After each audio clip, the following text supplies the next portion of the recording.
I first met Hussain Zaidi in the winter of 1997 when I had just begun writing a novel about the Mumbai underworld.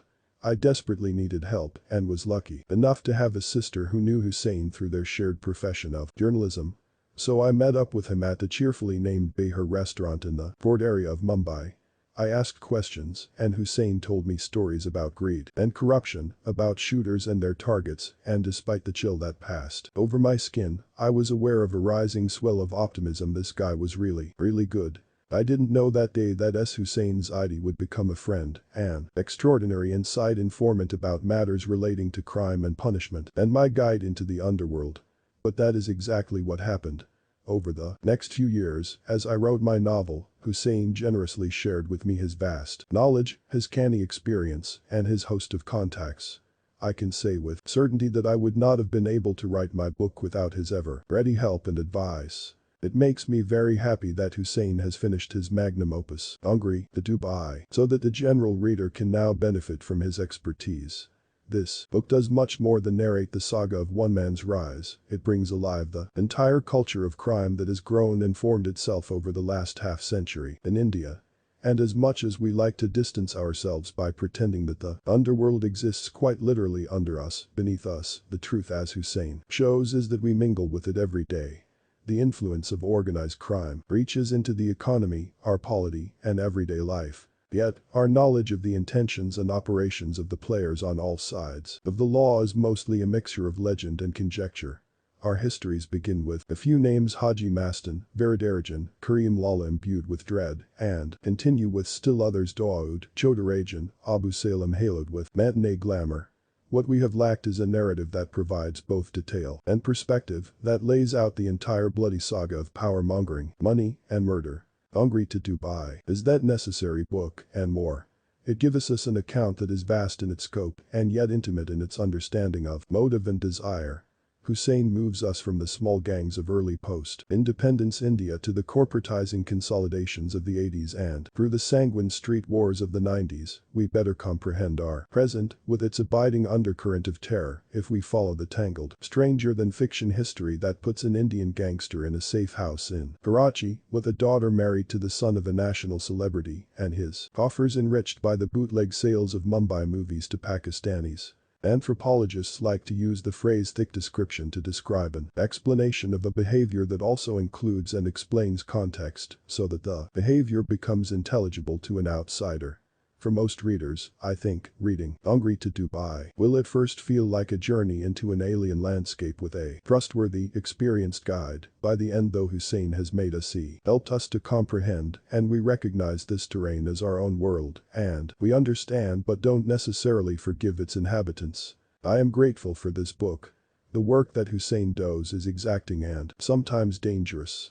Reporting about these deadly intrigues and the human beings caught within them is not for the faint of heart. The web stretches from your corner pawn shop to the bleak heights on which the great game is played, and there are many casualties. We all profit from Hussain's intrepid investigations. Vikram Chandra, Mumbai, December 2011. Preface. The Dongri to Dubai. 6 decades of the Mumbai Mafia has been my most complex and difficult project since I took to reporting on crime way back in 1995. The biggest challenge by far has been chronicling the history of the Mumbai underworld and keeping it interesting for lay readers, as well as choosing incidents that marked an epoch in the Mumbai Mafia. It was first suggested to me by a friend in 1997, when I was barely a couple of years into crime reporting, that I should try to write about the history of the Mumbai Mafia. I was advised to replicate something like Joe Gould's Secret. At the time, I had not even heard of the book. To be honest, I felt it was too colossal a responsibility for someone who was still wet behind the ears. But having put my ear to the ground for Black Friday, I felt ready for a bigger challenge. Initially, I set out to find out why so many Muslim youngsters from Mumbai were drawn to crime. Was it the aura of Dawood Ibrahim, or was it economic compulsion that drew them? That was the question with which I started. And somewhere along the way, I ended up doing what my friend had asked me to do initially. When I set off on the story from Dongri, the metaphor was not lost on my friends. Am I guilty of linking members of a particular religion with crime? Unlike in the US, where exhaustive studies have been conducted on race and crime and their correlation, if any, there has been no serious debate or study on the causes that made Muslims prone to following a life of crime in the last 50 years. When I say Dongri, it is not just the area that starts from Manvi near Zakaria Masjid, but from Crawford Market to the end of JJ Hospital, covering Null Bazaar, Umarkadi, Chor Bazaar, Kamathapura, and all the interweaving cloth and retail markets and masjids. Tracing the history of Mumbai, historian and researcher Sharadid Wavedi writes that the area was once a flatland and Dongri was a hill. There used to be a Portuguese fort here that the British took over and fortified. But before the British started reclaiming the land, the fort area was a low-lying area below the rocky heights of Dongri, which provided easy access to the sea.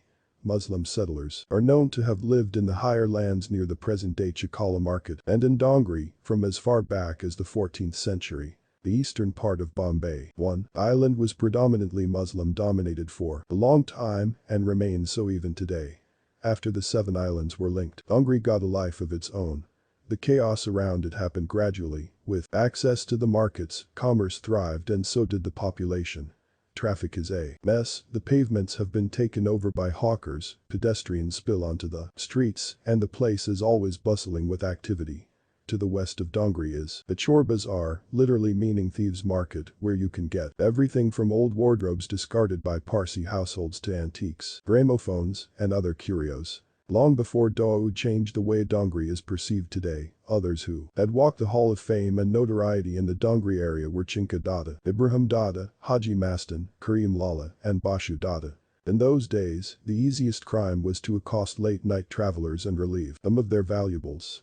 The art of pickpocketing was yet to be learned and perfected. But the wielding of the shiny blade of a knife, sword, or chopper was enough to send shivers down the spine of the peace-loving residents of Bombay, as it was known back then. Every little crime was reported with flourish by the British journalists. One of them, Alfred W. Davis alias Gunman, who reported on crime for the Blitz, was a legend.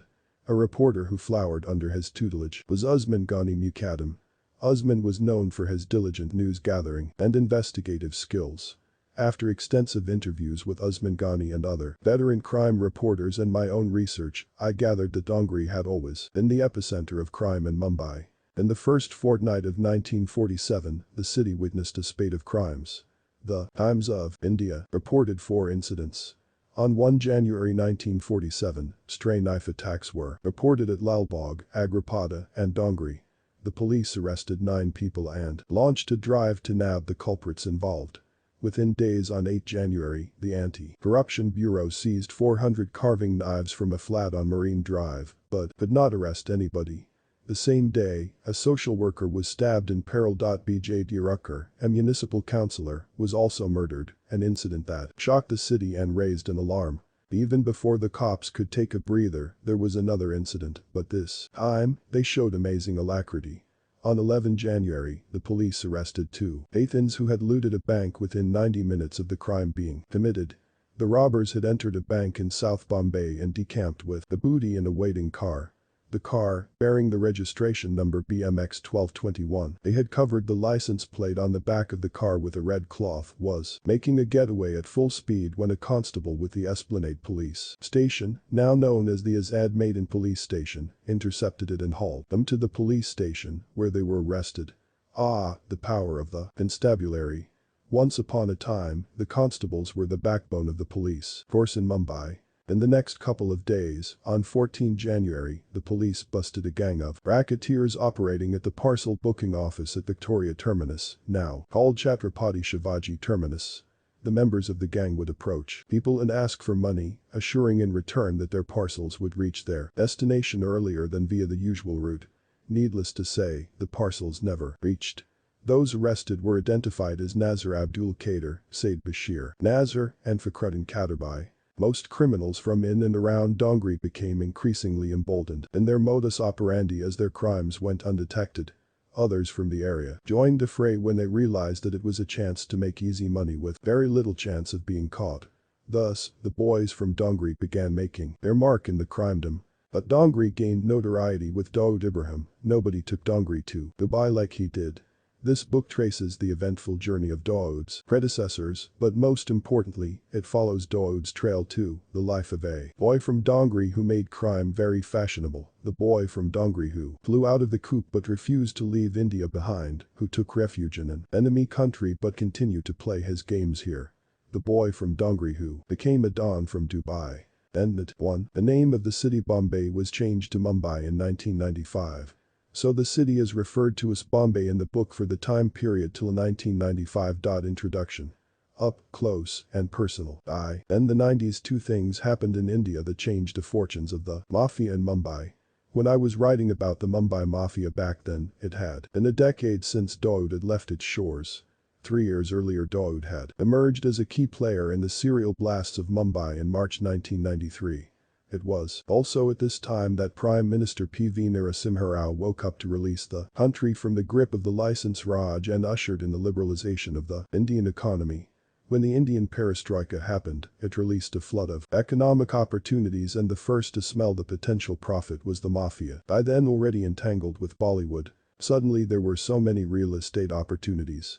There was talk of land sales. At the time, the many mills in Bombay were closing down fast, which meant that there was a whole lot of land in the real estate business to play around with. The only surviving Mafia Don at the time in Mumbai, Rangali, spent most of his time behind bars. Ashwin Naik was absconding and Dawood was still in remote control mode in Dubai. His brother Anis Ibrahim was more active on the ground. And then there was the breakaway Abu Salem. Chota Rajan had broken off with Dawood and anointed himself a Hindu Don. Both were baying for each other's blood and in the intermediate period were busy bumping off each other's business associates in broad daylight. If it was the now defunct East West Airlines chief Thakiuddin Wahid one day, then it was builder Om Prakash Kakreha another day. The Mumbai police were blushing at the horrific body count. One police commissioner even recommended using hockey sticks for the public to defend itself. It was a great time to be a crime reporter. Although I had missed out on the earlier generation that saw Dawood actually emerge as a Don, I was there for the part of the action that resulted in the meltdown of the Mumbai Mafia. As I wrote their stories, taking swipes at them, describing their hidden dens and their networks, their interests, their women, their colorful lives, their hold over Bollywood and real estate deal meddling, I met with the Dons themselves to hear their stories firsthand and set them down. So there was a meeting with Rangali, the Don from Dagdi Chawl in South Mumbai at the Harsal Central Jail in Aurangabad. I spoke to Chota Rajan, who was spitting fire at Dawood, his one-time friend and benefactor, who was holed away in Southeast Asia. Then I spoke to Dawood's man Friday Chota Shakil and, of course, Abu Salem and Ashwin Naik. As a crime reporter, however, my repertoire would not be complete until I had interviewed the one man who had left the shores of Mumbai but still held sway over his city from afar. By then, of course, everybody was writing about Dawood, but access to him had trickled away. Although Dawood had given interviews to journalists before 1993, he had simply vanished off the media radar after 1995. Dawood had just relocated to Karachi at this time and was virtually inaccessible on the phone. I decided to take the second best option. I began working on Shakil's Mumbai network, his Hawala operators, gang managers, and other contacts. Within a few months, I was one of the first journalists to crack a hotline to Chota Shakil. Eventually I asked Chota Shakil to set up an interview with Dawood. Soon after, T-Series music baron Gulshan Kumar was killed by Abu Salem, who was by then operating on his own. But Chota Shakil did not want any part of the blame to fall on Dawood, as his boss was not responsible for Kumar's death, Salem was. So finally Dawood Ibrahim did agree to an interview. The terms for the interview were set. I would publish Dawood's interview without any distortion, and I would not contact the man who had led me to Dawood anymore. The big price to pay. This is how it was to work. My instructions were to wait patiently. Dawood would contact me whenever it suited him. For a long time after that, there was no beep on my pager from my source. Then, Outlook magazine ran a story on how Dawood was public enemy number 1. This hit him badly, so much that he sent his men to attack the Outlook office. The office was badly vandalized, although nobody was hurt. Within a couple of days, my pager beeped and I was asked to call on a local number. I was in a rickshaw passing through Kalina, so I got off and called from the local restaurant. I was asked to wait for a couple of minutes, and soon after I received a call at the number I had just used. The caller spoke in a very polite manner. His phone manner was perfect enough to put a well-bred Lucknowi to shame. I was amused, thinking to myself that the Don had done well for himself and hired some really cultured phone attendants. I switched to my own repertoire of Chase Urdu and asked, "Janab, Aapka ism Jarami, pray what's your good name?" I was utterly taken aback when he said, "Main Dawood bol rahe hoon, Lajsi baat karna chahta." "This is Dawood speaking. I believe you wished to speak with me." We spoke for 15 minutes, during which he painstakingly tried to explain how he was not public enemy number one and wondered how his name had unnecessarily been dragged into the serial bomb blasts case. I said, "Okay, I want to record this. Can you give me an exhaustive interview?" The interview was to be conducted over the phone and via fax. If he did not like a question on the phone, I was not to repeat it on the fax. I agreed. They gave me a date and time and the number of a PCO, where I was supposed to wait. On the appointed day, he called exactly at the designated time, 10:40 p.m. Ist. The interview lasted for 50 minutes. I called my editor, Meenal Bagal at the Indian Express. Afterwards, she sounded pleased, as she usually did, with my big stories. She gave me a compliment, too. "You have reached the stature of Ritu Saran, a top-notch reporter in the Delhi bureau of the Indian Express." Thought this was a scoop that was to go down in reporting history, also the first time Dawood had given an interview after he had gone into exile. Here is the gist of the interview, which appeared on the front page of the Indian Express in September 1997. "Film industry shouldn't be afraid of me." After a long silence of over 4 years, India's most wanted underworld don, Dawood Ibrahim Hasker, spoke to Hussain Zaidi recently. Speaking on the telephone for over 45 minutes from an undisclosed location, Dawood skirted questions about Pakistan's IC and denied he had engineered the serial blasts in Mumbai. Excerpts from the interview, sans comment, "In which part of the globe are you now?" "I don't have any problem visiting any part of the world, except India, where false and politically motivated cases await me. But there are reports that you are holed up in Karachi and that your movements are watched by Pakistan's Inter-Services Intelligence IC. How do I know who is watching me? They never tell you, do they? There are reports that you have invested heavily in real estate in Karachi, that you are at present involved in constructing a few shopping plazas there." What? This is absolute nonsense. What do you think of that country? Pakistan is an Islamic country and the next-door neighbor of India. But I don't have much knowledge about it. Have you retired from your gang activities? Who controls your gang now? Except for my short stint with the underworld in Mumbai, I was never engaged in any gang activity. So where is the question of my being involved with them now? Any comments on your flourishing extortion rackets and your expanding drug empire? Nonsense. I have never extorted money from anybody. These are baseless charges. And your drug business? Zaidi, Saheb, because I respect you, I pardon such an irreverent line of questioning.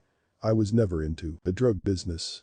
In fact, I don't even associate myself with those who are in this business. I hate this stuff and also hate those who deal in it. Is it not true that among your men, Aegis Pathan is executing drug deals for you? Rubbish. Aegis Pathan is not my man. He does not do any business for me. Then how come there are so many charges against you? As you know, I am not in India at the moment.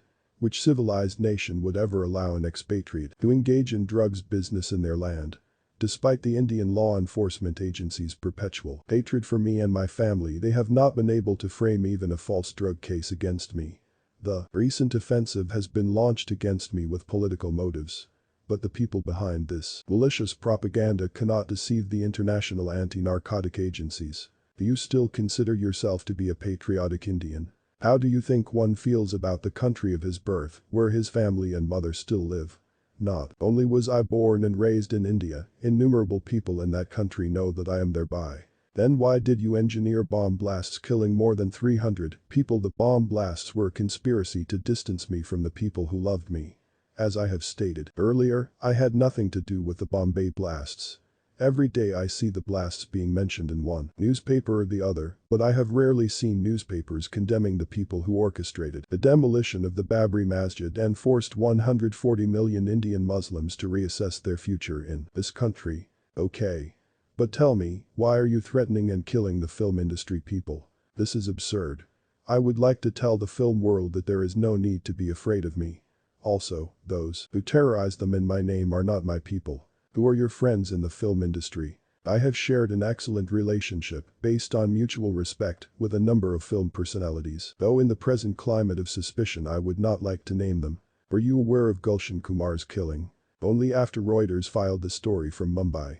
Is it true that Abu Salem carried out the killing without informing you? I don't know what you are talking about. The press and the Mumbai police should talk to the people who have publicly claimed to have full knowledge about the killers. These important people are ready to unravel the whole mystery. The police must now stop blaming me for every death in Mumbai. Thank God I was not around in 1947, otherwise I would have been blamed for the partition. Are you financing films? No. What do you think about Nadeem? Is he innocent or guilty? I don't know Nadeem. To the best of my memory I have never met him. Somebody should ask the police to stop chasing shadows. What do you think of Mumbai police? Do you approve of encounter killings? Mumbai police is degenerating. Once the most respected police setups in the country, it is now framing false cases and getting innocent people killed in fake encounters. It is fast losing the respect of Mumbaiites. Which political party you are close to? To tell you very frankly, before the Babri Masjid demolition I used to have pretty liberal political views and had held two different national political parties in very high esteem. After the Babri Mosque demolition I have developed this rigid political opinion that the Muslims of India must only associate with the Muslim League. What do you think of Ghali and Rajan? Who? Arun Ghali and Chota Rajan, your rivals, who are after your life. My views about them are similar to that of an average Mumbaiite. For me they are street hoodlums. As regards their challenge, elephants don't react to barking dogs. Are you supporting Ashwin Naik? No. Do you like being addressed as a Don? Do you miss a common man's life with your wife and children? I am a businessman, not a Don. As regards my family life, I am quite happy and don't miss anything. Have you ever thought of coming back to India? Several times. Once the government of India withdraws false cases against me, my friends and family members, I will catch the first flight to Mumbai. I will then go and offer my prayers of thanks at the Jama Masjid. As it turned out, this was Dawood's last published interview. After this, he might have spoken to journalists, but he never allowed them to publish the conversation as an interview. During the several conversations I had with him, I found him to be an intelligent, witty, and soft-spoken man. He displayed a cool, baseline temperament that did not spike at any point during the conversation. He showed no trace of arrogance or power as a Don, but kept dropping hints and clues of his well-informed network within the police department and his own intelligence network. Dawood did not like any kind of aspersion to be cast against himself, any negative image of himself to be painted. He hated the way in which the Outlook article portrayed him as traitor. He wanted to be the Don. For, he was the boy from Dongri, the man who managed to outdo Haji Mastan, Kareem Lala, and Ashudada and, of course, the giant Pathans. He became numero uno through his skill and a certain amount of luck. What follows is the tale of all these men and the empires they built. Part I1. The big D overflows from the barrel of a gun. Ask Dawood Hassan Ibrahim Kaskar. He is not just an attestation to this power, he is living testimony to its omnipresence. India's Mafia export to the world, now living in hiding somewhere in Pakistan. Underworld leader Dawood Ibrahim is the most wanted man on the planet. When Dawood, leader of the infamous criminal outfit D Company, was dubbed a global terrorist by the US Treasury Department in 2004, there were no furrows in the brows of his henchmen, spread all over the globe. They said the United States had reaffirmed the numero uno status of their boss who, according to them, believes from the depth of his twisted heart that he is on par with the President of the United States. And so for many years, Dawood would name all his villas, the White House. He had one in Dubai until 1994, and when he shifted base to Karachi, his new headquarters became the White House, and there was another White House in London. Like the original White House incumbent, Dawood juggles deals with several countries, the difference being that most of the people he deals with are the shadowy ones who fuel the black economy of most countries. Wanted by India for various crimes including masterminding the 1993 Bombay serial bombings in which 257 people died and over 700 others were wounded, Dawood is also suspected of having provided logistical support for the 26/11 terrorist attack in the city. In the years after he left Indian shores in 1986, the ganglord kept pining for his home country and made many attempts to stage a comeback. So while in enforced exile in Dubai, Dawood would recreate India in Dubai or Sharjah by getting Bollywood stars to dance to his tunes or cricketers to do his bidding in his adopted country of residence. Dawood had managed a pleasant lifestyle, a home away from home. But he would frequently send feelers about his wish to return to India through some politicians whom he was close to. It would be stonewalled, he would try again, and so on. Then the March 1993 serial bomb blasts happened, and Dawood realized that he had to finally cut the umbilical cord. Named as one of the accused, Dawood understood that he had no hopes of ever returning to his motherland. His rise to international fame began after 1992. Until then he was chiefly involved in real estate, gold, silver, and electronic smuggling, and drug trafficking. Dawood loved Mumbai and was the quintessential Mumbai boy, sharing with the city its zeal for living and ability to persist in the face of adversity.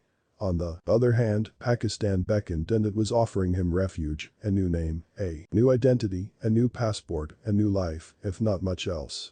There was a catch, of course, he would be a pawn in their hands. But then he was Dawood Ibrahim, he would change Pakistan and make the country dance to his tunes, he thought. Since he held the purse strings, this would not be a problem. So, leaving his beloved Mumbai behind, he chose to cross borders. And so began Dawood's new journey with India's archenemy, Pakistan. In the last 40 years, two people have changed the equations between India and Pakistan. One is Dawood Ibrahim, and the other was former president of Pakistan, General Zia-ul-Haq. If Zia-ul-Haq got Salafi Islam to Kashmir and changed the Sufi Kashmiris of India by giving more impetus to militancy in Kashmir, Dawood Ibrahim has soured the relations between the two countries to the point of no return. The situation has become a standing joke. The Indian government has been surely seeking custody of Ibrahim, and Pakistan, with a straight face, has been denying that he is on their soil.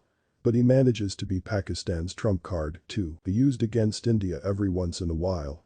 Both countries are aware that Dawood holds the key to the peace process between India and Pakistan. In Karachi, Dawood initially lived in a Clifton neighborhood bungalow, his local White House. But when he had a son called Moin, after having had 3 daughters in a row, Maruk, Maureen, and Mazia, he built a sprawling mansion called Moin Palace in the same neighborhood in celebration of a long-awaited male heir. Moin Palace is the most guarded villa in the area today, with a huge posse of Karachi Rangers on round-the-clock vigil. The house boasts opulent Swarovski crystal showpieces, has a waterfall, a temperature-controlled swimming pool, a tennis court, a billiard court, and a jogging track. His special guests are housed in Moin Palace, while other less important ones are accommodated in a guest house in the vicinity of the palace. Obviously, Dawood lives life king-size. His dapper suits are from Savile Row, London. A collector of timepieces, he wears exclusive Patek Philippe wristwatches and sometimes Cartier diamond-studded ones, all worth lakhs of rupees. He smokes Treasurer cigarettes and wears Maserati sunglasses, sports shoes from Bali and signs with a diamond-studded pen that must be worth more than 5 lakh rupees. Dawood has a fleet of cars, but moves about in a black, bomb-proof Mercedes. When he is on the move, a cordon of Pak Rangers escorts him, putting the security of the Pakistani president to shame. But all the wealth in the world cannot guarantee you a good night's sleep. Dawood is an insomniac, he drags himself home only in the wee hours of the day if he has not brought the party home already. He sleeps during the day and works in the evening.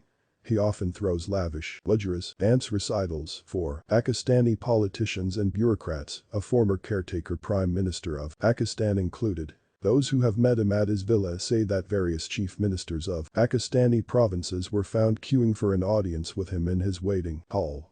Even those who were made to wait for hours at a stretch did not murmur a word in protest, though. One meeting with the Don could change their fortunes. Dawood owns various properties scattered across Pakistan, including the Kayabain Shamsher area and the main avenue of Shah-e-Faisal in Karachi and Medina Market in Lahore. He also has a home in Orkazai near Peshawar. Starlets from Pakistan receive his special attention and are more than willing to entertain him. Despite being in Pakistan, he still calls the shots in India. Until some time back, Indian movie moguls and Gutka barons asked him to arbitrate disputes. And in Mumbai, many businesses from real estate to airlines carry the invisible Dawood logo. In that sense, he has not let go of Mumbai. He operates several real estate projects and companies in Mumbai via remote control. The police and politicians from India are still in touch with the Don. Many policemen in Mumbai have in fact lost their jobs after they were exposed as having links with his gang. Dawood is 5'11" with a menacing gaze. So what makes the man Dick? He has presence, there is the way he talks, a kind of charm with a convincing quality about it, our very own Al Pacino. Born on 26 December 1955, Dawood is now 56 years old. His look has undergone a sea change. He has lost a lot of hair and he does not sport a thick mustache anymore due to the constant threats on his life and its easy recognizability. It had earlier earned him the nickname of Mucket in the Mumbai underworld. Affluence and age have increased his waistline and the paunch is visible though not overly offending. For a man of 56, he looks fit. The boss of the D company is a billionaire many times over and it is said that his parallel economy keeps Pakistan afloat. It is also said that he bailed out Pakistan's central bank during a crisis in 2000.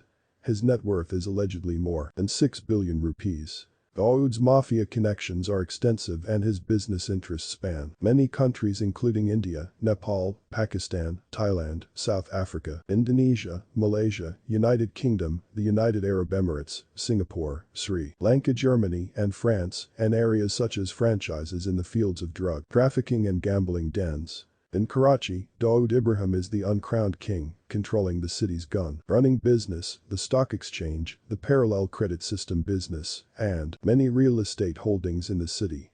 He trades in the Karachi Bourse and in the Hundi, the Wallah system. He has invested heavily in the Sehgal group and is very close to Javed Miandad, son-in-law of one of the Sehgal brothers.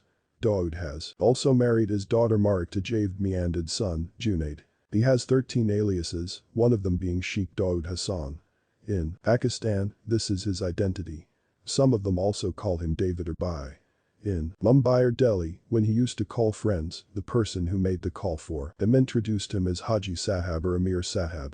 The D company has many businesses in Mumbai and, it is believed, carries out billions of dollars of operations in Mumbai alone, much of it in Bollywood and real estate. Dawood is believed to control much of the Hawala system, which is a very commonly used unofficial route for transferring money and remittances outside the purview of official agencies. Its turnover is much bigger than Western Union and MoneyGram put together. Dawood is the ultimate 21st century businessman. Ruthless with his competitors but generous to those who are loyal. He knows how to manipulate relationships with his cadre, the Mafia, the terrorist networks, and with the bigwigs in the Pakistan government and the IC. Strange that a man with so much talent and potential ended up being an antelope on the savannah, a prisoner of another country, a pawn, one that is being played by both Pakistan and many other countries including the USA, who are aware of his activities in Pakistan. Strange that the man who had the guts to take on the might of the humongous Pathan syndicate has botched his chances for a life. Dawood has managed to turn the tide in his favor on several occasions in the past. It is said that now, he is deliberately lying low. In retrospect, perhaps Dawood's status as a fugitive and an outlaw beyond the reach of the Indian legal system suits many back home in India. Empires built with his money would collapse, and many skeletons would tumble out of the closet if he was ever brought back home. The powers that be would rather have Dawood Ibrahim stuck in Pakistan. And so the cult of Dawood will be perpetuated. Movies with his trademark mustache and the cigar tucked in between his lips will continue to be made, and Dawood will be discussed between India and Pakistan forever. The man, of course, will forever be elusive. The real Dawood may remain a myth. This book is an attempt to understand what is known of him and his world. Point 2. In the beginning. Bombay, 1950-1960 B. Then in the 50s, people from all over India were drawn to Bombay like a moth to the flame. The city had earned a reputation for its nurturing abilities in the way it welcomes in all newcomers who get the opportunity to grow in their lives. It never seemed short of resources and, despite the influx, it was growing in affluence, power, and importance. Like in New York of yore, which drew the masses into its embrace, poor youth from all parts of the country were landing in Bombay by the droves. From the north, boys from India's more rural states like Uttar Pradesh and Madhya Pradesh began descending on the city. There were few Biharis though, because until then, the Biharis regarded Calcutta, present-day Kolkata, as the golden bowl and refused to look beyond the eastern capital of the country. Uttar Pradesh residents, however, were sharp enough to figure out the difference between Calcutta and Mumbai. After all, Calcutta was more of a socialist setup where new enterprises would find it difficult to flourish, unlike in Mumbai. Also, Mumbai has always been the financial capital of the country and has always been known as the land of opportunity. Escaping a life limited to plowing their fields, these North Indians rooted for Mumbai hands down. The boys were mainly from Allahabad, Kanpur, Rampur, and Jaunpur and up. At the time, the population of South Mumbai was pegged at a meager 2 lakh. The North Indian migrants began living in ghettos of their own, divided on the basis of the cities and villages back home. But slowly the boys realized that without education they could not make much headway in the city of gold, thus a few frustrated youth turned towards the task of acquiring easy money. As Napoleon Hill said, necessity may be the mother of invention, but it is also the father of crime. In those days, the easiest crime to perpetrate was accosting late-night travelers or families and relieving them of their valuables. The art of picking pockets was yet to be learnt and perfected. Wielding a shiny blade of a knife, sword, or chopper was enough to send shivers down the spine of peace-loving citizens of Mumbai.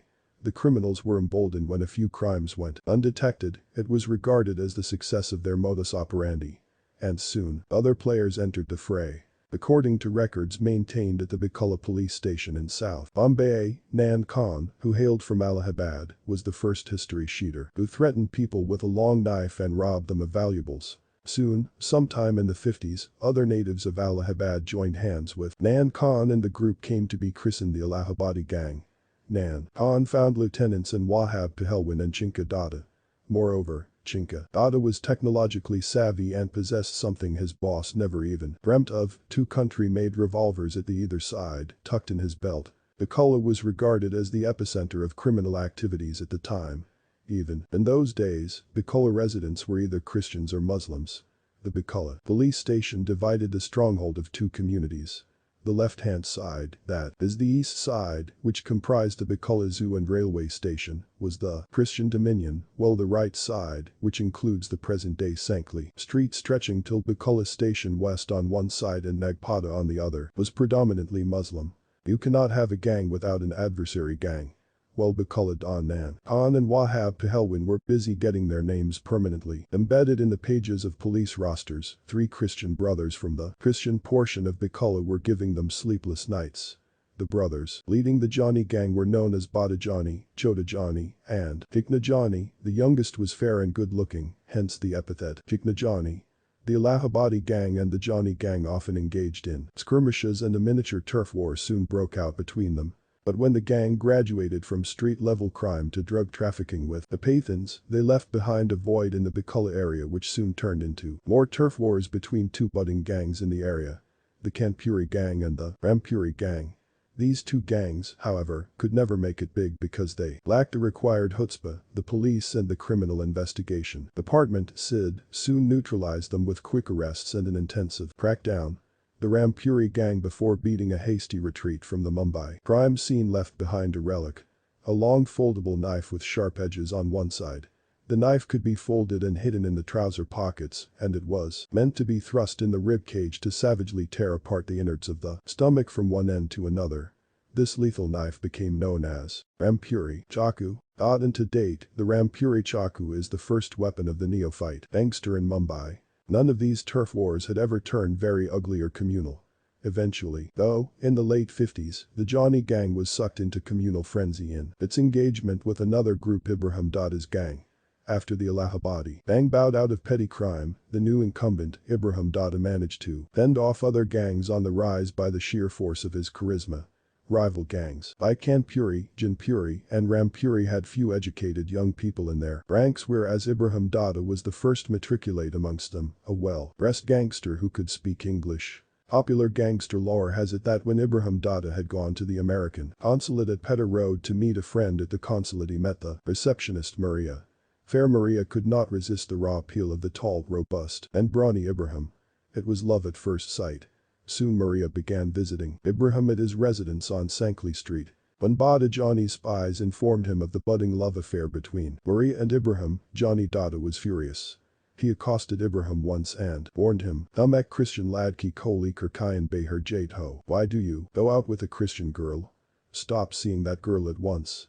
Ibrahim remained unruffled and in reply began singing the popular Bollywood song from the blockbuster of those days, Dilip Kumar Madhubala star, Mali Azam, Jab, Pyar Kiya to Darna Kaya, Pyar Kiya Koi Chori Nahin Kai, Gut Gut Karyan Marna, Kaya. Why fear when you're in love? You have loved and not committed a crime, so why hide? It left Johnny fuming and helpless. He tried to scare Maria off by invoking religious sentiments, but to no avail. Soon Ibrahim and Maria were married, and the girl embraced Islam. This enraged Johnny Dada, who saw their union and subsequent conversion as a personal humiliation. This behavior eventually led to his downfall because until then, Mumbai's crime lords had never allowed communal feelings to interfere with business. Muslim boys began deserting Johnny's gang and joined ranks with Ibrahim's, weakening the older gang's muscle power and clout. Johnny's reputation took another beating when his agents and pimps, some of whom were Muslim, refused to pay up his share of their spoils to Johnny and sought refuge, instead, with Ibrahim Dada. Johnny decided to take matters in his own hands. One day when Ibrahim was alone, he cornered him with a group of his hoodlums near Bombay Central Station and assaulted him with lathis, iron rods, and knives. Ibrahim was severely battered at first, but soon summoned his reserves of strength and rallied, attacking Johnny and his men. Though they all escaped eventually, some of them were injured grievously. Ibrahim decided to teach Johnny a lesson. He cornered Johnny in the Kamathapura area one day and challenged him to a one-on-one duel.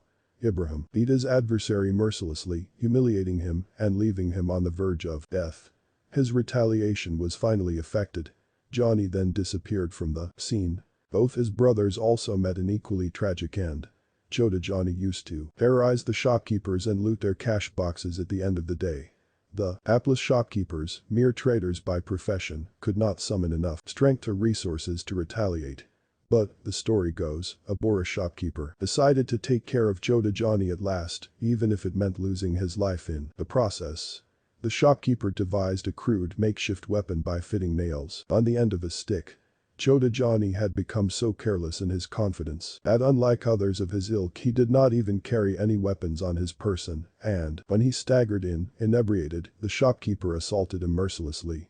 He continued to hit him until Chota Johnny collapsed on the ground in a pool of blood. Witnesses recall that he continued to hit him long after he was dead. Fellow traders were surprised. Boras are Gujarati Muslims, essentially a trader community found in all corners of the world plying their trade peacefully, simple businessmen who rarely turn violent. But something in the man had broken, it was evident. The shopkeeper was booked for manslaughter, but the police made a weak case against him and let him off. Tikna Johnny, the Casanova of the family, became the ringleader of his own fledgling gang. His story ended when he failed to return from a picnic with his girls. He had gone to the Gorai beach with some girlfriends and drowned while swimming. With even the runt of the family gone, the gang ceased to exist and its members switched loyalties and merged with other gangs like the Janpuri Gang, the Kashmiri Gang, and some other stray ones. Meanwhile, Ibrahim Dada was arrested on murder charges in another case and convicted. He was sentenced to life imprisonment. Maria continued to live in his house at Sankley Street and gave birth to his son. With Ibrahim Dada behind bars, Johnny Dada doing the disappearing act and the neutralization of other gangs, a star of the Allahabadi gang of Nan Khan was on the rise again. The gang had grown in size, numbers, clout and money and came into focus. Kamathapura, incidentally, has attracted gangsters for business as much as for pleasure. The red light district housed a Kashmiri betting club run by one Sumitlal Shah, who was the personal secretary of Habib Kashmiri, head of the Kashmiri gang. Ahmed Kashmiri, Ayub Lala, and Faraz Lala too were part of the gang that operated out of Kamathapura. Ayub, incidentally, was also a police informant, much to the chagrin of his gang members. Once a fight ensued between him and Habib, with the latter reprimanding him for telling on the other gangs. Ayub on his part was justifying that he did so only to remain in the good books of the cops. However, no consolation would placate Habib and they soon split their gangs. What followed was a constant battle for one-upmanship that resulted in Ahmed kidnapping Ayub's lover and Ayub retaliating by having Ahmed killed. While much of the gang's time was spent dealing with internal rivalry, elsewhere in Bombay, legendary gangsters were gaining their hold on the city. Point 3. Bombay's Midas. Mastan Haider Mirza was born on 1 March 1926 into a farmer's family in Penankulam, a small village 20 kilometers away from Cuddler, Tamil Nadu. Mastan's father, Haider Mirza, was a hardworking but impoverished farmer who moved to Bombay with his son after miserably failing to make ends meet in his hometown. Arriving in 1934, they tried their hand at various odd jobs, finally managing to set up a small mechanic shop where they repaired cycles and two-wheelers in Bengalapura, near Crawford Market. The father-son duo labored hard from 8 in the morning till late in the night. But 8-year-old Mastan soon realized that even after all this toil, he could only make a meager 5 rupees a day. As he walked home to his basti from Crawford Market, he would often walk past the grandiose southern Bombay area of Grant Road, which housed those marvelous theaters, Alfred and Novelty. Every time he noticed a huge, sparkling car whiz past him or walked by the plush Malabar Hill bungalows, he would look down at his dirty soiled hands and wonder if a day would come when he would be able to own these cars and bungalows. This, more than anything else, stirred a certain feverish desire in him to think of ways and means to become bigger, richer and more powerful. But uneducated and unskilled, with the additional burden of supporting his family, Mastan could see only a bleak road ahead of him. When the boy turned 18, he boldly decided to quit the cycle repairing business for good to try his hand at something else. Mastan's father Haider was a very religious man and had always taught him to be honest and industrious. While allowing him to join the workers at the Bombay docks, he reminded Mastan that he had brought him up right and that he would not be around forever to supervise him all the time, hence Mastan must refrain from stealing, fighting, and using dishonest means to better himself. In 1944, Mastan joined the Bombay dock as a coolie. His job was to unload huge boxes and containers of ships coming from Eden, Dubai, Hong Kong, and other cities. Bombay was not such a large dock at that time, but it was still bustling with activity. As India won its freedom in 1947, Mastan completed 3 years as a coolie at the Mazagan docks in Bombay. Mastan, in those 3 years, saw that the British used to charge import duty and that there was a good margin to be made if this import duty could be evaded. In those days, Philips transistors and imported watches were hugely popular in Bombay. Mastan realized that if the goods were never passed through custom, there would be no question of duty, and so, he could instead make a quick buck by passing this evasion on to the owners. And if he helped the owners evade customs duty, they would give him a cut, which, taken into account the numerous goods passing through the customs, turned into quite a substantial amount of money for Mastan. To him, this was really not a question of honesty. He believed customs duty was a British legacy and could be justifiably evaded. Mastan knew that if he could manage to import these transistors and watches without paying import duty, he could make a small fortune for himself, which would supplement his salary of 15 rupees per month. While he thought out this devious scheme, he serendipitously met a man named Sheikh Muhammad al-Ghalib, an Arab by descent. Ghalib was also looking for someone young and energetic who was willing to support him in his illegal activity of evading import duty. At the time, smuggling was not a full-fledged activity and people were not yet aware of the massive amounts of money they could make in the business. The only smuggling operations that existed consisted of small-timers trying to bring in imported goods in permissible quantities, which back then consisted of such prize catches as 6 watches, 2 gold biscuits, 4 Philips transistors, and so on. Ghalib explained to Mastan that it would be easy for him to stash a couple of gold biscuits in his headband, a few watches in his underwear, or a couple of transistors in his turban, as he was a coolie and worked on the ground. Mastan asked him what he would get in return for the work. Ghalib promised him a good reward. Both struck up a good rapport and decided to work together. Within months, Mastan realized that his measly salary of 15 rupees had now become 50 rupees. He began to enjoy his work with Ghalib and soon became known as the Arab's blue-eyed boy. He was now a coolie to watch out for. Importantly, his reputation and the fact that he enjoyed special treatment by an influential and affluent Arab caught the attention of local hoodlums. One such our local goon was Sher Khan Pathan, who at the time used to have his way at the Mazgaon dock. These were the days when there was no unionism at the dock. He would extort money from coolies and anyone who refused to pay would be beaten up by Pathan and his men. Mastan witnessed this day in and day out. He wondered why someone like Pathan, who did not belong to the docks and was not even a coolie or a government servant, should be allowed to come to the docks and threaten and extort money from hard-working coolies. Enterprising lad that he was, he decided to take on Khan. Mastan gathered a couple of other strong people, sat with them, and told them that Sher Khan Pathan was also a human being like them. If Sher Khan could beat them up with his own hands, they had the stronger hands of labor. They were tougher and used to hard work. If their strength could collectively be channeled to beat up Pathan and his goons, the coolies could ensure that their community was relieved of the goons. Next Friday, when Pathan came for his weekly round of extortion, he realized that 10 people were missing from the huge queue. Before he could get a grip of the situation, Mastan and 10 of his men attacked Pathan and 4 of his cronies. Pathan had his rampuri knife and uptis, stiletto, and Mastan and his people had lathis and rods. Pathan had only 4 men, while Mastan had 10.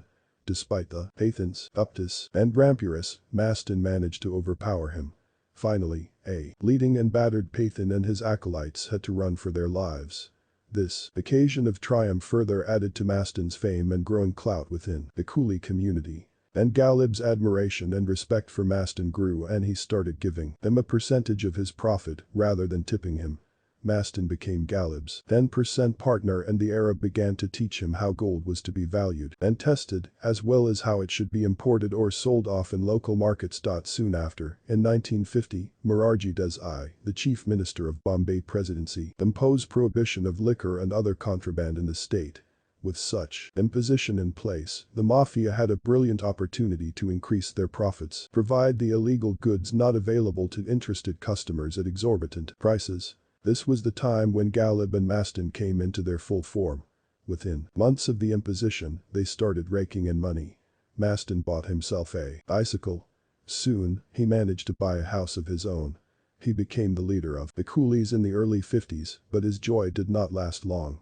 Ghalib was arrested by the police and customs authorities for smuggling and evasion of duty, and Mastan's dreams of success were shattered prematurely. The legendary tale is told about Mastan's rise after the years of Ghalib's arrest. Mastan, who at the time of Ghalib's arrest had just taken delivery of a box of old biscuits on behalf of Ghalib, toyed with the idea of disposing of the box and decamping with the money. The thought of whether he should use the money to get more material for meat and or whether he should leave the box intact for Ghalib to return tormented him for a while. Finally, his father's lessons showed him the path to take. Tempted as he was, Mastan did not embezzle the money. The box remained in his house hidden and untouched. Ghalib had been sentenced to 3 years imprisonment. Mastan returned to his life of helping small-time coolies and smugglers for these 3 years. Ghalib, after he served his sentence, returned a broken man. In those 3 years, he had suffered huge losses fighting his case. His family was also in trouble. He was contemplating investing in horses for the Derby, or starting a hotel, or even relocating to Dubai, which was his hometown. He could not make up his mind on which would be the best option. For weeks Ghalib remained confused, and he tried to sell off his property to support his lifestyle. It was in this confused state of affairs that he met his old employee one day. Mastan caught hold of Ghalib's hand and took him to a small house in the Madanpur ghetto, where Mastan showed him the wooden crate that had remained unopened for 3 years. It was very discreetly hidden below heaps of dirty clothes. Alhamdulillah, glory to God, it is incredible. How did you manage to hide it for 3 years? Ghalib exclaimed, his eyes popping with disbelief as he stared at the crate brimming with sparkling gold biscuits. Thieves or government officials will always look for valuables in well-protected trunks carefully secured with a lock. They would never think of checking a carelessly abandoned crate beneath a pile of dirty clothes, Mastan explained with a triumphant smile. Why didn't you take this gold for yourself and disappear from the city? Nobody would have missed you. You would have been a rich man. Bombay Ka Badshah, Emperor of Bombay. Ghalib screwed up his eyes, still trying to understand through the incredulity in his brain. My father always taught me that I could escape everyone, but I would never escape the Creator. I believe I can still become Bombay Ka Badshah someday, Mastan replied quietly. The words, spoken with faith and confidence, brought tears to Ghalib's eyes. He realized that in a world plagued by distrust and deception, there were still men, albeit very, very few, who were trustworthy and honest despite the strongest temptations. I will accept this only on one condition. we shall both share it equally and become partners, Galib proposed in a rush of gratitude. Mastan smiled.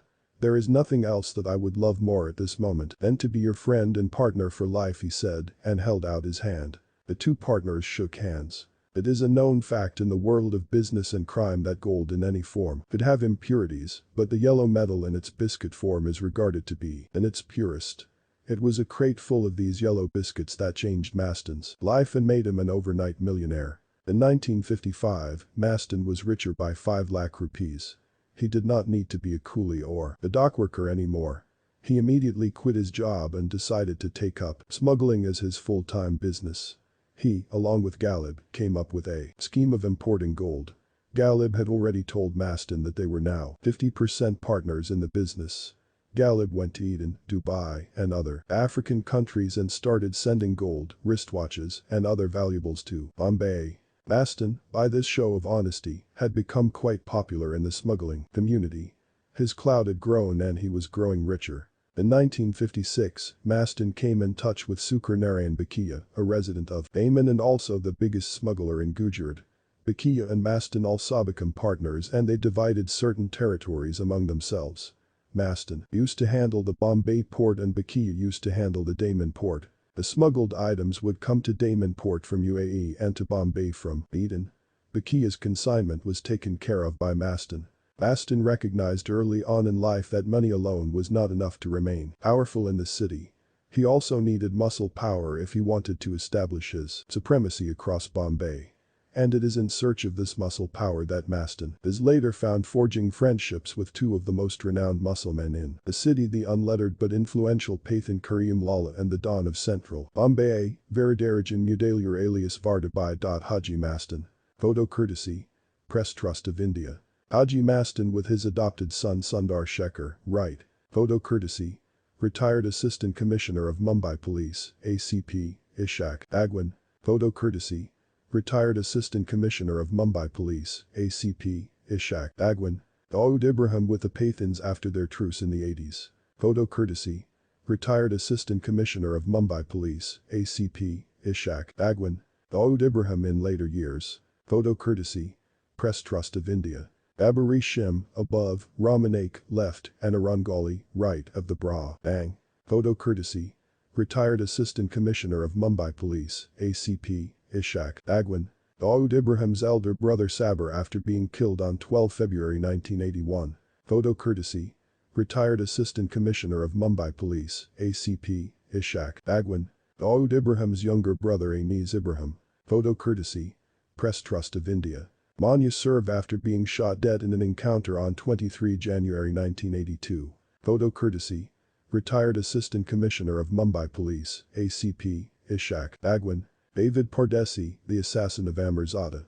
Photo courtesy Retired Assistant Commissioner of Mumbai Police, ACP, Ishak Agwan. David Pardesi, the assassin of Amirzada. Photo courtesy Retired Assistant Commissioner of Mumbai Police, ACP, Ishak Agwan. Abdul Kunju, the assassin of Badarajan. Photo courtesy Retired Assistant Commissioner of Mumbai Police, ACP, Ishak Agwan. Dawood Ibrahim with Jodarajan before they fell out. Photo courtesy Midday. Jodha Shakil. Photo courtesy Press Trust of India. Jodha Shakil, Sunil Sant alias Satya, left, and Abu Salem, right, RA. Few of the noted members of D Company. Photo courtesy Retired Assistant Commissioner of Mumbai Police, ACP, Ishak Agwan. 4. Madrasi mobster, and a scorching afternoon, an industrious young boy from Tamil Nadu was working very hard at the famous Victoria terminus as the sun shone down relentlessly. Around the same time that Mastan was struggling for his livelihood at the Bombay Port Trust in the dockyards of Bombay, Veridarajan Mudaliar, another coolie, was trying to make a living at the landmark railway terminus. Both of them were oblivious to the fact that their destinies would be closely intertwined with the other and that their lives would be entrenched in a similarly petty mix of crime, money, and power. One story in particular precedes the Madrasi mobster. Madrasi is a colloquial North Indian term for a South Indian, alias Kalababu, body is said to have changed an institution and put in its place another. This was the only time in the history of Bombay's crime that the ubiquitous cutting kai made way for a cold, dark beverage called Palapani across police stations in the city. The fizzy liquid was substituted for Kai because of this singular coolie. According to stories from the time, at many police stations across the central belt of Bombay, the Jwala tea vendor, who brought his daily quota of tea several times a day in chipped glasses, would walk in with glasses filled with a fizzy cola. Instead, the Jwala would leave this drink only on the tables of the senior officials in the police station and walk away without charging any money for the drink. In what seemed like an unwritten law, junior officials would immediately clear the room, people who had come to register complaints would be told to empty the premises, and the senior officials would put all other work on hold. The black liquid was a message sent to the officials that Kala Babu was on his way to the police station. A policeman, who did not wish to be named, says, "Those days, it was his way of saying, 'I am coming to meet you. Make necessary arrangements.'" He had the whole force serving him. Till date, there is no one who ran the Mafia the way Kala Babu did, and his biggest trump card was that he knew people's weakness, especially that of the system. He was always heard saying, "Keep people's bellies full and balls empty." If the anecdote has any truth in it, it is certainly further evidence of a phenomenal rags to riches story. For this Kala Babu, who started his life in the city at the Victoria Terminus station as a cool, went on to become one of the most powerful Hindu dons to rule over the city. Veridarajan Muniswamy Mudaliar was born into a feudal Mudaliar family of scarce means in the small town of Vellore in Tamil Nadu. It was 1926, and he had begun working when he was just 7 years old as an errand boy at a photography studio at Mount Road in Madras, present-day Chennai. He never completed his studies, but was the only boy who could read and write in English and Tamil in his family. With nothing but a sheer force of aspiration, Veridarajan moved to the city of dreams and settled into one of the lanes adjoining the then Victoria Terminus. As much as his hard-working nature brought him under the radar of his employers, his name became synonymous with a person with a heart as large as the nameless crowd that he passed every day in the crowded station. The lore of his large-heartedness was exemplified in the fact that when he finished his hard day's work, he went to the dargah to offer niyas, sacred food, to the devotees. Varda used to visit the 260-year-old shrine of Bismillah Shah Baba, which was located just behind the main concourse of the long-distance terminus at VT. Starting off with a small amount of food for the poor every day, he began organizing food for them at a massive scale as he flourished. Even as he progressed in his life from a simple errand boy to a porter and eventually to a notorious figure in Bombay, the dargah continued to receive food from the Mudaliar household, and he continued to rub shoulders with the people with whom he started out his life, the porters. He believed that he owed the dargah his dues. That was the first roof for him in Bombay, says his doting daughter Gumathi. Till today, his family has maintained the tradition of giving niyas every year in June, where over 10,000 people are fed. The police circles, however, refute the Good Samaritan history. The policemen only recall incidents that involved words like theft and mitigator when it came to his generosity. The police had never documented that he was a helpful type, for them Varda was only a crook. The positive aspect of his character was, however, highlighted in 2 movies, Nayaka and Sadilla, starring Kamal Hassan, and Dawood, starring Vinod Khanna. The innocent boy from Vellore with nothing on his side but sheer drive became a man much before his time in the hard and rough lanes of Bombay. His circle of friends went beyond the porters that he worked with every day to include local thieves, and he was quick to learn easier means of making money through these friends. The daily toil may have earned him only a few annas and lots of abuse from passengers, but this new route also offered him a circle of friends that was bound by solidarity in an otherwise lonely city. When Morarji Desai imposed the prohibition of liquor and other contraband in the state in 1952, the ban, especially of liquor, only provided license to a growing illicit liquor trade. This trade required brawn, and this proved to be the first turning point in the life of Veridarajan Mudaliar. His local network brought him closer to goons who were already engaged in this trade.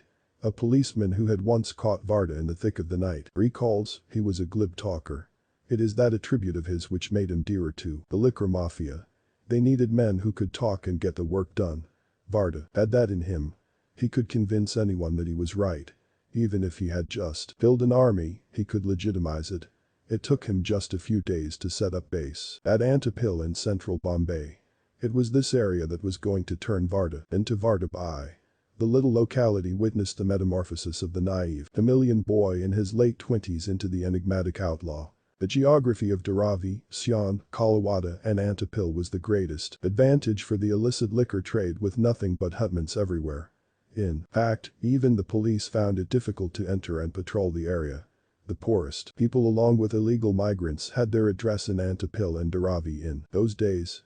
Like a local policeman narrates, it was a matter of pride to be on a police charge sheet those days for people living in this area. Each boasted of furs, as one would about awards. Men would be ridiculed if they were caught in silly offenses. The area was dotted with small huts where local liquor was illicitly produced. With the help of the local network and bribes to the police, the trade made way to bars in Bombay. Veridarajan started gaining entry into the trade when it was still in its early days. The area was mostly occupied by non-Brahmin Tamilians who operated and maintained the Addis furnace in Addis marshlands. The number of Addis ran into hundreds, with each one having a capacity of making around 120 liters of concentrated hooch each night. The police files detailing Veridarajan's trade said that he was the only one to plow the profits back into the trade as he looked at a much bigger canvas, unlike the locals who were complacent with an area under them. He used his South Indian card to his advantage and started creating pockets of mini Tamil Nadu by recruiting people into the illicit trade. He also identified similar pockets across central Bombay and even moved the production of illicit network to Sion, Kalawada, Dharavi, Kember, Matunga and some other areas to create a stronger, tighter network. The word regarding Veridarajan's tenacity spread and those who came from Tamil Nadu for work invariably ended meeting Veridarajan and settling in this highly lucrative trade. The logistics of work those days were very nominal. The trade, mostly active after midnight, would consist of a few who knew how to mix liquor and another set of people who provided the security cover and kept vigil. The next setup was of foot soldiers who, along with retired cops, worked in the nights round the week to provide liquor to many small shops across the city, especially close to the access points of the city. The journalist Pradeep Shind, who covered the trade very closely, once observed, the entire kingdom of Vardhabai rested on the distribution and collection of illicit hooch. The concentrated liquid, one of his report states, was filled in tubes of truck tires, which are piled up in the deserted roads of Dharavi and taken over by the wheelmen or distributors. These carriers, ironically, are by and large from the ranks of retired or suspended police personnel who have switched sides because of the lure of money. These are transported in gunny bags, car trunks and other innocuous places. In Bombay, it is easy to identify these carrier vehicles. The rear seats are invariably missing to provide more storage place. In areas which are called Aram sections, hot spots, meaning areas that were devoid of friendly police protection and had the risk of meeting a hostile cop party, an escort vehicle was provided. Its function was to intercept police vehicles which would suddenly be blocked by a car whose ignition had conveniently failed. Witnessing this intricate yet simple web of transportation, the upper ranks of policemen soon realized that the trade had become a big menace. And slowly but surely, Vardhabai was transforming from just another illicit liquor producer into a big don. The dawn of Varda's power came when his men could get anyone a ration, hard, illegal electricity and water supply and make them a Bombay citizen faster than the local administration. People started pouring into the city in groups, especially from southern India, Karnataka, Tamil Nadu, Andhra Pradesh, Kerala, and with each day the slums lined across the central region began to grow. It would not be an exaggeration to say that Veridarajan, in a small way, had much to do in making Dharavi the biggest slum space in Asia. Such was the allure of his might that people started working blindly for him. Press reports during the 60s pegged his trade of illicit liquor to around 12 crore rupees a year. In those years, that was a huge footprint considering the clandestine nature of the trade. The aura of his power had engulfed not only his trade, but also the psyche of the people around him. An Antipil police station diary entry records a very sketchy detail about a man from Uttar Pradesh who went missing. He lived with his wife and 2 children at one of the first-floor corridor houses in Antipil. Every night, when Veridarajan's men would gather to make liquor, the noise from the vessels would disturb his sleep so much that he complained to the local police, who poignantly chose to turn a deaf ear to it.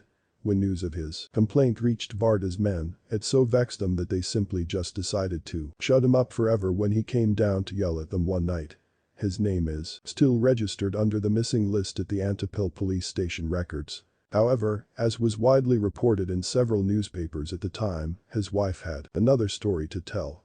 She was adamant that the police was very handsomely paid. To keep mum about the whole incident, she left the city soon after. Varda, however, knew too well that he needed to be very far-sighted in his approach in handling the network that chose to function under his name. While he handicapped the intelligence network as bribes ensured that the informers in the backstreets were kept satisfied, he also ensured that the other end was well oiled. A news report published during the 60s did not shy away from stating on record that constables on the hooch beat made quite a sum. The rate for police protection for the badas where hooch was sold in public was Rs 5,000 per bada. Each police station had on an average 75 to 130 badas in its area. For the owners of the badas, the monthly turnover in just one suburban area with 5 badas is around Rs 50,000 per month. The economics worked at 10 rupees per glass for diluted hooch, which means anywhere around 1 crore rupees a month. He also divided his work area-wise and let individuals from each local area handle their own business, making the areas more work-efficient while completely eliminating ego hassles. This only furthered healthy competition in upping returns, ensuring no individual or group encroached upon the other's designated area and distribution network. To maintain the smooth running of his business, he had 2 trusted lieutenants to look after migrants from Tamil Nadu, Thomas Kurian known as Kaja Bai and Mohinder Singh Vig known as Badasoma. It was not long before Varda slowly edged out rivals in the trade to the point of achieving a complete monopoly. It was also during these early days that he started getting cheap migrant labor into the city. Slowly, his men started grabbing government land and allocating space to the new entrants for a price. And with that, South Indians began to dot the cotton mill-dominated central Bombay of Dadar, Sion Matunga, Dharavi and Wadala. Along with a hugely successful hooch trade, there was another trade that Veridarajan's profit started to control prostitution. Although Varda was never directly involved, he was aware that his men were pouring profits into this very vicious trade. As a former assistant commissioner of police observes, he never stopped his men from letting the prostitution trade grow. That is where we would like to believe that he was equally involved. It was a very unique system where eunuchs were given the reins of the flesh trade.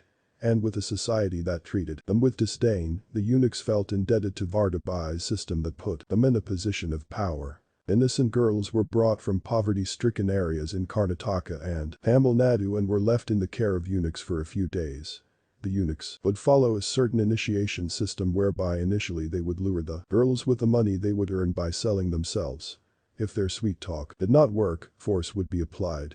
Houses in Antapil and Dharavi became hotspots for this flesh trade, and though Vardabai was never seen at the forefront of the business, he certainly was a benefactor of the trade. Varda's clout had increased tenfold, but in the 60s, smuggling was still considered the real innings. The big share of the pie was still in gold smuggling, but the business tilted to the side of Muslim dons who had the right contacts in Arabia. One of these was Haji Mastan. 5 Tamil Alliance. Over the years, Haji Mastan's financial state had gone up remarkably.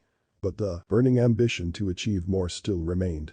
So, once when in the course of conversation his collaborator Bakiya told him that he should first consider becoming Bombay Badshah before venturing towards Gujarat, Mastan was badly stung. To the up-and-coming smuggler, such a blatant dismissal was a slap in the face. He made up his mind to take over the city, but he knew he could not accomplish this alone. He needed the help of powerful musclemen to reach where he wanted to. Varda seemed to be the perfect man for the job. For, while Varda was a don based in central Bombay, he had the clout to get things done all across the city. His men like Nandu Sadam could pull things off in the farthest coasts of Versova, Vasai, Vyre, and even Palgar. Mastan was waiting for an opportunity to befriend Varda. What followed was a strange twist of fate. It would seem as though destiny had conspired to get these two men together. Varda was arrested for stealing antennae from the customs dock area. The consignment was meant for a top politician in the union ministry. Initially, customs officers and the cops remained clueless about the mastermind behind the theft. However, a tip-off led them to pick up Varda from his den in Dharavi. The captured Varda was told by the police that if he refused to tell them the whereabouts of the consignment they would be forced to unleash the third degree on him, as it was their neck on the line. According to this possibly apocryphal story, as Varda was mulling over the bread in the night in the loneliness of the Azad maiden lockup, he saw an affluent-looking man, dressed in a white suit approaching him. The man was smoking a 555 cigarette and exuded a certain calmness. The man walked up to the iron bars and not a single one of the cops on duty stopped him. Years of smuggling had made several customs officials Mastan's friends and put them on his peril. He had assured them that he would retrieve their consignment tactfully and that Varda must not be tortured. In the history of the Bombay mafiosi, Mastan and Varda were the only two chameleon dons. But ironically, the two were as different as chalk and cheese. While Mastan was known for his suave ways, Varda exuded the aura of a ruthless ruffian. Mastan walked very close to Varda and surprised him by greeting him in Tamil. "Vanakkam Thalavur," he said. Varda was taken aback for a moment both with the greeting in Tamil and the choice of words. Thalavur is a term of respect used to refer to the chief. No one had even spoken to Varda in a civil manner ever since he had been dumped in jail. So the irony of the greeting appeared starker. Of course it was being used partly because Mastan was using their common language so the policeman would not understand what they were saying, as he had a business offer for Varda. He could not take the risk of the police smelling an unholy alliance. After striking up a conversation and developing a rapport with Varda, Mastan came straight to business, "Return the antennae to them, and I will ensure that you make a lot more money." Varda was stunned. He could never imagine Mastan being the spokesperson for the customs and the police. Belligerent at this apparent presumptuousness, he replied brusquely, "What if I say I don't have it, and even if I do I don't want to part with it?" Mastan remained calm and composed as he spoke. "If you presume it will be my loss, then you are mistaken. I deal in gold and silver. I don't touch such low-value stuff that you will have to sell in Chor Bazaar. I am making an offer to you which no wise man can refuse. Return the antennae and be my partner in the old business." Varda was surprised again. Mastan had said so much in such few words. He not only derided Varda and made his suspicions look small, he had also demonstrated his own stature and offered him a partnership in his business. At this juncture, Haji Mastan was the moneyed guy, the man with the pull, whereas Varda was still to make an indelible mark anywhere. So, when Mastan proposed the alliance, it was an offer Varda could not refuse. "What will you benefit from this?" asked Varda. "I want to make friends with you as I want to use your muscle power and clout in the city," replied Mastan. Varda, who had seen enough struggle in his life, must have thought that this was his only chance of walking away from certain torture and humiliation. He agreed to Mastan's offer and disclosed where he had hidden his stolen consignment.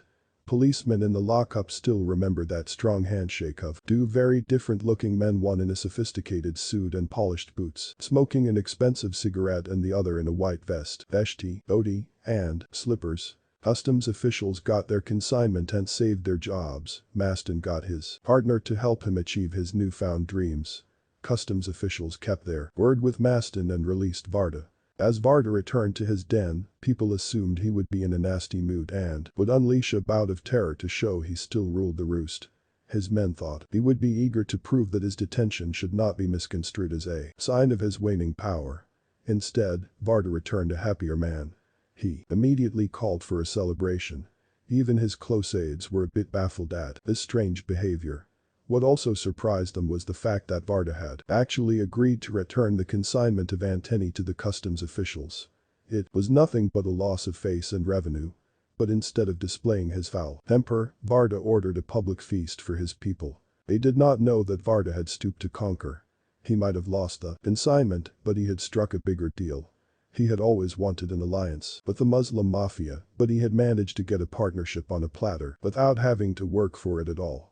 Earlier at the jail, Mastan and Varda had struck up the deal, simply by a few well-chosen words in Tamil, and mostly through eye contact, the perfect tacit contract. After his release, Varda spent another week or two laying low, assimilating the fact that he, a small-time crook, was now muscleman for the powerful, rising Haji Mastan. Varda knew he could never penetrate into the smuggling trade, as the margins and the territory already came marked. This was closest to the profitable smuggling business. A shrewd Varda saw an opportunity in stealing legally imported goods and passing them off as smuggled goods. For this he had to tap his operatives at the Bombay Port Trust docks. Crime branch officials who probed the matter during the late 60s realized that the networks were made based on Varda's contacts during his days as a porter.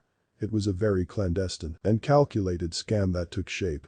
Cheap migrant labor from Tirunelveli found work in the docks, and soon many networks were formed and strengthened. The cartel took roots as a nexus was formed between the laborers, the customs officials, and officers at the Bombay Port Trust through Varda's calculated shrewdness. Over a period of time a pattern emerged. Once the goods were unloaded at the docks, in the 53 sheds of around 30,000 square feet, cargo would miraculously get transformed into missing cargo. The goods would be scattered around the docks by laborers who were recruited by Varda. The goods would then be classified as cases of wrong delivery, missing goods, misplaced goods, short landing, and everything else that could go wrong in the transporter's books. The importer would file a missing complaint and get insurance for the value lost, and the goods would come under the custody of Varda, who along with the importer would share the insurance amount and release the cargo to the importer for half the price. Initially, importers complained of the crime, but when they realized that they could get the cargo at half the price by giving a share of the insurance to Varda, even they fell in. The insurance companies, who were the only losers in the game, later realized that the missing goods were first spread across the docks. So they became more alert to ensure that such thefts do not occur. To counter this, Varda came up with a completely new strategy.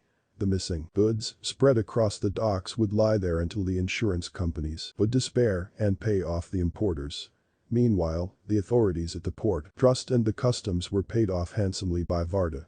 They would keep the goods in their places until the insurance companies lost interest and would then, after a pre-designated period, release them as unclaimed.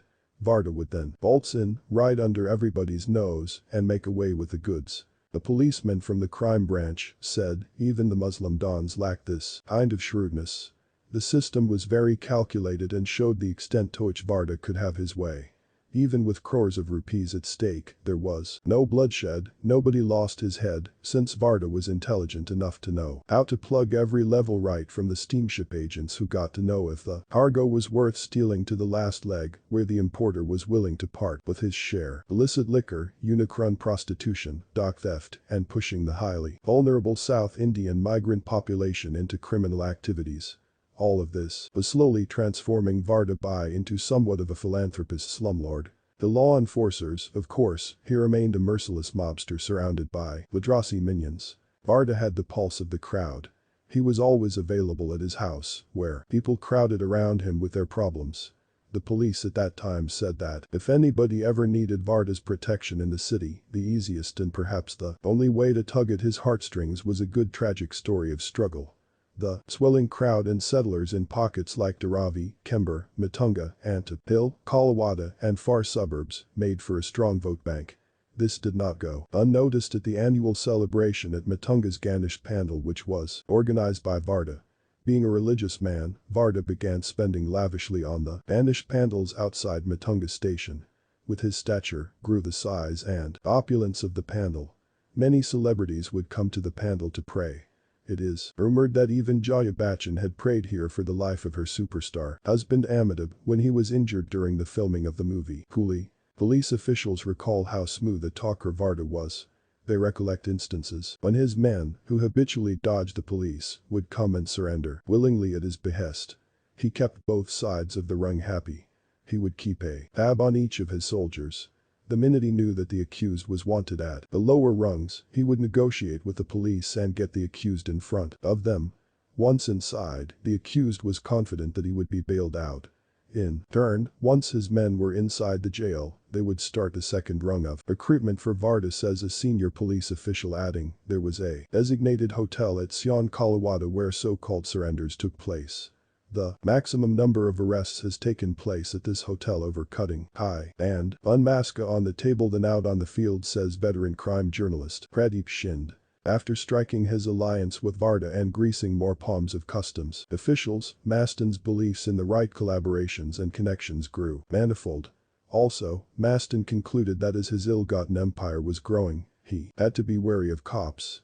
He realized that if he wanted to play it safe, he had to befriend some policemen and politicians.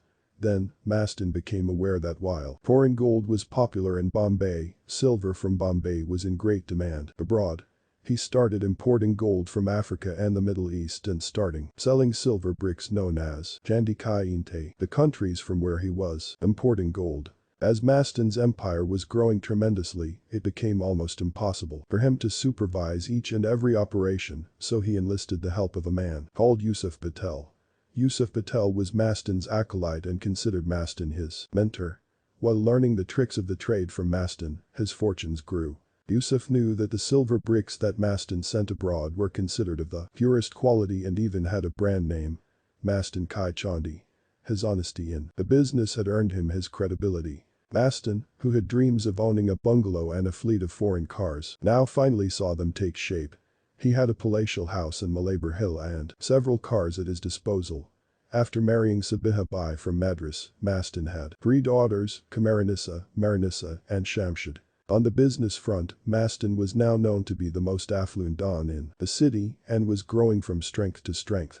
He began to use other ports like Kember, Versova, and the Thane Creek. And by the early 70s, Barda in central Bombay, Haji Mastan in the south and west, and the final member of their triumvirate, a Pathan called Karim Lala who provided the muscle, formed the most formidable alliance of smugglers and dons in Bombay. When they were mentioned together, they inspired awe in the youth and other smaller aspiring dons. 6. Pathan power. Then, one, not even his family, knew exactly when Karim Lala arrived in Bombay. What is known is that it was approximately in the 30s. Mumbai was known even then for its cosmopolitan identity and inclusive character. Nepalese, Burmese, Ceylonese, and Kabulawalas, Pathans visited the city and made it their home because they saw more opportunities for business and personal advancement in Bombay than they ever saw in cities like Kabul, Kathmandu, or Colombo. Abdul Karim Khan alias Karim Lala, a towering Pathan almost 7 feet tall, came to Bombay from Peshawar with dreams in his eyes. Unlike his mentor, Khan Abdul Ghaffar Khan, whom he followed into the country, he was not drawn to India's freedom struggle. Despite being a bona fide member of the Pakhtun Jirga-e-Hind, he did not participate in the movement. Instead, he was drawn to the city of Bombay, a city of myriad hues, which was very different from his motherland, with its mountains and wilderness. He fell in love with the city and decided to call it his own. Karim Khan, like several others, had come to Bombay in search of fortune. He wanted to achieve here what he could not achieve in Peshawar. He rented a place in South Bombay, in Baida Gully near Grant Road Station. Uneducated and unskilled, Karim Khan decided to be self-employed as he could not think of any other way to earn a decent living. He started off by establishing a gambling den euphemistically known as a social club on the street he lived in. The club was frequented by all kinds of people, paupers and those with deep pockets, those who could afford to lose money and those who struggled to survive, daily wage laborers and middle-class men. Heavy losers borrowed money from Khan or his men to buy groceries or other necessities. When Khan noticed that this was becoming a trend, he decided to put an end to it by asking the borrowers to pay him interest on the 10 off every month for the borrowed sum. This discouraged some, but others remained undaunted. Khan noticed that his cash box swelled on the 10th of every month despite the interest, and encouraged by this, he decided to become a moneylender or Lala. Thus, Karim Khan came to be known as Karim Lala. Karim Lala was not the only Pathan who lent money and lived off the interest. His brother, Abdul Rahim Khan alias Rahim Lala, also ran a social club near Jail Road in Dongri. There were other Pathans who did not own gambling dens, but were affluent enough to lend money. Life started looking up for the sizable Pathan community in the city. Over a period of time, Karim Lala's gambling den became a hotspot for crime. Violence, brawls, and mugging became routine. This brought him into contact with the local police and subsequently with crime branch officials. But Karim Lala managed to bribe his way out of legal entanglements. Slowly and gradually, he began to grow in stature and clout. Some began to refer to him in grander terms as Karim Dada. Following their tribal tradition, the Pathans, who had begun to crowd around Karim Lala, looked up to him as their leader.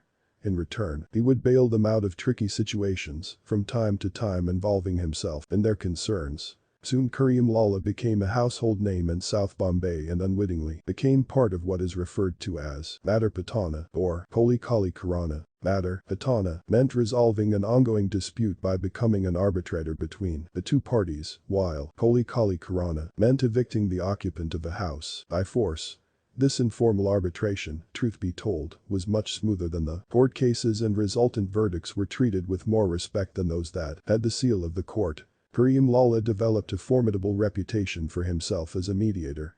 It started off with his getting involved in the concerns of friends and their own friends, but gradually the Pathan became the choicest arbiter in any kind of dispute in South Bombay.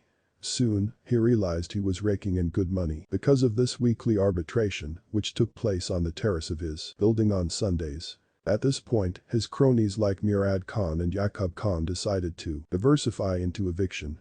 South Bombay had the maximum number of houses on the Hagdi system in those days. Hagdi technically means turban, but in this context it means that the tenant has placed his Hagdi or honor in the hands of the owner and which he will get back once he vacates the house. In the business, this Hagdi system meant that once an individual gave the money to the owner, he or she would have complete right over the property. In the 60s and 70s, even 500 sq ft tenements were given out for a nominal amount of 5,000 to 10,000 rupees. At times, the rooms were given out for 9 to 99 years in a lease as low as 20,000 rupees. So when after a couple of years, the seller regretted giving out the room for such a meager amount, he expected more money, which the occupant might not agree to pay later in the day. There were also several instances when the lease period was completed, but the occupant was not budging or shelling out more money. In cases like these, the landlord or the tenant made use of the services of Kareem Lala and his minions. Kareem Lala realized that he could make more money out of this than through lending money, waiting for the 10th of every month. As this new business thrived, he took on such a fearsome aura that several properties were evicted just by mention of his name. No sooner did the landlord say, "Ab tol Lala Kopulana, Padega, now Lala needs to be called." The occupant, whether in the right or wrong, would vacate the house. It was now several years after Indian independence and the Pathans had now settled in comfortably. Khan had become the uncrowned leader of the Pathans in the city. His exact age was not known, but in the early 50s, the Pathans threw a huge party for his 50th birthday. Kareem Lala had now graduated from starched Pathani suits to white safari suits. He had a flamboyant lifestyle. He sported dark glasses and was almost always seen smoking expensive cigars and pipes. On his 50th birthday, one of his sycophants gifted him an expensive walking stick. Initially, Kareem Lala had frowned at the gift, saying he was still strong and fit enough to walk around without the help of a stick. But when several of his aides suggested this would only add to the strength of his personality, Kareem Lala readily agreed. After this, he could be seen walking with his fancy new present at all major gatherings. The stick began to accompany the man everywhere. If he went to the mosque and got up for ablutions, leaving the stick behind, even if the mosque got crammed and crowded, no one would dare to move the stick aside or occupy Kareem Lala's prayer spot. Likewise, in any social gathering, if he made a trip to the washroom and left his stick behind, resting on a sofa, no one would dare toke him and sit on the sofa. There was much talk of the stick and the awed commanded amongst ordinary mortals. Remarkably, Kareem Lala enjoyed this new height of power without having entailed bloodshed or effort. Landlords like Chaman Singh Mewala and Abdul Quraishi, who had become regulars in Lala's Baythax gatherings, realized that every time they contracted Lala for an eviction, they had to dole out a sizable amount to him and his goons. So, in order to cut down on expenses, they sought to use solely the symbol of his power and pay a fraction of what they had to otherwise pay him. Between the two of them, they devised a plan to obtain his consent so that he would not know the actual reason behind the proposal. Catching him when he was in a good mood one morning, they began.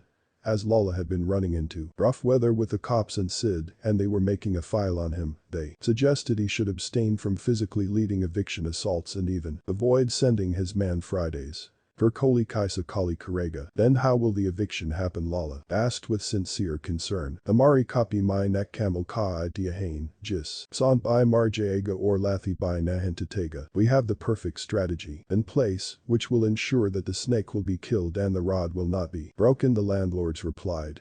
Lala looked at them incredulously. Whenever they wanted to evict a house, Lala's men now left only his stick at the desired site as an ominous symbol. It always seemed to work, they found. Many tenants would almost immediately evict the house and leave the fear-inspiring stick behind. Nobody before this had commanded such clout. This not only added to Lala's fearsome reputation but also caught the attention of Haji Mastan. Mastan had always wanted a man who could pull off tricky things for him without violence. He sent a message to Kareem Lala for a meeting. Kareem Lala had heard a lot about Mastan but had never met him earlier. They both met during Friday prayers at Grant Road Mosque and proceeded to Thayer Manzil, Kareem Lala's Baidaguli residence for lunch. For religious Muslims, lunch after Friday prayers should be sumptuous and rich. Kareem Lala had laid down a scrumptious feast for Mastan. Both of them immediately struck a rapport over the meal, laughing and talking like old friends. After the meal, it was time to move to weightier issues. "Han," Sob Mastan said, addressing Kareem Lala, "it has been great talking to you like friends, but now, I have a business proposition for you." Kareem Lala had been waiting for just such an opening, and he leaned forward, interested. "Of course, Mastan Bhai, tell me. What do you have in mind?" he asked. Mastan slowly sipped some water before he started to talk. "As you know, I have quite a lucrative business going at the docks. But I am in need of some manpower, people who know what they are doing. I was wondering if you would be interested in providing me with men." Kareem Lala's eyes gleamed. "You intrigue me, Mastan Bhai. But tell me, what would my men have to do?" he inquired. Mastan replied, "Nothing too dangerous. I have a lot of goods coming in at the docks of Bombay Port Trust. They need to be unloaded quickly and efficiently, taken and stored in a warehouse, and then transported out. Your men will have to give their protection to me and my men for the goods at the docks and the warehouses until they are sold off. That's all." Mastan knew that if he pitched it like this, the up-and-coming Kareem Lala would be assured that there would not be much danger involved. Kareem Lala sat back and folded his arms across his chest, brow furrowed as he thought about Mastan's proposition. After a minute, he asked, "I see. Will there be any violence involved?" Mastan smiled. He knew he had Kareem Lala hooked. "Khan Saab, if your men are around, there isn't a soul who will dare intrude or interrupt us. So there won't really be much violence involved." "Well then, it sounds pretty doable. But what do I get out of this, Mastan?" Well, Khan Saab, I can't promise you a fixed cut, but our shares will depend upon the value of the goods that we unload. So, how about we decide on our shares on a consignment basis?" Mastan knew this was the tricky part, but he knew, almost as a certainty, that in the end Kareem would not be able to resist. A short silence prevailed, in which Mastan watched the man sitting across him think furiously. Finally, Kareem Lala released a deep breath, looked up, and, with a smile, offered his hand. Mastan took it and shook hands. This sealed one of the deadliest deals of the time in the Bombay underworld. Mastan would be the brains, and Kareem Lala would provide the bronze. Finally, Kareem Lala had skyrocketed into the big league. This newfound alliance presented a headache for the cops. Mastan was a well-connected smuggler and Kareem Lala, a ruthless muscleman. A most unholy alliance. As Mastan's political connections were well-oiled, they knew they could not touch him. They decided to try to clip Lala's wings. In a very concerted attempt, cops unleashed a crackdown on Kareem Lala and his brother Rahim's gambling dens. At times their hotel managers were picked up, detained and subjected to relentless questioning. Baidaguli began to see frequent visits from the police. Strangely, these police officers came bragging about what they could do to Kareem Lala because of his involvement in mediation and eviction deals. But after all their histrionics and hard talk, they left tamely, pockets full of bakshish bribe. Once in a while Kareem Lala was also summoned to the SID office. Threats were issued that he would be produced in front of the then Deputy Commissioner of Police User Ahmed Khan, but the moment he put his hands in his pocket and brought out wads of notes, they became as docile as donation seekers from charity organizations. The only policeman the Kareem Lala respected was Head Constable, Havaldar Ibrahim Kaskar. Ibrahim had never ever asked him for money and never displayed any sort of deference towards him. In fact, despite his being a constable, Ibrahim chose to admonish him in the strongest terms. They had known each other for several years, and Ibrahim exhorted him to close down his gambling dens and his business of lending money on interest, as both businesses were considered haram in Islam and thus the money earned qualified as unlawful and ill-gotten. Kareem Lala was astonished at Ibrahim's devoutness and bluntness in the face of a notorious don. Ibrahim was a pauper and was struggling to make both ends meet, yet he did not want to accept money from him and preferred to survive on a meager salary of 75 rupees a month. Kareem Lala had never felt such a sense of respect for anyone else in his life. He almost venerated Ibrahim. Despite the head constable being younger to him by a decade or more, Lala began to call him Ibrahim by .7, the original Don. Bashu. The three men lurking near the state-run JJ hospital in Tili Mahalla looked so menacing that passers-by instinctively crossed the road to avoid them. Khalid Pahelwan, Rahim Pahelwan and Lal Khan were massively built by Indian standards.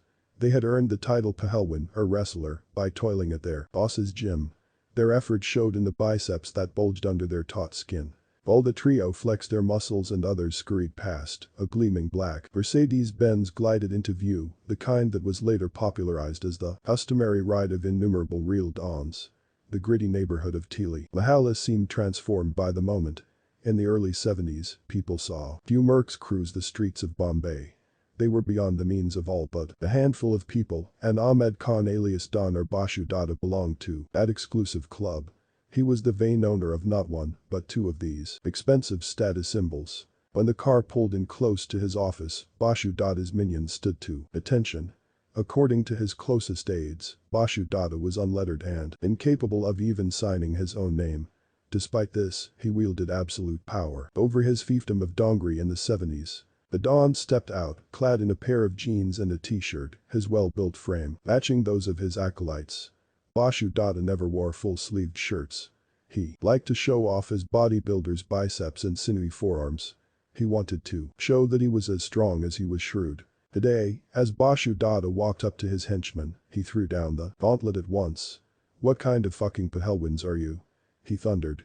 "Can you do 100 push-ups without a break?" Khalid and Rahim's ability had never been questioned with such contempt in that too by Bashu Dada. They had little choice but to prove themselves. "Of course, I can do a 100 dips," Rahim replied, trying to salvage his wounded pride. "Go on, do it." Bashu egged him on. "Khalid, you join him too." Tili Mahalla was abuzz. A small crowd gathered to watch the two wrestlers in their exertions. Both took up their positions, palms outstretched, hips raised, and legs extended, only their toes touching the ground. The countdown began. 1 2 3 4 5. Bashu Dada joined the battle of the biceps, slipping into position easily. The crowd's excitement went up a notch. By the 20th push-up, Khalid and Rahim were panting. But Bashu Dada, who had been quietly keeping pace, showed no signs of flagging. When they crossed 70, the going got even tougher. With each passing number, Rahim found it more and more difficult to rise. When he hit 87, he could not do it anymore. He flopped to the ground, his face kissing the dirt. Khalid managed 3 more dips. He was determined not to collapse in a heap like Rahim. He also did not want to lose when he was so close. Unable to rise and too spent to dip again, he suddenly froze, mid-position, sweat pouring from his creased forehead. His heavicid body trembled with the effort. By now, Bashu Dada had become the center of attention. He had cruised past 90 and was well on his way to a century. But instead of stopping at 100, he continued with astonishing speed. His breathing got heavy when he crossed 110, but he never once slowed down. When he finally stopped at 120, his t-shirt was drenched with sweat, but he rose to his feet and gave both his bodyguards a big smile. He had proven his point. He did not exchange any words, but ordered 3 glasses of badam sherbet.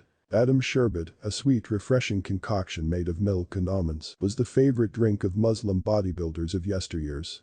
For men like Khalid and Rahim, it symbolized a reward for their hard labor. The two men from Uttar Pradesh worked out at Bashu Dada's Tili Mahalla headquarters, which doubled up as a gym. Huge mirrors lined the walls of this room, while an assortment of pulleys, dumbbells, and barbells were strewn on the floor. It was from this den that Bashu Dada surveyed his smuggling universe and lorded over Dongri, the toughest territory in the city. One of the top smugglers of his time, Bashu dealt in gold and silver. The police steered clear of Bashu Dada, as he was the most powerful don in the area. In fact, the local policemen regularly sought his help in solving cases. Bashu's contacts in the city helped them nab pickpockets, bicycle thieves, violent criminals, and underground casino operators. Bashu Dada's helpful gestures did not go unrewarded. When the Customs Department or the Directorate of Revenue Intelligence implicated him in a smuggling case, policemen from the Dongri police station or the Yellow Gate police station found themselves in a tricky situation. To save face, they would ostensibly mount raids on Bashu Dada's premises. The police jeep would park at the corner of the new Kitab Gar at the JJ Junction. An officer, accompanied by a lone constable, would get out of the jeep, take off his cap and walk towards Bashu's evening eighth act. The Don would not budge an inch from his seat, barely acknowledging the policeman's presence. And the officer would greet him humbly and sit on a chair if he was offered one. Sometimes, the Don would treat these men in uniform to badam sherbet. At other times, he would ask them to leave, no questions asked. Even the policemen of Bombay, who had the reputation of being India's toughest, were forced to comply if not grovel in front of Bashu. Once a starving slum dweller, Bashu Dada had scaled dizzying heights. Bashu landed in Bombay in the post-independence years of poverty and despair. A young boy barely in his teens, he spent days searching for food in the South Bombay areas of Null Bazaar, Kotwadi, and Grant Road. Although he made some money as a cycle mechanic and errand boy at a scrap shop, he went hungry more often than not. One day, in a desperate bid for survival, Bashu snatched a leather bag from a Marwari businessman outside Shalimar Talkies and ran for his life. When the businessman raised an alarm, a mob started chasing him. At the Null Bazaar junction, a police constable nabbed him and confiscated the bag, which was stuffed with wads of currency. As punishment, Bashu was sent to the Dongri remand home, the city's biggest penitentiary for juvenile offenders. At the age of 15, he had to work like a hardened convict, lifting heavy barrels of water and gunny bags. It was in the throes of such strenuous work that Bashu began to pay attention to the interesting ways his body was changing, his friend Sheikh Abdul Rahim alias Rahim Chacha recalls. The initial fancy he took to bodybuilding turned into an obsession. With his expanding pectorals and bulging biceps, he became a force to reckon with inside the remand home. The inmates and even the wardens became wary of his volatile temper and physical prowess. Legend has it that Bashu once slapped a cook for serving him less food. The enraged cook retaliated by hitting him with an iron rod, which Bashu twisted out of shape with ease. The astonished eyewitnesses, who had never seen such a display of brute strength, grew increasingly deferential to Bashu. The administration, which had initially sought to punish him for this act of intimidation, let it pass as the lad was only few months short of 18, the age of release from the remand home. Once released, Bashu joined the ranks of unemployed youth in the city. But not for long. Before his release, he had chalked out a plan of action. For, inside the remand home he had met a couple of teenage criminals who showed him how to make a quick buck. Swiftly, he assembled a band of equally daring boys who were itching to make some money. The newly founded gang waited outside the Bombay dock at Masjid Bunder and clambered atop trucks carrying imported fabrics and electronic items. By the time the truck reached the city, Bashu and his gang managed to steal enough goods to earn themselves several thousand rupees at Mahata market. These exploits earned the intrepid Bashu an early nickname, Dodi Kachuha, Rat. The profits he made off the scam were sufficient to afford Bashu a luxurious lifestyle. But soon enough, he got bored of this risky small-time business. He turned his eye to direct smuggling. In the very first consignment of Rolex and Brado watches he smuggled in, he managed a windfall profit. Within months, the young man made it to the top league, joining Haji Mastan and his fellow Donbakia. He began driving fancy cars and bought flats in plush Malabar Hill, in addition to several other properties in Bombay and a few in Hyderabad. Secretly, though, Bashu was quite disdainful of Mastan and Bakia. He was a self-made man who saw to all the nitty-gritty himself and consequently never thought highly of anyone who would make others do all the dirty work for them. One quality remained unchanged despite his meteoric rise: his obsession with bodybuilding. This extended to his collective use of force, unlike other smugglers like Haji Mastan, who had to hire muscle from Karim Lala Varda. Bashu always used his own muscle and men to conduct his business. Bashu, like most dons, hated the system and treated the police machinery, but disdained something no other don before or after him managed so effortlessly, perhaps. Among the members of his coterie, however, was the retired head constable, Ibrahim Kaskar, so revered by Karim Lala. Bashu was a master puppeteer who manipulated and used several retired and serving cops. Ibrahim was one of these, a former head constable.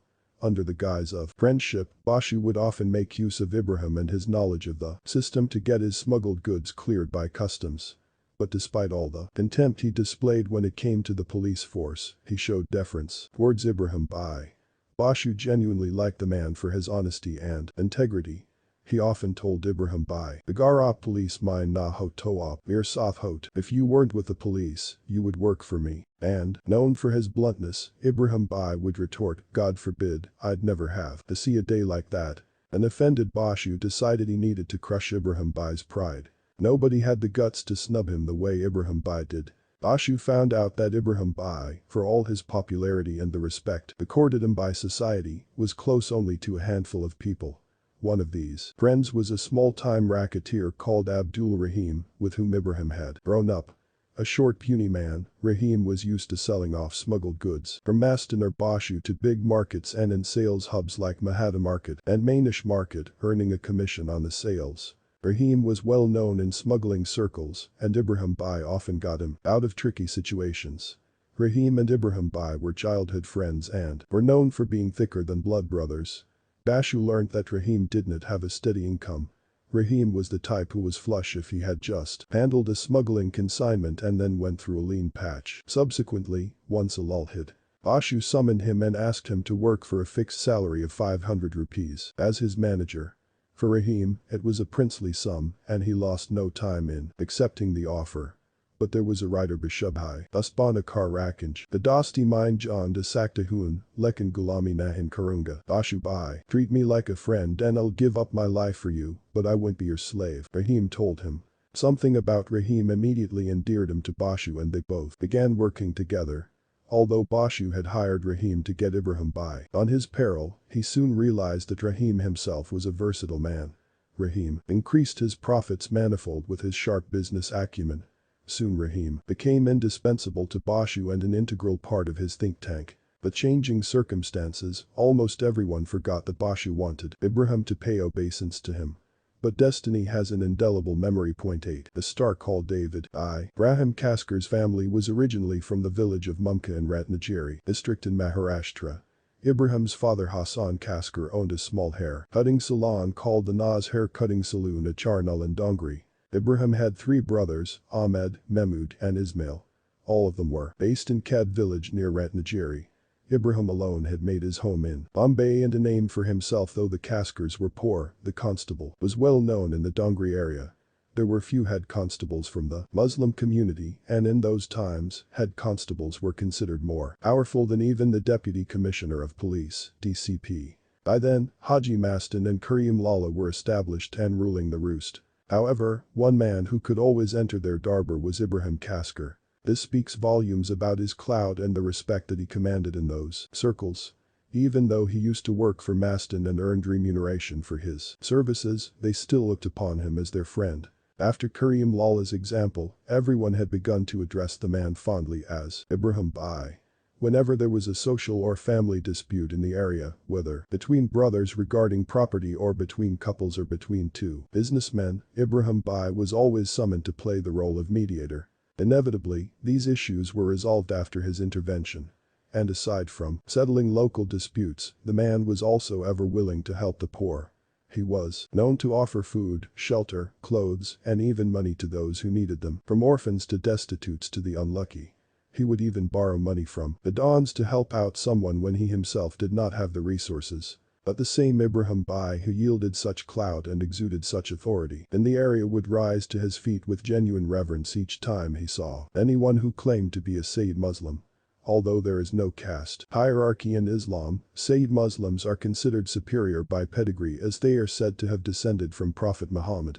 It was this deep reverence toward Sayyids that presented opportunity to many unscrupulous people who wanted to take advantage of Ibrahim Bai's religiosity. Regarded as a resourceful cop and Sid, Kasker had, in a career spanning over 2 decades, built up a formidable reputation in the police. In the early 60s, Yusuf Havildar, Adam Havildar, and Ibrahim Kasker formed a powerful group of constables in Dongri and used to make criminals quiver.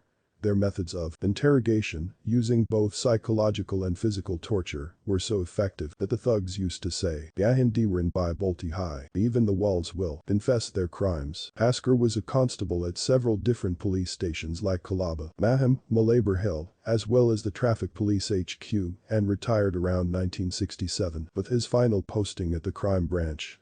At the time, there was only one crime branch stationed in the commissioner's headquarters. An elite squad made up of competent people. How ironic that the same room Ibrahim was once saluted in later became the backdrop for discussions around the rise of the most dreaded gangster of the era, his very own son. Kasker lived with his wife Amina and a 2-year-old son, Saber, in a small, nondescript 10x10 square feet house in Temkur Mahalla, a far-flung corner of South Bombay. It was here that his infamous second son was born on 26 December 1955. Despite his already having been a father, the news of the birth of second son made Ibrahim ecstatic. Posted with the Malaybar Hill traffic police at the time, he was manning the roads when he was given the good news.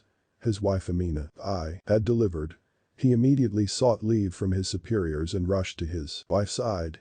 As he looked at the infant, he recollected that only a couple of months ago, Niril Shah Baba, a seer whom they all revered deeply, had predicted that he would have 6 sons and that his second-born would be powerful, famous, and wealthy. Ibrahim Kasker was a very religious, pious man. When he looked at his son and thought of the power and wealth the seer had predicted, he could not conceive of any other name but Dawood. And thus Constable Ibrahim Kasker's second son came to be christened Dawood Ibrahim Kasker. The Holy Quran and the Old Testament of the Bible both hold references to Dawood or David as a highly venerable and powerful prophet of God. Dawood was also a king who ruled all the creations of God, including animals and birds. According to Muslim folklore, Dawood was strong enough to bend an iron rod by a mere touch of his hand.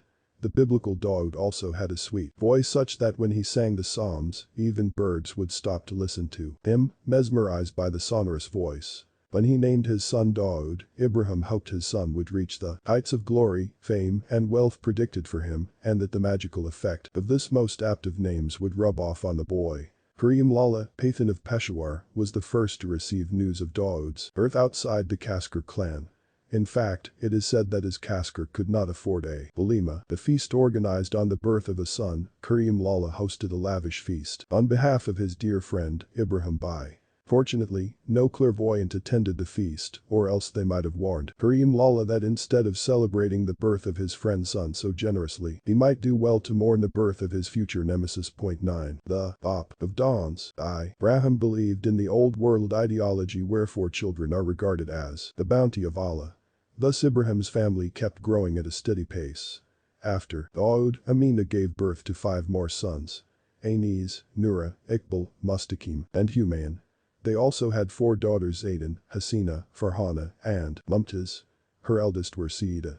It was quite a struggle to survive, trying to subsist and raise 12 children with a meager salary. Stories from that time tell of how the Kasker children starved most of the time. After they had their morning meal, which comprised tea and a piece of bread, known as pav, the next meal was dinner late at night. Most of the time, the family did not have anything to eat through the day. But, in spite of the abject conditions they lived in, Ibrahim wanted his children to have a good education. He got Dawood enrolled in Ahmed Sailor High School, a prominent English medium school at Nagpada, while his brothers were sent to municipality schools and sisters to Urdu medium schools. Dawood's father also ensured that his second son, intended for great things, was involved in extracurricular activities. He enrolled him in the RSP, Road Safety Patrol, team, where he was given traffic training. Until the 6th grade, things went smoothly, and Dawood did not play hooky. But one day, Ibrahim and a few of his colleagues lost their jobs. It was never clear as to what exactly precipitated the crisis, but it was widely suspected the blow had been dealt because the policeman had not cracked a particularly high-profile murder case in 1966. Subsequently placed under suspension with his colleagues, Ibrahim could not believe his fate. The family was virtually on the brink of starvation. Education now seemed a distant dream. Perhaps life would have taken a different turn for Dawood if he could have continued his education. But the family's deteriorating financial circumstances forced him to drop out. Dawood was thus 10 years old when he bid farewell to formal education. One man who was deeply disturbed by this development was Ibrahim Kasker's senior, ACP Dastager Burhan Malgi. He insisted Dawood should continue his education at any cost, but Ibrahim Kasker had no choice. From the summer of 1966, Dawood was one happy boy. He did not have to go to school, study, or complete his homework. He did not have to undergo the RSP training his father had put him through. And most importantly, he had all the free time in the world to do what he wanted: hang out in the area with other boys his age. The boy started spending time with the street urchins in the Dongri and JJ area, much to the chagrin of his parents. At other times, he was found in the huge sprawling precincts of the JJ hospital where he played cricket. He loved the game, patronizing it even when he was on the run from the law. Much later, another favorite hangout was the JJ Square, where he played with other Muslim boys. In the meanwhile, Ibrahim was busy with a new kind of work. He had begun doing various odd jobs to feed his family. He was forced to run certain errands for Bashu Dada, even petty jobs like running around with files to the clerks of the Customs Department and Bombay Port Trust officials. But he remained honest, and despite temptations and enticement from friends like Rahim, he did not succumb to the temptations of a life of crime. He could not, however, keep a check on his sons, especially Saber and Dawood. Soon, Dawood's family had to give up their house in Temker Mahalla and shift to Musafirkhana, Pakmodia Street, a stone's throw away, at the time, called Buri Mahalla. The Kaskars had barely shifted when Dawood made his presence felt in the area as the local goon. The Boer community bore the brunt of the activities of the budding gang of thugs. Musafirkhana became the unofficial headquarters for the budding Dawood gang. Despite all the religious teachings and education imparted by his parents, Dawood was drawn to crime and power, and he was hungry to earn lots of money. Even before his teens, he had begun to indulge in street crime like petty theft, chain snatching, beating up people, pickpocketing, and extorting money from shopkeepers. Dawood was just 14 years old when he committed his first crime. He snatched money from a man who was counting cash on the road and ran away with it. The victim managed to trace Ibrahim and complained to him. A furious Ibrahim got hold of his son and gave him a proper thrashing.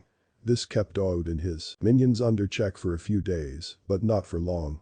The boy soon returned to his wayward behavior. Dawood's menace, clout, and propensity to cause mischief were soon common knowledge in the area.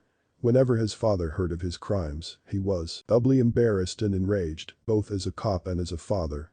However, Ibrahim, who was transferred to the crime branch, was swarmed with work in his new posting and did not have the time to constantly discipline and watch over his troublemaker son. When he was not working, he was caught up in endless rounds of community work. But he never failed to haul up Dawood when he heard of his misdeeds, losing count of the number of times he had beaten the boy black and blue. Dawood was very much in awe of his father, and yet he listened to no one other than his mother. There would be long spells when father and son would not be on talking terms. Ibrahim because he thought Dawood was a stigma to his name, and Dawood sulking for having been pulled up. However, during these spells, his mother would never haul him up as his father did, but instead would remain a friend to him. So, the two would never not communicate. When it came to hooliganism, though, he would not listen even to his mother. Beta, this is not right for you. Look, your dad is a policeman and your activities will ruin his reputation, she would gently reprimand him. And each time, a non-committal, Bikungama was the budding Don's refrain. Dawood could not resist being what he was. He loved the power that came by means of terrorizing people, and he wanted to earn pots of money by any means. Although poor and lacking the monetary resources, he longed to see his brothers in fine clothing and sisters and mother laden with jewelry. It was Dawood who called the shots and took major decisions regarding household expenses whenever these were needed. Amina always reserved her remonstrations for Dawood, directing her words to him because she knew that the others simply followed suit. Even Saber, older to Dawood, was content playing second fiddle to him. The boy who would one day be the uncrowned king of the underworld lived a pauper's childhood. Therein, perhaps, lies the key to his greed and ruthlessness. As was bound to happen with so much spare time on his hands, Dawood had crossed paths with ubiquitous local goons. By this time, he had heard about the power of the Allahabadi and the Kashmiri gangs, but the gang that Dawood really admired and wanted to be a part of was the Pathan gang. In the meanwhile, a huge influx of Muslim youths from Ratnagiri to Mumbai had come about, particularly from Dawood's village Mumka. They all invariably converged around Dongri. Ibrahim had become the pivot for most of the milling Konkani Muslims who landed in the city in the late 60s and early 70s. A small cluster of Konkani boys fell in with Saber, Dawood, and his brothers. Ali Abdullah Anchale, later called Ali Bai, was one of these many boys new to the city. By the early 70s, the teenage Dawood had become a ringleader of a small gang of boys, consisting of his brothers Saber and Anis, his cousin Ali, and others like Ayub and Rashid. The Boras were a well-to-do community with established businesses that stretched right from the Kota Parsi Junction to Clare Road in Nagpada, parts of Agripada and Musafirkhana. They owned glass houses, eateries, and travel and tourism operations and were relatively the most prosperous of the lot in the area. Being peace-loving people, they shied away from confrontation and open fighting. When Dawood or his boys tried to extort money from them, they preferred giving away the money to creating a scene or worse, risking bodily harm. In this way, Dawood's impertinence grew unchecked.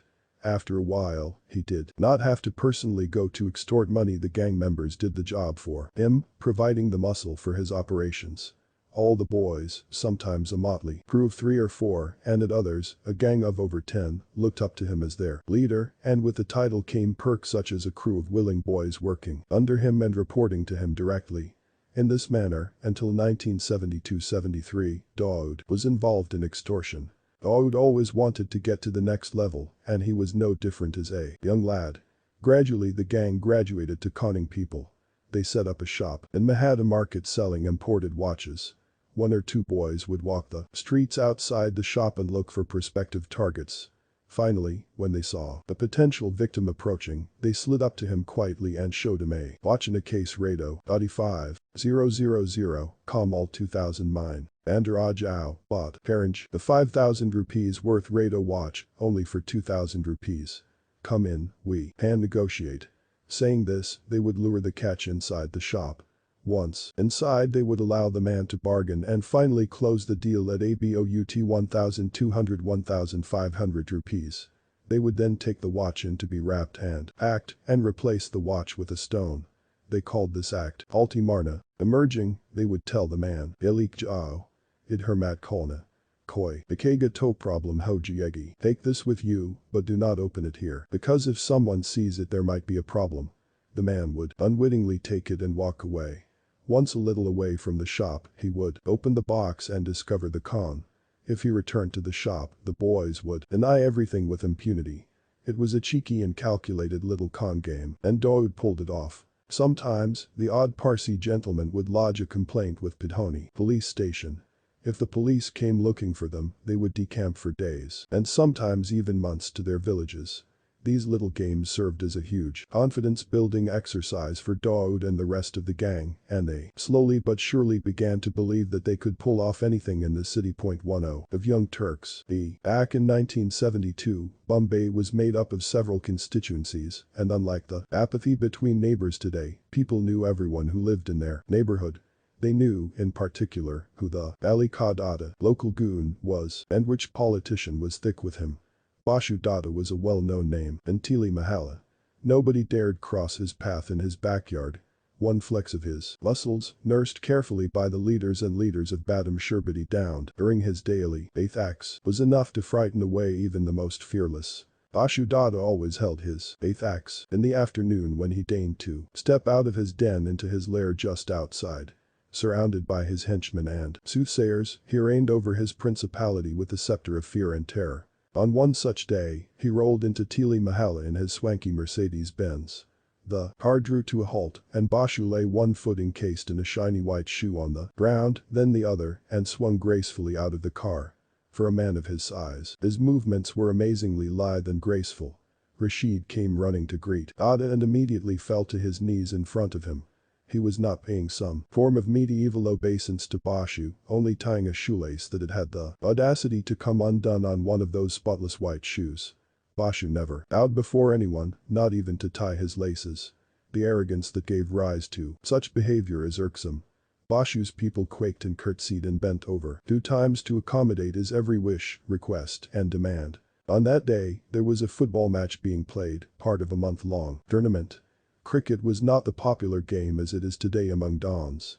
His men, the Pathans, were staunch fans of football, and all their activities ceased for the 90 minutes that the game ensued. In Bashu's 8th act, this event acquired an almost festive air. In those days, the only way to be tuned into the match was through the radio. So accordingly, on the day of the match, everything was set to just the right mood for Dada to enjoy the match. The radio was tuned to the right frequency, the charpoy laid out, the Badam Sherbet Kaleto just the right temperature. But there was a problem that had to be dealt with at the earliest, and the unpleasant job of dealing with this problem lay with Rashid. He creased and uncreased his brow, trying to portray a measure of composure, failing miserably. The Maharashtra Assembly elections were around the corner. The Umarkadi constituency was Bashu's home territory, and he liked to keep it that way. However, things were not looking good this time round. Dada Rashid finally spoke up.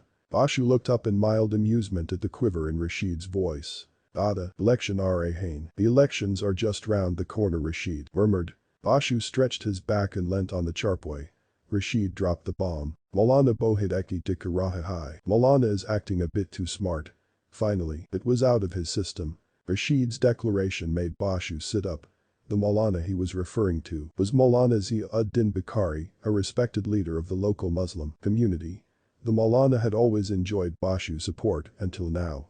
Bashu had one very simple rule with politics: the winner of the seat in his constituency was simply the one who gave him more respect and more money. He sat back in his charpoy in contemplation.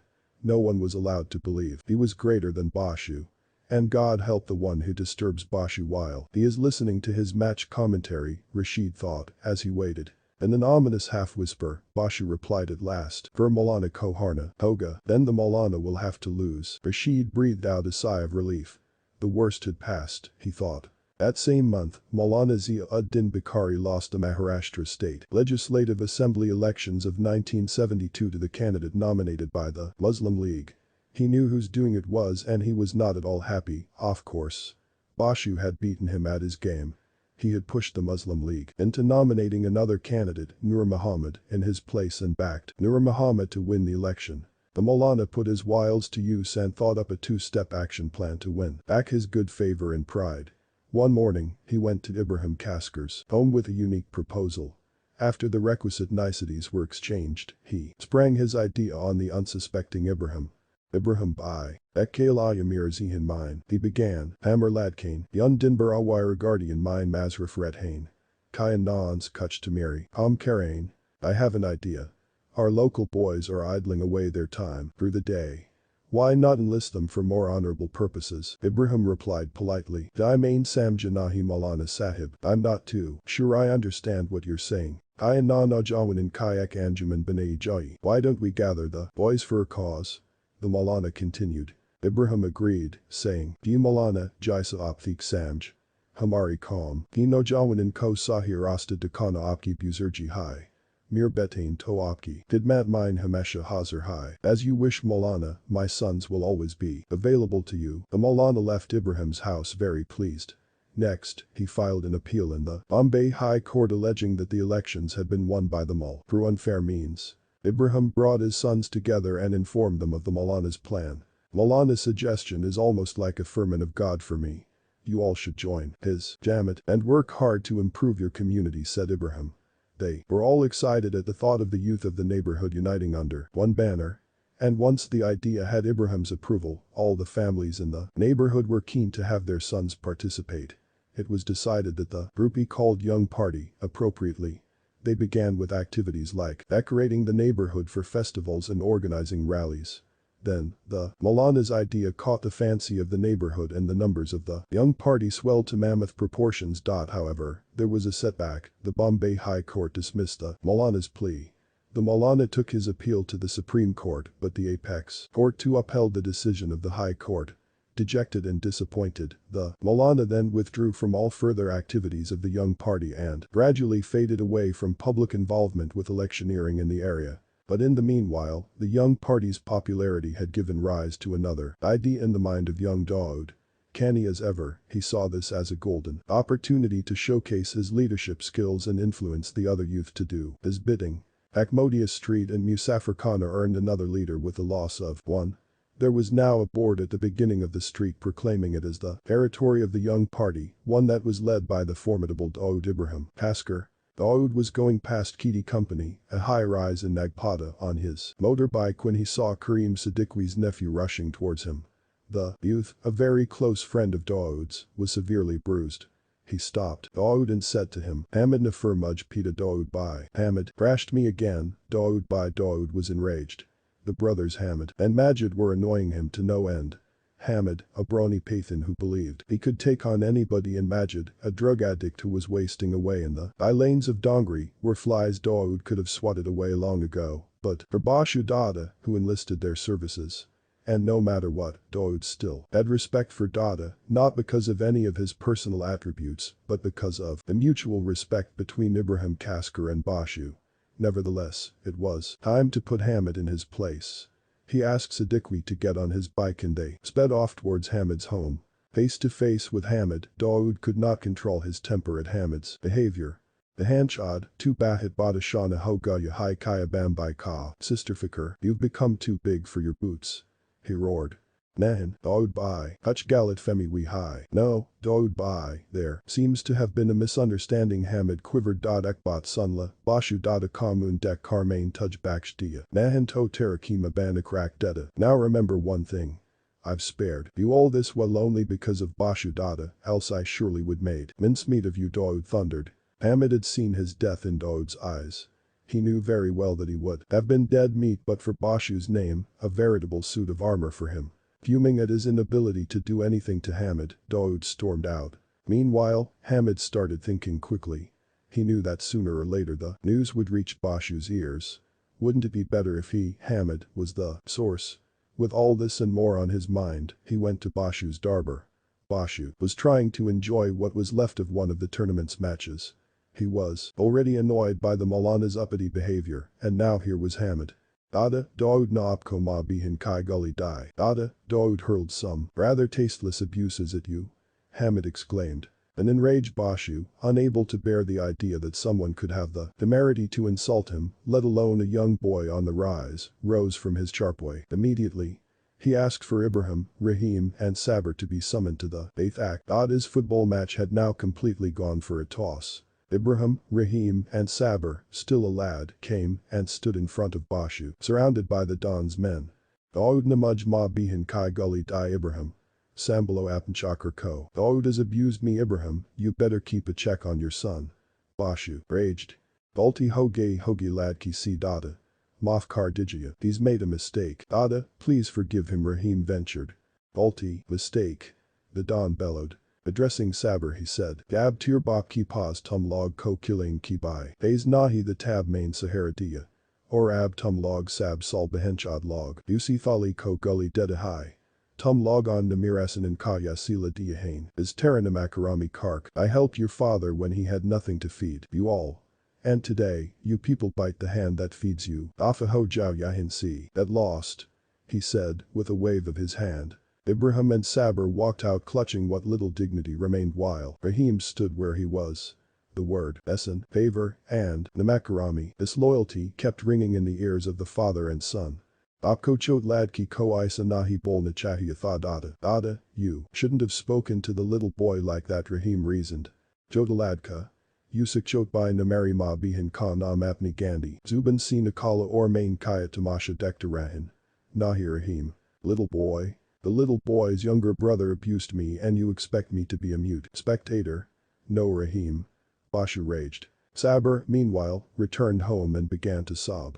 Well, it was well known that the family of 14 often faced difficulty in getting by because of Ibrahim's popularity in the neighborhood. No one had ever spoken a word in public about it. Now the fact that Bashu had insulted his father to this extent was unbearable to Saber and he could not control his tears. Ibrahim himself maintained a stunned silence and a stoic face. Dawood heard of the series of events from Saber and his blood boiled. He could not bear to see his father and brother insulted and dishonored like this by another man. Vowing revenge, he vowed to bring the empire and the pride of Bashu Dada crashing down. 11 David vs. Goliath. Dawood's presence in Dongri was growing increasingly powerful. A mere lad, he had already surprised people with his adeptness and ability to plan meticulously with a sharp mind. The young party was also gaining fame and their activities did not stop at the Eid Milad processions they had begun with. They were now notorious for extortion. Along with Hanif Kata and Said Razi, alias Raji, they extorted money from all and sundry under the pretext of meeting expenses for weddings and funerals in poor families. The money would be asked to contribute to the wedding coffers or funeral expenses of the poor or else face Dawood's ire. playing partly on the emotions of the people and partly on their fear. Dawood and his pals created the perfect con strategy. The young party, of course, had been created to further the aims of Maulana Zia-ud-Din Bukhari. However, not only was Bukhari no more involved with the young party, but the party itself had become a front for criminal activities, albeit of a non-violent nature. It was around this time, circa 1974, that Ibrahim Kaskar and Sabir were humiliated by Bashu. The problem that faced the young Dawood was very grave. He truly loved his father and brother. No matter his general impunity, where his father and brother were concerned, he was generally with his head bowed in their presence out of fondness and respect. Bashu, a mere goon, had shamed both of them and even listed all the favors he had done for Ibrahim over the years. The more Dawood thought about it, the more he regarded it a faulty assessment. He knew how much Bashu owed his father. A lot of Bashu's smuggled goods had been released with the assistance of Ibrahim Kaskar. When Bashu's goods would get caught in the docks, Ibrahim would be away for days, wheeling and dealing and peddling favors to get it released.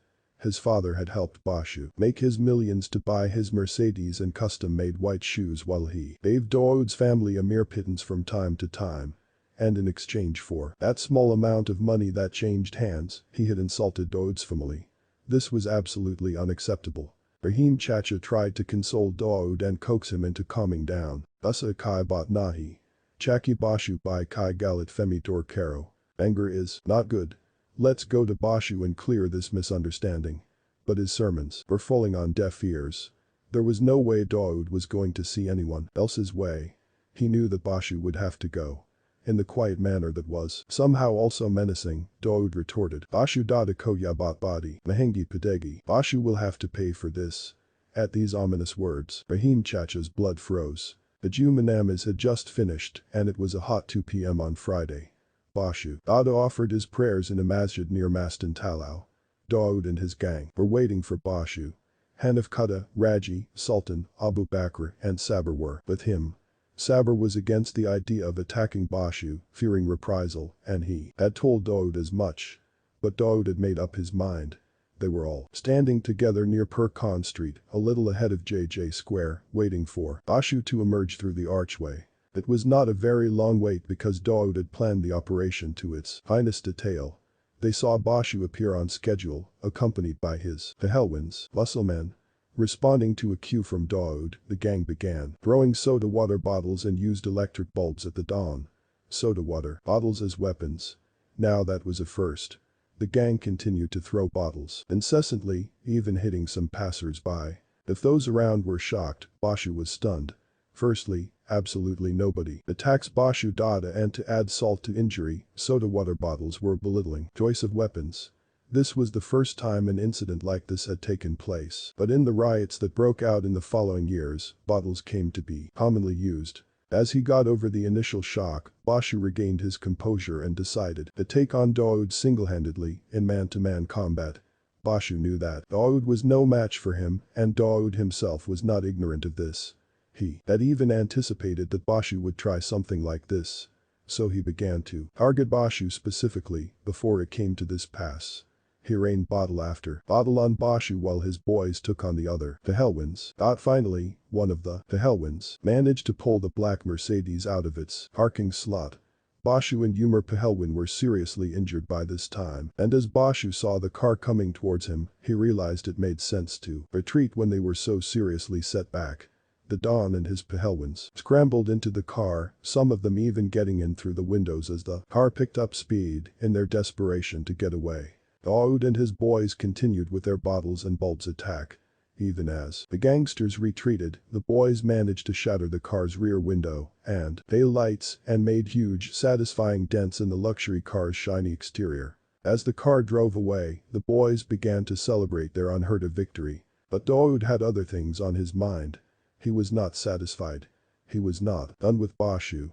Not done with teaching him a lesson, and not yet done with his revenge. Picking up their motorcycles, the gang went to Temker Mahalla where Bashu's Darbar and Bakata were erected to massage his ego. The traditional Bakata is a big ring-like space surrounded by mirrors where people can pump iron, jest, duel, and keep fit. Bashu's Bakata had a speciality. The place of pride in the Bakata was given to the Adam sherbet-making machine. Dawood took to the walls with a hockey stick.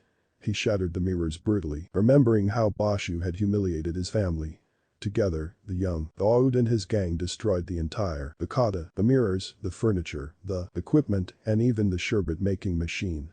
It broke the spine of Bashu. Dada. Unable to face himself after this episode, Bashu withdrew from public life. The Bakata was an integral part of Bashu and his aura, and when it was utterly destroyed, he was finished. And when luck turns, even the oldest and most faithful servant seeks greener pastures. Why would Bashu's case be any different? Soon after this incident, Bashu was detained by the Bombay police under the National Security Act (NSA), entailing a year-long detention without bail. The charge of Tili Mahalla was handed over to Khalid Pahelwan. This was an opportunity for what was soon to become a signature Dawood move. Khalid, despite being Bashu's right-hand man, had been treated as just another minion in Bashu's fiefdom. Dawood moved fast to earn the loyalty of Bashu's man. Friday. He made sure to impress upon Khalid that he did not bear any enmity or rancor towards him and would be glad if Khalid joined him. So, with one swift move, Dawood effectively emasculated Bashu and brought an end to his reign. After this, even after he returned from jail, Bashu refused to meet anybody and never again did he set foot in Temkur Mahalla. He divided his time between his houses in Hyderabad and Walkeshwar and was rarely heard of again. 12. The First Blood. A couple of years later, when Dawood Ibrahim heard that Bombay's reigning old king, Haji Mastan Mirza, had got some Pathans to beat up two of his cronies, he was seething with revenge. Nobody knew exactly why Mastan decided to beat up Abu Bakr and Ijaz, but he had now strayed into Dawood's territory. He wanted to get even with Mastan, who he thought had garnered enough glory by smuggling gold and silver. Resting on the laurels of Mastan was the Madrasi Vardab. Dawood knew that Mastan was not a man of action. He had never done anything to assert his might in the city. He believed that such a man had no right or authority to rule over the city. And Dawood had had enough of his photographs being splashed in the newspapers while attending various film mahirats. Bollywood was obsessed with Mastan and sought to epitomize him in forthcoming movies. This just was not right to Dawood's mind. So, while a seemingly harmless group of boys and men were caught up in a heated discussion on 4 December 1974, one of them, young Dawood Ibrahim, was masterminding the gangsters' downfall. After toppling the might of Bashu and staking his claim as the big boss of Dongri, Dawood felt he could do just about anything in Bombay and get away with it. Offense is the best form of defense, and the best way to take revenge is to hit where it hurts most.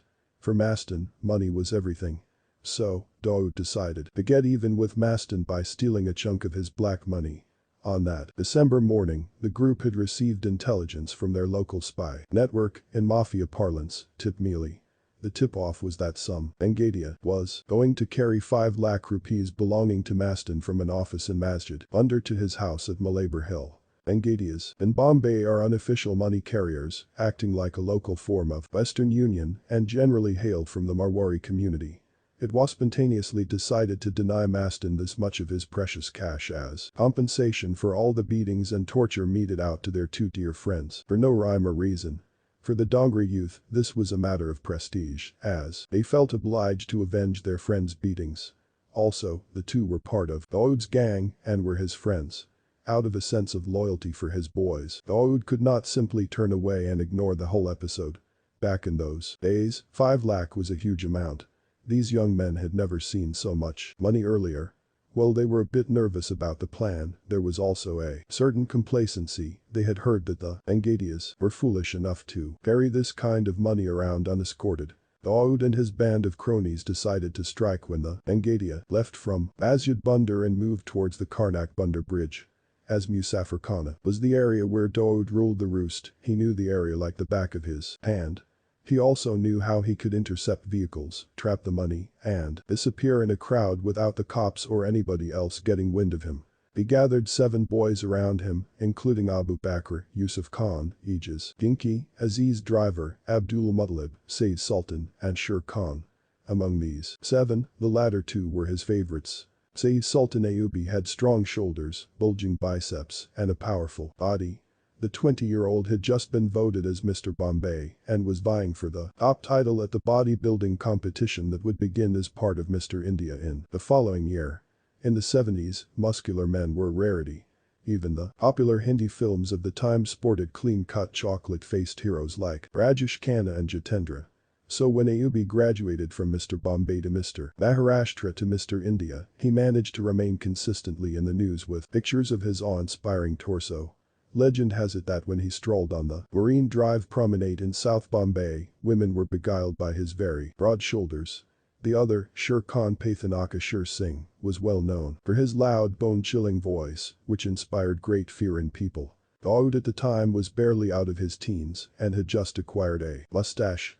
He had developed all the traits of a typical Dongri lad, the lingo, the chicanery, the know-it-all attitude, yet he was regarded as a greenhorn in the underworld as he did not have the kind of money that Bashu or Haji Mastan did, and everyone thought of him simply as a wannabe don. Karnak Bandar area lies at the periphery of Bombay's three big markets: Mahata Market, Manish Market, and Crawford Market, a legacy of the colonial era. The entire area was at the time a hub for all the wholesale and retail markets, for all agricultural produce. The place was a madhouse as all the traders and long-distance trucks offloaded their goods here. It was always teeming with handcarts, porters carrying gunny bags or trunks on their shoulder, cabs moving in and out of the market with goods laden either in their boot or on their overhead carrier space. There was an air of urgency with the hectic activity ongoing everywhere. The amateur robbers had seen a lot of movies and wanted to make a reproduction of their meticulous planning and preparation. So, two men were stationed theatrically at the Karnak Bandar Bridge while two men were standing near Musafirkhana to efficiently seal off both the entry and exit points of the cab. The men were armed with iron rods, sticks, and choppers. The remaining lads were supposed to intercept the cab. These men were carrying choppers, knives, and country-made revolver called kata. Somehow, by sheer coincidence, or simply bad planning, the major players like Ayubi, Abu Bakr, Hanif, and others were either stationed on the bridge or left behind, and by default Dawood got pushed to the forefront. Perhaps it was destiny or his own bravado, but he ended up leading the team of 7 men who, willy-nilly, were in charge of intercepting the cab. The moment the cab came out of the narrow lane of Dana Bandar and moved out towards the road that connected with Karnak Bandar towards the market, they would spring into action. Around 2 p.m., as the cab drew out from the road below the Karnak Bandar bridge that links Crawford Market to Peed Mellow Road, the informant pointed out the vehicle, implying that this was the car carrying the cash. Surprisingly, the taxi had 2 Marwari-looking men seated in the passenger seat and an escort in the front seat next to the driver. As it slowly made its way from the bridge towards the route that led to Muhammad Ali Road, the 7 men positioned to attack ran towards the cab at once, their arsenal ready and drawn. No instructions were given, and there was no coordination at all between the team members. The whole gang of 7 men had swung into action in the most haphazard manner. The first strike was made by Sher Khan, who took the handcart and rammed it against the cab, bringing it to a screeching halt. Even before the Marwis or the driver could comprehend anything, Sher Pathan the bodybuilder opened the driver's door and threatened the driver, instructing him not to move. The side of 7 men surrounding them was a menacing one for the Marwari businessmen. The weapons froze their blood. Dawood was the first one to speak.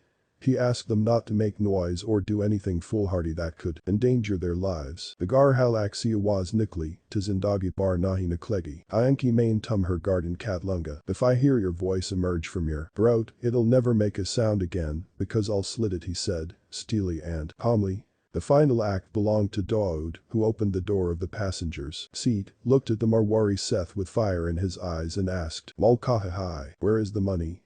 The menacing tone and the icy glare of the lanky 19-year-old sent shivers down the spines of the Marwari Seths. Both stared at each other, speechless. The time they were wasting in indecisive fear made Dawood impatient. He slapped one of them, hard enough to make his spectacles fall to his lap, and said, Mir pause I oughta walk nahi hai tumher sothbot karn ko. I don't have much time to talk to you, but that he grabbed the bag that the Seth had on him and opened it. Or, ha, where is the rest? He asked. The Seth, with a trembling hand, pointed towards the boot of the car. Dawood waved to Ijaz, who went and lifted the hood. There, he found a small black box, locked and sealed. Now that Dawood had both the bags, he did not waste any time.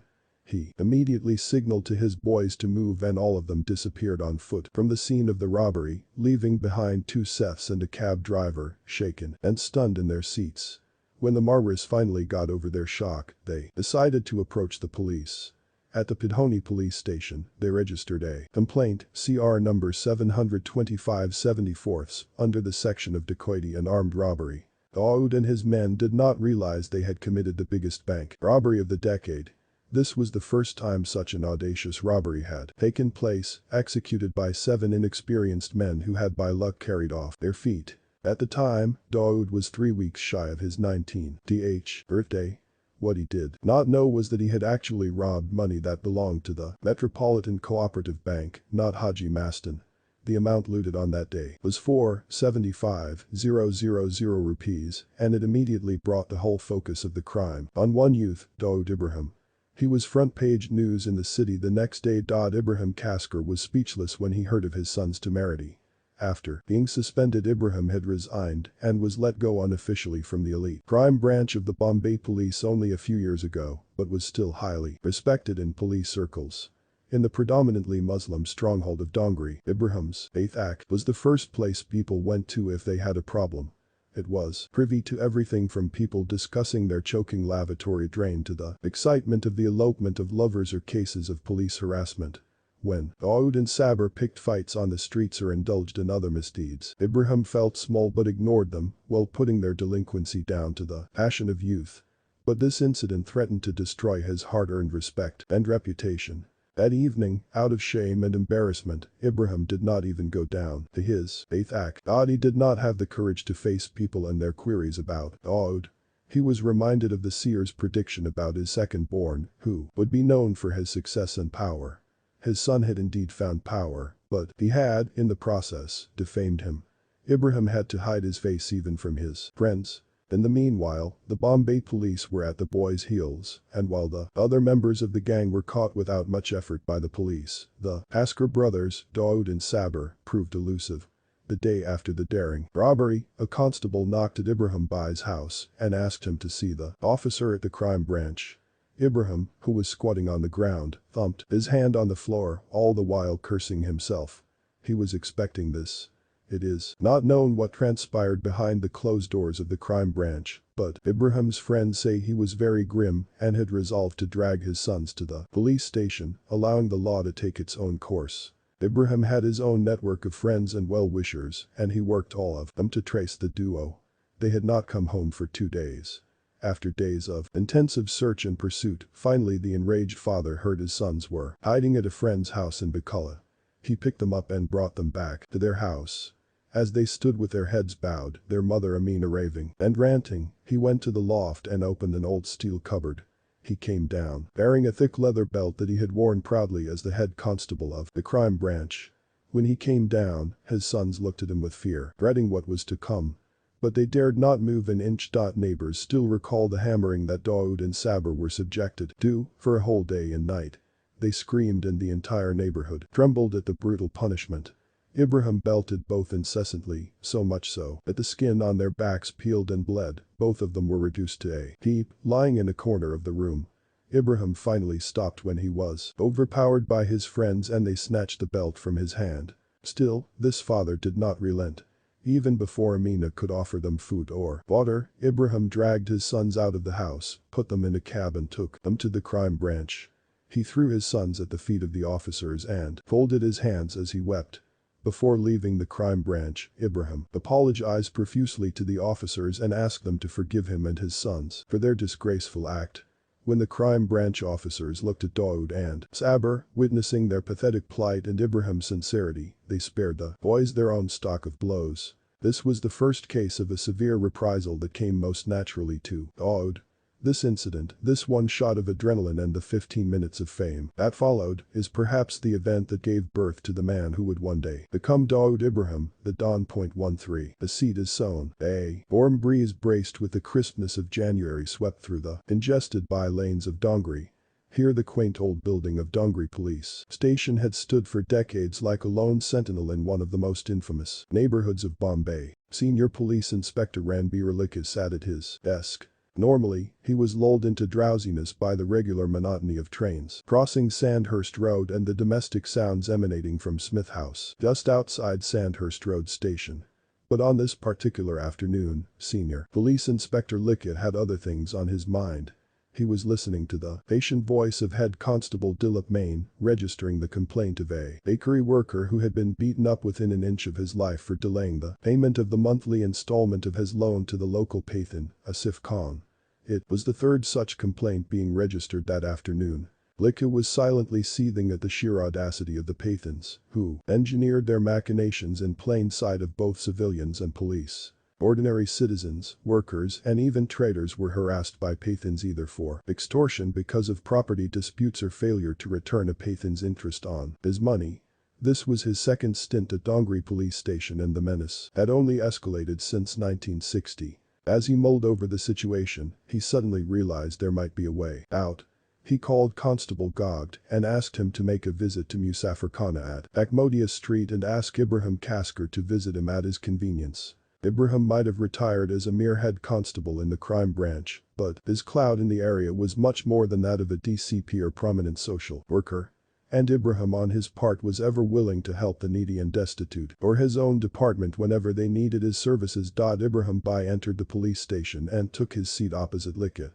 It was Lickett who seemed more in awe of the person who came in, rather than the other way around. The concerned Lickett got to the point quickly. Ibrahim Bai, Yekai Horaha, Hi. Kareem Mian Si Bat Karo. Kuch Karna Padega. Pathanan Kai Harkatain, Pad Si Beher Hay Nab. Ibrahim Bai, why is this happening these days? Please, speak with Kareem Lala. Something needs to be done. The Pathan's antics are clearly going out of hand. Ibrahim Kasker shuffled anxiously as he sat before the visibly upset senior officer and tried to reassure him, saying, Sahab, main bot Kardahan Kareem, I see. Peel by Kahan Hai Mainuns, wo bahit kiti ki admi hain. Wo meri bot kabhi nahan taltya dusar log hain jo on kai by nahan sunt pain, main kuch Kardahan jo ban sake. I will speak with him. He is a good man. He will listen to me. Unfortunately, there are some in his group who don't even listen to him. A reassured Lickett exhaled, knowing all would be well again. Everyone knew how well respected Ibrahim was in his community and that he had considerable clout even amongst the much-feared Pathans.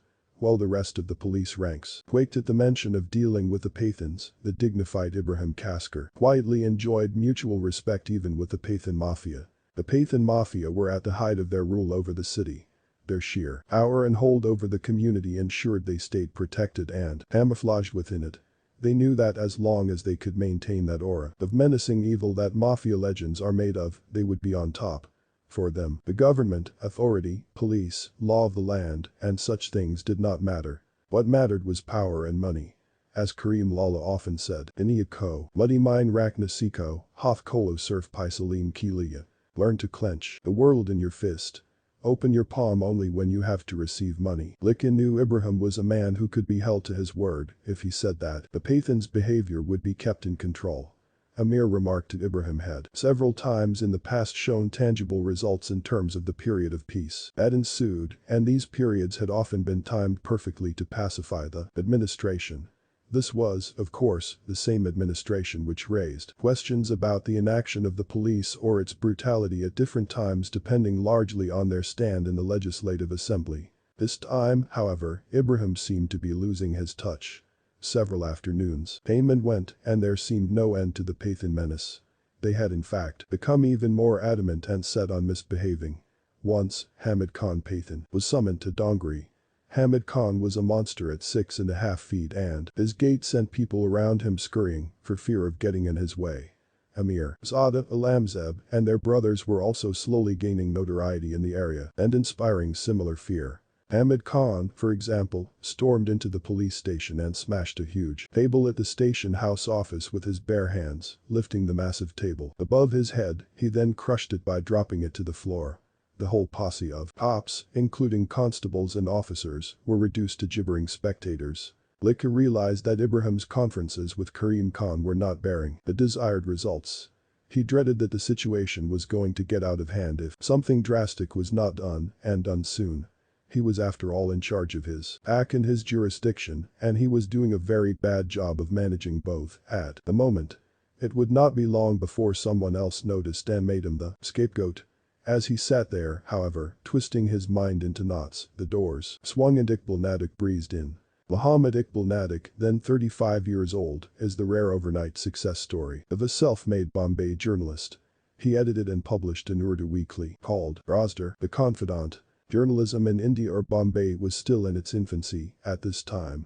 However, the city never had a shortage of tabloids and newspapers serving a particular segment, region or an area. After working as a freelance journalist and columnist in established papers, Nadik launched his own paper from Dongri in 1969 at the age of 26, as was the tradition for aspiring young reporters like him. In 2 years, Nadik managed to turn around his life, going from struggling journalist to successful newspaper owner and editor.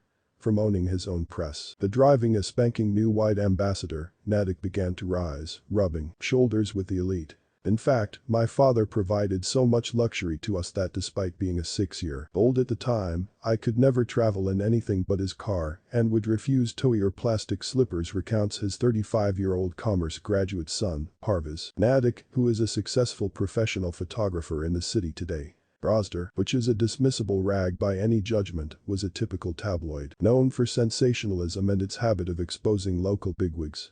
Operating from his first-floor small house in the Bitch Halls near JJ Hospital, Nadik had managed to strike a good rapport with local cops and instill fear in the minds of the goons of the area. It was the language they spoke. Nadik could enter any senior cop's office unannounced and could recklessly write about any mafia biggie, thus acquiring the reputation of a righteous journalist who did not fear anyone, not even death. One man who openly admired him and proudly proclaimed his friendship with him was Dawood, and mind dumb Hain. This guy has some substance, he used to tell his friends. Both Nadik and Dawood hailed from Ratnagiri, but more resilient a bond than their common native place was the intrinsic chutzpah they both had. Nadik looked at Dawood as an underdog pitted against the mighty Goliaths of the time, comprising money bags like Bashu Dada and Haji Mastan, and the cunning Karim Lala, Amirzada and Alamzeb, both budding warlords in the Pathan syndicate. Nadik was a frequent visitor in the Darbar of Likya, in keeping with the long-time motto of crime reporters: to be where the action is. On this visit, he took one look at Likya and saw all was not well. Not that it was to be expected, after all, Dongri was not Pleasantville. But what could make Likya look as especially perturbed as he did today? A few mandatory pleasantries later, Iqbal asked, "Ayabat hai saab. Aap kai badly ka order niklahain ya kuch or bathain." What's the matter? You've been issued a transfer order or something, Likya replied with the ferocity of a man plagued by an issue. Yahin kuch, balag hoda hai kaya kabhi. Ya bahanch ad pathanin na dimag kaya mach ad dali, pain. Ye sail janwar pathan kasiko petit hain yapas mine lad hain. Knock mine damn car to ya high solina. Does anything different ever happen here? Either the Pathans trouble someone else, or they're fighting amongst themselves. I'm so tired of them. Iqbal gave a lopsided smile and reclined in his chair. His expression spoke more about his take on the issue than his tongue chose to. Almost like a quip, he said, "Sahab, Shale dimag gar parchad ayukaya Iqbal. Shale, have you lost your mind, Iqbal?" Likya replied, more confused than ever. Iqbal's smile morphed from humorous to mysterious. "Lo hello ko kata hai. You use iron to combat iron," he said. The famous line that the handicapped actor Baldev Singh of Shale had told the cop in the film had become so famous that whenever repeated, it conveyed its meaning in its perfect sense. Understanding dawned. Skeptically, he asked, "Magar in Pathan si Khan, Buljega, but who will deal with the Pathans?" Iqbal spoke with authority. "Hayak Ladka, Dawood Ibrahim Kaskar, there is a boy, Dawood Ibrahim Kaskar." Likya recoiled at the name. "Tumhara matlab hai Ibrahim bai Kach Akra." "Na baba na, you mean Ibrahim's son?" "No way." He trailed off. Iqbal nodded and rose to leave. As a parting shot to the already reeling Likya, he said, "Mahal mine sab ko pada hai, bahid himmat hai usma." Everybody in the locality knows that the boy is courageous. Now it was Likya's turn to recline and contemplate. Yes, Ibrahim Kaskar's son was a neighborhood ruffian, a small-time hood, that much he knew, although this thought in itself was hard to digest. But to contemplate actually trying to use him as a pawn to uproot the Pathans. How on earth would he outwit and neutralize the Pathans? He was only a chit of a boy after all. Barely in his 20s, and he had all the characteristics and trappings of a street fighter. Dramatic dialogues from blockbusters were all very well, he thought, but Iqbal must have been out of his mind to even suggest such a thing. This was not real life, where the underdog rookie upstages the reigning don. This was real life, where there was the reality of his age and position to consider. And the state, Ibrahim Kasker's son at that. Outrageous, Lika thought. Almost laughable. He dismissed it and went back to the game of ping-pong ricocheting in his mind. Before Iqbal had entered. Boys upstaging dons, he sniggered. He sighed. Crime reporters and their imagination, never a combination to be taken seriously. Days passed and Lika remained gloomy over the deterioration of the law and order situation in his jurisdiction. Then, one day a small encounter scripted the destiny of both the cops and the crime bosses. It had been an idyllic morning thus far, unmarred by anything unpleasant. As Lika was on a routine patrol, his jeep turned from Cotaparsi Junction towards JJ Hospital. Soon he realized he was stuck in a massive traffic jam, the vehicles were honking and there was no way that his police jeep could inch forward. Furious, he jumped out and charged towards the source of the jam. He spotted a small group of people collected on the roadside, obviously enjoying some kind of spectacle. The crowd parted when they spotted a 3-star officer approaching in angry mode. What Lika saw made him speechless. The Pathan was bleeding profusely from his head and mouth and a youth, his shirt torn, was hitting him left, right, and center. Now I have to break up these beastly fights too, he thought at first, resigned. But then he saw the boy, barely 20 years old, short in stature, and beating up a taller, stouter Pathan. The sight amazed him. Although Lika had no love lost for the Pathans, he actually felt sympathy for this man, who must have lost a lot of blood and self-esteem. Furious, he pulled the boy away by the scruff of his shirt and asked, Kaya, Nam Hai Tara, hey, what's your name? The boy stared right back into his eyes and replied, Dawood. Dawood, Ibrahim Kasker. Polisuil Ka Bacha Hun Main. I'm the son of a cop, Senior Police Inspector Ranbir Lika froze. One word rang in his ears like a prophecy, Shale. An idea took root in his mind. Swiftly, he pulled him out of the crowd and shooed bystanders away. He felt invincible, as though he was riding on the most incredible luck ever. He could not think of anything other than the brilliant idea that had been planted in his head by Nadik and that he now knew would reach fruition by means of this boy in front of him.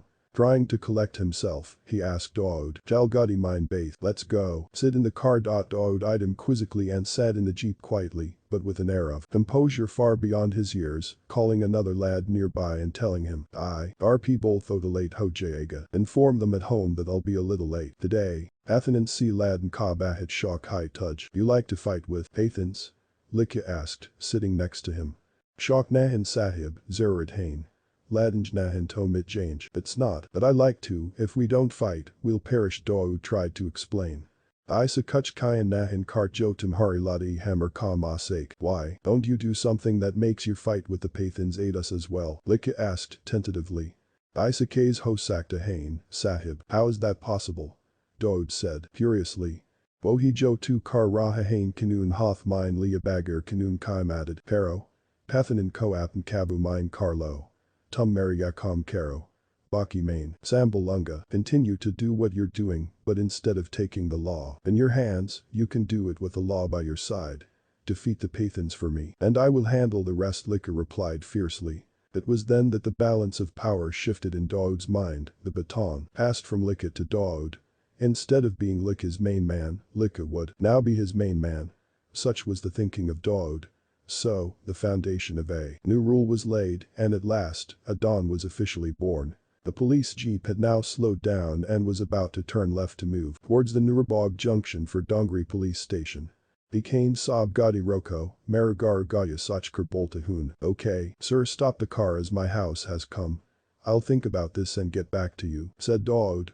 Lika was taken aback at the casual way in which the boy was addressing a senior police officer. The jeep halted at the intersection of the JJ Hospital. Dawood waved at Lika and crossed the road, heading home. 14. Beginning of the bloodshed. Bal Nadik had an inherent dislike of the Pathans and their reprobate ways. For Dawood, Nadik was an embodiment of courage, one who lived correctly amongst the Pathans like Amirzada, Alamzeb, Ayub Lala and Saeed Batla, who had a wayward way of life. He even defied them and consistently exposed their misdeeds. But Nadik failed to draw a line between bravery and recklessness. At last, his fight to unmask the truth took him too far. Now, Dawood was Nadik's main source for most of his stories. Dawood's boys, used to collect street-level intelligence and pawn-shop gossip and pass it on to Natick, who made headlines of these meaty tales. Most of the time, the stories were unverified plants, but Natick trusted Dawood enough to take the risk. He was never sued, though he faced some subtle threats and hostility from the Pathans, who held Athaks in the Bit compound. With the police and the press on his side, Dawood was no more an underdog. Riding on the crest of invincibility, Dawood thought of testing waters for himself. He knew that until he toppled Bashu Dada from power, Bashu had been known as a kingmaker. Whichever party he supported won hands down, and whomever he deserted could never win.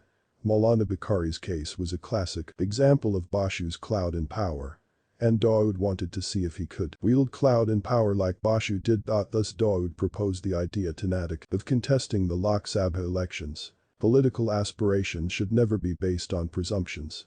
True, he was a fantastic journalist and a known name in the circles, and this could make him a favorite for the common man.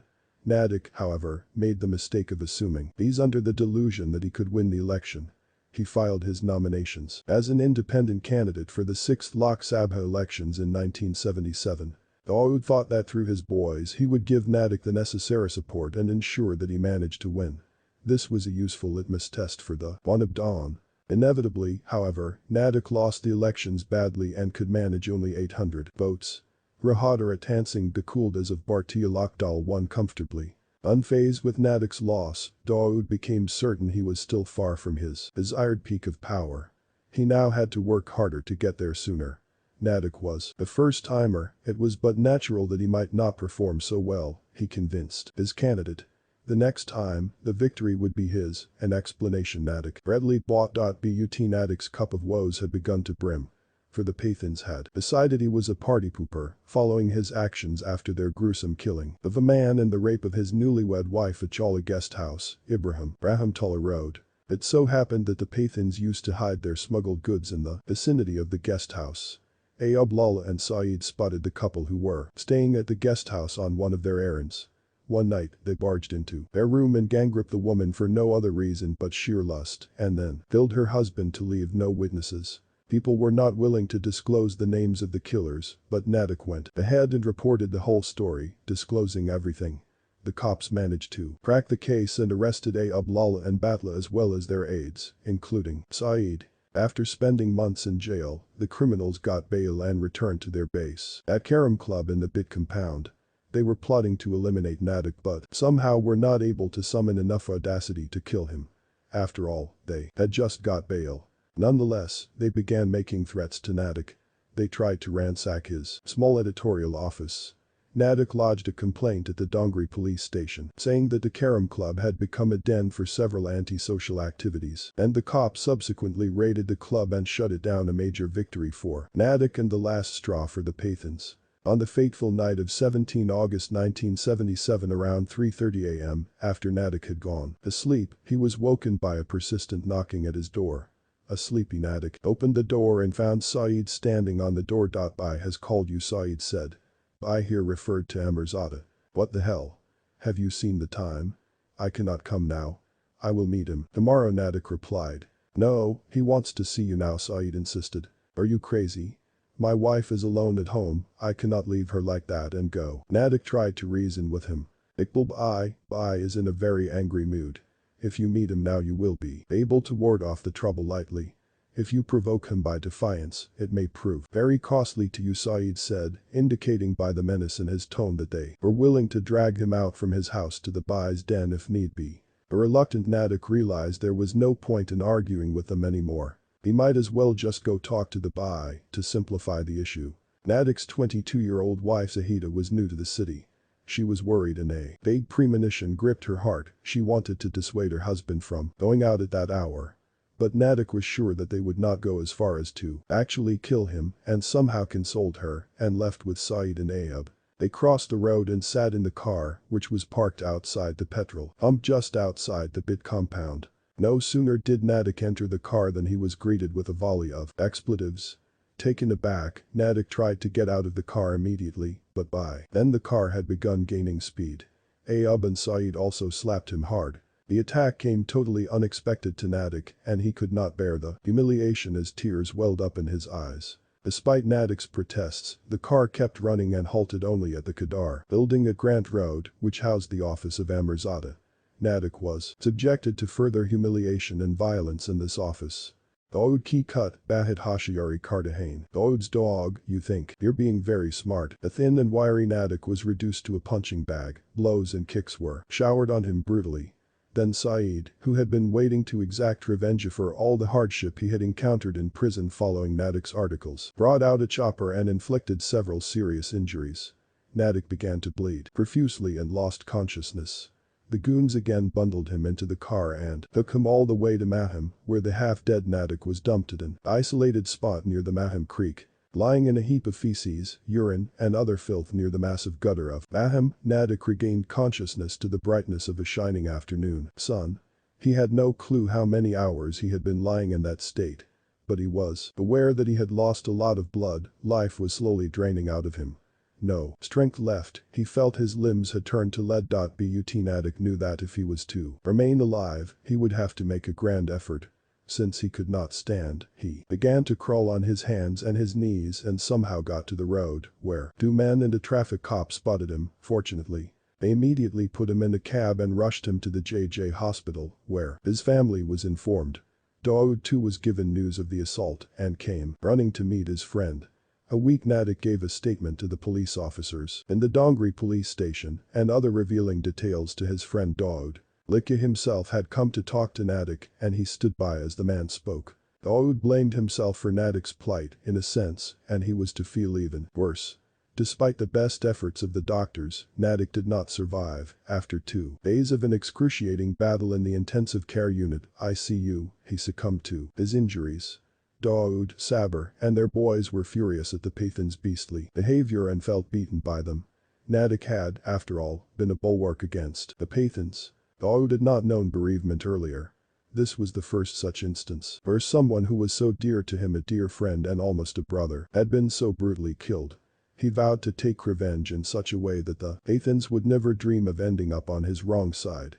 Revenge was the only way to salvage pride. Standing on the freshly made flower lot and grave of Iqbal Nadik, Dawood swore revenge. Iqbal by main Kasam Kadahun, Jis, Para Unlogon na Tumko Marahain, Us Hai Teramain by Unko Marunga. I promise to avenge your death in the same torturous manner they killed you. Officer Likya, standing next to Dawood, kept a hand on the 22-year-old Avenger's shoulder and assured him all support. The chroniclers of the Bombay Mafia debated for decades whether it was the killing of reporter Iqbal Nadik that was the great watershed. For until then, the 22-year-old Dawood had never tried his hand at killing or bloodshed. Nadik's murder opened a bloodletting spree in Bombay. 15. The executioner, I.D. was 1977. Death loomed like a dark mist that seemed to engulf Dawood's every sense, tinged with a sense of deception. Dawood's only promise of deliverance from the vagaries of fury and the hollowness he felt inside was vengeance. Every single Pathan in Bombay was abhorrent to him. It had been only around a year since Bashu Dada had been repressed and isolated from the kingdom of the Bombay Mafia, discredited, but this accolade felt inadequate in the face of the void left by Iqbal's death. Khalid Pahelwan, who had earlier been Bashu's right-hand man, now approached Dawood to place before him his brutal, instinctive and biased form of expression of solidarity towards a man he had grown to respect after Bashu Dada's decline. Khalid was an austere, self-made man, inclined towards incisive precision in all he did. He had been Bashu's right-hand man for a long while and his status as a serious player in the Mafia was formidable. After Bashu's ousting, his admiration for the way Dawood had fortified his status within Bombay had grown tremendously.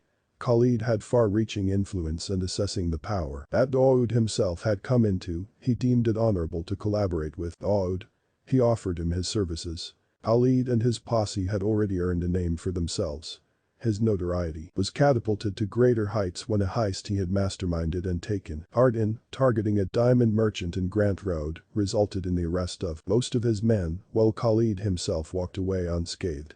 After all, he was the mastermind who had to be, by default, elusive, unlike the smaller fry. Dawood's notion of Khalid's personal courage and a primitive sense of authority gave him an idea of how he could help him discredit his opposition. He brought Khalid on board. In turn, Khalid decided to become the symbol of Dawood's fight against the Pathans.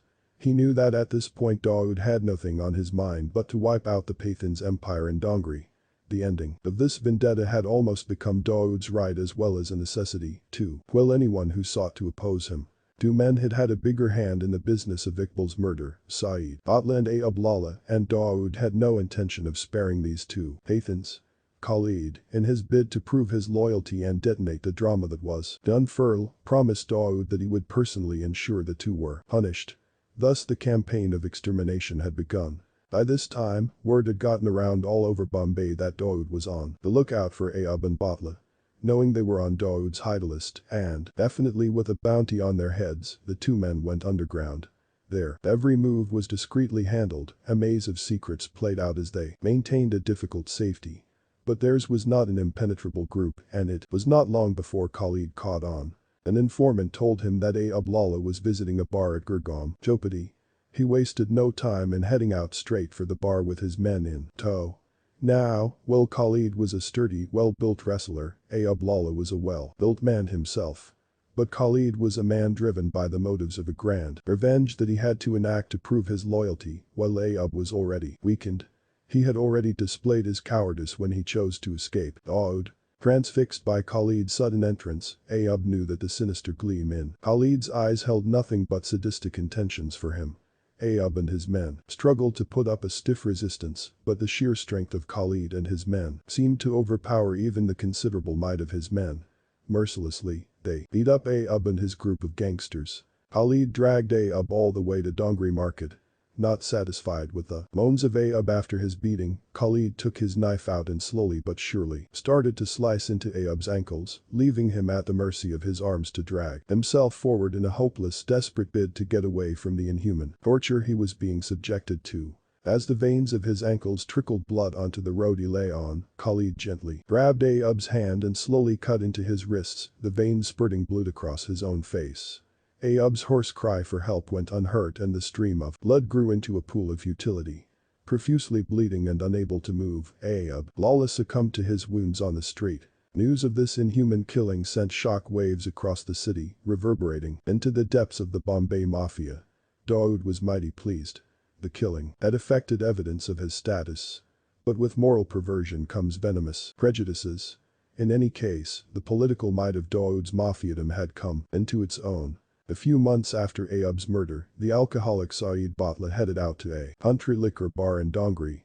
He had earned the name Batla because of his excessive drinking and his huge potbelly. Batla was a distorted version of Batli, which means bottle in Bombay slang. Saeed Batla was a crude, frivolous man who engaged in the deep vulgarities of a man with too much fondness for drink. He was known, for example, for molesting women on the street. Dipped off, Khalid and his men headed out to the little bar to hunt down Batla. Patience exhausted, this time Dawood accompanied them to witness and be a part of the execution. Cruelty was becoming, increasingly, Dawood's forte. Dawood, Khalid, and their men found an almost drunk Batla at the bar. Caught off guard and thwarted by liquor, Batla had no time to react as one blow after the other landed on his chubby frame. If he was even capable of thought at that point, Batla was left with none as the men threw him around the bar, wreaking severe damage to his face and body. As onlookers scattered from the bar, Batla lay gasping for breath. Desperately, he tried to writhe free. Suddenly, he felt two men grab his arms and drag him to the same table he had been sitting on. As the men laid his hands on the table, he saw a knife flashing in the light of the low-hanging light bulb out of the corner of his swollen eyes. Khalid approached the table, a strange expression on his face. As Batla lifted his beaten head, the only sound he heard was a clean crunch that went all the way through to the table and a screeching pain that ran through his body into his head from the end of his palm. He had just lost a finger. Khalid proceeded to cut off Batla's fingers one by one, savoring each moment before moving on to the next. As the bones crushed under the blade and blood gushed across the table, Khalid never completely severed each digit, instead letting it hang by a piece of skin as Batla knelt on the floor of the bar, grimacing in agony. This incredulous craft, that of sick pleasure, seemed only to please Dawood and the men around him at the bar. As tears of pain scored down his shocked face, Batla somehow managed to slip out and darted towards the door. He bolted out of the bar and towards the Dongri police station, which loomed close, as though fate had placed it there for him. Screaming in anguish, Botla gave himself up to the police, confessing his every crime. Even in his intoxicated state, Botla knew that he would be safer with the police than out on the streets. Dawood and his men had pursued Botla for a while, but when he entered the police station, they let off their chase, knowing there was no way out for him either way. Botla spent 14 years in jail after this incident.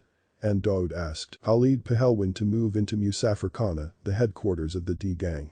Dawood had underscored his point, made it loud and bloody clear. He had just begun to arrive into his element, and the first stage of his dominance in the Bombay Mafia was ushered in with the advent of Khalid Pahelwin. 16. The Emergency D. The Research and Analysis Wing, RAW, India's premier spy agency, was constituted in 1962 at the end of the war with China. The idea was to improve India's intelligence abroad because during the hostilities against the Chinese, there was a total failure of intelligence.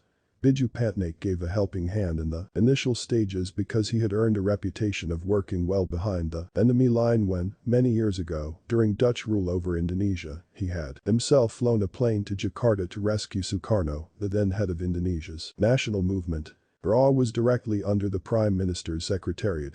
Indira Gandhi was the first Prime Minister to use it for political intelligence within the country. Its advantage was its compactness and the personnel, who were chosen either for their brilliant academic record or for their relationship with a dependable top civil or police officer. RAW had built up dossiers on government opponents, on critics within the Congress Party, businessmen, bureaucrats, and journalists. Preparing lists of opponents was no problem. RAW had everything ready in its files. It was during a meeting between the then Maharashtra Chief Minister V.P. Naik and Prime Minister Indira Gandhi that it was concluded that the Mafia could not be controlled by intelligence or prohibition, but rather by tougher laws, which showed no leniency. As the Mafia had become a big menace in Gujarat and Bombay, two of the most flourishing regions in the country, it became imperative for the central government to act. And thus began promulgation and implementation of tougher laws which until then were unprecedented. The Maintenance of Internal Security Act, MISA, had been amended in 1974 to authorize the government to detain or arrest individuals without producing charges before a court of law.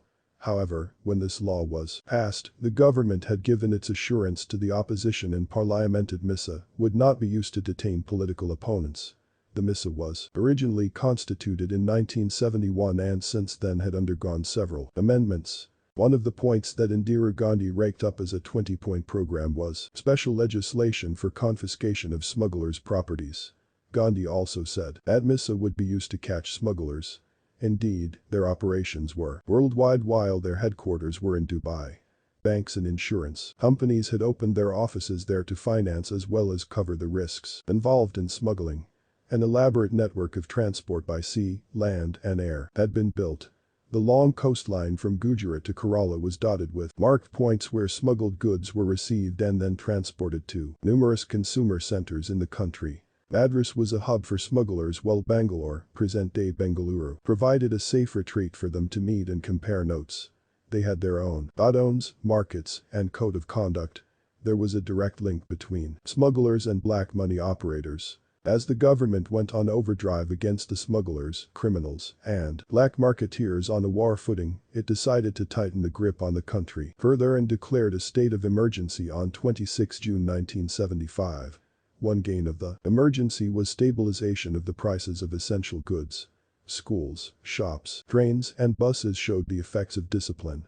And effectively, the Mafia was underground for 19 months during the period of emergency. On the political front, the killing of Sheikh Mujibur Rahman, the president of the newly formed Bangladesh, and most of his family in cold blood on 14 August, caused ripples in New Delhi. Neither RAW nor any other intelligence service had had the faintest clue beforehand. They had failed Gandhi once again. In fact, from that day on, Sanjay, her son and confidant, began to call RAW the Relatives of Wives Association. There were too many relations of top RAW officials within the organization. Gandhi expressed to the RAW chief Ramji Kao her unhappiness over the lack of prior intelligence reports on Bangladesh. What worried her was that if the intelligence could fail her in Bangladesh, it could fail her in India as well. Emergency, though imposed for political reasons and with the ambition to sustain supremacy in parliament, had crippled the Indian media and deprived a common man his basic rights. To the Bombay Mafia, it in fact dealt a death blow. For the first time, on the floors of Parliament, the names of Bombay smugglers Haji Mastan, Yusuf Patel, and Sukar Bakia were mentioned. And this was enough for the government machinery to swing into action. Mastan, who was already under detention under Missa for 90 days since 17 September to 19 December 1974, could not even rally round to plan his next move as the government slapped on him charges under yet another law, Conservation of Foreign Exchange and Prevention of Smuggling Act, AFAPOSA. Mastan, despite hiring the best criminal lawyers like Ram Death Malani, had to spend the entire period of the emergency in jail. An ordinance was issued on 1 July 1975, under which persons detained under the CAFAPOSA need no longer be given grounds for detention. Whatever Indira Gandhi's political compulsions might have been for imposing emergency, it became an era of ruthless enforcement against the smugglers. A good deal of black money was unearthed, and a number of traders were held under Missa for economic offenses. Arthur Road Jail in Bombay, Thane Central Prison, the Yeravada Jail in Pune, Parcel Jail in Kolhapur were all packed to their capacity, with most of the criminals, smugglers, economic offenders, gundas, and black marketers rounded up and thrown behind bars. If Mastan was detained under Missa and CAFAPOSA, others like Giridharajan, Kareem Lala, Dawood Ibrahim, the Pathans, Ramanak, and Arun Gali were picked up under the National Security Act, NSA, and imprisoned. In a way, this brought all those gangsters together, men who had had no formal introduction or interaction earlier. For instance, Naik and Varda struck a rapport and became so thick that they began discussing how to handle the Vasai and Vira jetties for smuggling, a plan they eventually managed to execute after their release. The then police commissioner S.V. Tankawala appointed police chief barely weeks after the emergency was imposed. In one of his reports to the Union Home Ministry wrote, "The anti-smuggling drive made the business of smuggling goods not only hazardous but also expensive. As many as 288 smugglers, including their top men like Haji Mastan and Yusuf Patel, were detained and the property of 177 smugglers was attached. However, people like Haji Mastan and Kareem Lala, who ended up spending almost 2 years behind bars, realized that they had reached a dead end. They felt that they were fighting a losing battle against the government, and it seemed that they might end up in jail for a lifetime unless they assured the government that they would not indulge in any illegal activities anymore." After the emergency was lifted and the Janata Party came to power in 1977, Mastan and Kareem Lala both implored Jayaprakash Narayan to intervene with the then Prime Minister Morarji Desai to show compassion towards them. Both of them had filed affidavits and under oath gave promises to the government that they would not get involved in any illegal activity again. The Desai dispensation accepted their plea and finally they were released from detention. Subsequently, other gangsters like Dawood, his brother Saber, Gali, Naik, and other criminals filed bail applications in court, and as the charges against them were not as serious and not backed by substantial evidence, they managed to procure bail from a court of law. 17 Lil Worker turned dawn. It was twilight one winter night in 1977, just after the emergency. A huge crowd had gathered outside the shop. Angry voices of outraged people could be heard from within.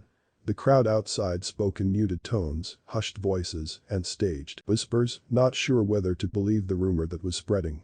People were saying Parasnath Pandey was dead, not killed. In his own den at that. This could not be.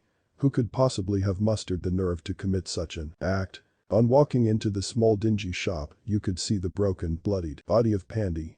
All over the room were strewn the remains of all the trappings of his earthly power. Blood and gore were the only leftovers of his arrogance. Who could be responsible for this outrageous act? Pandey's matka table was broken in 2 pieces. The last vestige of Pandey's power had been destroyed. The same table that plotted and predicted the downfall of many families, killed so many futures, was now destroyed.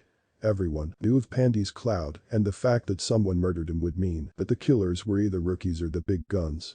The question was, which one of them would prove more dangerous? The history of the Mafia in Bombay is dotted with challenges and fraught with stories of boys who grew to become giants.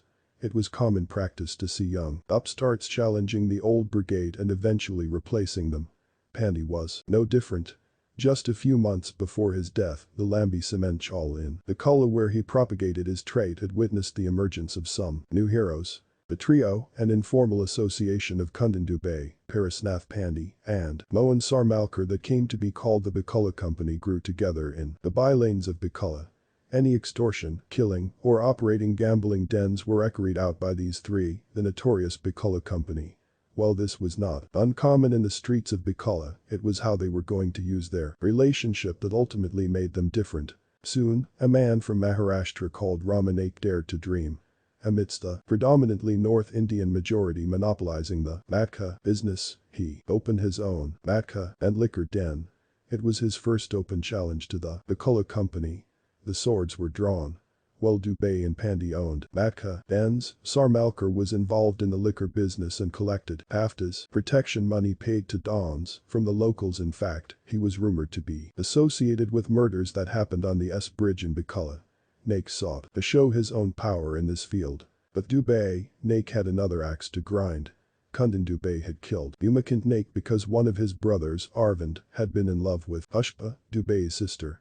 With Pandey, the uncrowned king of the matka business, it was pure business. A fiefdom can never have two kings, and one must topple the other to reign supreme, and thus it had become necessary to kill Pandey. But Naik was not going solo in all his work. There were two others, Babu Rishim and Arun Gulab Ahur alias Arun Gali. The latter would go on to become Dawood's biggest detractor of the time. Arun Gulab Ahur was Ramanak's senior in school. They went to the same municipal school in Bakriata in Bikulla. Rama, however, dropped out of the school in the 7th standard. They maintained their alliance, and what was surprising was that though Gali was the older boy, Ramanak was the dominant one of the two and the decision maker. Gali looked up in deference to him and held his judgment in high regard. Arun came from very humble beginnings. If there was a die that cast future dons, it seemed to have missed him. The Gali family belonged to Kandwa in Madhya Pradesh and came from the traditional clan of shepherds or Bolas, thus lending them their titular surname, Gali. He had 4 brothers and 2 sisters. His father Gulab worked with Simplex mills and his mother was also a mill hand. His first job was at a mill too. He found employment with the Shakti mills in Mahalakshmi when he was only a little more than 20 years old.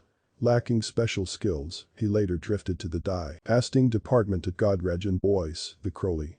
In fact, this was where he first tasted blood by scoring a victory over his first opponent Balamapankar, a representative of the Shiv Sena in the Union, who was upstaged by Gali. He then moved on to Crompton Greaves Limited in Kanjur Marg. This is where he began to spend time with Ramanak and Babli Sant. This is also the time when he encountered Sadashiv Paval alias Adamama, who later went on to become the second in command in Gali's gang. Babu Rishim was the leader of the canteen workers of the Mazgaon docks. He lived in the same region that Rama and Gali operated from and gravitated towards them. The two continued to be involved in skirmishes regularly with the various factions operating in Bikulla, and the turning point in their lives came with the arrival of the emergency. In 1975, Ramanak was arrested under Visa. While in jail, he made contact with Varadarajan Mudaliar alias Varda I, and they got along so well that Naik felt bold enough to recommend an alliance to Varda I. He told him, Kachkam ho to bolo, let me know if there's any work that is to be done. Varda on the other hand was impressed by this boy. Ramanak was not exceptional to look at in terms of size, but the conviction with which he spoke convinced an individual of his competency. From the look he had in his eyes, no one would ever doubt that the work assigned to him would be completed with authority and finesse. And as the kings of yore used to honor and shower maestros with their largesse, so did Varda. He began recommending Rama, Arun, and Babu to everyone as competent persons. Thus under the able aegis of Ramanak, the alliance gained in strength and public opinion. But where things stood at that point, Ramanak, Arun Gali, and Babu Rishim had cemented their position with the murder of Pandey. Closing a number of matka businesses, they had broken the back of the matka and liquor trade, a task that the police and state had not managed to accomplish. Following the murder of Pandey, Gali was detained under the NSA. But, surprisingly, he was released within a month of custody. Those were treacherous times. Dissenters languished in jails for months, and here a known local criminal had been released within a month. Surely there was something to this, thought the locals of Bikulla. Everyone thought it was his clout and his power as a don that got him out of custody early. Gali, of course, made no bones about exploiting this misconception to his advantage. He strutted around, knowing fully well that his power had nothing to do with his release. As soon as he came back to Dagdi Chal, he built a minaret in the area and had a board nailed to it that would herald a new time. The board said BRA Company, B for Babu, Rishim, R for Ramanak, and A for Arungali. His power and influence increased several-fold post his return from jail. He decided it was now time to find his lieutenant and partner, someone who would hold fort in his home and keep his hearth warm. He found such a person in Zubida Mujawar, who lived in the same area as Ghali. She belonged to Wajain and Pune. Zubida's marriage had already been arranged with a boy from within the Muslim community, but when Arungali asked the family of Zubida Mujawar, they could not refuse, and so there was a match. Ramanak and Babu Rishim, however, opposed the alliance on communal grounds. They could not believe that Arungali was marrying a Muslim girl, but he remained adamant and insisted on marrying Zubida. After the marriage was solemnized, elaborate rituals were conducted to convert Zubida to Hinduism. In an attempt to wipe out her Muslim identity, her name was changed from Zubida to Asha. He had truly found an ally in her, as she often held the fort while he was in and out of prison. 18 Pathan Menace, K. Ibrahim Lala and Jangriz Khan were good friends. Lala came from Peshawar, and Jangriz had his roots in Swat village in Afghanistan. Lala had managed to amass a huge fortune and began to have clout in South Mumbai by this time. His friendship with Mastan made him a stronger ganglord in every manner. It was the early 70s. This alliance and the rise of Lala, a Pathan by origin, had bolstered the arrogance and nonchalance of the Pathan gang. They had heard the stories of the valor of their ancestors, the famous warrior Pathans of old, and how for the sake of honor they would go to any length and defy even the kings of their time. This mindfulness of ancient legend had made the Pathans totally heedless of the law of the modern land. Street brawls, violence, eviction of tenants, smashing shops, and breaking bones in public had become routine for them. The Pathan menace was growing unabated, and the cops seemed to be totally clueless when it came to controlling this multi-headed hydra, which dealt with everything from extortions to hits to helping settle disputes. One of these disputes was that between Haji Mastan and his longtime partner, Yusuf Patel. Finally, Mastan decided to teach him a lesson and declared a contract on him. The Supari was given to the Pathan Mafia. The term Supari comes from an old story of kings and warriors. It means betel nut in Hindi. According to folklore, the king of Mahim province in Bombay, Bhim, who was also the chieftain of his Mahemi tribe, used an interesting ritual when he was deciding how and who to assign a difficult task. He would call for a general meeting at his Mahim fort, and huge pandals were erected. Select warriors and brave men would be asked to participate in the royal feast. Once the feast was over and the warrior tribesmen were satiated, a huge dal plate was placed right in the middle of the gathering. The dal had betel leaves, supari, and some other herbs. Then the commander-in-chief announced the king's predicament and put forth the challenge. According to this ritual, whoever volunteered to accept the task would rise and partake of a betel leaf and betel nut from the thali. This gesture is considered the giving and accepting of supari. Afterwards, the commander-in-chief would walk over with a small bottle containing surma eyeliner in his hands and applied the eyeliner on the brave man's eyes, declaring him a surma, the gallant man. Much after the king died and the Mahim fort was reduced to ruins, this idea of supari remained in the lingo of the Bombay Mafia, though for a different reason. Supari now refers to a hit job. The first ever major supari in the history of Mumbai Mafia was that of Yusuf Patel, announced by Haji Mastan in 1969. It carried a staggering sum of 10,000 rupees and was given to two Pakistanis with Pashtun origins. In keeping with the recklessness of Pathani traditions, the two burly Pathans chose a crowded spot at Manara Masjid, one of the most picturesque and beautiful mosques in the city, which displays a dazzling illumination during the sacred month of Ramzan. Muslims avoid violence, bloodshed, and such unpleasant activities during the holy month. However, these two Pathans disregarded even the sanctity of the Islamic month and decided to take the hit at Yusuf Patel in the crowded area of the masjid. The old residents of Manara Masjid will still never forget the night of 22 November 1969 and the gruesome incident that took place after midnight and continued into the early hours of 23 November. Manara Masjid is located in a predominantly Mehman locality. The area is milling with happy-looking Muslims gorging on food starting early in the evening. Here, spirituality was not sought in day-long fasting and abstinence, but rather in the few hours of break that allowed them to have meals. The atmosphere is one of festivity. Small gatherings of people cluster in corners, chatting. Around the precincts of the mosque, Patel had occupied one such corner and was holding his eighth act, thronged by his acolytes and bodyguards. Two huge Pathans in their characteristic white Pathani suits appeared, surveying the area with a determined gaze. They identified Patel, who was at the helm of the small gathering, and decided to walk on and take their shot upon their return. However, one of Patel's bodyguards picked up on their presence, noticing their stealth in a typical manner. They looked as if they did not belong, yet they were not curious while looking at his boss. Something was amiss. The bodyguard whispered in the ears of Patel. Patel nodded and assured his man he would leave after their discussion was concluded. But the man did not have this much time at his disposal. Within moments, the two Pathans came charging up with their British-made guns and opened fire. The alert bodyguard flung himself on his boss, while a stunned Patel was thrown on the ground. The others pounced on the assailants. Pandemonium erupted in the area which, only moments ago, had borne an air of celebration. The Pakistanis thought their bullets had hit Patel as they saw him bleeding and began to make their escape. However, the alert Memons, who believed Yusuf Patel was their own, surrounded the assailant duo from all sides. The well-built Pathans put up a fight, but the enraged mob overpowered them and handed them over to the police. Patel had sustained 2 bullet injuries, luckily on his arms, but his plucky bodyguard had died. The crime branch subsequently arrested Haji Mastan, Karim Lalla, and 11 others. Even as the Bombay police were racking their brains over how to tackle this Pathan menace, the Pathan branch of the Special Branch (SBI) got a tip-off that Ayub Khan Lalla had been sighted in the city. Special Branch or SB is the intelligence wing of the Bombay police. It was established in the Victorian era, and the British police machinery made better use of the SB than Indian police bosses. Many hold the British believed in prevention more than the cure. For the Indian police, however, the crime branch or crime investigation department was more important.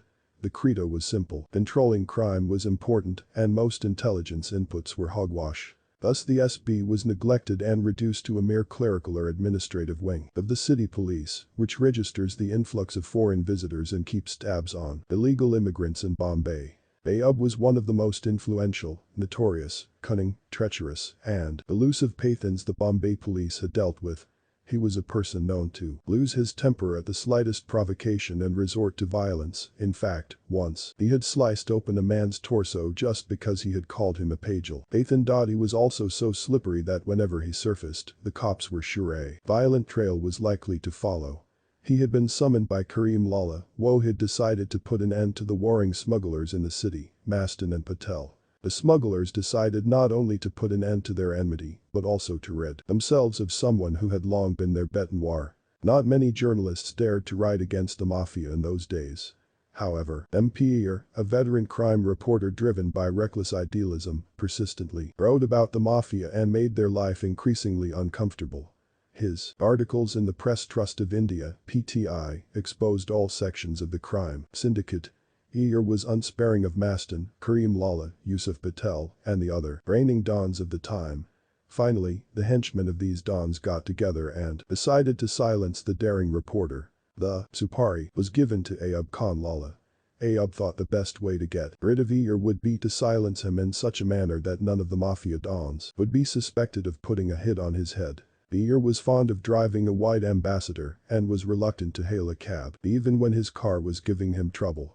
Ayub put his henchmen on the job to keep a tab on Ear's movements.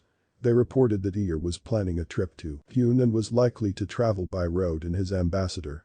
The day Ear was supposed to begin the journey, Ayub sent a mechanic to ensure his car would lose control after a bit, which would lead to an accident on the treacherous Ghats of the Mumbai-Pune highway. An unsuspecting Ear fell prey to Ayub's Machiavellian machinations. The moment he accelerated, when he got to Panvel, an exurb of Bombay, his car sped out of control. Ear crashed against a tree, dying on the spot due to head injuries. In 1970, Ear became the first ever journalist silenced by the Mafia. 41 years after his killing, the Mafia, this time at the behest of Chodarajan, according to the police, shot to death noted crime reporter Jayodamoi Day in broad daylight in Powai. The Bombay police got wind of the incident only after everything was over and they were left with nothing but the paperwork.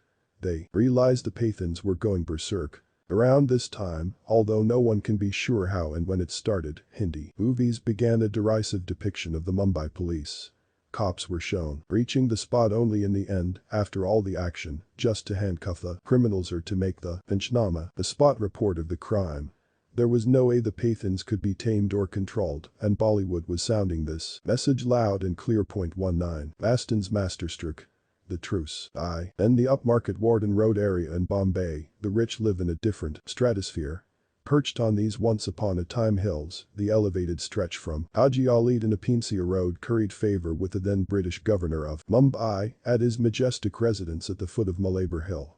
After independence and the formation of the state of Maharashtra, the governor of Maharashtra then enjoyed the run of the vast expanse of wooded forest facing the sea. But a mafia don like Haji Mastan managed to get himself an address in this snooty neighborhood spoke volumes of his clout in the 60s.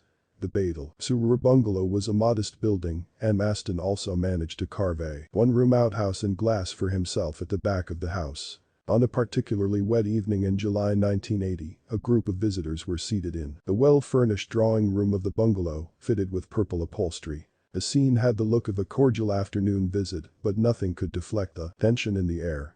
Mastan was pacing around the room puffing away at his trademark 555 imported cigarette.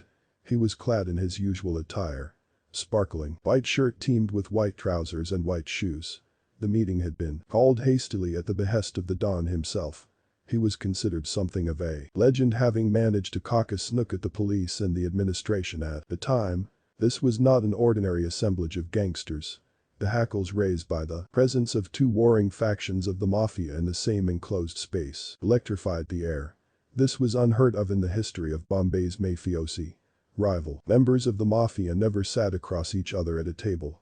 Even now, it seemed, they were ready to fly at each other's throats. For the first time, Haji Mastan had managed to get across to the Pathans and former underdogs, Dawood Sabir Ibrahim's gang, in an attempt to broker peace. Mastan's friend Karim Lala, considered the chief of the Pathan gang, was present along with Majid Kalia, Hussain Zaidi, Dilip Aziz, Hanif Motaram, and, of course, the ubiquitous Jenabai Darwali, the only woman who walked the fine line between the Mafia and the police in those days. Adorned with gold jewelry, she was a curious lady to whom every gangster in Bombay went for advice. Haji Mastan addressed her as Gina Ben, sister, while Dawood called her Gina Masi, aunt. Pathan gangsters like Amirzada, Alamzeb, Shahzada, and Samad Khan were also present, and so was Dawood Ibrahim, now in his mid-20s, Sabir, and their brother Anis. Bombay's streets were littered with corpses, and the police were baying for the blood of gangsters, any gangster. The violent skirmishes between the Pathans and the Dawood Sabir gang had become a cause for concern for the stalwarts of the Mumbai underworld. Mastan and Karim Lala had not only been suffering sleepless nights, they were also growing increasingly worried at the bloodshed. The killing of any Pathan affected Karim Lala, while any hit taken by the Dawood Sabir gang forced the cops to launch a crackdown on the Pathans. After all, Dawood was the darling of the Bombay police. Then, there was Ibrahim, Askar, patriarch and crime branch cop and personal friend of both Mastan and Karim Lala. Ibrahim, absent today, was in turmoil. His sons were taking the bull by the horns and the bloodletting could consume all of them. Mastan spoke firmly as he stood looking at all those who were present in the room. He said, "Bloodshed is bad for any business, especially ours, because for our government it is not even worth a stray dog's piss. We are all Muslims and believe in the same religion as opposed to our hostile government.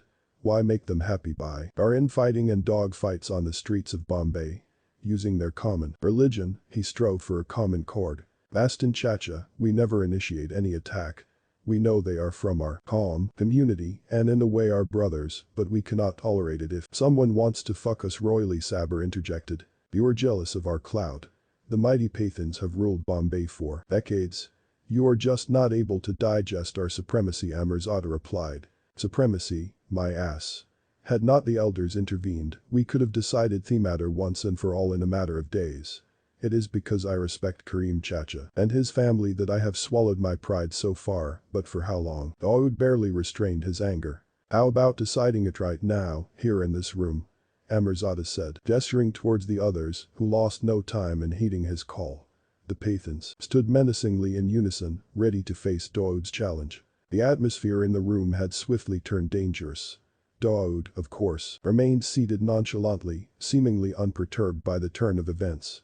Only, his hot-headed brother Saber seemed ready to accept the challenge, and rose even as his brother laid a hand on him to keep him from making a fool of himself. All eyes were set on Saber, who looked at Dawood. In turn, Dawood quietly rose from his chair. He walked to the corner where Mastan stood, increasingly aware of the possibility of potential bloodshed in his house. Mastan was still holding his cigarette. Dawood took it from his hand, quietly. Then he walked towards the center table where the ashtray was kept. Instead of stubbing it in the ashtray, he simply took the burning end of the cigarette in his palm and crushed it to ashes. In a calm, measured tone, he addressed the meeting. We know how to handle the fire and when to crush it with bare fingers. We don't need any provocation or challenge. It is not a lack of courage but the veneration of our elders that has held us back so far. We can hurt ourselves, but not their prestige, Dawood said, scoring a point over his adversaries. For the first time, the world saw the young Dawood mature enough to refrain from being provoked by the violent Pathans at a meeting called for truce. A hush of admiration fell over the room at the guile of his speech and the delivery of his powerful rhetoric. Amirzada and the Lamzeb were bristling with anger but they had just been smoothly disgraced and did not want their foolhardiness on display again. They stood there for a while, seething, then sat down without a word. Dawood was now matching his gaze with that of everyone in the room. Beta, yes Ab Kadam Karo. Boy, let's get over with all this, Kareem Lala said in his gruff Pathani-accented Hindi. Mastan, who had not uttered a word beyond his opening speech, interjected at last, I think we should resolve our differences and for the sake of Allah and the Quran take an oath that we shall refrain from targeting each other anymore. We will abstain from bloodshed. Dawood and Saber nodded. Kareem Lala and Ibrahim gave smiles of encouragement. Rahim Chacha got up and asked one of the boys to lift the Quran from the corner table and place it in the middle of the mahogany table kept in the center of the room. Let us take an oath, Rahim said. Dawood and Saber were among the first to place their hands on the Quran, followed by others present in the room. They all muttered something to the effect that they would henceforth try to live peacefully and abstain from violence. Thus, a historic peace pact was engineered by Mastan, far from Dongri. The truce was intended to ensure that the Pathans and the Saber gang gave up the hour struggle and bloodshed. They would demarcate their respective turfs in the city and refrain from violating the pact. With the pact in place, it was time for celebration. Tea and biscuits were served and there was even some light-hearted banter. For Mastan it was a major victory. And Kareem Lala and Ibrahim Kaskar were greatly relieved at the prospect of safety and security for their boys. For two men, Amir and Alamzeb in the room, the pact meant they could marshal their forces and catch their rivals off guard. For two other men, Dawood and Saber, the pact was something they were seriously applying their mind to, though they were wary. The underlying thread that connects and defines the underworld in Mumbai is the agenda beneath all its actions. The ability of those few men to think beyond the here and now under all circumstances set them apart. Of course, Mastan himself had his own agenda in arranging this meeting. For a very long time he had coveted a plot of land on Balasas Road near Mumbai Central. This plot belonged to a group of Gujarati Muslims from the Banaskantha district in Gujarat, a tribe called the Chilias. The Chilias are a particularly fierce tribe, committed to protecting themselves and their properties. As Mastan was known all over the city as an all-money no-muscle don, he hadn't taken them on, till now.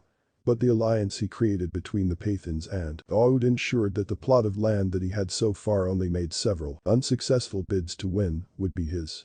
He knew that the combined strength of the Pathans and Dawood could put him in a position of ultimate power and the fact that he had played this messiah-like role in bringing about this understanding between the two gangs put him in a position to leverage them. Soon after the truce, he let them in on the problem he was facing at Balasas Road. The Pathans and Dawood's gang proceeded to meet the tenants and coax them to vacate the land. There was fighting on the battleground for a while. The Chilias fought valiantly. But they could not withstand the joint might of the two gangs and finally lost their land. Mastan then went on to build a tall, multi-storied building on the plot and name it, gloriously, Mastan Apartments. .20 Dawood's smuggling business. The wood was now riding high. Only 25 years old, he had been adjudged important enough by the enormously powerful Haji Mastan to be included in a meeting with the other powerful gangs of the time. He had committed successful robberies, he had managed to avenge his friend against the reigning gangsters of his time, the Pathans, Amirzada, Alamzeb, and Samad Khan. He had shown that he could not be taken for granted.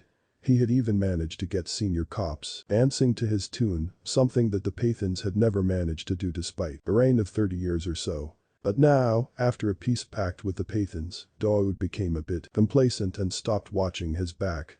To him, the covenant of non-violence by taking an oath on the Holy Quran was sacrosanct, and he assumed that nobody would have the temerity to violate it. Now his one-point program was to expand his business and fill his coffers. With Khalid Pahelwan's chutzpah and his brains, Dawood's financial stock began looking north. From Bombay to Bayman, electronic goods to silver and gold, Dawood had it all covered. And soon he found himself making inroads to Gujarat. Emboldened and brazened by his success in metal, Dawood's business mushroomed all along the western coast. Khalid Pahelwan had taught him well. Being a part of the smuggling racket and the right-hand man of Bashu, he was already in the trade for over a decade and taught these to Dawood. Through all of this, he continued to stay in Musafirkhana, which was a veritable fortress and almost impenetrable to outside attacks. Dawood had begun making trips to Dubai, hobnobbing with the sheiks of Dubai.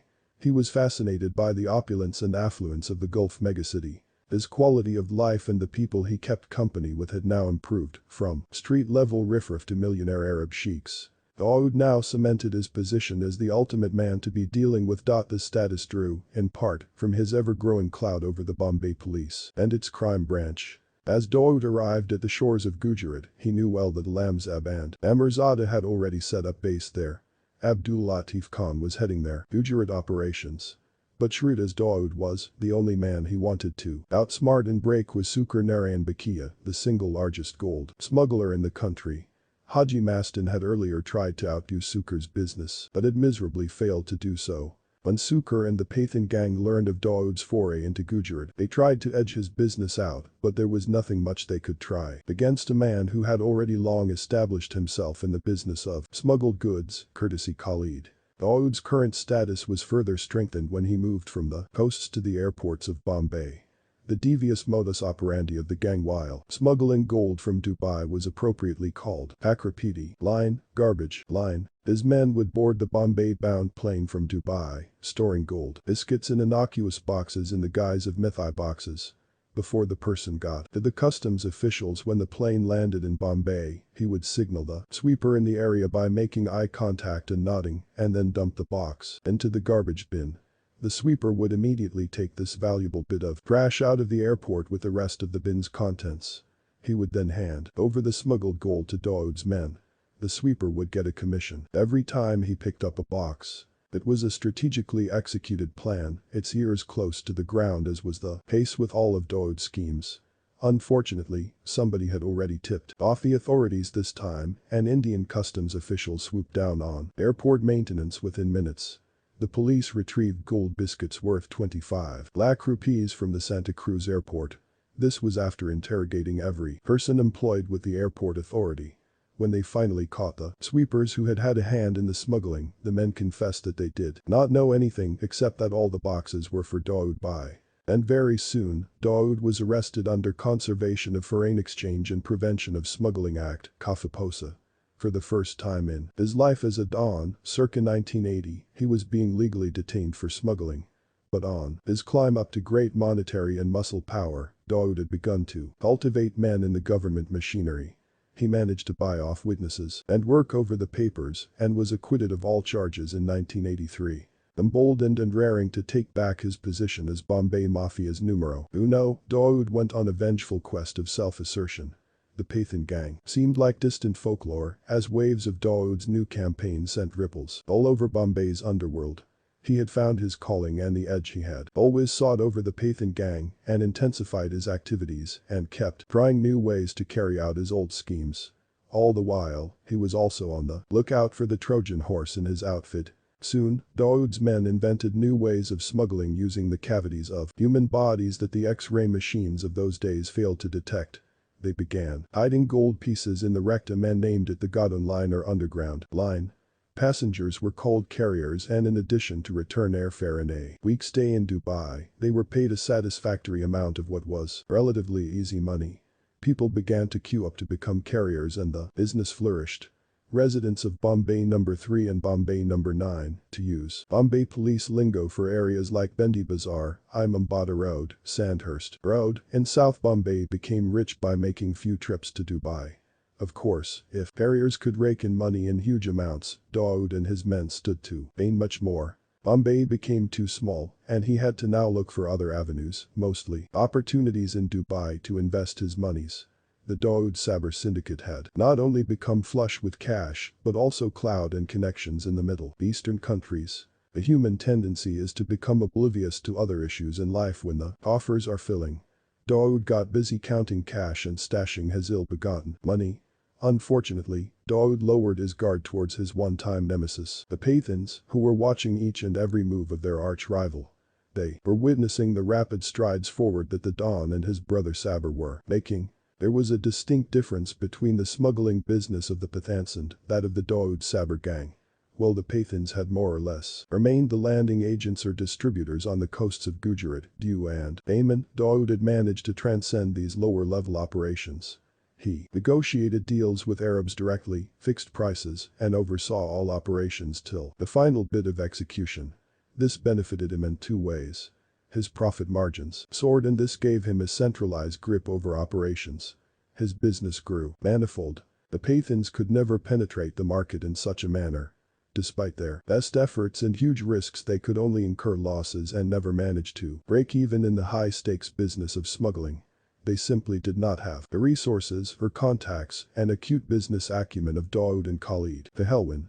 Dawood not only had a sharp mind in the form of Khalid, but also growing connections in the police force, something which the Pathans could never manage to approach in terms of tenacity and canny strategizing. The frustrations of defeat, losses in business, and their rivals' unstoppable success had fueled the fire of jealousy and rancor among the Pathans. They now realized that the famous truce at Mastan's bungalow had been enacted only to fill his coffers and give Dawood time of around a year and a half to grow in Bombay and Dubai. It had done nothing for their own business. Amirzada and Alamzab also thought Dawood was meant to give them a hand in business and treat them as partners, as part of the goodwill inferred in that act, sharing the spoils with him. However, they felt that Dawood had given them a royal ignore, thereby becoming, in their eyes, the first one to violate the holy pact. The Pathans got together and began plotting what they did best: violence and bloodshed. As they believed Khalid was a mere manager, they did not accord him much importance. They had to get one of the two brothers, Saber or Dawood. Or why not both of them? This would effectively destroy the whole of the Dawood Saber syndicate. 21. The Dawn in Love. He was the spitting image of yesteryear's starlet Lena Chandavarkar. Voluptuous, with a perfect round face and charming dimples, the charms of Sujata Kaur could be resisted by few men. Dawood proved no exception. He was besotted with her, though they were an odd pair. She was a Punjabi cootie, while he was a local lout. But if they did not look good together as a couple, they more than made up for it with a potent chemistry, one that made married couples blush. It all began with Dawood's shop in Musafirkhana in South Bombay. Sujata lived nearby, and every time she passed by Manish Market on her way to the shops, Dawood never missed a chance to catch a glimpse of this tall, lithe beauty. Of all the girls that walked that route, this woman was a class apart. Dawood began tailing her until she became aware of him. He then began wooing her. He tried everything that someone of his standing could do, from meeting at bus stops to waiting hours for the love of his life. Sujata could not resist Dawood's charms, and after a few furtive meetings, she was inexorably drawn to him. In the next 2 years, the couple were inseparable. Sujata was the only person who could vouch for the fact that there was another side to Dawood.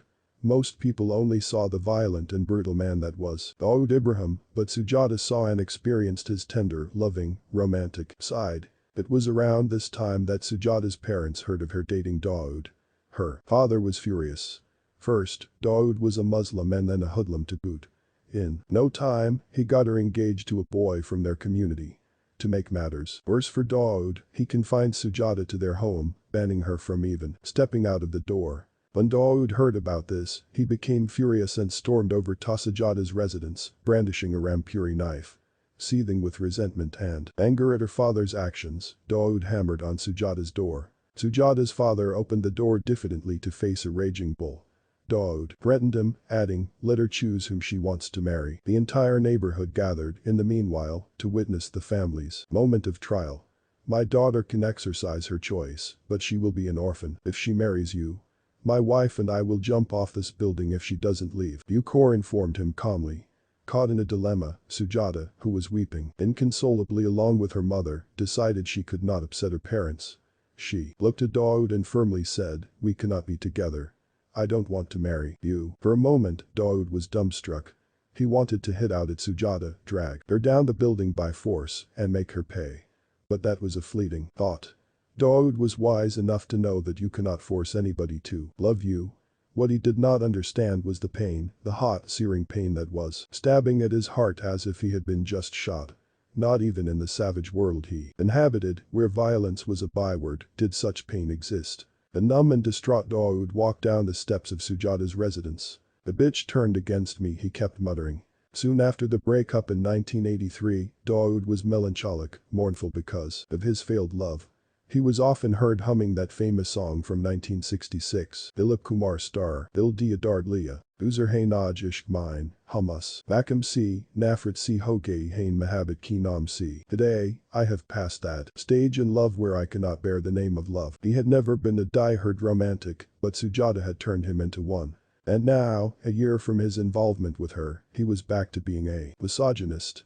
He decided women were not worth adoring, they should be just treated as an object of lust and nothing beyond that. Dawood's friend suggested he drink away his pain, but he refused to hit the bottle. When they tried to set him up with women in their circle with the intention of helping him get over his grief, he always turned down their offers and foiled their efforts. He had decided not to love any woman with this intensity, never fall in love at all. But then Mejabin happened, and all his resolutions were turned to dust. 22. Aging dawns. Mastan had managed to achieve almost everything in life. Money, power, clout, respectability, popularity, and whatever else that matters in life. He had managed to get his 3 daughters, Kamranissa, Marinissa, and Shamshad, married into good households, and as a father he was satisfied with his filial responsibilities. However, he longed for a son who could have succeeded him and immortalized his name. Mastan often looked at Ibrahim and felt envy at the way the Almighty had blessed him, so many children and 6 of them sons. When a man is getting older, he becomes both more devout and desperate. Mastan had become highly religious and apparently philanthropic as well.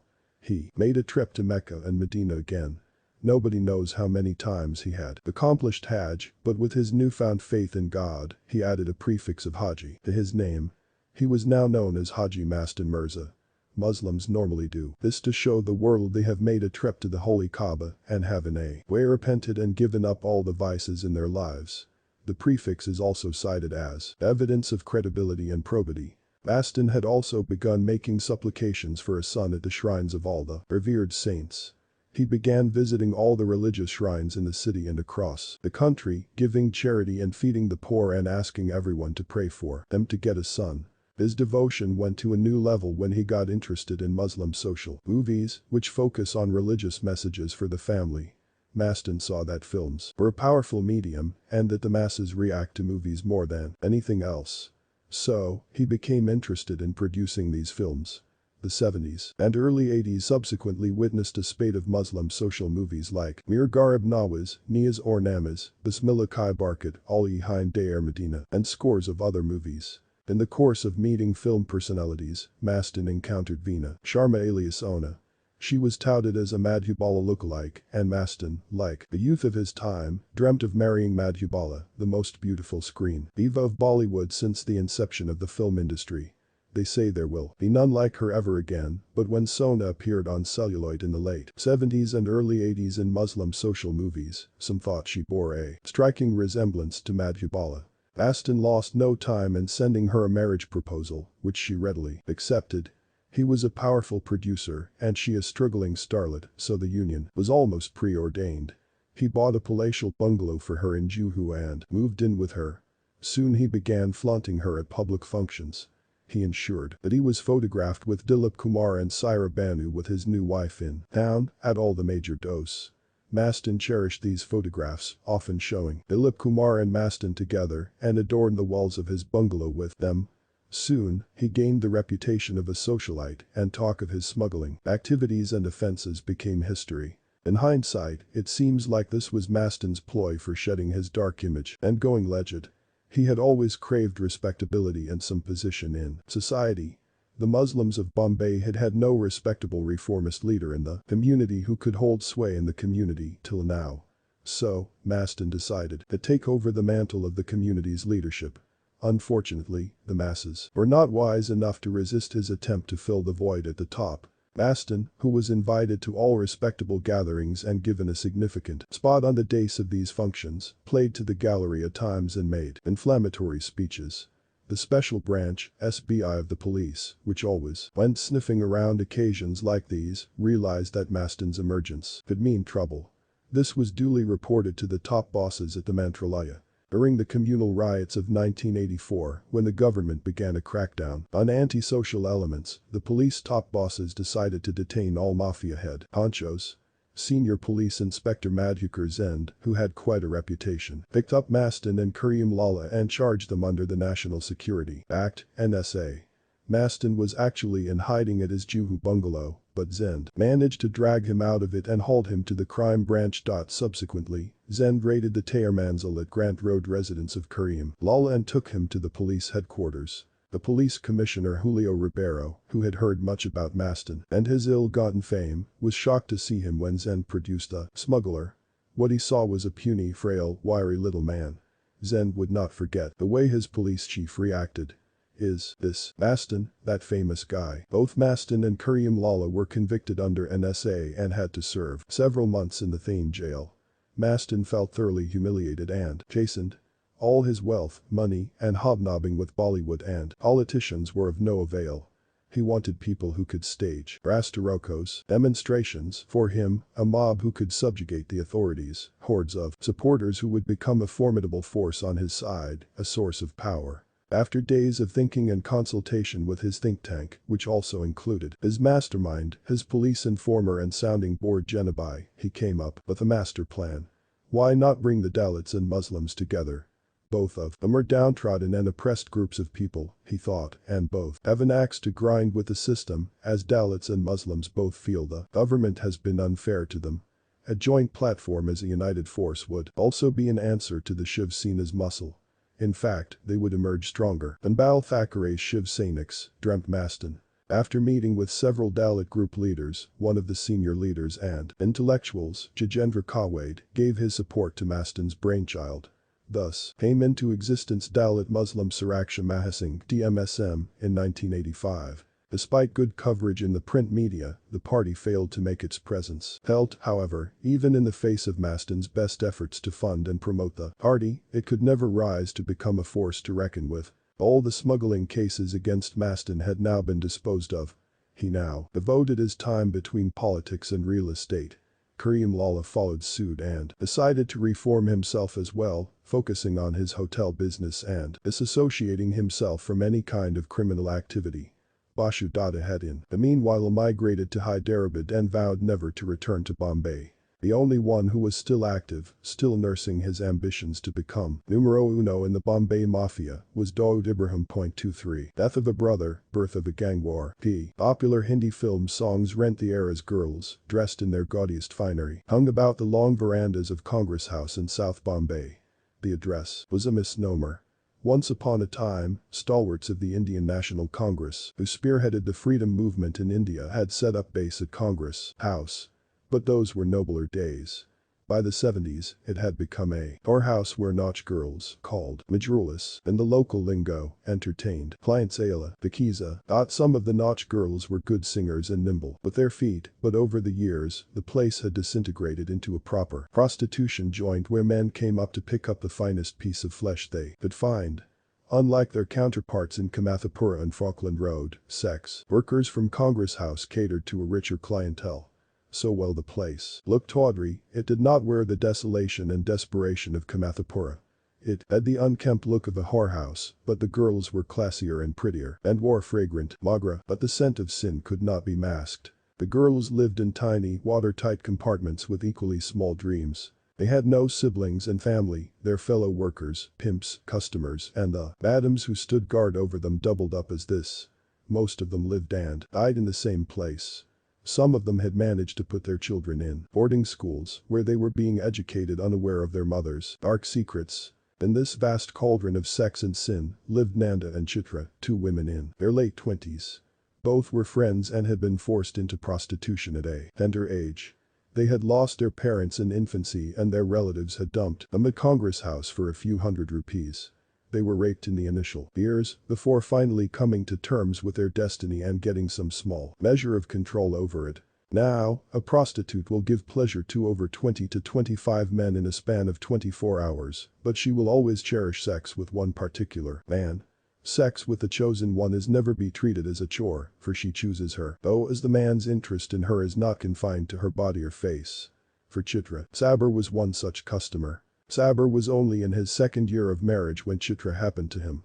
Chitra was no head-turner, but she was charming and good-looking, and most importantly, she lavished attention on the curly-haired Saber.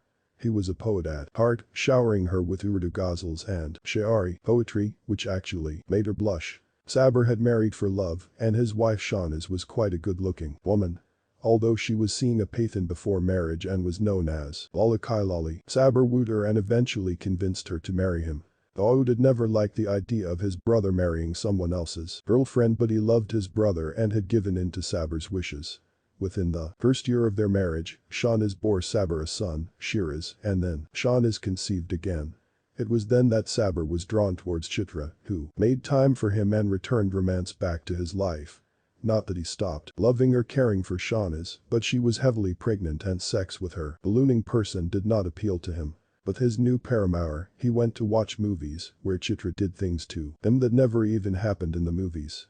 They ate Puri chopati, dined in expensive restaurants, and drove around in their car on the streets of Bombay. Chitra enjoyed Saber's company and the luxury that money could buy.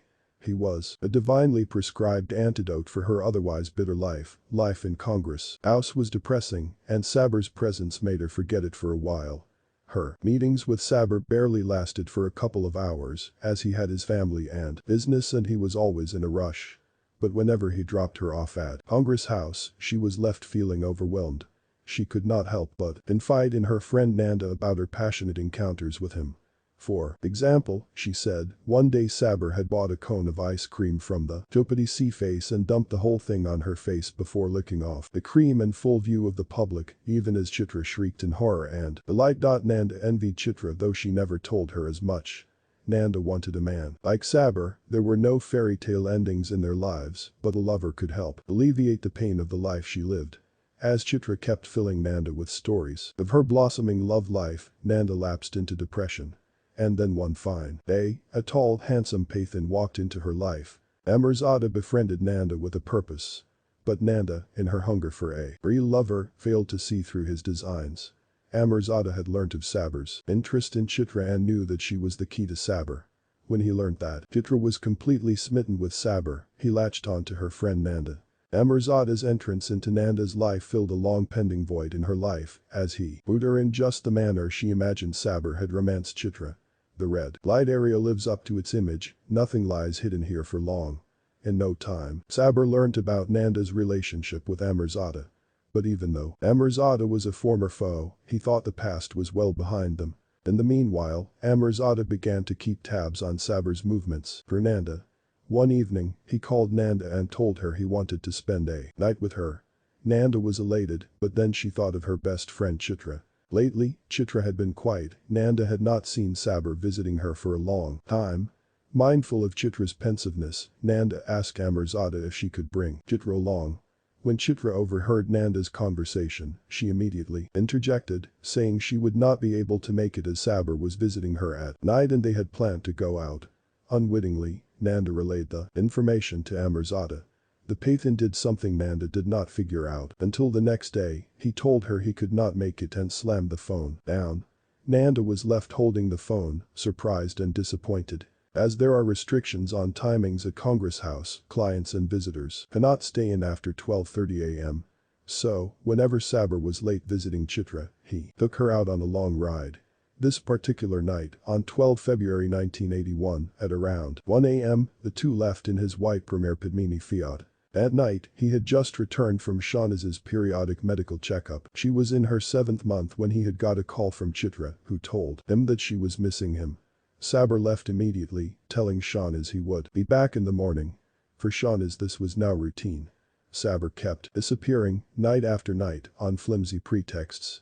They fought bitterly over his absence, but Saber failed to pay heed and stormed out every time, just as he had this night. As Saber's car exited Kamathapura and took a sharp left on Tardio to emerge on Haji Ali Shrine's intersection, he checked a rearview mirror out of habit. There, he saw a flower-bedecked ambassador following them closely.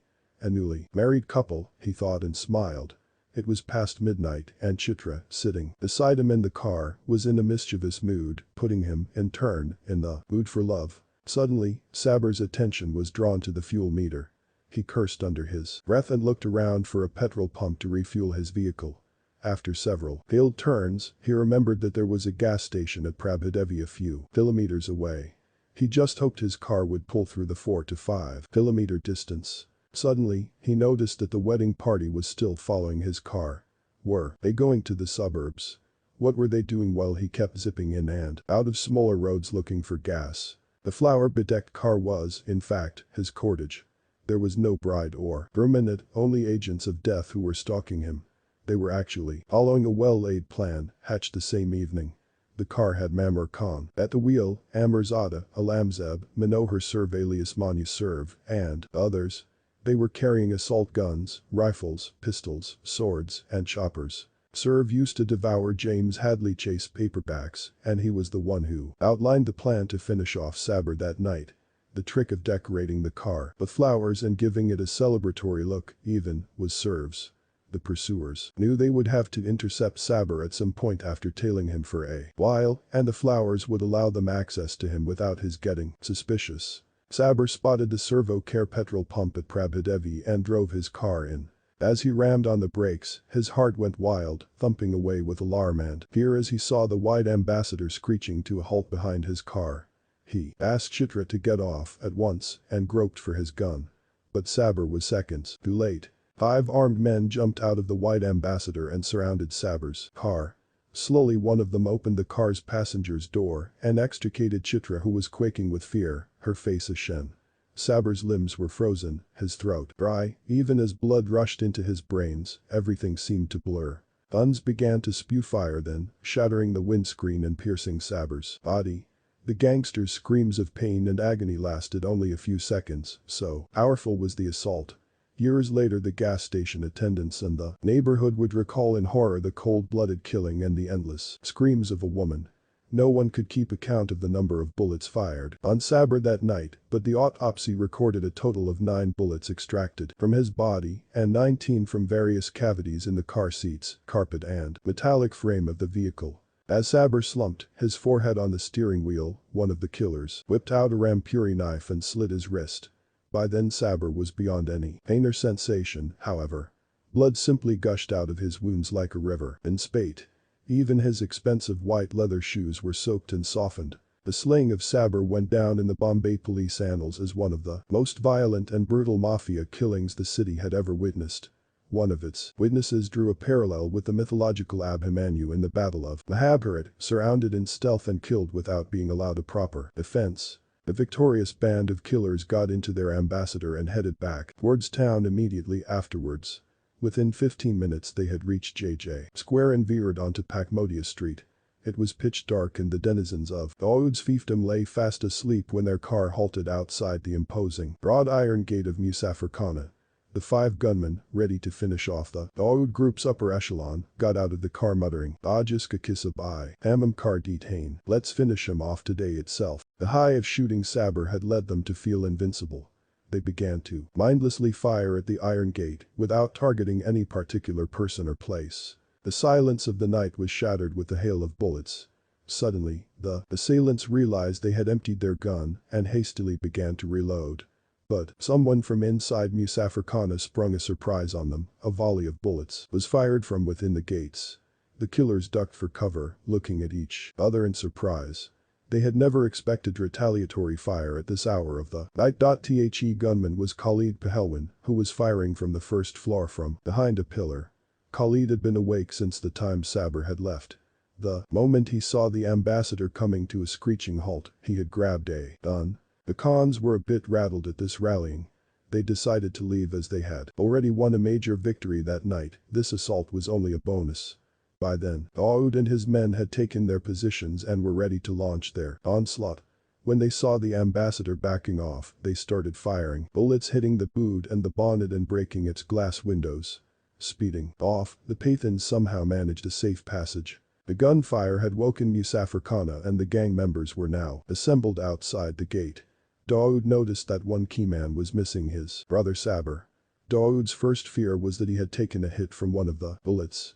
But Khalid, who was the hero of the night, told him that Saber had left a while ago to visit Chitra. A strange foreboding took over Dawood. Where was his brother? Saber lay, of course, lifeless in a pool of his own blood. Henceforth, the Dawood Saber gang was officially rechristened the Dawood Bang. The death of Saber changed two things. Dawood Ibrahim and Bombay's Mafia. Neither would ever be the same again. Bombay's Mafia opened a new chapter of blood and gore, revenge and broad daylight killings, fresh recruits and new gangs, big money and drugs. Dawood not only turned vengeful but intensely motivated and driven, propelling him out of the small league in the Bombay pool and pushing him into the big sea of crime. 24 Dawood's coronation. And Saber's body was brought into Musafirkhana. The neighborhood was reeling with the cries of Dawood's mother and four sisters. Ibrahim, though, was utterly silent in his shock as he gazed at this eldest son's bullet-ridden body. The janaza coffin of Saber was laden with flowers, and the whole street was heavy under a pall of gloom. Dawood was shattered. The killing of Saber was like killing off half his own existence. He had no clue how and why it had happened. He had been crying the whole night and had not been able to reconcile himself with the fact that his brother was no more.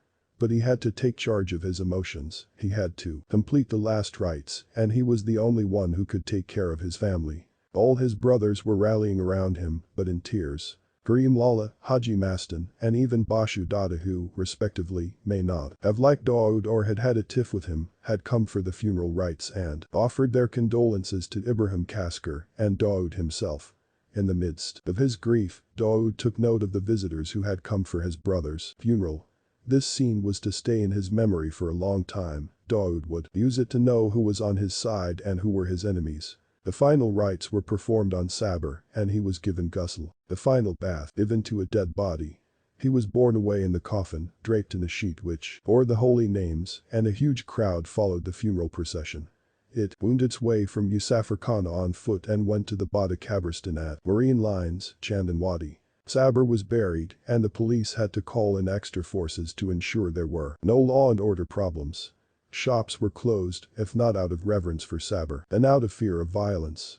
The entire area around Pidhoni, J.J. Marg, Dongri, Dili Mahalla, Musafirkhana, Ori Mahalla, Bendi Bazaar, and Manvi Wasklist.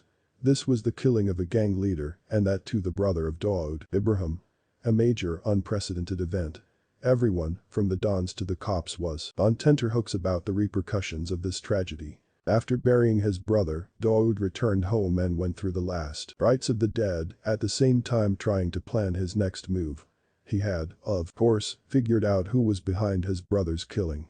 As he sat with his brothers and his cronies, Anis, Jind ul Haq, Ranjit, Khalid Pahelwan, and others, there was only one thing on his mind: he wanted revenge, not through the Indian judicial system but death for Amirzada, his way. The retaliation would not only settle the score and avenge his brother's death, it would also send a necessary message to the world that he was not to be challenged.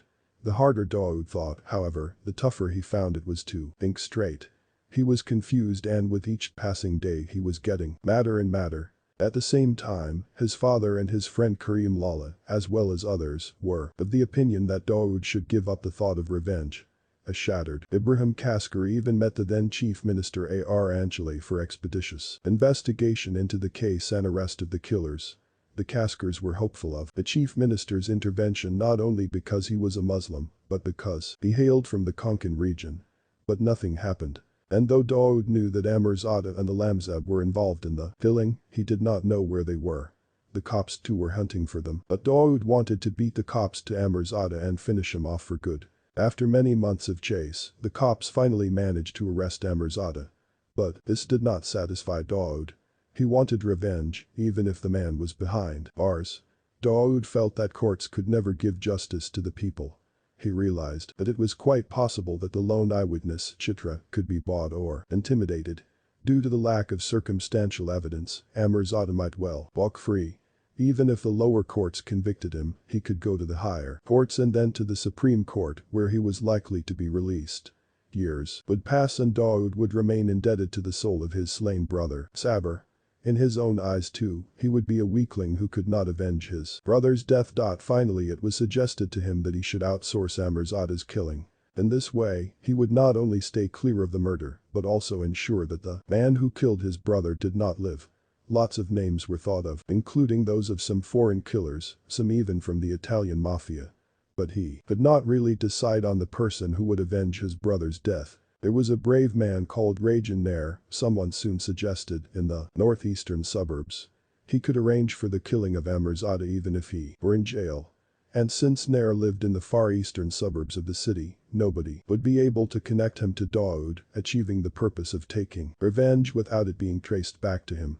Convinced, a bloodthirsty Dawood decided to give this lead a chance and asked for a meeting to be arranged. 25. Mumbai's Hadley Chase. Adarchad. Polisuala Badwalog. Motherfuckers. You cops are all idiots. Manya screamed. Sub-Inspector Tambit stared down at the bleeding 37-year-old man that he and his squad had been hunting for the last 2 months. Adari Kiyamir Soth, I have been betrayed. Manya snarled before coughing up blood and spitting it at Tambit and his 3 fellow policemen in the sedan that was racing towards the Lokmanya Tilak Municipal General Hospital, also known as the Sion Hospital.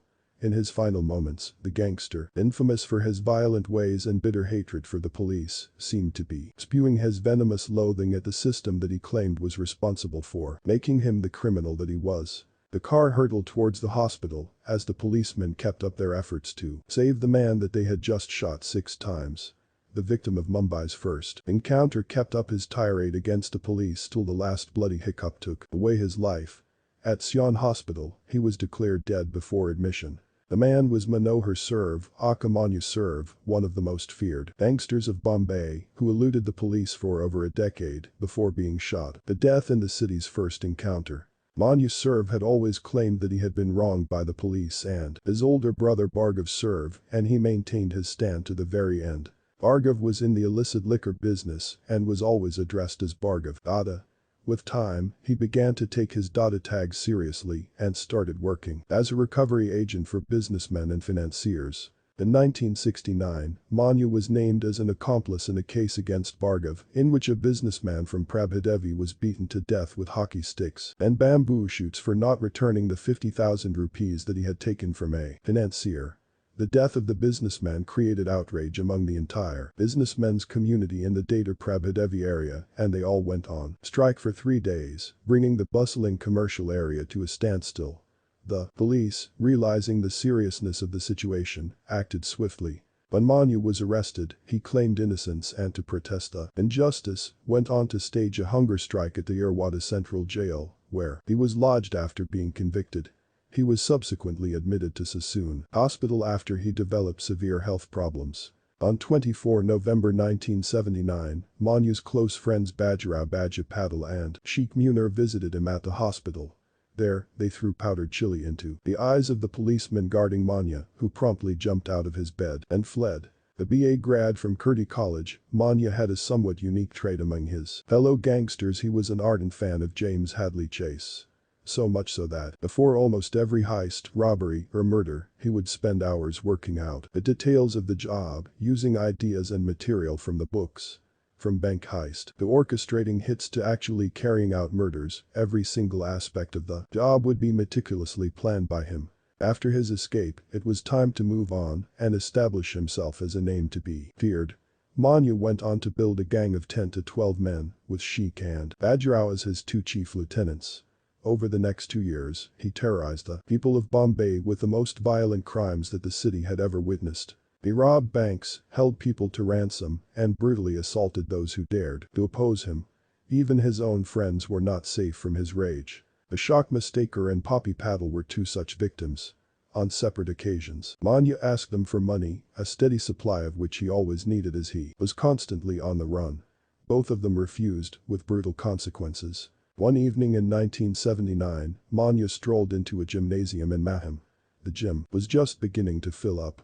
Every eye was on Manya as he walked in, then in his early 30s, wearing a tight checkered t-shirt and baggy trousers with biceps and forearms bulging. In those days, such a physique was not a frequent sight, and the people inside watched appreciatively as Manya strode in confidently and stopped and looked around. Everybody expected him to walk over to the weights and start pumping iron. They were all waiting to watch that physique in action.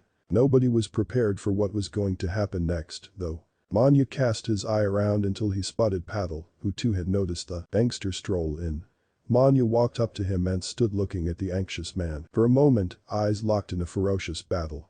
Then he reached into his pocket, calmly pulled out a revolver, took aim, and without batting an eye, shot Paddle's legs, blowing both his kneecaps out. Then, as calm as ever, almost as if nothing had happened, he looked around at the others, cowering in the corners, and walked out. It was more than a minute before the stunned people could move and rushed to help Paddle, who lay on the floor, bleeding and groaning. The stake or two was dealt with equally brutally and mercilessly. Manya, along with Sheikh and Bajrao, forced their way into his house and savagely assaulted him. His daughter, being held at knife point, was made to watch the brutality as it unfolded. Manya then threw acid over Mistaker's face, disfiguring him horribly, before leaving. Mistaker later gave evidence against Manya, and his courage earned him a place on Manya's hide list. However, Manya was killed before he could get to Mistaker. The attacks on Mistaker and Paddle are significant as both were good friends of Manya's before he was arrested. Manya was apparently so close to Paddle that he had eaten at the latter's house on several occasions. Apparently, no was something that Manya refused to accept from anybody, no matter who he or she was. Anyone who said no to Manya automatically became an enemy. Manya's temper was observed on several other occasions, when he was particularly brutal against people who resisted or opposed him. On one occasion, Manya and Sheikh lay in wait for a businessman outside a Dina Bank branch in Prabhadevi. Just as he was leaving the bank with a bag containing 2 lakh rupees in cash, a significant amount in those days, the duo walked up to him, shoved their guns into his face and demanded that he hand over the bag. Instead of complying, the businessman threw the bag into the bank. Enraged, Manya, and following his lead, Sheikh, pumped bullets into the businessman, barged into the bank, picked up the bag, and walked away with the money. Manya's gang later staged a daring heist in Matunga and robbed an ambassador of 7 lakh rupees that was being taken to a bank. Manya's hide list also included Police Inspector Ashok Dapolkar, name changed from the Dater police station, who had arrested him in 1969. After escaping from police custody, Manya went to Dapolkar's residence in the Worli police colony while the policeman was at work and told his family that he was going to finish Dapolkar. He also made several threats to Dapolkar over the phone. So dire were the threats that after his retirement, Dapolkar dyed his graying hair black and grew a beard in the hope that he would not be recognized by Manya. Legend has it that Manya was the master strategist in the Sabir Ibrahim Askar killing. At the time, Manya's name, like many other dreaded gangsters, had already become a surefire way to instill terror and fear into one and all. But his ability to strategize was by far what distinguished him from almost everyone of his tier. This is what made the Pathan gang single him out to orchestrate a killing for them. They approached a suspicious Manya, known for his paranoia and his singular, universal mistrust for others. The offer, a mind-boggling reward that left even Manya smacking his lips, was something that he could not refuse. They say even Manya had an axe to grind and was on the lookout for an opportunity to bump off the Kaskar brothers, their power, and with it their fearsome reputation that was growing in leaps and bounds. Almost every other gang, including the Pathans, was finding it difficult to check the burgeoning power of the Dawood Sabir gang. This is what the Pathans wanted to do, and where Manya came in. Manya realized that the only way to ensure the downfall of Dawood and Sabr was to divide and rule, in other words, to separate the one from the other and take them out singly. Again, he fell back on his Headley Chase novels and came up with a novel idea. Much planning and strategizing later, Manya and a gang of Athens were ready for the Caskers. Sabr did not suspect a thing when, on one of his frequent nighttime visits to the prostitute Chitra, he saw a wedding car pull up behind him. Black-tinted windows and adorned with flowers and silk, it was like any other wedding car. Sabr dismissed it from his mind, dreaming of the delights of the flesh that he would soon experience. Armed with machine guns and pistols, the gang of Pathans and Manya followed Sabr discreetly, knowing that they would never be suspected. The Pathans followed Manya's instructions to the letter and choosing the correct pre-assigned moment near a petrol pump at Prabhadevi, riddled Sabr's car with bullets, leaving Sabr to bleed to death. Dawood was always known to be unforgiving.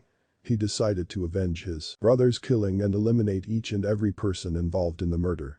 He had no personal enmity with Manya, and so, he could not fathom why Manya should have gotten involved in the ongoing vendetta between the Pathans and the Caskers. But Manya will have to pay for this, Dawood swore. Meanwhile, the police themselves were shaken with Manya's unabated run of violence. After a string of murders, violent robberies, and kidnappings, the then police commissioner Julio Ribeiro formed a special squad of policemen to hunt down Manya late in 1981. The squad included Senior Police Inspector Isaac Sampson, Inspector Yashwant Baid, and Sub-Inspectors Raja Tambit, Sanjay Parand, and Ishak Bagwan. Officers of the squad visited all the places where Manya had committed crimes and spoke to several of his victims, including the staker and Paddle. They also visited some of Manya's associates in jail, where a couple of them promised to inform on Manya's movements if the police helped them get out of jail. The squad then arranged for some lawyers who helped these informants get out on bail. The constant evading of the law had instilled into Manya a tendency to be ever ready for a confrontation. In fact, Dombivli residents recall that he used to move around with a bag of hand bombs, the way people carry chakus in their plastic bags. No one ever dared to cross his path. He never went anywhere without arming himself with a gun, a dagger, and a bottle of acid, something which no other gangster was ever known to do. He trusted no one, and in order to avoid being caught, he did not keep even his aides fully informed of his movements. But finally, it was the love of a woman that proved to be his Achilles' heel. The police hit squad, which was on Manya's tail for 2 months, hit pay dirt on 11 January 1982 when they learned that Manya would be meeting his girlfriend near the Ambedkar College in Wadala and taking her to Navi Mumbai. He was in a relationship with a woman from his locality and she had been living with her parents after her husband died. The squad immediately swung into action and set about laying a trap. One team was dispatched to Sector 17 in Navi Mumbai to lie in wait for Manya in case he managed to escape from the police's clutches from Ambedkar College. Meanwhile, Tambit, Bagwan, and Parand, all in their mid-20s at the time, donned jeans and t-shirts and started loitering outside the college posing as students, while 2 older officers lay in wait posing as professors. All of them had guns concealed in cavities cut out in the pages of thick books. The cavities were a couple of inches larger than the guns to enable the cops to draw them quickly when the action began. Things began to heat up when Manya's girlfriend arrived and stood waiting at the bus stop outside the college. The cops' informant, through signals, informed them that she was the woman who would be meeting Manya, and the cops discreetly stationed themselves around her. At around 10:45 a.m., Manya approached in a taxi, which drove past the bus stop and stopped several feet ahead. Oblivious to the trap, Manya got out and started back walking towards his girlfriend, right past Ambit and his college mates. I'd recognized Manya first and signaled to the others, who immediately moved in, surrounded the gangster with weapons drawn and called out the warning, "Manya serve, them." Amhi police ahed. "Stop, Manya serve, we are policemen." But the snarl on his lips, Manya drew a Mauser pistol from under his shirt and pointed it at Tambit and Bagwan, who were directly in front of him. Both cops dove for cover behind parked vehicles as Manya opened fire. In retaliation, Tambit and Bagwan each shot Manya thrice. Even 6 bullets in his torso could not subdue the lean, muscular criminal who had hated the police with all his being ever since his arrest. Manya reached inside his sock for the bottle of acid that he always kept with him. However, he was overpowered and disarmed. The police had already kept several private vehicles on standby outside Thekkalage, and Manya was carried into one of them, spitting up blood and curses. He died before he reached the hospital. Tambit, along with Sub-Inspector Bagwin, were later awarded the President's Police Medal for gallantry. Manya's arrest in 1969 and the encounter were the only two times when he actually came face to face with the police. He had managed to give even Barbaro's special squad the slip on 3 to 4 occasions. Manya's aide Sheikh was killed in an encounter, also by Bagwin and Tambit, shortly thereafter, and Bajirao was arrested. He now lives in Matunga and is believed to be reformed. However, one mystery has never been unraveled till date. How did the police know the exact location and time of Manya, who was known to be obsessively secretive about his movements? Some say his woman betrayed him. Newspapers reported that he was supposed to pick up a prostitute who was actually a decoy set up by the police, and he walked into the trap, completely unaware. The prostitute was said to have been pressurized by the police to trap Manya. Her name was never disclosed. There is also a strong suspicion among a section of the police that it was actually Dawood who had kept a watch on Manya for days and finally tipped the police off about his visit to Wadala. Some even believe that the mysterious woman was working at Dawood's behest, and knowing Dawood and his way of using the police machinery, this actually seems highly believable. In fact, Current, which was the most widely read weekly in those days, said as much in their spot report on Manya killing on 23 January 1982. The shooting of Manya has acquired an aura of mystery. Whatever actually happened on that day, the fact remains that both the cops and the public have heaved a sigh of relief. Current, 23 January 1982. Manya shot dead. 26. The fallout. K. Khalid Pahelwin had gotten himself inducted into the two-story building on Muhammad Ali Road, Musafirkhana.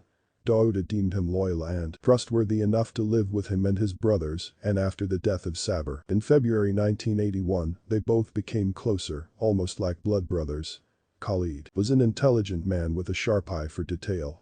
He realized that there was more money to be earned than the meager amounts collected from extortion or the petty money made from cheating and robbing people. Dawood had made several trips to Dubai and established contacts with the sheiks, but could not establish a strong base in the Gulf region. Also, the Pakra, Didi line and other means of smuggling gold was not that revenue-oriented. Khalid began exploring ways and means to ensure they could enhance their turnover by smuggling big time instead of making small-time profits. He was looking for opportunities to try and generate bigger profit margins through larger turnovers. The idea was simple. While smuggling through air there were limitations in terms of volume, but by sea the cargo could be much bigger. They just had to ensure they dodged the customs cleverly. Dawood was very interested in the idea, but had no experience on this front. However, Khalid assured him this campaign would succeed and laid out his plans before him. Small fishermen boats would set out to the high seas or the coastlines of Raigad and Alibag. He said that they could use the jetties of Srivardhan and Masla. These small boats could meet the steamers or ships with the smuggled cargo of gold or silver, which would get to Indian waters. The fishermen's boats would then ply the cargo back onto the shores across the coast of Maharashtra and the Union territory of Daman. It would take an estimated 4 hours for the barges to get to the Indian coasts, thereby avoiding coast guards and customs. After a couple of successful test runs, Dawood began to see the ingenuity of Khalid's ideas. Musafirkhana had now expanded as the smuggling center of Dawood's gang, and this foray into smuggling increased Dawood's stature as a don. However, most of the smuggling business was handled by Khalid Pahelwin, while Dawood handled the distribution business. When he was not involved in the distribution and marketing, he looked after the extortion business. Having grown up on the streets of Bombay, Dawood was not suave when it came to interacting with Arab sheiks, which came with the territory of dealing in smuggled gold and silver. He was not aware of the finer nuances of the smuggling business either. The bigger money, rich businessmen and sheiks were being handled by a more polished and intelligible Khalid who spoke Arabic. It was not long before Dawood began to feel sidelined by Khalid. Khalid orchestrated the entire campaign of landings along the Bombay coastlines to Daman. While Dawood sat in his office behind his desk, Khalid was busy entertaining Arab sheiks and brokering deals. In a business where complexes develop as quickly as alliances are dishonored, Dawood's impassive, less involved take on this aspect of business strengthened Khalid's position as a leader. Susceptible to gossip, Dawood began to listen to his flunkies when they spoke of how Khalid was becoming too big for his own boots and how Dawood would soon be only his minion and nothing else. This disconcerted Dawood greatly. He needed to be the boss and decided to speak to Khalid about it. Although Khalid tried to explain his position and how the business was always about the gang, he knew only too well that a rift had already grown. This presented a huge dilemma for Khalid, but his nobility would not allow his relationship to sour. He had developed his partnership and friendship with Dawood for over 7 years, but knew that the growing discomfort between them was straining these ties. Finally, a few months after Saber's death, he decided to part amicably and slowly withdraw from the gang.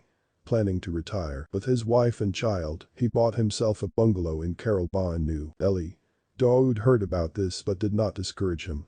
As Khalid was contemplating an amicable departure, Dawood went to seek the advice of police informer and bootlegger Jenabai Darwali. Dawood wanted advice regarding Khalid and the growing pains of his insecurity. He did not want any sort of enmity with Khalid since he had brought his own people into Dawood's life and his gang. Dinabhai did not say much, only stating that she would sort this out for Dawood. She only wanted a small piece of information: the next landing of the smuggled goods. Once the landing took place and cartons of gold and silver were brought into the office at Muzaffarkhana, Dawood called on Jenabai and told her that the consignment would be lying in the office for a day or two before dealers and customers showed up and took them away. That very day, customs officials closed in on Muzaffarkhana and clamped down on the office. While most of the people who were involved managed to escape customs clutches, the smuggled goods of gold and silver were all seized and taken away. Khalid Pahelwan was aghast. No one knew about the consignment and its dealing and placement in the office save Dawood and he. Appalled by Dawood's treachery, he could not, however, prove that Dawood had deceived him. While his growing distrust in Dawood left Khalid with little to say to him, he did not want any violence within the gang. He resolved to leave, but not before fortifying the gang. In spite of their personal tug-of-war, Khalid was loyalist to the core, especially because after taking him over from Bashu Dada, Dawood had shown a lot of trust in him. Besides, the underworld is a one-way street. Practically speaking, if Khalid sabotaged the gang in any way, they would come after him eventually.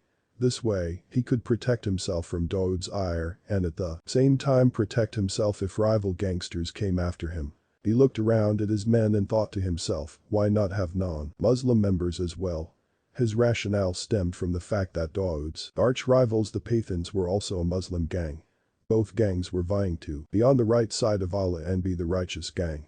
So, people were changing sides from here to there without flinching. Loyalty was less binding as religion bound them both. Khalid realized that if the gang had non-Muslim members, they would not change sides once they pledged their undying loyalty to the gang. Moreover, while the Pathans were originally Afghans, Dawood had the advantage of being a Maharashtrian. Locals would definitely have an affinity towards him more than the Pathans. Playing on all these sensibilities, Khalid began working on strengthening ties with other gangsters who had so far shied away from the gang on the assumption that it was only for Muslims. Khalid, being an old-timer within the Bombay circle, roped in a number of emerging Maharashtrian dons including the Bra gang comprising Ramanak, Barungali and Baburi Shim, who more than willingly joined the gang. This also drew other Hindu boys to the gang like Sunil Sayant alias Satya, Manish, Lala and Anil Parab. This was a big boost to the gang's ranks, and realizing his work was done, Khalid Pahelwan left for England to the Isle of Man, where grocer-turned-drug baron Iqbal Murchi had offered him a partnership in his drug business. He later moved to Dubai, where he eventually settled down.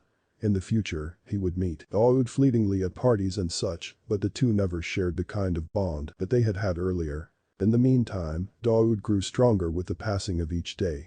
In 1981, Dr. Dada Samant had called for a mill strike. This strike had escalated the joblessness and unemployment among Maharashtrian youth in central Bombay. Lack of job opportunities forced these youths towards the world of crime, and these young Maharashtrian boys had begun to gravitate towards the Dawood and Gully gangs. There were more and more non-Muslim members being inducted now, and Dawood's gang had a greater outreach than any other gang in Bombay. He now had 2 regions in his gang: South Indian Bada region and Maharashtrian Chota region, and 2 Shakil Lambu because of his height in Chota Shakil. apart from the Hindu dons that Khalid had inducted. Danny, Sanjar Agad and Sharad Shetty were all reaching out to other gangs. The Muslim criterion previously requisite for those who wanted to be in Dawood's gang was forgotten, waning into the dusk of the Middle Eastern shores. Khalid, the architect of the secular gang model, bid adieu to Dawood and his insecurities and chose to retire from the active Mafia life. This was perhaps the only split in the Mafia that took place without any violence and bloodshed. Perhaps that is why Dawood continues to harbor the guilt of being unfair to Khalid, the man who was instrumental in elevating him to lofty heights. 27 Mafia's Bollywood debut. The white Fiat came to a screeching halt. Even before Musher Alam could understand what was happening, three men came out of the ambassador which had just intercepted his car, rushed towards him, and dragged him out. At a busy, whirly intersection in broad daylight, Musher could not believe that he was being kidnapped by men brandishing swords, a chopper and a gun in their hands. It was later learned that the men were part of the most dreaded organized syndicate of the time: Amirzada, Alamzeb, Abdul Latif, and Shazad Khan. Even before Musher could raise a word of protest or raise an alarm for help, he was bundled into the rear seat of the white ambassador whose engine was still running and the driver behind the wheel was warily looking outside. The men forced him to sit in the middle and two of them sat on either side of him, while the other one sat in front. Musher was blindfolded with a strip of white cloth and the kidnappers left the car behind on the road and escaped. Mumbai's biggest kidnapping so far was over in a matter of less than a minute. The Bollywood mogul, Musher Alam of Musher Riaz fame was abducted within yards from his office. Musher Riaz were known for making films with Dilip Kumar and they had shot to fame with movies like Safer, Bairog, and the latest blockbuster, Shakti, starring Dilip Kumar and Amitabh Bachchan. Such an incident had never happened in Bombay. On that fateful day, as usual, Musher had left his office MR Productions at Filmiston building in Worli at around 4:30 p.m. He had an appointment in South Bombay. He had barely gone a few yards on the Annie Besant road when he was ambushed. What Musher did not know was that he was being tailed by the white ambassador soon after he had left the office. The car driver kept irritating him by coming dangerously close instead of keeping a safe distance. Only once he had an uncomfortable feeling about the car, but he had promptly brushed that aside. But his heart leaped to his mouth when he saw the ambassador suddenly swerve towards his side and abruptly brake in front of him. Musher almost rammed into the ambassador. Before he could give vent to his anger and scream his lungs out, the men shoved him into their car and took him to an unknown location. Musher grimaced with discomfort and tried to raise his head and peep through a slit that was left between his nose and corner of the eye. Abdul Latif, one of his tormentors, saw him peering furtively from the hood and pushed him down to the floor of the car. The movie magnate Musher was lying at the feet of the thugs. But he realized soon that they would not kill him but extract some money out of him. Musher was trying to catch some glimpses of the place that he was being taken to. Suddenly, he caught a major rush of color which he soon realized was a poster of Chalet. Musher realized that he was somewhere close to a hoarding of the film. Little did he know that this would be a vital clue in tracing the whereabouts of his kidnappers. After 10 minutes of further driving, the car halted and all of them trooped out. Musher was helped out of the car. "Watch your step, there is a plank ahead," someone instructed Musher as he was nudged to move forward. Musher raised his foot higher, climbed the plank. "There are stairs ahead, be careful," he was instructed again. Musher began climbing what seemed like wooden stairs as he held on to the wooden railings. He felt disoriented. Ironically, he never had any such scenes in his movies either. When he reached a landing, he was asked to turn and walk towards his left. As he was walking, he heard a chorus of children reciting some Quranic verses. Musher had the sense of being in a building which was thickly populated. The realization comforted him that he was not in some isolated spot. He was ushered into a room and the blinds were removed from his eyes. The first thing he saw was the photograph of the Prophet Muhammad's green tomb of Masjid Nabawi in the holy city of Medina. The next few hours were very painful and intolerable for him. They threatened, abused, and slapped Musher. They all looked serious and menacing. Musher learned that they were well aware about the business that Shakti had made. "Hamain surf Pakus lak Shahia, we want only Rs 25 lakhs," said Amirzada in a very polite manner and in a tone that suggested that Musher owed him a lot, but he was being considerate in demanding such a paltry amount. Musher was forced to make a call to his brother-in-law and partner Muhammad Riaz and ask him to get whatever liquid cash he could organize and keep it ready to be delivered at a place which would be told to him.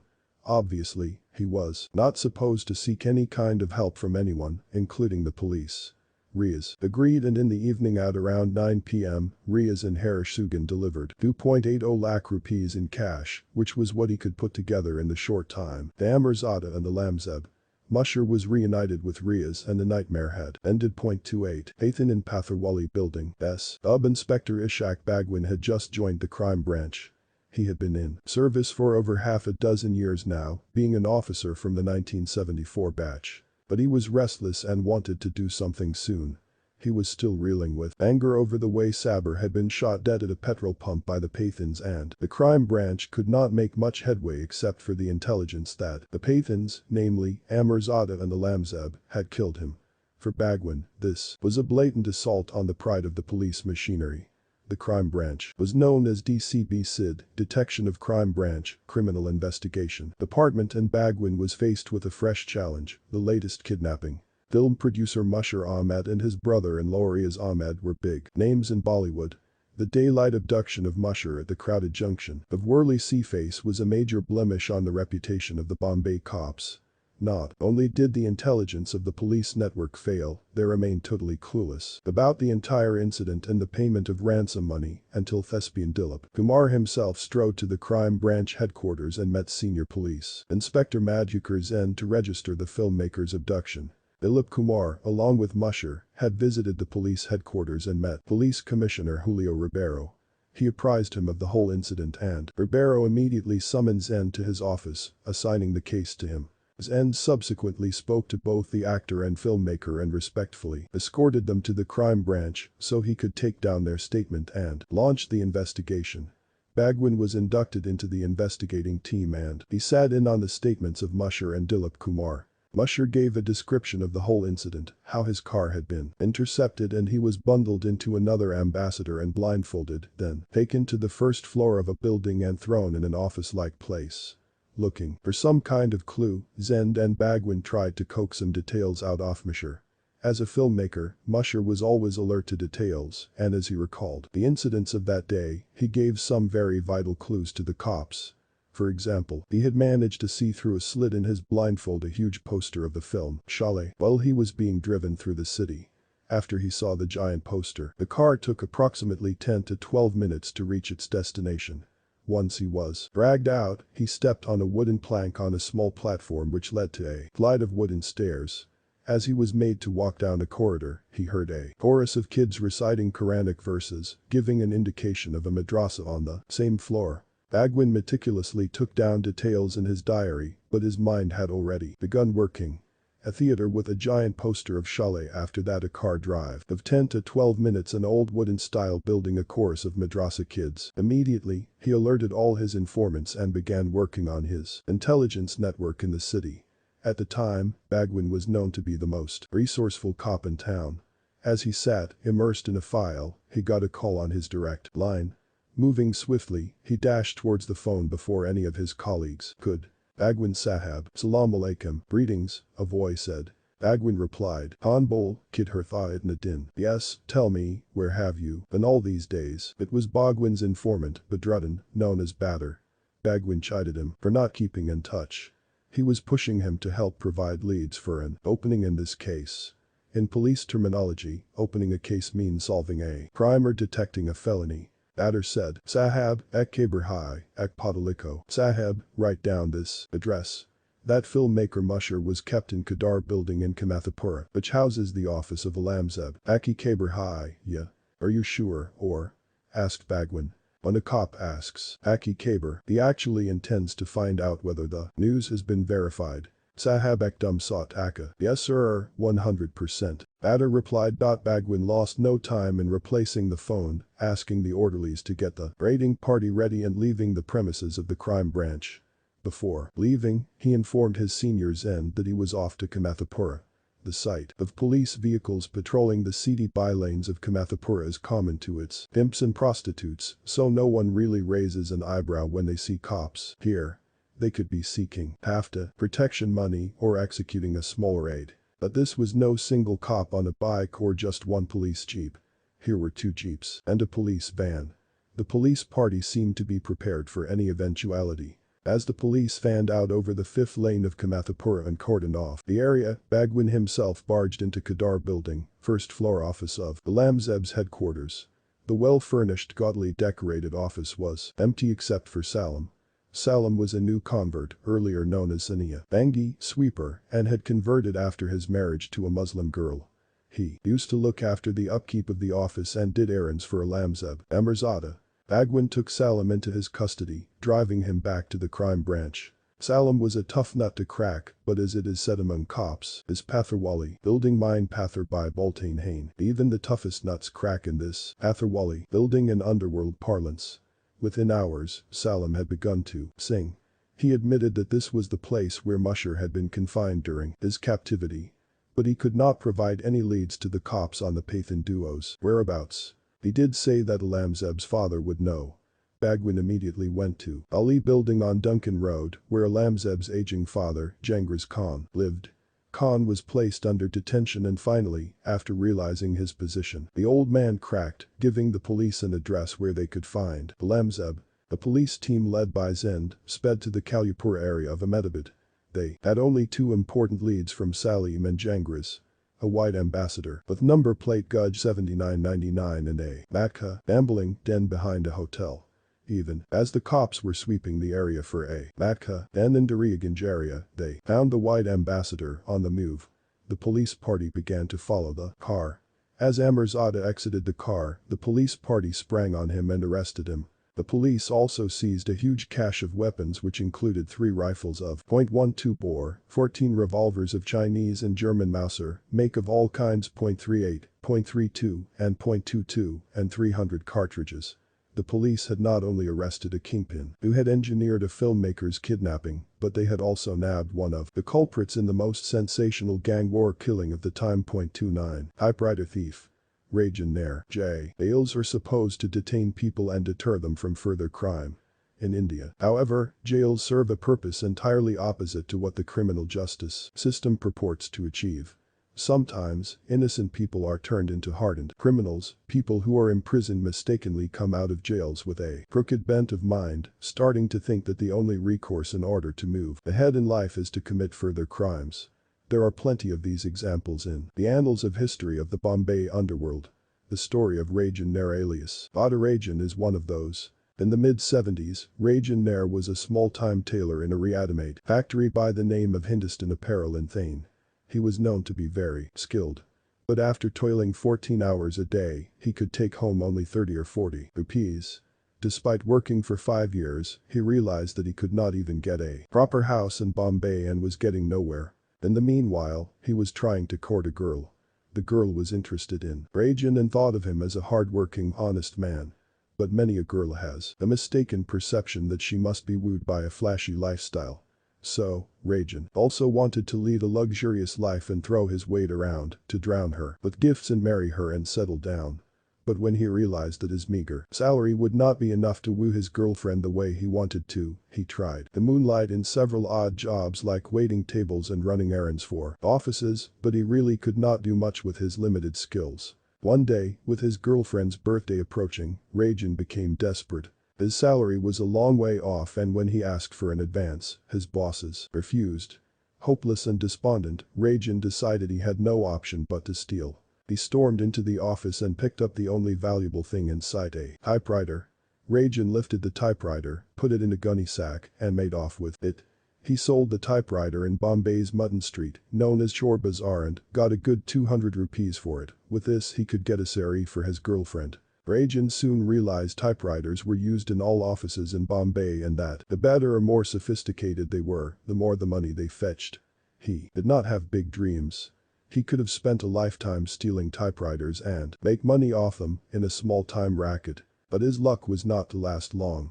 When the police went to Chor Bazaar as part of another case's investigations, they were told that all their typewriters were sold to them by a South Indian guy who came every week with 2 typewriters. The cops kept a watch on this Chor Bazaar vendor for a few days. When Rajan Nair came by with his weekly 2 typewriters, he was arrested. The Dawood police made a very strong case against him and he was convicted and sent to prison for 3 years. Rajan's life changed completely after the jail sentence. When he returned to his house in Ghakoper, he decided to form a gang. Within months, the Golden Gang was created.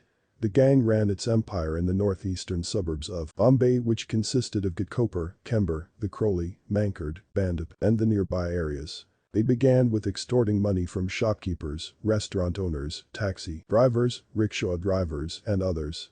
Within a couple of years, Rajan became a formidable force and the Golden Gang became an entity. Rajan soon enlisted the services of a good man, Abdul Kunju. Kunju was a brilliant student of Anjami Islam High School, but he soon realized that his academic achievements would not be as rewarding as the support of Rajan, Anna, the South Indian term for big brother. He became a trusted aide and a right-hand man for Rajan, who in turn became increasingly dependent on Kunju. Smarter than Rajan, Kunju soon capitalized on his talent for scheming. He soon developed a subsidiary gang of his own in the Shell colony near Tilak Nagar and became a force within a force. After a while, he grew so strong that he challenged his own mentor, Rajan Nair. In doing so, he chose the time-honored way of proving his mettle. He courted, won over, and eventually married Rajan's girlfriend, the very same woman who had supposedly inspired Rajan into taking up a life of crime. Rajan was distraught and utterly humiliated. He fumed and fretted and swore a bloody revenge on Abdul Kunju. When Kunju was detained under the National Securities Act (NSA) in 1979, he saw his chance. His gang attacked Kunju's gang members and beat them up. Rajan also unsuccessfully attempted to abduct Kunju's wife, his old flame. Kunju was helpless in jail, and Rajan was slowly and effectively eroding his base. Kunju decided to take matters into his own hands. When he was being taken to Vikhroli court, he threw chili powder in the eyes of the policemen, escorting him and escaped. After days of playing hide and seek with the police, when the matter cooled down, Kunju returned to Ghakoper. Soon, he sent Rajan a message. He wanted to meet him now. Rajan and Kunju did not want a direct confrontation at this time, so the feuding stopped for the moment. Both of them waited for an opportunity to hit out at each other when time would give them an advantage over their opponent. When Dawood, who had become a notorious underworld figure by then, met Rajan at Muzaffarkhana to speak of avenging his brother's death, the former typewriter thief was in awe of him. Rajan had visited Muzaffarkhana only with a couple of Dawood's close cronies, who included his most favored protege, Jodha Rajan.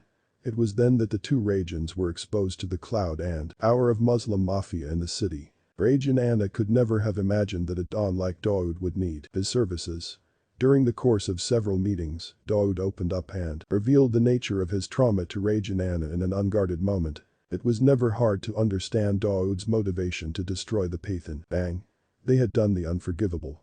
Saber's death was the death of a substantial portion of Dawood's emotions. He was living a nightmare. Facing his parents after the wanton murder of their eldest born was something even Dawood could not do. He was seething. He had always looked straight into everyone's eyes and now he could not even face himself.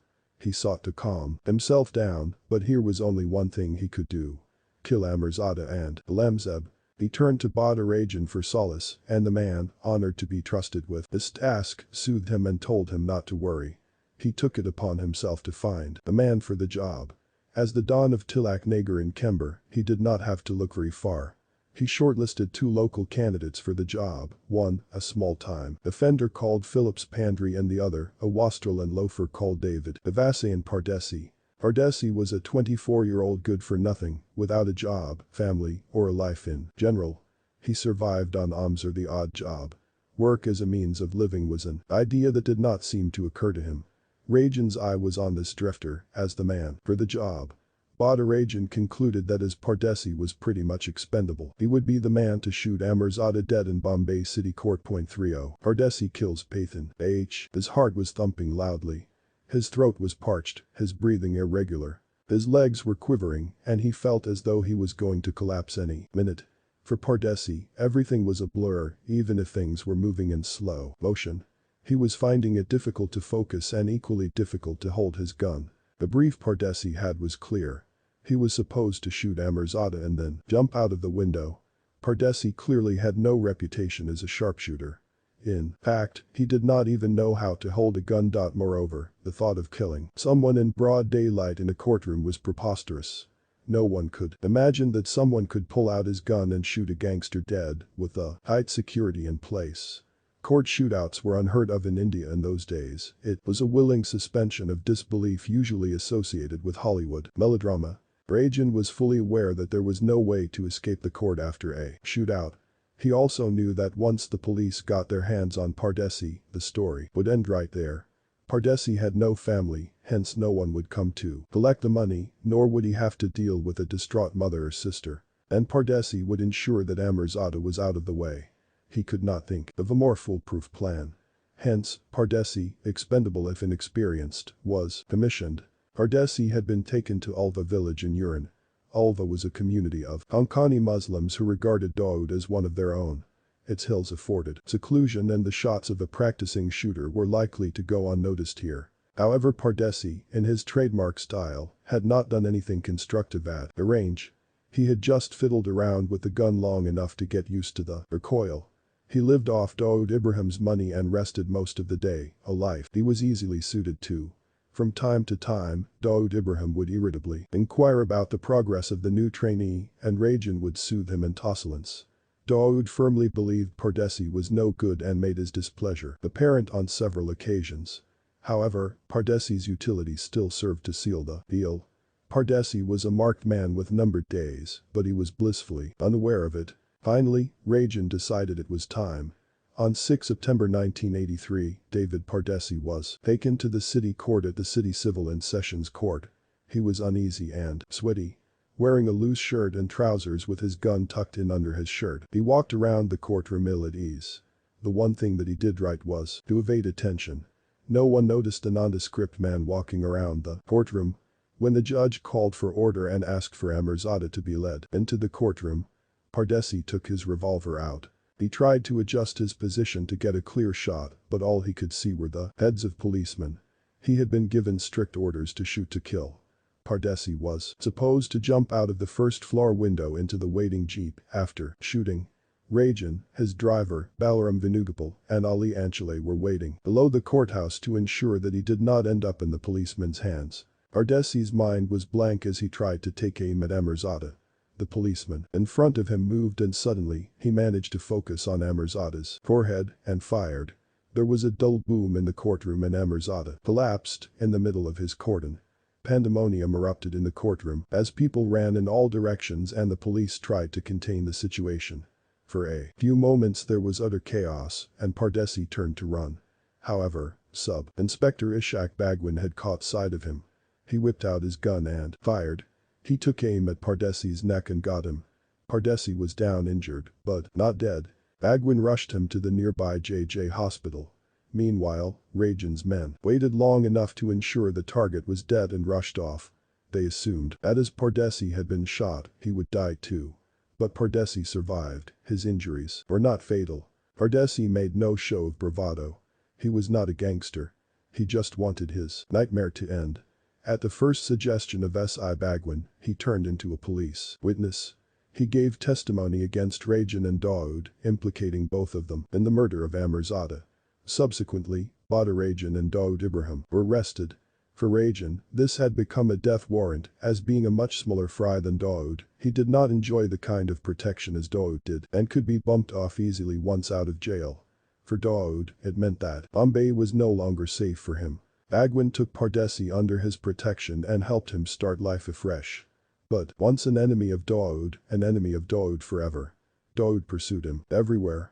Pardesi subsequently married and moved to Dubai, where he sold audio cassettes. But he was forced to flee from Dubai too and returned to Bombay. Finally, after a few years, he was found dead under mysterious circumstances in a hotel in Bombay. The way Dawood pursued Pardesi until the end is an example of how vindictive he could be. Pardesi had served his purpose yet he hounded him because he had let Dawood's name slip. Dawood never forgave or forgot even the smallest of betrayals. 31 Circle of Revenge. The Pathan syndicate was wild. They could not have imagined that a rookie could just walk into a courtroom and kill Amirzada in such a brazen manner. At the face of it, they presumed Pardesi belonged to Dawood's gang. But on the discovery that a small-time thug like Rajan Nair was behind the killing, they were more outraged than enraged. They had to take revenge, and they had to kill Rajan Nair as a response to the murder of their brother. Initially, Alamzeb himself wanted to pull the trigger. But Karim Lala convinced him that if he tried doing such a thing in the courtroom, he would not survive, as this time the cops would be more alert. For days, they schemed, but to no avail. Karim Lala was very fond of Amirzada, a Pathan Baka, a Pathan boy born in the same land as him. He could not jeopardize another clan member's life now. He decided that the best way to avenge the killing would be without putting another Pathan's life in danger.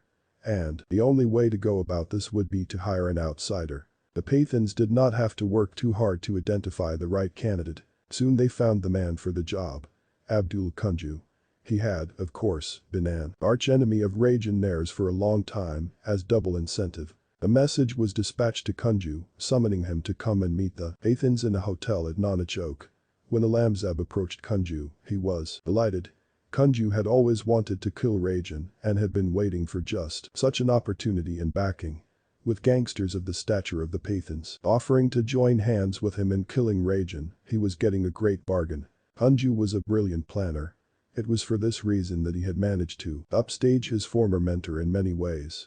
He told Alamzeb, upon Rajan, go courtroom mine ich marriage.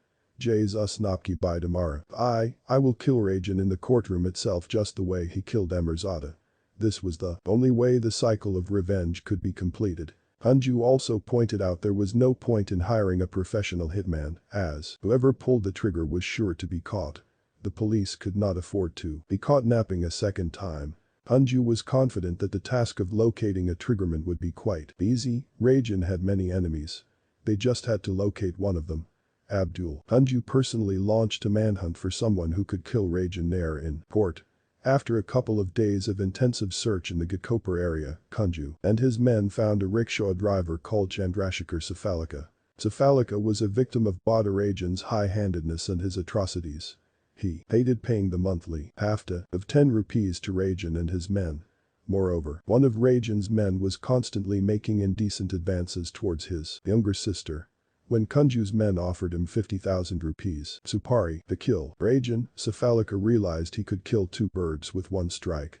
Not only would he be able to take revenge against his enemy, he would also earn some money for his family. With 50,000 rupees he could buy 2 or maybe even 3 rickshaws or leave behind a decent sum for his family if he died or got caught. The plan was very cleverly hatched. Exactly 24 days after the Amirzada shootout, on 30 September 1983, one of the initial remand hearings for Rajan was taking place in the Esplanade Court in the Azad Maidan Police Station compound. This time the police were not taking any chances. There was heavy bandobast in and around the court. Anybody who entered the court was searched for weapons. The judge knew that Rajan Nair was going to be produced in the court that day, though the police had not mentioned that in the Riznama, the court register where daily proceedings are recorded. But Kunju also knew that Rajan would come. They had decided it had to be now or never. The moment Rajan stepped into the courtroom, flanked by cops, the tension was palpable. Everyone in the courtroom stiffened. Lawyers held back, trying not to stand too close to Rajan. The policemen had their hands on the trigger, ready for any action, even if it felt silly to expect another courtroom shootout. But you never knew what the Bombay Mafia would pull off next. The tension had perhaps caught up with Rajan himself. He too seemed uneasy and did not look anything like his usual jovial self. Jumpy and constantly on edge, perhaps he was being haunted by that maxim, that those who live by a sword die with a sword. That brief court date ended uneventfully. Nothing happened. It was a kind of anticlimax. No assassin strolled up, no one emptied the contents of a revolver into his chest. No hitman could get at this target even from a nearby building. Rajan heaved a huge sigh of relief. The policemen were relieved too, thinking that this time they would not get any flack from their superiors. The person no one noticed was a seaman moving around the courtroom premise, not having mustered enough courage to whip out his revolver and shoot. Yes, the naval officer was Chandrakant Safalika, though the nameplate on his chest read SS Bilai. He kept walking around, looking for the right opportunity, but nervousness and uncertainty kept getting to him. Rajan was a big don, and all said and done, Safalika was an ordinary rickshaw driver. He had never imagined that he would be entrusted with the terrible opportunity of taking on Rajan Nair. The scene was later immortalized in Rahul Rawal's Hindi Hot Boiler, the Sunny Deol star, Arjun. The scene I speak of was a straight lift from real life. A hitman dressed as a naval officer moves around nervously on the courtroom premises, trying to get a shot at a gangster produced in court. Cephalika, after a great deal of hesitation, finally decided it was do or die, egged on by the awareness of his sister's honor. A small crowd passed by and lawyers watched with little interest as the police escorted Rajan Nair to the van. Suddenly the naval officer disentangled himself from the crowd and walked briskly towards Rajan. The police officer thought the officer was coming to give him a message. Nobody took him seriously until the time he whipped out a gun. Rajan was astounded, he could not believe a naval officer could do this to him. Cephalika shot him point-blank range. 4 bullets were shot at Rajan, who was wounded on his forehead, chest, neck, and face. He was bleeding profusely. The bullet also injured a constable who was with Rajan. For Rajan, it was too late to be rushed to the hospital. He slumped to the ground at once and died a few minutes later. Once Cephalika finished shooting, he dropped the gun to his side. He did not know what to do next. The police party was too aghast to decide what to do. The scene was a frozen tableau for a few moments. Finally, they realized they had to arrest Cephalika, who had made no attempt to escape. 32. Rise of Chota Rajan. The killing of Rajan Nair alias Bada Rajan marked the emergence of another Rajan Rajendra Nikulj alias Chota Rajan. Chota Rajan was a black marketeer at the Sahakar cinema at Kember. His father Sadashiv was a worker in Hoxton Thane. Chota Rajan has 3 brothers and 2 sisters, and the family is originally from Lonar village in Satara. After dropping out of school in class 5, Rajan fell into bad company and joined a gang of boys led by Jagdish Sharma alias Gunga, meaning deaf. And in 1979, immediately after the emergency when the police had launched the crackdown on black marketeers of cinema tickets, a group of policemen had also started a lathi charge at Sahakar cinema, during which Chota Rajan had snatched a constable's lathi and attacked the police party.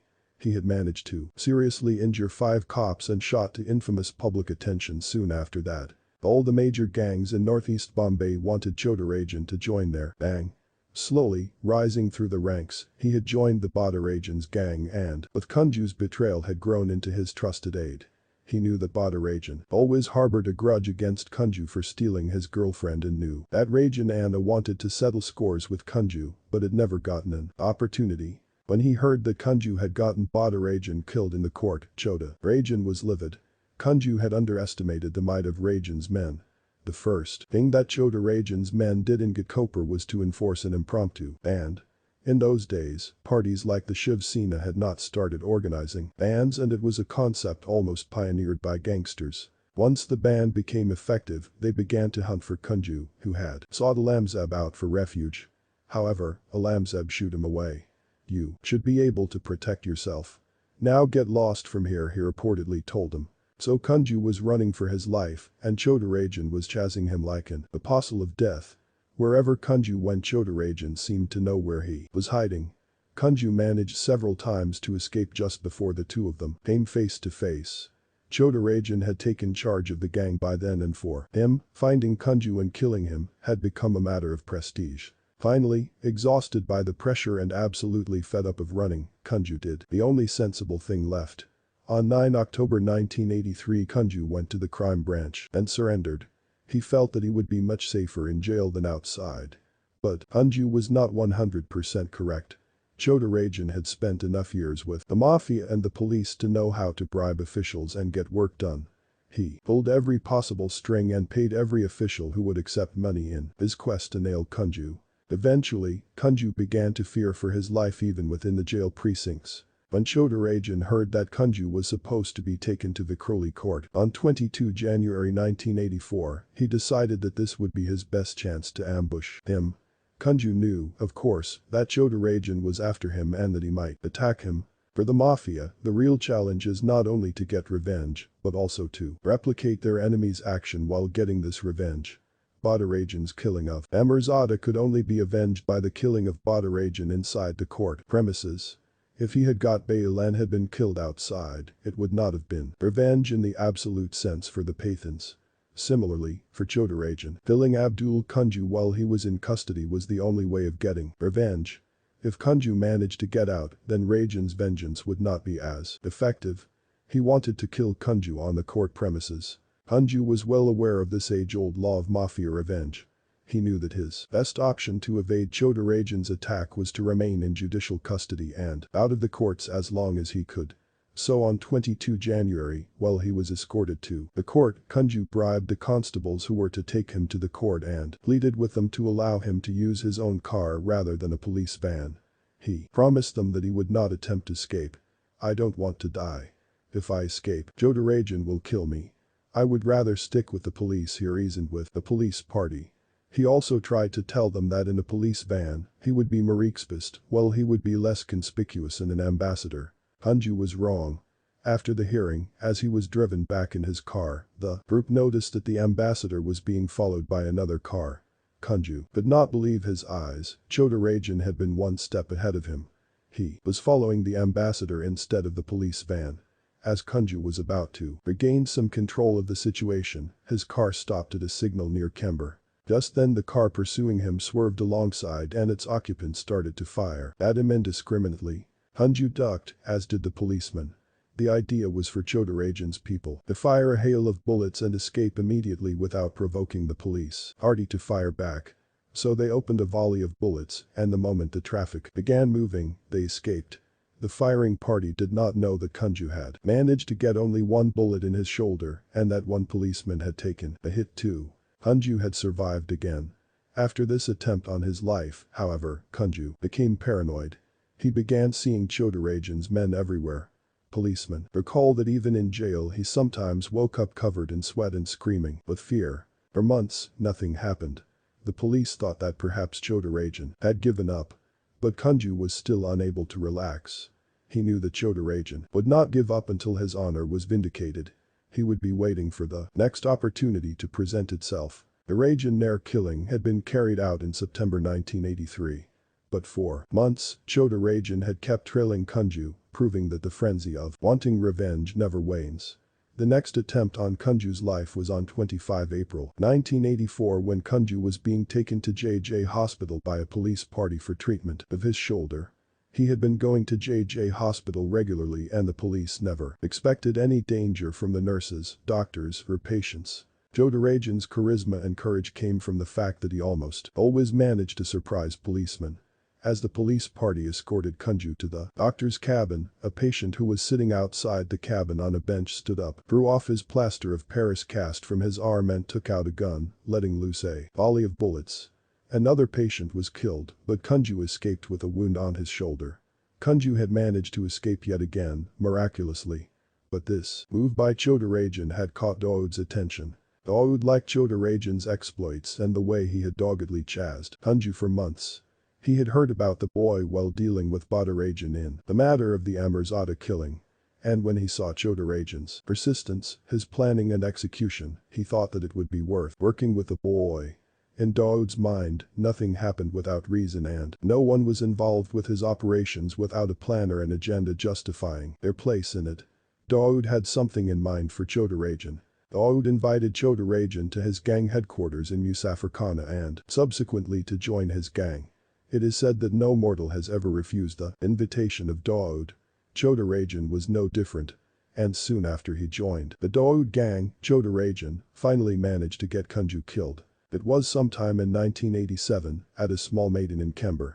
Kunju had not seen much of Choudhury for a while and was almost thinking that it was safe for him to venture out into the public again without fearing for his life every single second.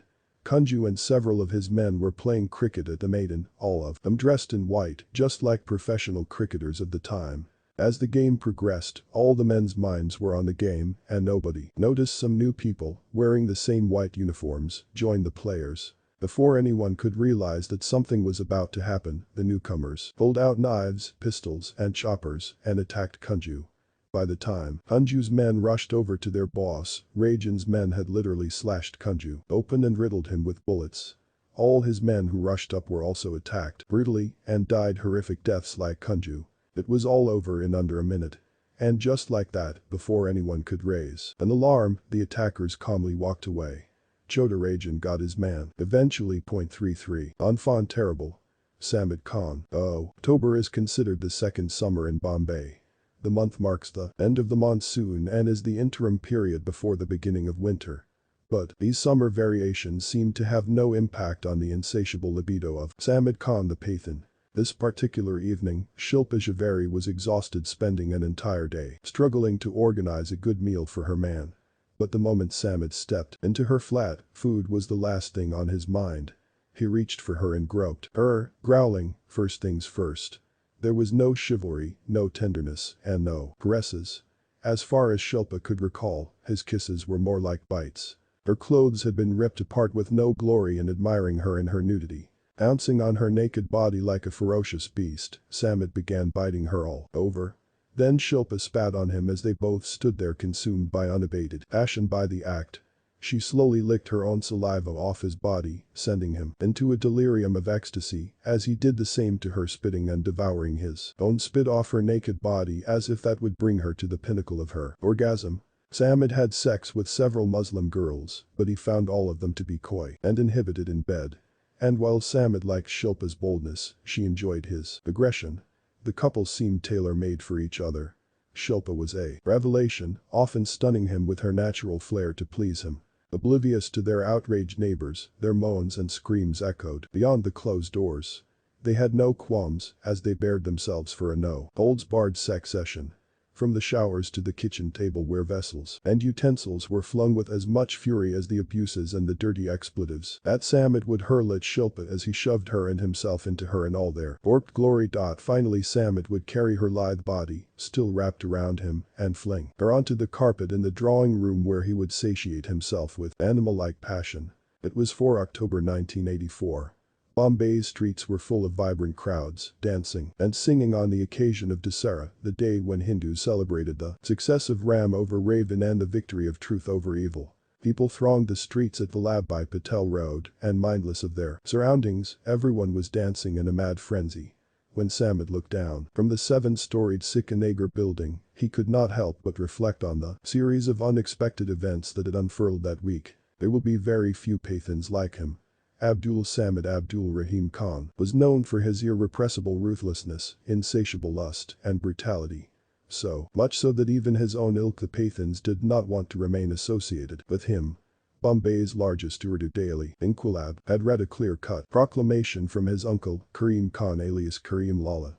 "I have nothing to do with Samad Khan. Anyone dealing with him may do so at their own risk. I will not vouch for him in any manner. I refuse to take responsibility for any reference made to me during any transactions." Samad was enraged. With his primitive notion of honor, he felt betrayed. The old-world loyalty of the Pathans meant nothing to him now. His uncle, who had always been a hero to him, had become a malevolent presence. Being a Pathan, his uncle could have kept the differences, if any, to himself, he thought. He had been publicly humiliated, and this only corroborated the rift within the ranks of the Pathans. What Samad did not know was that Lala had his reasons for this drastic action. Every time Samad committed a crime, Lala would be hauled to the police station, crime branch corridors, and subsequently to the courts and put through a lot of trouble in terms of interrogation and detention, which he was growing tired of. Samad's actions had disturbing implications, and the only way to deal with it was to declare that he had nothing to do with him. But, stoking his magnum ego, Samad Khan thought about how everything he had done so far and believed that he had done it all on his own. He fancied himself as a lion. He had no need for his uncle's clutch to do anything. He remembered, proudly, the time he was given a Supari to kill a businessman called Jain in July the same year. Samad had entered the hotel, his burly frame not quite blending with the more polished people loitering inside the lobby. Approaching the reception, he asked in a bellowing tone, "Jain Khan C camera mine high, which room is Jain in?" It is every hotel's policy against divulging room numbers of guests to anyone. The receptionist was about to refuse, but something about this brawny man and his aggressive demeanor made him cringe in fear that he might be assaulted if he did not relent. 1921 he found himself saying in heavily accented English, hoping that the Pathan might not follow. But room number 1921 had already registered in Samad's head as he quietly slipped out of the hotel lobby and waited for night to fall. At night, he went to the hotel, did not even throw a glance anywhere and headed straight to the 19th floor with 2 other men. He knocked on the room 1921. A bespectacled man of very small frame opened the door. "Tara, Nam Jane, hi, is your name Jane?" asked Samad. Perhaps no one in his life would have referred to him in such a disrespectful manner. The man behind the door was stunned and confused, but it soon turned into fear as he looked closer at the 3 men in front of him. The next moment Jane was knocked into the room with a blow of a fist on his face. The men brutally kicked and punched him on the face and all over his body as he lay on the floor, squirming in pain. Then suddenly the blows stopped and he was dragged onto his feet. He was quickly stripped of all his clothes as he saw Samad light up a candle. The man held up his hands as Samad drew the candle and whiffed it around Jane's face. He then dropped the hot wax onto a bewildered Jane's scrotum and all over his penis. As Jane screamed in extreme pain and anguish, Samad's face had eerily drawn into a wide grin. Ironically, big hotel rooms are engineered in such a manner that no sound should escape the room premises. And even if they did, the hotel staff remained discreet under the presumption that the guest must be having a good time with his companion. After a while of torture, Samad grew tired and quietly took a rope and strangled Jane. He let go of the rope and walked out, the grin never leaving his face. It had taken him about 5 blood-curdling hours to complete the entire process. But Samad, being the unscrupulous Pathan that he was not known for being meticulous about the finer details of the contract and executing them. He later realized the next day that the person he had killed was S.K. Jain, a tax macro executive and not Ranveer Jain, on whom the Supari had been issued. He was moved to remorse, not at the mistaken identity, but because he had not fulfilled his job. Not one to let go, Samad set out to Hotel Sea Rock again the next day, and, this time around, got the real target and killed him. With his exhilarating sense of machismo, Samad Khan had completed his campaign of extermination. Samad Khan single-handedly ruled the roost during his sentence between 1983 and 1984 in Arthur Road Jail, despite Dawood's men having had complete control over the jail previously. The jail was teeming with gangsters from various gangs, most of whom were Dawood's men. Despite this, Samad was calling the shots. He would threaten witnesses there and people would come to him for help. He had even managed to get the jail officials under his control. Samad had a color television and a videocassette player installed in his cell. No other gangster had that kind of clout in the jail. Apart from holding darbers, he was also demanding and extorting money during his incarceration. His dictatorial manner and evident power made people think that if he could unleash such extortion from within the confines of his jail cell, they would not want to deal with him at any point. Out of fear they would just shell out the money, and he played on this psychosis for a long time. He fondly remembered the time when he, Kalia Anthony and Abdul Kunju decided to take care of 2 witnesses who had testified against him in the murder case of passport agent Raja Singh Thakur. Fully aware that the case in the Sessions Court was entirely built on their testimony, he wanted to silence them. They were Ghulam Hussain and Nasir Hussain, inherent reliable witnesses in the case. His logic bore him that if these 2 men turned hostile he would be able to change the ruling in his favor. And once their testimonies were changed, he could easily get bail in the case. In that darbar, where Anthony Kunju and his other hangarounds were sitting, he called on the 2 witnesses. The first thing he did was strip them of their clothes. Then he called a barber and he asked him to shave off the hair on their heads, their mustaches, beard, and eyebrows. Once their entire face was shaven off, he warned them that the next time the blade would not be shaving any hair but instead running along their throats and slitting their jugulars if they did not take heed of his warnings. He conveyed to them that if they did not do what he told them to, he would have them tortured and killed inside the jail without a single jail authority or anyone else coming to their rescue. Albeit by intimidation, when the case came to the courts, Samad made bail and walked out of the jail. Still absorbed in his self-mortified thoughts, he thought about the time right after the Jain killings when he had proved his loyalty and love for his uncle when he surrendered to the police. Once Ranveer Jain's killing was out in the open, the police were desperate to implicate Samad in the murder, but he was absconding. So the cops picked up his uncle, Karim Lalla, from his flat near Novelty Cinema and detained him. They assured him that they would let him go only if Samad surrendered, well aware of Samad's loyalty and ties to his uncle. The police knew that Lalla was the only one who could get to Samad, so they even threatened that Karim Lalla would be implicated in the case if they did not let Samad. This infuriated Lala, and he conveyed a message to his friend Haji Mastan that Samad had better surrender to the police. Through various channels, Haji Mastan managed to convey the urgent message. He exhorted Samad to surrender for the sake of his old uncle and even conveyed that his bail would be arranged, that he would be out in no time. Samad knew the only solution was to surrender, so he gave himself in for love of his uncle. Arrested in July, he remained in prison for only 2 months. In September, he was released once again from Arthur Road Jail. And as always, the moment he got out, he wasted no time in throwing his weight around, creating havoc and threatening people. It was at this point that Lala was advised by Haji Mastan to break off all ties. But Samad, if he wanted the cops off his back. So, seething with rage and self-indulged mania, Samad decided it was time he branched out on his own. He would do things on his own and be a gang lord himself. He did not need his uncle's help or his patronage. As he brooded, a thought struck him. He considered clearing any bad feelings with Dawood, following his domination of his gang members while in prison and his ties to the Pathans, so he had at least one less front to watch his back on. Samad arranged a meeting with Dawood and extended his hands tranquilly, proclaiming his friendship and loyalty and diffusing any enmity between them. He affiliated his loyalty to Dawood, proclaiming that whatever had happened between Alamzeb and Amirzada and the other Pathans had nothing to do with him and that he was not involved in the killing of Sabr. Hence Dawood should have no reason to hold any grudges against him. Dawood, although taken aback and cautious, admired the man's courage and openness and respected the zeal and honesty with which Samad had approached him. Samad had won over Dawood when he had extended his hands. A certain level of friendship had been attained, even if temporarily. Knowing this, Samad went home a relieved man. However, the very next day, when he was sitting in a bar, an informant told him that Dawood's younger brother Noura had been spreading malicious gossip about him. Apparently Noura had been abusing Samad and proclaiming that had he not been Lala's nephew, he would have been done away with a long time ago. Fresh from the hurt of his uncle disowning him and manically puffed up with his sense of his own might, Samad smarted at the insult. Samad's animal-like mentality had been openly challenged and his notoriety questioned.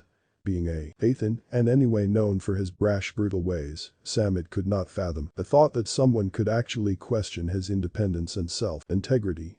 He immediately sought Noura out and attacked him that very day, following the day of his truce with Dawood. He single-handedly beat him up, leaving Noura severely injured. Samad smiled at how, in full view of Dawood's acolytes, he had beaten Noura black and blue and no one had come to his rescue. Had he not made friends with Dawood he would have killed Noura after putting them through Jane-like torture. Samad grinned with pleasure. Surprisingly, Dawood did not retaliate immediately, which Samad took to mean that he had understood that Samad had been justified in his actions. So on 4 October 1984, as Samad left his apartment, he took a long puff on his cigarette and realized his cigarette had already reached its end. He threw it off the balcony. He looked at people walking past in high spirits. Gazing into Shilpa's eyes before he departed, for some strange reason, his longing seemed to draw him to her in an almost repulsive way that was not sexual, but suggested his desire to stay. He wrenched his strong arms off Shilpa's finely manicured fingers and left. As he pushed the button for elevator, a vague sense of foreboding engulfed him. The elevator touched the ground and jerked him back out of his thoughts. A couple of minutes later. As he walked out of the elevator, he felt the presence of death. Samad Khan stood transfixed. Dawood and his brother Ali Anchale, Jodarajan, and Abdul Hamid stood before him, stonily silent. They all had guns cocked in their hands, and none of them seemed to be in the mood to talk. Samad opened his mouth to say something, but their guns began to spew bullets indiscriminately. As the firing died out and the dust settled, it was revealed that Samad's bodyguard and the housewife who happened to be in the lift with them had sustained multiple injuries. Samad's own body had 19 bullets in it. He died on the spot. Dawood spat on Samad's face, the bile rising in his mouth. What Samad had not realized was that his assault on Noura had infuriated Dawood. How could Samad attack his own brother when just a day before Dawood had been kind enough to put his grudges behind him and shaken the hands of one of his arch enemies? Dawood surmised that the truce was actually Samad's unscrupulous cunning and that he would turn around and betray his trust.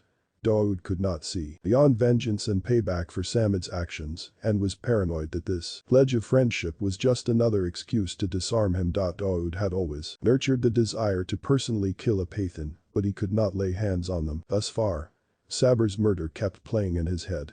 The day he visited Noura in the hospital, Dawood was consumed by a mindless rage. He had made his decision to kill Samed Khan and put an end to a very violent chapter in the Pathan gang, one where true repentance is comparatively rare. Dawood's killing of Samed Khan was the last straw for the Bombay police. There were already a number of charges against him, and with the Samed killing, the police came after him in full force. In 1986, Dawood left Bombay for the last time. 34. Dawood's better half, W. While Dawood kept himself occupied with gang building, he had totally shut the door on love after Sujata's humiliation. He spent much of his time reducing his rivals to pulp and forming a close coterie of trusted members. One day, as he sat in his favorite seat at the Gulshan-e-Iran restaurant near Manish Market, his mind drifted back to that crushing moment when Sujata chose her family over him. The thought, "how dare the bitch," reverberated in his mind.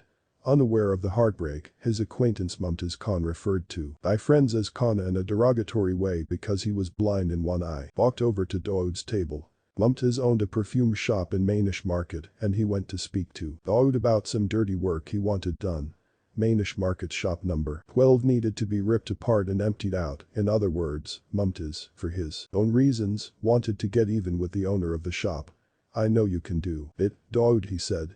Bubbling over with fury at the moment, Dawood was in the perfect state of mind for a task like this and promptly agreed. Upon arriving at Manish Market, his rage converted into a sort of fuel for violence, and he began to tear the shop apart. Seeing him in such an angry mood, people lost the courage to confront him. They let him go about his job. Having thrown every little thing out of the store, Dawood pulled down the shutter with one arm. Mumtaz was extremely pleased that his task had been undertaken and completed with such clinical precision, and following the shakedown of shop number 12 in Manish Market, Dawood became a regular visitor at Mumtaz's home. Over time, Mumtaz found himself very satisfied with Dawood's efficiency and hard work. So, he invited him over to his residence for a feast. As is the unwritten law in most countries across the world, business is never discussed at the dining table. Accordingly, Dawood and Mumtaz were having a lighter discussion over dinner when it happened. Dawood had never imagined he would meet someone quite as attractive as Sujata again. He never thought he would encounter someone who would fascinate him like she did. And yet, here he was unable to put a single morsel of food into his mouth, transfixed by the vision of beauty in front of him. His hands and mouth betrayed him and refused to obey his brain. As soon as she walked out of the room, Dawood immediately inundated Mumtaz with questions. Was she, Dawood wondered, Mumtaz's daughter? As it turned out, the girl, Mejabeen, was Mumtaz's sister-in-law and the daughter of Yusuf Kashmiri, a small-time businessman. Dawood was blown away by her beauty and soon began to date her. Mejabeen, on her part, had heard tales of Dawood's bravery from her brother-in-law and fell for him. Soon, Dawood would pick up Mejabeen regularly from her home and take her for a spin on his motorcycle. They would regularly make trips to the beach, where they would share a plate of bel puri and a few tender moments in the sand among other couples. Sometimes, they would sit at Marine Drive and laugh as they were soaked with the ocean spray. They would then seek shelter in a nearby restaurant and sit there for hours over chai and biscuits, talking to each other like excited teenagers. There were days when Dawood would take longer to finish his business before meeting Mejabeen for their daily outing.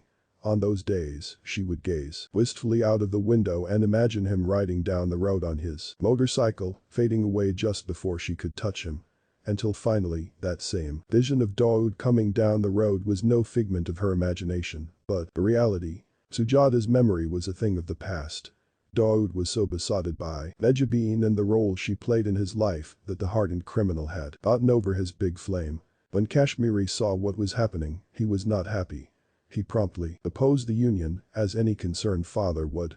Dawood's tarnished reputation was by now well known among the Muslims of South Mumbai. However, ostensibly he buckled when he was told about Dawood's father's impeccable record as a policeman and a respectable man in the community. He agreed to give Dawood his daughter Mejabeen's hand in marriage. 35. Escape to Dubai. A half-smoked cigar lay burning on an ashtray. A pen had just been laid down, fresh from scribbling. Impressions on the soft leather chair drawn up to the desk had just begun to fade, returning the seat to its original shape. A window was open, the curtains fluttered from the soft warm breeze that blew into the room. Everything in the room pointed to a presence, missing only the actual human form. As policemen looked around baffled, the cops turned to the huge trunk that dominated the room and broke open each and every corner of the room. The heavy odor of tobacco and smoke still hung in the air. The air conditioning in the room was running full blast, and the fragrance of Paco Rabanne still prevailed. It was certain that Dawood had just walked out of the room. Sometime in 1986, a crack team of crime branch sleuths had stormed Musafirkhana, the headquarters of the D Company, just before midnight.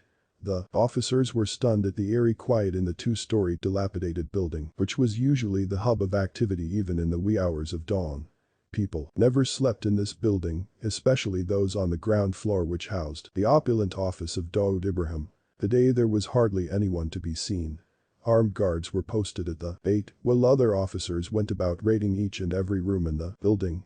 Some were disturbed from sleep, others had to hurriedly abandon their love-making. Residents were made to clear the room, while the policemen searched inside with ruthless meticulousness. The policemen were on the lookout for Dawood. They sought to ferret him out. But he was nowhere. 15 days after Mejabin and Dawood tied the knot, the Mumbai police began their crackdown on Dawood and other members of the fledgling underworld of the time. There was no way he could stay on in Mumbai, Dawood had realized.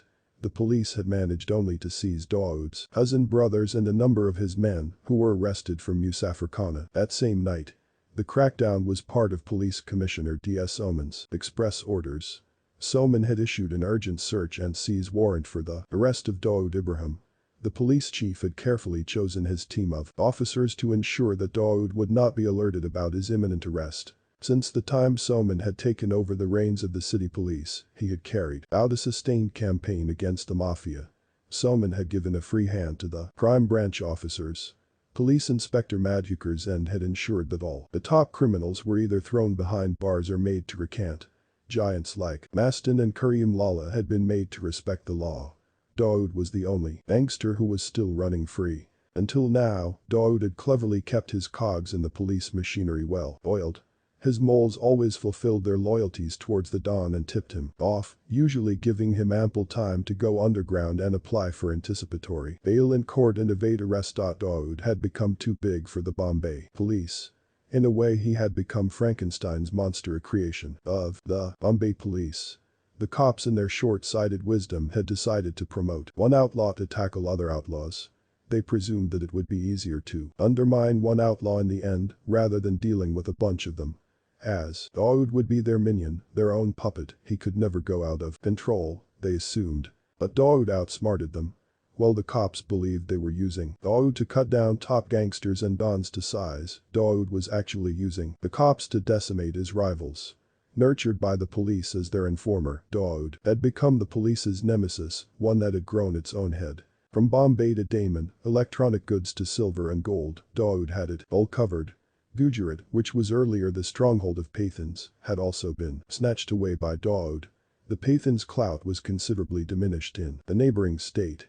Dawood was Bombay's big man, partly due to its own police force. In 1982, Dawood was arrested under Kafaposa of the Customs Act.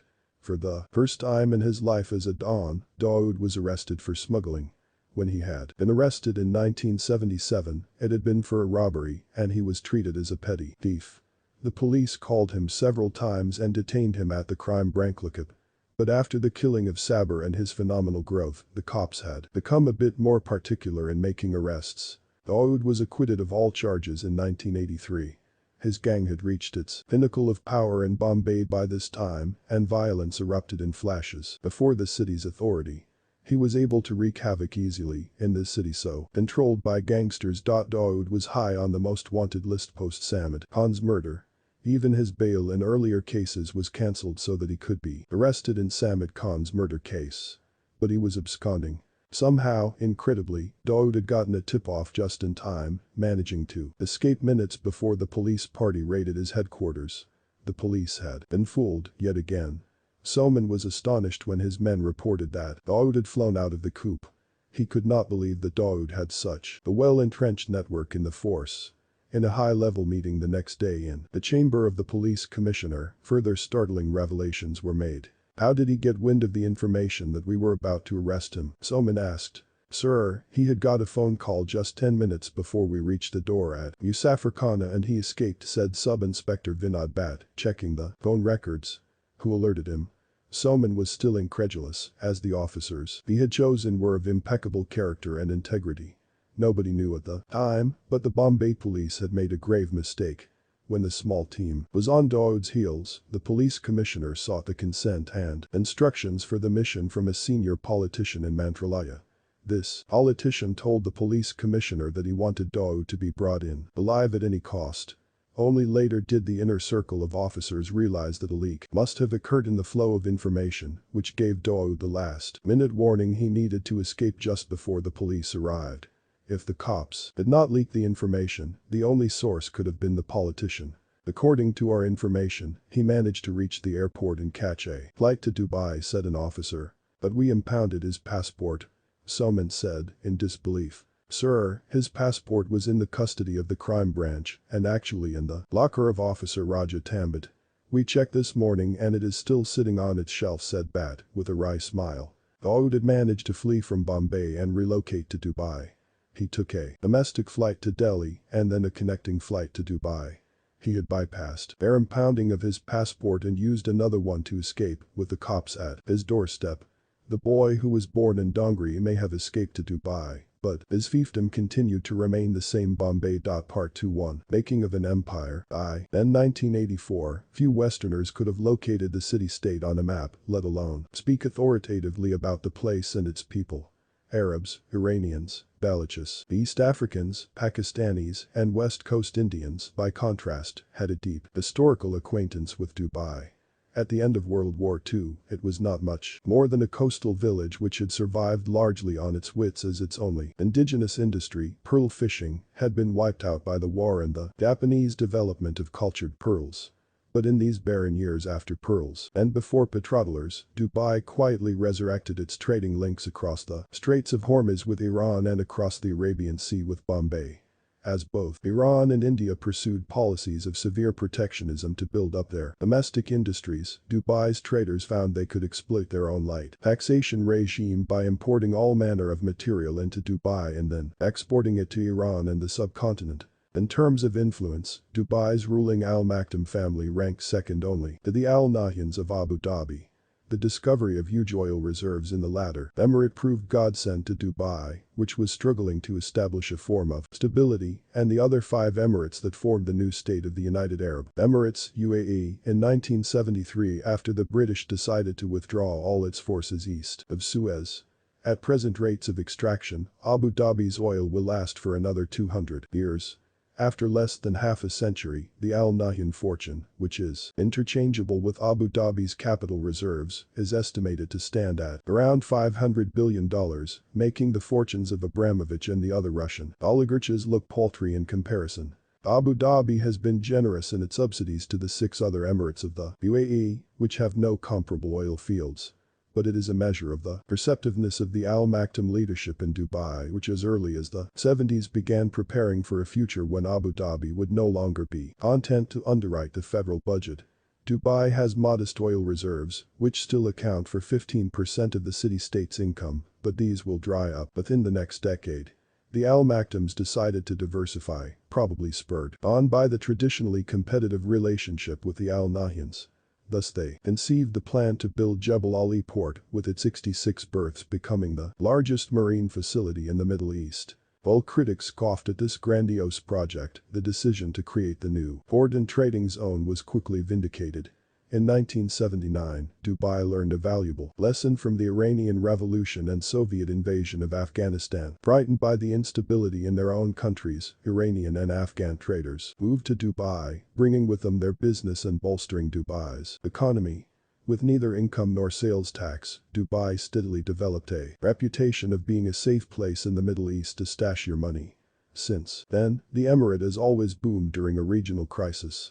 This quality has enabled Dubai to attract leading figures from many industries over the past decade. Victor Bout, renowned as the merchant of death in Africa and Central Asia, used to park his planes in Sharjah, Dubai's neighboring emirate 10 miles away, while he received his checks for services rendered to boring factions through the Standard Chartered Bank branch there. Gangsters and their dark professions are therefore well represented in Dubai, in that they have always looked at and treated Dubai as a safe haven for their headquarters. But their individual stories are usually well rehearsed elsewhere. The action takes place everywhere but Dubai. They also play cameo roles in a much bigger drama, which is the city itself. Dubai is a microcosm of globalization. 85% of its population are immigrants drawn from dozens of nations around the world. There are several lingua francas, each offering its own advantage. English for the brave new world of Emirate futurism, Urdu Hindi for those who trade in gold or drive taxis, Arabic for the master planners, Russian or Pashto to buy or sell cars, and Chinese for the times ahead. The location is perfect, rendering it a haven of peace and stability in a notoriously unstable region where Asia, Europe, and Africa meet. Behind them, the immigrants leave Europe's weather and taxes, India's exhausting noise, or Africa's pain in exchange for a life in Dubai where they buy, sell, and chase the dollar. With no tax to pay, this is the rawest form of commerce, and for those who hit pay dirt, the rewards are immense. As a result, you cannot get off the treadmill of wealth creation for a single minute. The city also witnessed a huge growth in investment by Western companies seeking to get a slice of the market. Dubai could not countenance the imposition of rigorous controls on the import and export of money, which the United States was demanding at the time, as this would have confounded the city's unique selling point: bring your money to Dubai. No questions asked.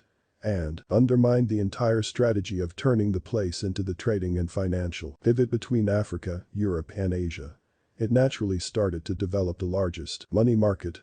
And there was no control over this whatsoever. You could take as much money out and bring as much in as you liked, whether in suitcases full of cash, converted into gold bars or diamonds, through one of the many banks founded to take advantage of this ever-growing flow, or through the Hawaldars and Hundis, the unlicensed money changers who are the mainstay of the informal financial economy on which the migrant laborers depend. The development of Dubai began in the late 60s, especially after independence from Britain and the 1973 oil crisis, which triggered an influx of petroleers for infrastructural development of the city.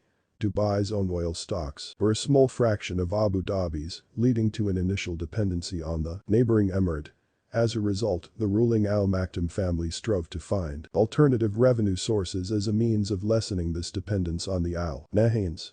From the outset, this inspired Dubai's historical role as a trading entrepot on the Arabian Sea, linking the commerce of Iran with that of Karachi, Bombay, and the east coast of Africa. Dubai's relationship with Bombay had powerful political roots because the city was earlier administered during the Raj from the Bombay presidency. The expat Western community had begun to grow soon after the opening of a modern airport in the late 60s. Like the Indian, Pakistani, and Iranian communities, they kept to themselves. Yet all communities had much closer relations with local Emiratis, although they did not mix with each other much, even if it was to simply maintain a good rapport with those who were sheltering them. One does not bite the hand that feeds one. Communities did not live in the informally segregated areas that exist now. There were very few villas and most people lived in relatively small apartments. Furthermore, access to the ruling family was relatively easy. Prominent members of all communities had no problem paying a visit to Sheikh Rashid, and in particular his younger family members, including his successor, the current ruler Sheikh Mohammed, known as Sheikh Mo.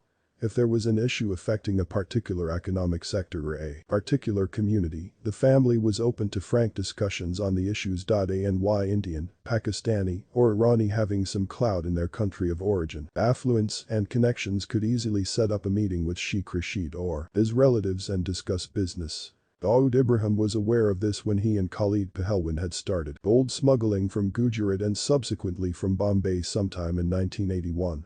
It was this accessibility and the growing business interests of the royal family that Dawood and his men decided to exploit. Although Dubai's airport was modern by Middle Eastern standards, bureaucracy was slow, hopeless, but in its own way endearing. There was no special treatment for any community. Indians, Westerners, Africans, Iranians were all treated the same way. Queuing for various permits and licenses took hours and often met with frustration, but the pace of life was extremely leisurely, and nobody minded. Palestinians were in control of many aspects of the bureaucracy. The Emirates were not yet interested in sinecure posts, and this was convenient employment for the Palestinian diaspora. This also reinforced the lack of discrimination, although it made for a very arbitrary process. Till 1980, the number of Pakistani migrants to Dubai was very high, as their country was plagued by civil wars and their economy was in shambles.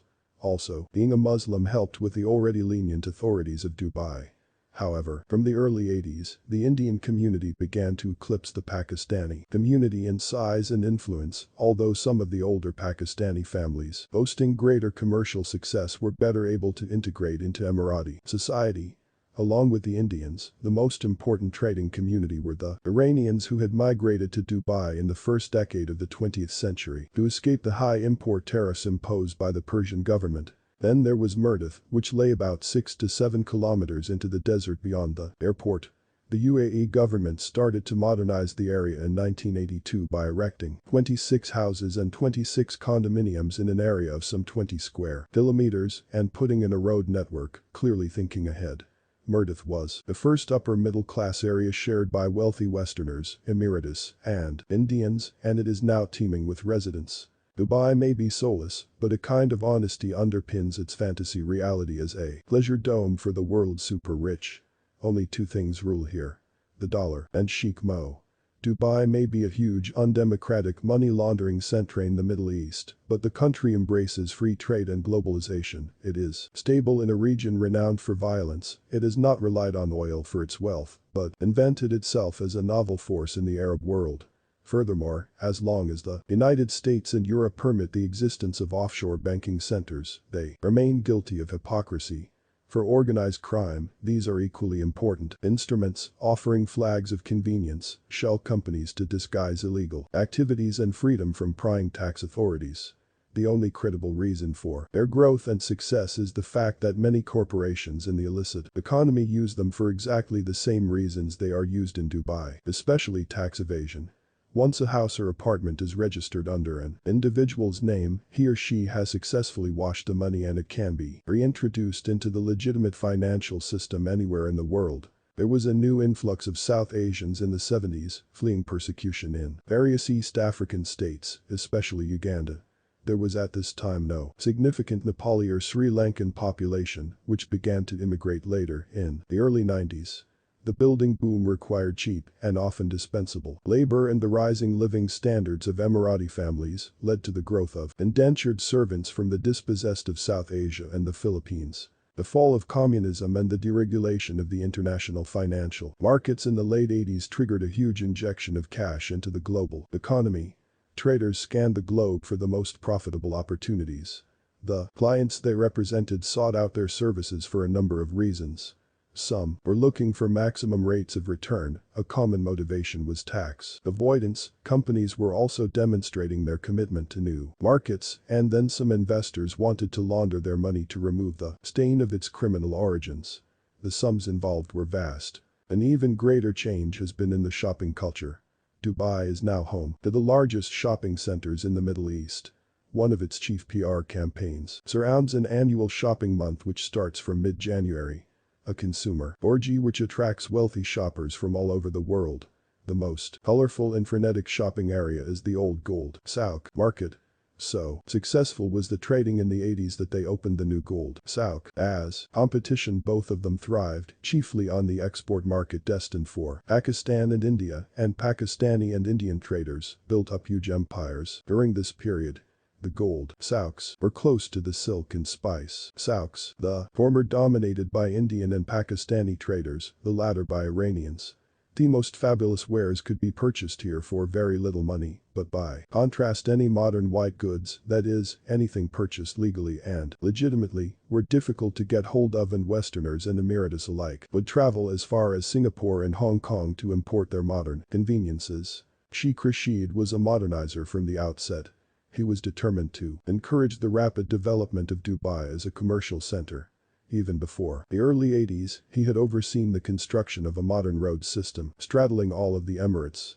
He introduced efficient roundabouts at an early stage, and in the early 80s it was still possible to drive from one end of Dubai to the other in half an hour.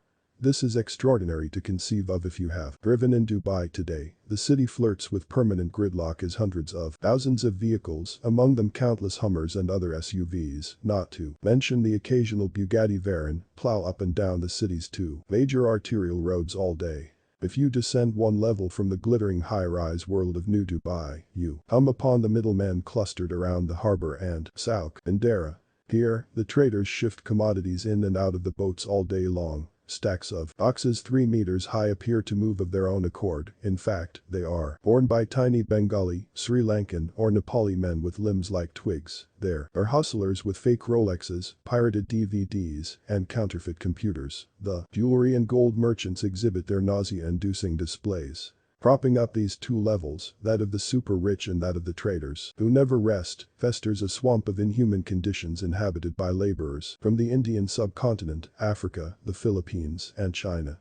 These workers are usually tucked neatly out of sight lest they spoil Dubai's clinical beauty. Sheikh Mo was intelligent enough to appreciate that the vision of whole battalions of these poorly nourished workers being moved from their squalid quarters, optimistically called labor camps, in trucks, like animals, to the construction sites where they toil 12 hours in the unbearable heat bore some unflattering historical comparisons. And so he ordered the open trucks be replaced with buses. As his flight descended and began taxiing on the runway, Dawood heaved a sigh of relief. He did not like traveling by air and had to fight off a vicious paranoia every time he took a flight. As he began walking on the tarmac towards the concourse of the Dubai International Airport, Dawood had mixed feelings of elation and apprehension. He was certain that now he had to bid adieu to Bombay and its mean streets. Maybe for the time, maybe forever. Now he had to make Dubai his Dongri, his home. Dawood had been to Dubai twice earlier, but as a tourist and not as a prospective resident. As he cleared immigration formalities and stepped into the air-conditioned interiors of a waiting Toyota, Dawood glanced at the vast desert plains in a new light. At first sight, they were utterly depressing. Wide, endless roads, bordered by scorching heat and sand with the relief of the occasional building. This was Dubai. A place which, for many Indians, was more important than their own homeland. Suddenly Dawood felt homesick and began to miss Bombay. But he realized he could not afford to be daunted now. He had burnt his bridges for a reason. He would now make this his headquarters and run his empire from this desert city. In a way it was good that the country was growing, he would get to grow simultaneously. Dawood's intrepid mind was at work. Known for having one of the sharpest minds in the world and more cunning than even Victor Bout, Dawood had now begun to strategize. For the uninitiated, Dawood is a Russian gang lord and arms dealer who managed to dodge the long arm of the law until 2008 when the Thai police, following an Interpol red alert, detained him. The United States has since then wanted to extradite him, but Dawood has managed to resist their efforts. Dawood knew that there was no way Khalid would patch up with him. His first priority was to find a new chief executor of plans. He had to form a think tank and an executive committee. Dawood wanted to dominate all the lucrative but legitimate businesses, at least in Dubai. He wanted to appear white by investing in and endorsing all these businesses. Right from Bollywood to horse racing to the share market, he aimed to spread his tentacles everywhere. There was to be no megabucks business that was not controlled by his cartel. Horse racing and the film industry had fascinated him since his teenage years, but in Bombay he had been too busy toppling his rivals and playing hide and seek with the cops. In this country, he would not have to deal with the law and its enforcers because he would ensure they were on his side. In fact, he would ensure that the government would be on his side. The car came to a stop almost imperceptibly. The driver politely informed Dawood that he had reached. Dawood thought then that the car had glided in the same way as his flight earlier, not a single bumper pothole, no sound or jerk to remind him of the bad roads he was accustomed to. In Bombay, he could have never traveled this far with such ease. Dawood looked at the plush bungalow in front of him, which one Sheikh Yusuf, Dawood's new smuggling partner who had already set up base in Dubai, had arranged for him to stay at until he managed to move into his permanent residence. Dawood compared this with the dilapidated building of his past, Temkur Mahalla and then Musafirkhana, broken railings, creaky stairs, dirty corners, stinking corridors. This swanky bungalow, with colorful fountains beyond the patio, pristine lawns, a colorful canopy, liveried waiters, a huge wrought iron gate, a marbled portico, and granite flooring was a different world. In Bombay, even the state governor or the chief minister could not have this kind of royal lifestyle. Admiring the opulent bungalow for a moment, Dawood decided immediately that he would make a bungalow for himself which was even better than this. Here, he would entertain the rich and famous of Bombay and Dubai. Returning to planning mode, he decided he had to get his core members to Dubai. He knew that he could not trust anyone new to think or take decisions. While his mind created his strategies, he needed hands to execute them. Within his first 24 hours, Dawood had placed scores of calls to Bombay. The recipients of these calls included several senior cops, some budding politicians, and a few of his trusted loyalists. While he thanked the politicos and police officers, to his men he had one common command: wind up your business, affairs and occupations and leave for Dubai. Thus began the exodus of Dawood's acolytes from Bombay. The first one to join him was his younger brother, Ibrahim, followed by an ill Arab alias, Wanja, meaning brinjal. He was given this name because of his brinjal-like, short and wrought unbuilt. Sunil Sant alias Satya, Manish Lala, Ali Abdullah, Anchale, and others began trooping into Dubai. Dawood's two most trusted lieutenants took several months to disentangle themselves from their messy police cases and seemingly interminable businesses to pack their bags for Dubai.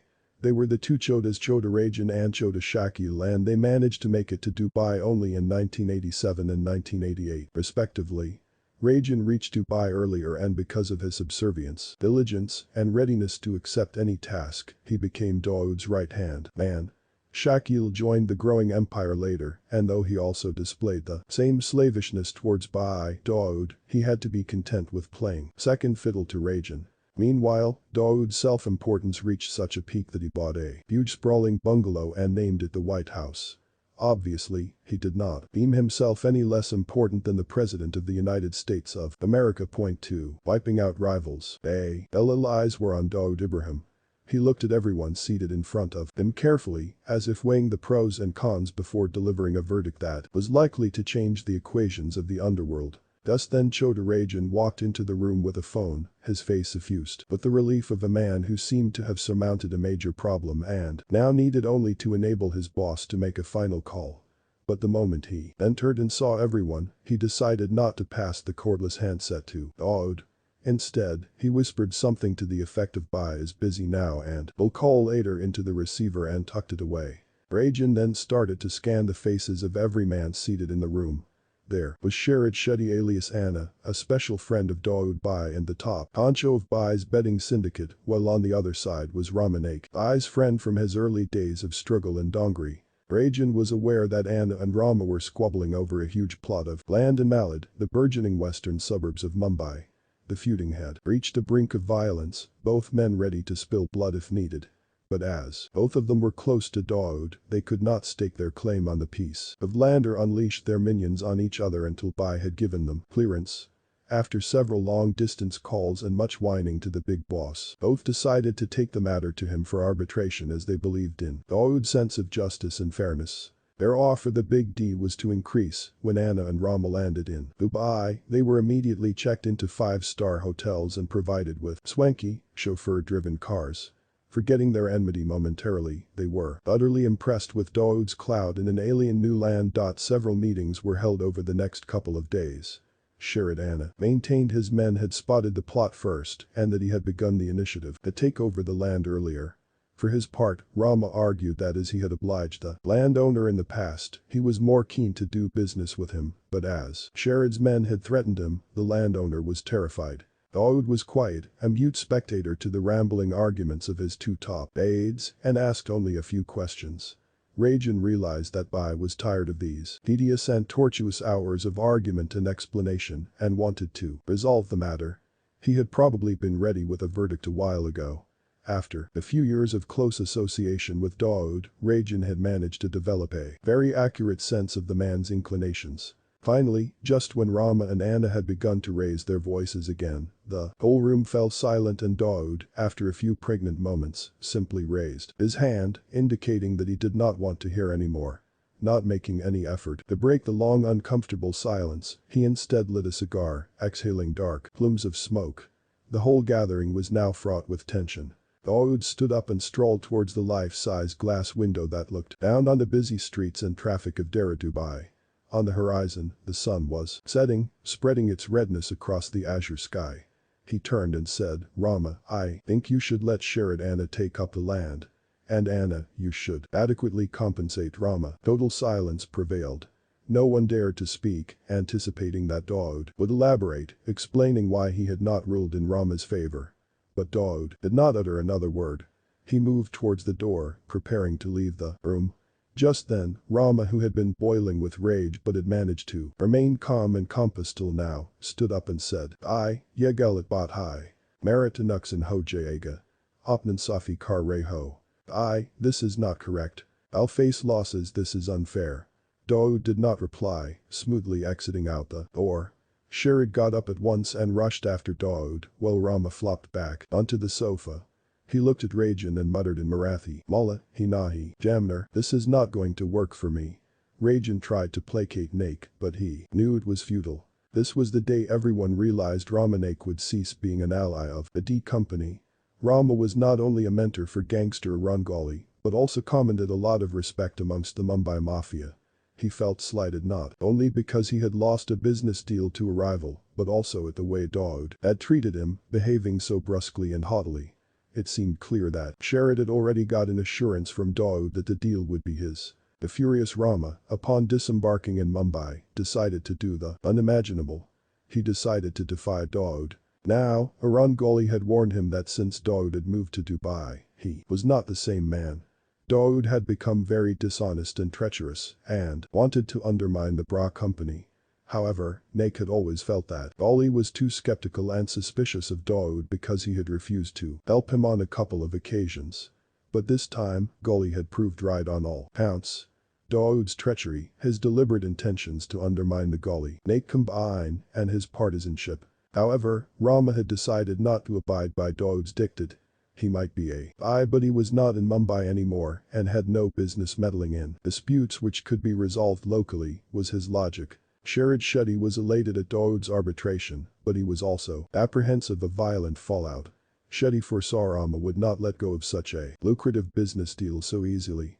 And his fears proved justified when he heard from his boys that Rama had been in touch with the property owner and had made no signs of retreat. At this time, Sherrod was still enjoying Dawood's hospitality in Dubai. It was easy for him to go and plead his case, complaining of Naik's intransigence. Dawood heard out Anna's diatribe patiently, then made a very cliched but significant pronouncement. "Hutch na hutch karna padega. We have got to do something," a hackneyed phrase normally used by helpless people in desperate circumstances. But whenever people close to Dawood heard him say this, they understood that the Bai had made up his mind to exercise the extreme option. Sub-Inspector Rajendra Khatter was the first man in his Brahmin family to join the police force in 1975. Khatter had spent a dozen years of his career in mediocrity. Like everyone else, he was waiting for the one big break that would catapult him to the big league of famous officers. His moment in the spotlight came roughly a decade later, but it was nothing like what he had expected. In the summer of 1987, Khatter became famous, or rather infamous, overnight. He was in his office at the Nagpada police station in South Mumbai on 24 July when he received a call informing him about the whereabouts of Rama Naik. The intelligence implied that Naik was in a hair-cutting salon in Kember, the northeastern suburb of the city. Khatter lost no time in rushing towards the supplied location. Ensuing events have remained a mystery till date. The media reported several stories and came up with various explanations as a background to the incident. Khatter claimed that he had warned Naik to surrender, but the gangster had opened fire at him and tried to escape. Khatter was forced to fire in self-defense, fatally injuring Naik. Naik's death became the most sensational killing of its time. Khatter had expected a reward for this mega hit. But the incident led to several inquiries, including a magisterial one against Khatter, derailing his career. In fact, all of the Mumbai police force went under a dark cloud because of this one encounter, as several questions were raised and none effectively answered. The media speculated extensively and spread various versions of the incident. The columnist with the Indian Express even wrote that Dawood's uncle Ahmed Banchale and a shooter called Danny had killed Naik near Ludo Cinema in Juhu and handed over the body to Katter, who then claimed it as an encounter. Others reported that it was a fake encounter. Katter had gone to Kember, but the intention of killing Naik in cold blood. Reports claimed that was no encounter but an extrajudicial killing executed at the behest of Dawood. Some even alleged Kember was not under Katter's jurisdiction. If he was really so serious about netting a criminal, he could have informed the Kember police, who would have cordoned off the area and got Naik for him. Never could Katter have imagined that one encounter could force his career to sink so terribly. Katter might not have been able to celebrate his career's biggest break, but the White House in Dubai had erupted into party mode. Festive meals and drinks were served and lavish all-night parties were held. Sharad Shetty was overjoyed by the elimination of his arch-rival. The lawns of the White House had become a favorite venue for Sharad and his parties. He was elated. He had managed to bag an over 50 crore rupees deal in Mumbai, and the main obstacle in his path had been easily removed and in such a manner that no one could point an accusatory finger towards him. As a matter of habit, Dawood remained secretive about his moves. But once in a while he is known to drop deliberate hints just to impress his aides and lieutenants. On the evening of their initial celebrations, Dawood was standing in front of a full-length mirror and trying to fix his black bow tie, cigar pressed between his lips. Next to him, Rajan was holding out his coat. As Dawood prepared to slip it on, he saw Sharad enter the room. Dawood smiled at him, and his grateful aide came up behind him and hugged him. They both then embraced, patting each other's backs. Sharad asked Dawood how he had managed to punish Naik for his temerity, knowing fully well that Dawood would not give him an elaborate reply. To which Dawood only smiled and said, "Trade secrets." Rajan and Dawood looked at each other, appreciating the significance of this trade secret more than Anna could. It was widely speculated in police and mafia circles that Dawood had managed to arrange a tip-off for the Nagpada police about the whereabouts of absconding gangster Rama Naik. Normally, in the case of such anonymous tip-offs, the cops do not inquire about the identity of the informant, but nevertheless try to follow up on their illicit intelligence. At times, they manage to hit pay dirt thanks to such tip-offs, but often they are taken for a ride as mafia members also try to settle their scores and use the police for this purpose. In Rama's case, the Nagpada police heard of Naik's whereabouts from a Tabri informant and passed on the intelligence to Sub-Inspector Katter. But it was not the first time a police encounter had created such controversy. Even earlier, such encounters had been attributed to Dawood, alleged to be the handiwork of his clever plots. One evening in July 1986 when Mahmud Khan, alias Kalia, so called because of his dark complexion, landed at the Sehar International Airport after his trip back from Dubai, he was ambushed by the police and killed in the ensuing encounter. His wife Ashraf later challenged this as a fake encounter. Sub-Inspector Emmanuel Amalek later claimed they had received intelligence that Kalia was arriving from Dubai. As Kalia was wanted in several cases of murder and assault, they had gone to arrest him. When born to surrender, he tried to fire at them. However, even the most cynical of police officers found it hard to stomach that Kalia, who had just landed from an international flight from Dubai, would be carrying a weapon in his pocket and had managed to pass through UAE security and Mumbai immigration unchecked. Amalek's plea that he had fired 4 bullets in self-defense, resulting in Mahmud's killing, did not hold much water before the judicial magistrate who presided over the inquiry following the petitions of Kalia's wife. Incidentally, the background of Kalia's killings was more or less the same as that of Naik. A meeting between Dawood and his erstwhile foot soldier Kalia did not go well. Kalia told an unimpressed Dawood that he was quitting. The Don had remained calm and allowed Kalia to leave Dubai. But it was believed that the information of his arrival had been signaled to the police in this case as well. It was decided that Kalia would not set foot on Bai's territory Bombay ever again. There was a message in Kalia's killing: whoever dared to rebel against Dawood was dead. Dawood had just shifted his base to Dubai, and pulling small mutinies against his empire back in Bombay was par for the course. Amalek was a veteran of 14 encounters, and most of his victims included enemies of Dawood Ibrahim. Apart from Kalia, other prominent enemies of Dawood who were killed in alleged skirmishes with Amalek were Manat Khan and Babin Kond. Kond had dared to oppose Ulhasnagar politician Papu Kalani, who was allegedly close to Dawood. But Kohn's killing proved too costly for Amalek, who was arrested and prosecuted. Adder and Amalek bore the brunt for taking on the wanted men of the underworld, and Dawood's syndicate benefited immensely. Dawood's rivals and renegade men were being conveniently eliminated, and that too by the police. Point 3. Mafia's most daring operation. B. Bombay is often spoken of as containing several cities within itself. Decade after decade, people created more and more satellites to the mainland of the city, and yet another section of them created ghetto upon ghetto in the mainland. Such was the story of the Kanjurwada on Musa Kiliter Street. Kanjurwada was located in a lane approximately half a kilometer away from Bikola railway station in central Bombay. It took its name from a large settlement of Kanjuras, a nomadic tribe said, by romantics and historians alike, to have originated from the brave Rajputs as well as the beautiful gypsies of India. Little wonder that the women of such a tribe should bewitch even a hardened criminal. It was a bright, sunny morning when Babu Gopal Rishim, the bee in the bra bang, was traipsing up Musa Kiliter Street. Full of himself and permanently high on his power, Rishim was surveying his area like a king surveying his subjects. Suddenly, his eyes fell upon a thing of ethereal beauty. Bathing in the open was a local Kanjari girl. The sunlight dappled on her skin as if taunting him to touch it. Her body swayed, trembling from time to time at the coldness of the water. It was not the first time Rishim had laid his sight on a beautiful woman, and he usually got what he wanted. Believing no woman could want to turn down his advances, he moved up to her and laid his hand upon her breast. The thing of beauty suddenly screamed like a banshee and Rishim recoiled, more in shock than from any waning in desire. He watched dumbstruck as a group of men rushed towards him. One of them caught his collar and began to slap him relentlessly. Rishim snapped out of his stupor and retaliated at last.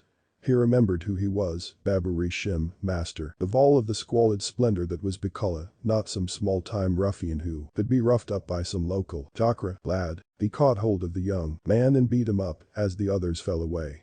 The boy turned away humiliated, and Babu Rishim swaggered away, albeit slightly shaken up. Unknown to him, he had brewed a new storm in his wake. The boy was Vijay Udikar Kanjari, a 26-year-old boy from the settlement. The idea of someone walking right into his neighborhood and molesting a young girl sent waves of anger through him.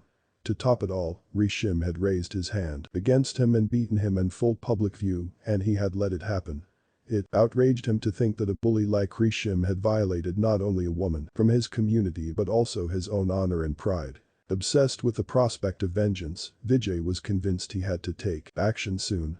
As is the case with the youth of most minorities in this culturally confused city, Vijay was disgruntled about several things. He was the proverbial rebel without a cause, and now he had found a cause. He was already watching how Rangoli's men would extort, bully, and terrorize his tribe, and nursed a deep-rooted grouse against Goli. On top of this, now, all his hatred amalgamated into that one face, that one name. Babu Gopal Rishim. He could only think of one thing, day in and day out. How do I eliminate Rishim? Vijay hook up with Jayant Shetty and Apu Shetty, brothers of Sridhar Shetty, Goli's rival in this area. The brothers supplied him with the resources he needed to tackle Rishim. Now all he needed was an opportunity. Rishim, like most local gundas, had not graduated from the habit of frequenting local bars serving country liquor. He often went to several of these, which dot the area around the Sat Rasta junction in BJ Road. On one such occasion, Vijay, accompanied by Ravi Grover, stood in one of these cross lanes and watched as Rishim sat inside accompanied by his goons. Each time he caught sight of Rishim laughing and making merry through the flimsy curtain at the entrance, he could hardly think amidst the noise of anger in his head. Finally, the blood rushed to his face and he could control himself no longer. He whipped out his country-made pistol and fired 2 shots at Rishim, screaming, "Sully! Dir makai or it log pinazer dalta hi id her hi god de gamain Tureko. Beway setting your dirty eyes on women, eh? I'll bury you on this spot." Rishim took a while to realize what was happening and ducked for cover. Never in his wildest dreams had he imagined a boy like Vijay would pull a stunt like this. His company began to fire back, but under cover of their fire, Vijay had fled the spot. Seeing this, Rishim left too. This debacle was yet another slap in Vijay's face. Rishim had escaped unharmed once more. But Vijay had learnt that he had to think ahead, he had to have a plan. He began racking his brain for ideas. Now Vijay was not just avenging with emotion but also with intent, the intent created by pure, unadulterated evil. In the meanwhile, word of Vijay's exploits had reached the ears of Chota. Rajan. The harbinger of the news saw only the calm exterior of Rajan's face. No part of the plan formulating in his mind was betrayed. Rishim had been an annoyance and intrusion in this area for a while, to Rajan's mind. It was about time he was put in his place. And what better way than to use an unthinking chit of a boy whom no one would link to any other Don. He decided to seek out Vijay Udikar for an audience. Meanwhile, of his own initiative, Vijay was formulating a plan that was the mother of all plans. Babu Rishim had gotten into a brawl with Raja Karmakar, another small-time goon from Bikala, in one of the country bars. The police were out for an arrest, and they decided to take Rishim in for assault and grievous injury. Subsequently, Rishim was summoned to the Agripada police station. He had made a pact with the police that he should never be arrested in full public view nor dragged nor pushed into the van, and in exchange, he would respond to any of their summons immediately, so he went quietly. Rishim was now booked under Section 307 of the IPC, attempt to murder, and imprisoned at the Jacob Circle Police Lockup, which is the common lockup for the 6 police stations in the vicinity. It is often quoted by the wise that when a man has nothing left to lose, his aim becomes an obsession which can only lead to achievement. There's nowhere to go but up when you hit rock bottom. Vijay Udikar was in a similar position. He was already on the wrong side of Goli and had even openly defied the Don by taking up with his rivals.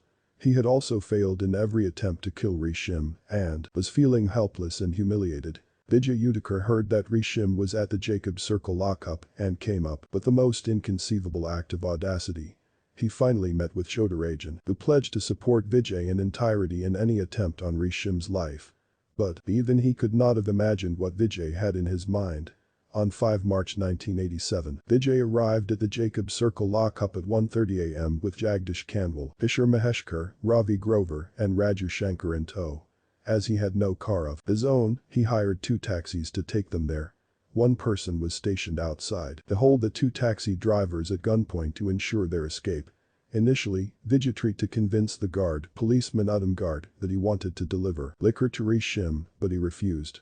Vijay then retreated and hurled grenades at the bait, thus blowing it to bits. All of them then stormed the jail and rushed toward cell number 1 on the ground floor of the lockup, where Rishim had been detained. Hammer he was carrying to break the lock of the cell. At first thinking someone was making a bid to break him out of prison, Rishim was horrified when he saw Vijay rush towards the door of the cell and savagely attack the lock. He backed up against the wall of the cell when Vijay fired. 3 shots hit Rishim hard at once, and he was dead before he hit the ground. Fury seized Vijay. It could not be. He could not allow Rishim to die such a quick painless death. He took his hammer and began to attack Rishim's head till his skull turned to pulp, continuing long after it was possible for Rishim could feel the pain. All that remained of Rishim's head was a mash of brain mixed with bits of bone, splattered across the cold, stone floor of the cell. The police officials at the scene were shell-shocked, rendered motionlessness. They later recalled Vijay shouting each time he raised a hammer, "Vazhanav, Vijay Udikar, ah, my name is Vijay Udikar." It seemed as though each blow was to ensure Rishim learned a lesson he would never forget, though the man was long gone beyond the purview of mortal pain or comprehension. Riding on the satisfaction of having been avenged, Vijay escaped from the prison with his accomplices. The 2 taxis outside served their purpose, and the 4 vanished into the darkness of the night, but not into oblivion. It was over within a few minutes. Senior Inspector Madhukar Zend, who was in charge of the Agripada police station, arrived at the lockup and began to take down all details and make up a Panchnama report. Zend found 5 live bombs and some bullets in the lockup. Police Constable Ahire and others were sent to the JJ hospital, as was the badly shattered corpse of Babu Rishim for a post-mortem. Ahire succumbed to his injuries after a few hours. Witnesses, who included police constables and other Dinas, identified 2 of the miscreants as Vijay and his accomplice Kashava. The next morning, there was a huge uproar. Who would ever have imagined that a convict would be murdered so brutally inside a prison? The newspapers were full of outrage at Udikar's actions. The government immediately responded by setting up a commission to investigate the events of that night. As it always happens in the wake of such events, even the public was shaken out of its reverie and driven to censure. But even after this, there was no real action. As always, it seemed that the persons who took action were completely different from those who were elected to act. Moreover, Udiker had not killed someone known to be a saint, rather, he had helped rid the city of some scum. But the police had not forgotten the insult, someone had challenged their absoluteness. After that day, Vijay Udiker was hunted like an animal and for him, no place was safe enough. Everywhere he went, the police were only 2 steps behind him. Now that the act had been committed, his former protectors and supporters were no longer ready to be associated with him for fear of being implicated. Every door closed in his face and Vijay Udiker was on his own, running for his life. As Wu Qi, an official of the Qing period, is known to have said, "Now the field of battle is a land of standing corpses, those determined to die will live. Those who hope to escape with their lives will die." After having survived the storming of the prison, Vijay believed he was invincible and was actually under the illusion that he would come out standing. But his optimism was foolhardy. He was finally cornered at a hotel in Datar in October that same year by cops, Basant Dobel and Kishore Fadnis, who disguised themselves as milkmen. They entered the hotel and as Vijay tried to flee, he was shot dead. A bag full of bombs was said to have been found in his possession. The case that had shaken up the entire police administration had finally culminated with the encounter of Vijay Udiker. The police had gotten their way and eliminated him. It is uncommon for the police to rely on the judiciary for justice in these matters. Moreover, with Udiker it was personal. Not only had he broken into a prison, the last bastion of the police, but he had also killed an officer on duty. There was only one punishment for this crime: execution. Some rules never change. Jagdish Kandwal, Kishore Maheshkar, Ravi Grover, and Raju Shankar were also eventually arrested. The case seemed to be an open and shut one. However, strangely, the case registered against Vijay Udiker and others was filed under sections 123 and 87 for murder and rioting. No action was taken to book them for storming a prison and attacking an under-trial or police officials for that matter. Of the 4 accomplices who were taken to court, Jagdish Kandwal was discharged from the case for lack of evidence and the remaining 3 were sentenced to life by the Sessions Court. However, on filing a subsequent appeal in the High Court, all 3 were acquitted. Vijay Udiker was the only one who was martyred at the altar of Rishim's rival gangs. This story was to set a precedent in the history of gang war in the city. Much later, when the dust was beginning to settle, the Kabri information network went into overdrive over the person who had played the most pivotal role in the entire incident, who had remained camouflaged. Dawood Ibrahim Paskar. It was said that Dawood had arranged for the entire spectacle while coolly taking a backseat himself, enjoying the proceedings from afar. It is always in the squabble of the monkeys that the cat gets away. The police dossier states, when the fact that Dawood had masterminded the killing of Babu Rishim came to light, the enmity between Dawood and Rama Nakarungali groups increased. While the police could not substantiate this with evidence, the story soon broke. Everyone now knew of the treacherous nature of Dawood's machinations. He had used Vijay Udiker as a mere pawn in his bid to oust Babu Rishim, and he had succeeded. 4. End of Dawood Ghali alliance. View. Like Babu Rishim's killing while in lockup, Ramanak's elimination could not be camouflaged as a police encounter. Arungoli had managed to see the strategic and systematic weakening of his gang by Dawood Ibrahim. Dawood, who claimed innocence in both killings, had obliterated the B and R of the infamous Troika of Bra gang in 2 cruel strokes. Now, Ghali remained the only surviving member of the trio. He began to regroup and strengthen his fledgling gang. Ghali's Maharashtrian boys had a presence in 3 pockets of the city. Kanjurmarg in the northeastern suburbs, as Ghali had worked in a company there and had developed local contacts, Tulsawadi and Tardio and Dagdi Chal and Pion Chals in Bikala, in central Bombay, where he and his men Ashok Joshi, Sada Paywal known as Sadamama, Ganesh Tandal alias Vakal, Raju Marashi, and Sunil Gate lived. At the time, Ghali's gang was the only one which boasted of 2 Christian sharpshooters, both of them known for their ruthlessness and slavish loyalty to Ghali. Raju Phillips and Paul Newman. Not the Hollywood actor, though, just your plain old Mumbaikar from Goa. Ghali decided to zero in on Dawood's top confidants in the city, those who still generated income for him. Soon, he pinpointed Satish Rahe as one such trusted aide, a man who handled several major operations of the gang. It was certain that Rahe's killing would cause a severe setback to Dawood's operations in the city. So, it was unanimously decided that Rahe must die as a payback for Nake, and an elaborate plan was hatched.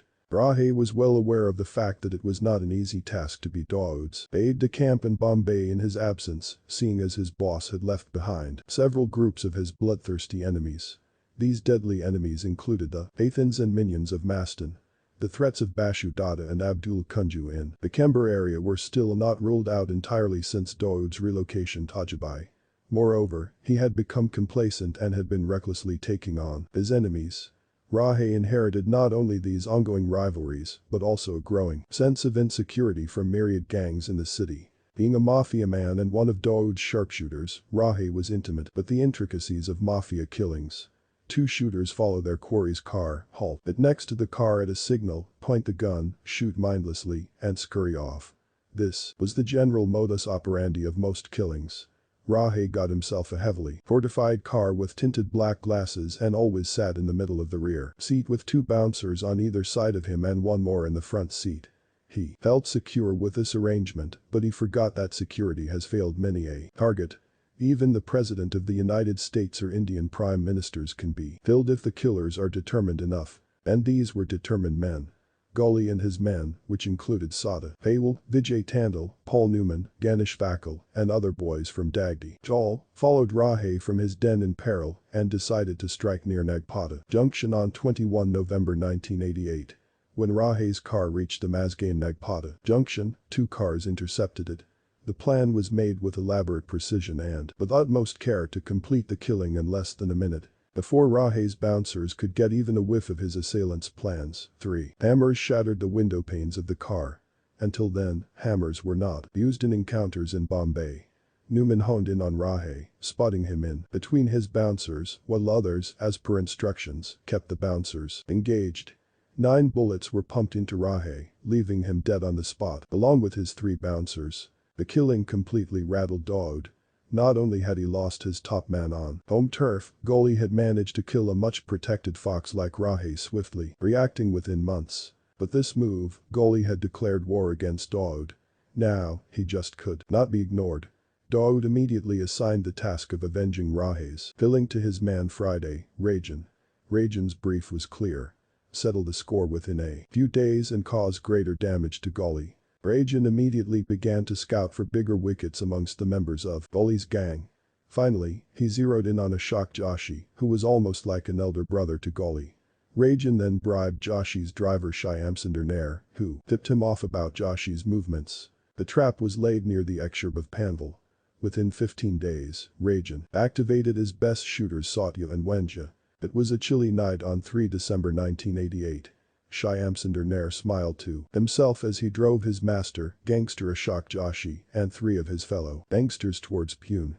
While Joshi was engaged in conversation with the other occupants of the car, only Nair knew that a hit squad of 15 men from Joshi's rival Dawood Ibrahim Kaskar's gang was on its way to intercept the vehicle. The hit squad was led by Rajendra Nikal Jalius Chodarajan, who was still with Dawood at the time. He left his Tilak Nagar residence and was joined by Satya, regarded by some as the Chota Shakil of the 80s. Satya was armed with an AK-47 assault rifle and 15 automatic handguns. Others joined the duo on the way, including Jayendra alias Bhai Thakur from Vair. The guns were distributed as the 5 cars sped towards Pune. Nair had recently switched loyalties and had informed the rival camp of Joshi's plans to go to Pune that night. Wasting no time, Dawood, who had been aching to eliminate Joshi, ordered Rajan to ensure that Joshi was killed on the way. The bloody face-off occurred near Panvel, where the attacking cars surrounded Joshi's car and the assailants jumped out. Joshi, who had for some time begun to suspect Nair, immediately recognized his treachery, drew his gun, and shot Nair through the head, cursing. The shot elicited a volley of bullets from Rajan and his men, and Joshi's car was riddled with countless rounds. Blood and flesh splattered the interior of the car, and Joshi and his 3 henchmen were killed on the spot. Within seconds, Rajan sped away with his men as the car slowly fell apart after having been hammered by their bullets. But this killing, the battle lines were clearly drawn between 2 erstwhile friends, both wanting to prove their supremacy. The think tanks of both gangs began to plot each other's downfall, drawing up lists of probable targets. And then began a violent and unabated chain of bloodletting. Hodliers, financiers, gang sympathizers, financiers, and supporters on each side were eliminated with impunity. Bombay's police were reduced to mere spectators. Those section of the top brass believed it was good that the gangsters were killing each other and thus reducing the number of outlawed people. What they did not realize was that the escalating law and order situation had rendered the common man vulnerable and the city unsafe. And as this spate of gang violence rocked the city, the Mafia stooped to a new low and violated its own cardinal principles. Family's blood is sacred and should never be spilled, howsoever bitter the animosity between the two warring groups was a key tenet of Mafia rule in Bombay. Family members who were part of the Mafia gang were excluded from amnesty, but the Mafia never targeted those who were not involved in the murky business of organized crime. Now, Dawood knew that Gully did not have brains of his own. Earlier he had thrived on the cunningness of Ramanak and Babu Rishim, and when both of them had been killed, Gully took a shock Joshi as his mentor. After Joshi's killing, Gully consulted his older brother, Papa Gully. Gully rarely left Dagdi Joel, but Papa Gully walked on the street without reserve. Papa assumed that Dawood upheld the decree of Mafia ethics and would not target him. On 22 January 1990, Dawood's newly hired sharpshooter followed Papa Gully to Sitla Devi temple at Mahim and shot him dead. For the purveyors of death, a lifeless body is just another casualty. But Papa Gully was a different ballgame. While Ramanak's killing shattered Gully, who lost a mentor, it was Papa Gully's death that put him on a sticky wicket in his home turf. Papa's killing paralyzed the gang and its ringleader. Gully was plagued by guilt, holding himself responsible for his brother's death and the deaths of those near to him, which lingered in his mourning. Seizing the opportunity afforded by this lull, Dawood launched a full-scale attack against the Gully gang. Gully's top aides like Paul Newman were killed. Then Sunil Sawant stormed the Kanjur village with an AK-47 and killed 6 of Gully's men in one single siege. Gully's silence and reclusion hit his gang hard. The morale of the gang plummeted, hitting the lowest point since its inception. At last, Gully's men decided to retaliate and planned to eliminate someone who was not only considered close to Dawood, but was also regarded as a big hit for the gang. The name suggested was that of Ibrahim Parker. Parker was Dawood's sister, Hasina's husband. Of all his sisters, Dawood was closest to her. Ismail Ibrahim Parker was the victim of the age-old adage an eye for an eye. Parker was chosen as his target. Parker, a junior film artist, also owned the Kadri Hotel in Arab Gully, Nagpata. On 26 July 1992, he was sitting at the cash register, going over the accounts and keeping an eye out for any unwanted buy who might think of causing trouble at the hotel. Men would drop in and talk to him at regular intervals and would be served tea while they discussed their business disputes. Parker would listen carefully, ask questions, and try to settle their disputes. Parker stepped out of the hotel late in the afternoon, accompanied by his driver Salim Patel. He was standing outside the hotel when 4 men walked up to him rapidly. The men drew guns from under their shirts as they approached, fired at Parker and Patel rapidly, and ran away. Parker collapsed amidst screams of alarm and cries for help from Patel. He was dead by the time he reached St. George Hospital, having succumbed to multiple injuries to his vital organs. News of his murder first reached his wife, Hasina, and then her brother Dawood, who was in Dubai. Listening with boiling blood to the news on the phone, he issued orders that none of his men were to rest till the killers were hunted down. The 4 shooters were identified as Shailesh Haldankar, Bipin Shear, Raju Patala, and Santosh Patel. A month later, Haldankar and Shear shot an Nagpata businessman dead and fled the scene. However, they made the mistake of returning to the area 2 days later, were recognized and caught by residents of the area. They were arrested but were admitted to the JJ hospital due to the injuries they sustained while being beaten by the residents. It took almost 2 years for Gully to fully rally and retaliate, but they eventually effected a massive onslaught on Dawood's gang. It was now time for Dawood and his gang members to mourn. A pall of gloom had descended not only on the streets of Nagpata and Dongri, but also extended to Dawood's hometown of Mumbai in Ratnagiri and his headquarters in Dubai. Parker's killing brought the non-stop violence and bloodshed to a melancholy halt. But this hard-won peace was to prove transient. 5 Shootout at Lokhandwala. It was the morning of 16 November 1991. The police shield matches were in progress at the Hindu Gymkhana. The police Gymkhana had not yet been built. S. Ramamurthy, the commissioner of Mumbai Police, walked into the viewing stand. The officers clicked their heels together swiftly upon his approach. but he seemed to barely notice, appearing preoccupied. A chair was offered and he took a seat, still looking perturbed. Ramarthy knew he did not have very long to prove himself. There were already whispers among the top cop circles that the bureaucracy was looking for his successor. Gang wars were at their peak, crime in the city was rising unbridled, and the Mumbai police was going through a rather embarrassing phase as a result. The weight of these concerns plagued Ramarthy this morning. Sub-Inspector Iqbal Sheikh walked into the viewing gallery and saw Ramarthy sitting there. He needed a word with him. Iqbal Sheikh, stocky, short, brawny looking, was an authority on the Mumbai underworld at that time. He was known to have penetrated several Mafia circles and had a considerable information network. When Ramarthy rose to leave, he walked to his side and saluted him stiffly, saying as he accompanied him out, "Sir, Object Major, Operation High. Sir, there is a major operation today." Ramarthy looked at Sheikh, his face betraying a perceptible apprehensiveness. He opened his mouth to say something. Then he changed his mind and sped off in his car. Sheikh turned on his heels and re-entered the Gymkhana. His friend Atul Chowdhury, captain of the Hindu Gymkhana team, looked at him and gestured to ask where he was going. Sheikh raised his forefinger and index finger, as if shooting an invisible bullet. Chowdhury nodded and raised his thumb at Sheikh for good luck. Iqbal Sheikh collected his belongings and left. It was 10:45 a.m. and he was on his way to Lokhandwala and Dairy. On Carter Road in Bandra, at the office of A.A. Khan, Additional Commissioner of Police, North Region, the members of the anti-terrorism squad, Austrian Shillings, were getting ready to leave. Inspectors M.A. Kavi, Pramod Rain, Ambadas Pote, Sub-Inspectors Janjarao Girl, Sunil Deshmukh, Jagdale, Iqbal Sheikh, Raja Manj, and 7 constables of the local arms division prepared for what was to come. The Austrian Shillings was a special squad that had been set up at Khan's insistence. In those days, the main role of the Austrian Shillings was to fight the menace of the Khalistani terrorists and underworld gangsters. Today, their ambit is far wider, including counterintelligence measures against all kinds of terrorism as well as gathering and using intelligence. The constable was dispatched to the storeroom to bring out the bulletproof vests. The constable came back reporting, "Saheb, Talalaga High. Chabawala Constable, Ayanahi. It's locked. The constable who has the key hasn't come in today." One of the inspectors commanded the man to break the lock and get the crucial vests. At last they found 5 bulletproof vests for 8 officers.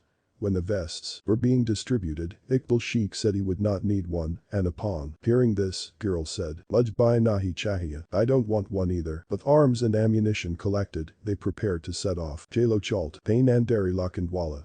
Telephone number Mil Gaya Hai. "Come on, let's go. Andari Lokhandwala."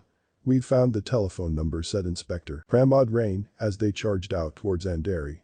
It was 11:30 a.m. The policeman had got a tip-off at Dilip Yuva, a ferocious sharpshooter of the Dawood Ibrahim gang directly under the command of Mayadolas, there. Their team stopped at the RTO junction at Andari and sent out a party consisting of Kavi, Rain, Pote, and Sunil Deshmukh and Iqbal Sheikh for a Rex.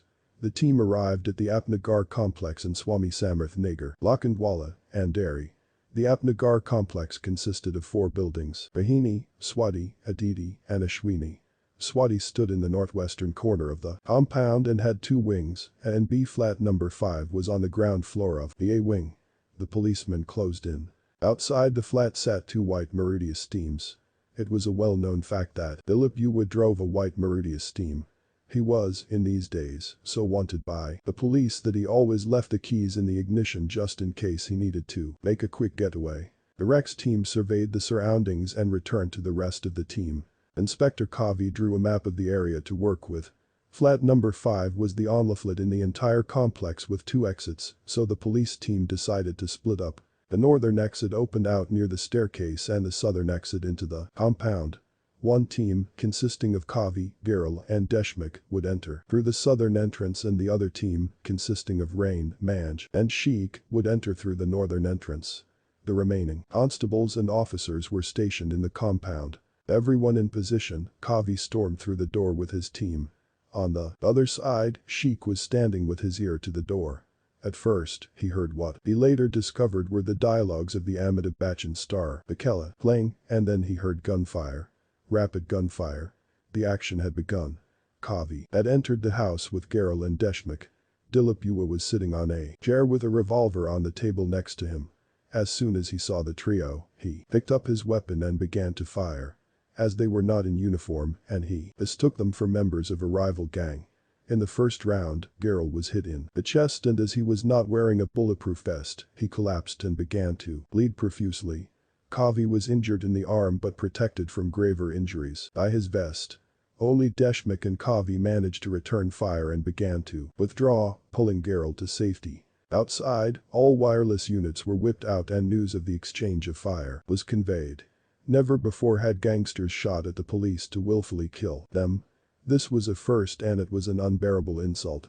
Within minutes, news of the injured cop spread like wildfire, and several units of police from all over the city began to descend upon Lokhandwala, swearing the gangsters would not walk out alive from here. It was 1:30 p.m. By 1:15 p.m., reinforcements were put in place and the complex was transformed into a fortress. All activity had ceased and people were cowering in their houses. But the police were being cautious. With 2 of their number already injured, they were not going to take any chances. One crucial observation had been made by Kavi's team. In the meanwhile, they had seen Mahindra alias Mayadolas in Bua's flat. This was now a whole new ballgame. Mayadolas, once a small-time hoodlum, had shot to public attention when he escaped from judicial custody on 14 August earlier that year. He had attacked a constable and run away from Mazgain court, and this was not the slight the police were going to forget in a hurry. Subsequently, he shot at Ashok Joshi, a member of Arungoli's gang, at a Ganpati Pandal in Bandip. This shootout had left 5 innocent bystanders dead. Lately, reports of his increasing closeness to Dawood Ibrahim had been trickling in. The police had come in looking for Buadolas was an added bonus.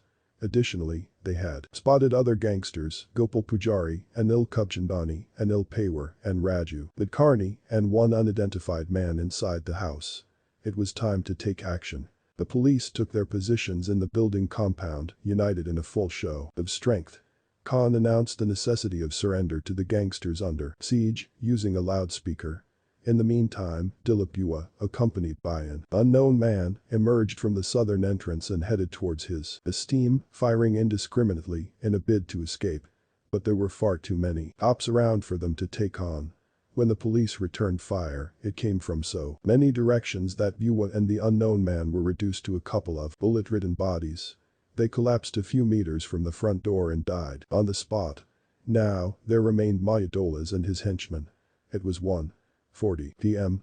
The action now moved to the terrace, which connected the 2 wings of the building. One unit of the police reached the terrace of the A wing through the B wing. They wanted to ensure that no civilians were taken as hostages. No sooner did they reach the terrace than they heard Gopal Pujari and Raju Nadkarni rushing up the staircase. The team swooped down on the 2 gangsters. Raju Nadkarni was shot down on the 2nd floor and Gopal Pujari on the 1st. Now, Dolas and Paywar remained. Anil Kubchandani could not be seen anywhere. Khan continued to demand surrender. All this while, there was no way these men could hope to escape alive. But finally, when Dolas and Paywar emerged from the exit near the staircase, they too appeared not in surrender, but rather with their AK-47 rifles. The police immediately opened fire. They could not afford more casualties. In a hail of bullets, Dolas and Paywar were seen going down. For a long time after they were dead, the sound of the bullets could be heard resounding through the compound. It was 4:30 p.m. The police stormed flat number 5 and found the flat in shambles, pockmarked with bullets. The TV screen was shattered, and nearby lay Anil Kubchandani, dead in a pool of bullet casings and blood. A framed picture of Sai Baba lay shattered, even the guru's image pierced by a bullet through his forehead. It had been a 4.5-hour-long encounter, and over 2,500 rounds had been fired. It had not been an encounter, it had been a war where every shot was fired to kill. It was a warning, an open threat, and a death knell for the underworld, stating in no uncertain terms that the blood of no policeman would flow at the hands of a gangster. Subsequently, Geralt, who had been rushed to the Hinduja hospital in Khan's car, survived his injuries. Kavi also healed and continued to serve his entire term. A formal complaint was lodged at the DN Nagar police station by Sub-Inspector Sunil Deshmukh. The complaint accused the deceased of unlawful assembly, attempting to commit murder of police officers and men by means of dangerous weapons, and deterring public servants from discharging their legal duties. The unknown man at the flat was later identified as Vijay Chakar, a 28-year-old constable from the Yerwada prison in Pune. It was never established what he was doing with the gangsters. However, it was alleged that he was a messenger for some gangster lodged in the Yerwada prison at the time. The matter was never conclusively investigated. All the officers were recommended for gallantry awards. However, the awards never came. On that fateful day, a team from a news channel called Newstrack had recorded the entire incident. Questions about the veracity of the encounter and the genuineness of the threat from the gangsters were raised, and the entire team was embroiled in a controversy which later culminated into a petition filed by a social activist Vinod Mehta at the Bombay High Court. The court promptly dismissed this petition. The most important consequence of this encounter was, however, the survival of S. Ramamurthy. Even though, according to rumors, he was poised to be replaced by S. Parthasarathi, with this victory, however, Ramamurthy's position was once again cemented. He would not be shunted out now, and all threats had been silenced. The position came in return for the shootout at Lokhandwala, the death of the 7 gangsters and the blood of a few good men. 6. The AJ shootout. C. Odarajan's clout was increasing within the D Company. He had slowly become the brain and brawn behind Dawood Ibrahim. And he had reached a stage where Dawood had begun to trust him with his life. There was not a single operation for which Dawood had to look beyond Rajan, also known as Nana, for its execution. Rajan had given the corporate structure of the gang its finishing touches and had not only defined its various levels and complicated layers, but also monitored its evolution personally. This was something that neither Dawood nor any of his cronies had managed, with the exponential growth of the gang in terms of manpower and money. Rajan had brought his own trusted men into the Dawood gang and made it look invincible. D Company now boasted of around 5,000 members.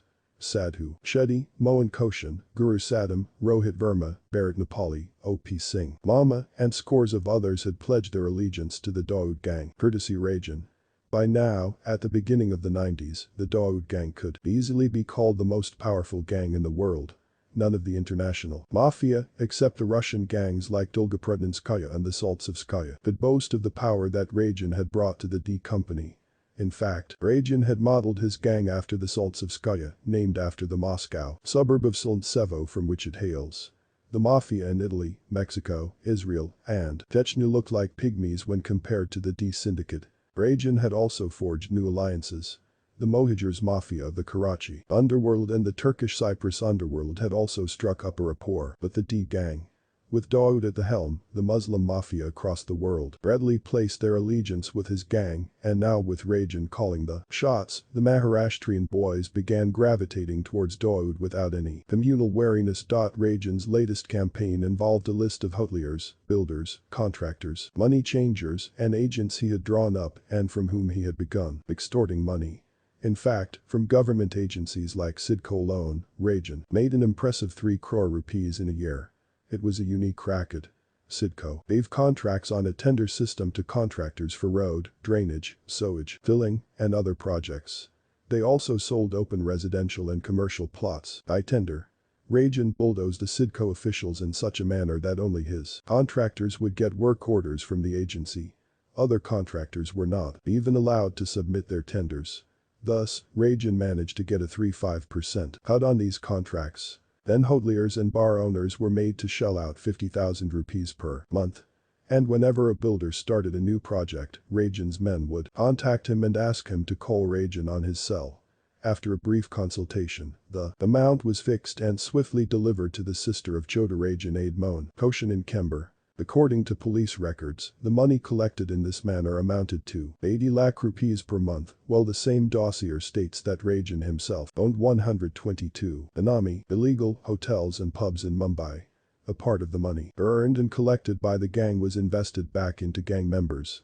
Some amount was spent on supplying food and daily essentials in jails and on court fees of jailed gang members, for example. Rajan had also clearly allocated work responsibilities among all his men.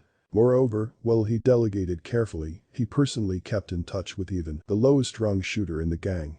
Dawood was proud of Rajan and his skills as his manager.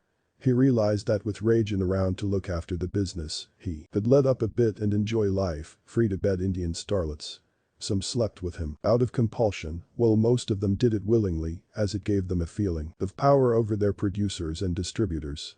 Plus, they always preferred to be exclusively available to Dawood than to several financiers and moneybags. Every time they signed a project, Dawood had begun to throw lavish parties for film units visiting Dubai. Almost all the top stars of the era attended his parties and shared drinks with him, and made it a point to mention their revelry in their circles back in Mumbai. Dawood's life was luxurious, opulent, and carefree. While raging was tooling for him and expanding the gang so it got bigger and bigger, Dawood could rest, and he rewarded him for this. Soon, a few gang members grew jealous of Rajan's growing clout. Sharad Shetty, Chota Shakil, Sunil Sawant, and others did not like Rajan and the amount of trust Dawood placed on him so implicitly. They also did not enjoy Rajan's independence and the power he held when it came to crucial decision-making. They could not order a hit in Mumbai or oversee a business dealing anywhere in India unless Rajan sanctioned it. It was all proving to be quite irksome. Festering frustration and simmering discontentment brought the gangsters together against their common enemy. Ganged up against Rajan, they decided to go to Dawood, but cleverly. Dawood was loath to listen to any gossip about Rajan as he was aware of the widespread jealousy he invoked among his boys. Dawood had to be convinced in a different manner. The men all cornered Dawood at one of his drinking sessions. As Dawood had immense respect for Sharad Shetty and never rebuked or chided him, he took the initiative. "Bhai, do you know Rajan is becoming a power center within himself? He has such a grip over the gang that tomorrow he can orchestrate a coup and take over the gang." "Anna, when did you start believing such hearsay?" Dawood replied lightly. "Tell me, do you know how many men he has? How many of his people are running hotels, how many there are in the construction business, who his jail hunters are and how much money he spends on himself?" Sharad Shetty continued. "Why should I, when he is the gang manager?" asked Dawood smugly. His people have now started saying we are known as men. They are wiping out even your name slowly," Satya interjected. "Every man has an ambition and wants to reach the top. Rajan wants to become the godfather of India," said Sharad, trying to hurt Dawood's massive ego. Sharad Shetty knew about Dawood's historic struggles with Bashu Dada, Haji Mastan, the Pathans, and the Gully gang. Dawood was quiet for a long time. He did not want to believe what Shetty and Satya were saying. Rajan had worked hard for the gang, but at the same time, it could not be denied that he held the keys to the gang. He was the power center. He ran a syndicate within the syndicate. There was a chance he would get power hungry someday and run amok. But Dawood's other men were not as enterprising and shrewd. None of them could pull off the handling of operations in India like Rajan did. There was simply no one who could replace his managerial skills. "We don't know how loyal he is," the men continued, unchecked. "What has he done so far to avenge Ibrahim Bai's killing?" This was a sore point, and it proved to be the gangsters' victory. It had been several weeks since Dawood's brother-in-law Ibrahim Parker had been killed, and so far there had been no retaliation from Dawood's side. Ibrahim had been killed on 26 July and it was already the second week of September. The Gully gang had not been punished. Why Rajan not seen to this? Dawood immediately asked Shakil to get Rajan on the phone. When Shakil got through, he handed over the cordless. Without any prelude, Dawood immediately shot out his question, only it was couched as a matter-of-fact statement. "You still have not gotten the people responsible for Ibrahim's death." Rajan, who was in the middle of a sexual orgy and not ready for serious talk, was initially baffled by Dawood's brusque manner. He had never heard his boss speak so directly. He said, "My boys are still chasing them. Gully's men who were responsible for the attack have been admitted to JJ hospital and are under tight security. We were waiting for them to be discharged from the hospital. I will get an update and call you back." Rajan felt a bit queasy as he disconnected the phone, wondering at Dawood's tone and tenor. Rajan's boys are after them. 2 of them are admitted in the JJ hospital. The security is quite tight for them. Dawood was talking more to himself than to the people in the room. Give me one chance and I will prove it to you that Rajan is just not interested. He is giving lame excuses. I will get those boys killed in JJ hospital itself and you will see how I can screw the tight security," said Satya, jumping at the opportunity to upstage Rajan. Now, Dawood wanted to placate his widow sister Hasina. An audacious attack in JJ hospital despite its challenging security setup would serve the purpose. Also, it would be the litmus test for Satya and his abilities as a leader of gangsters. After one long searching look, he nodded at Satya. Satya leaned forward, touched Dawood's feet and said, Apka, Ashurwid Chahiya, I need your blessings. This was a big challenge for Satya and Shakil. It was their do-or-die moment. If they failed here, they would have to stop nursing their ambitions to be Dawood's right-hand man. But if they managed to pull this off, they could kiss Rajan a royal and permanent goodbye. Satya had decided to lead from the front and participate actively in the operation. Apart from other top people like Brijesh Singh, two of the most dreaded sharpshooters in the Mumbai underworld were hired for the kill. Baki Pandey and Subhash Singh Thakur. All kinds of automatic weapons, including 9mm star pistols, carbines, and .32 revolvers were given to the shooters. For the first time a Kalashnikov rifle Alaska 47 was used in a gang shootout.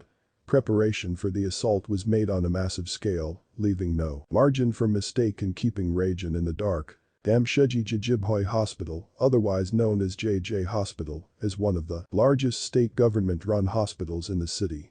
Sprawled over 20 acres of land, the hospital had over 45 wards and 500 beds. Over 500,000 patients were treated in the hospital every year. The serene precincts of the hospital not only provided succor to the patients who they soothed and the medical college students they housed but also to intimacy-starved couples who used the cover of thick green bushes for the odd clandestine rendezvous. As the hospital was spread over a large area and had a constant stream of visitors to its various wards, it was not possible to monitor everyone who made an entrance and exit. Satya and Shakil had readied their plan in a matter of days and were ready to strike.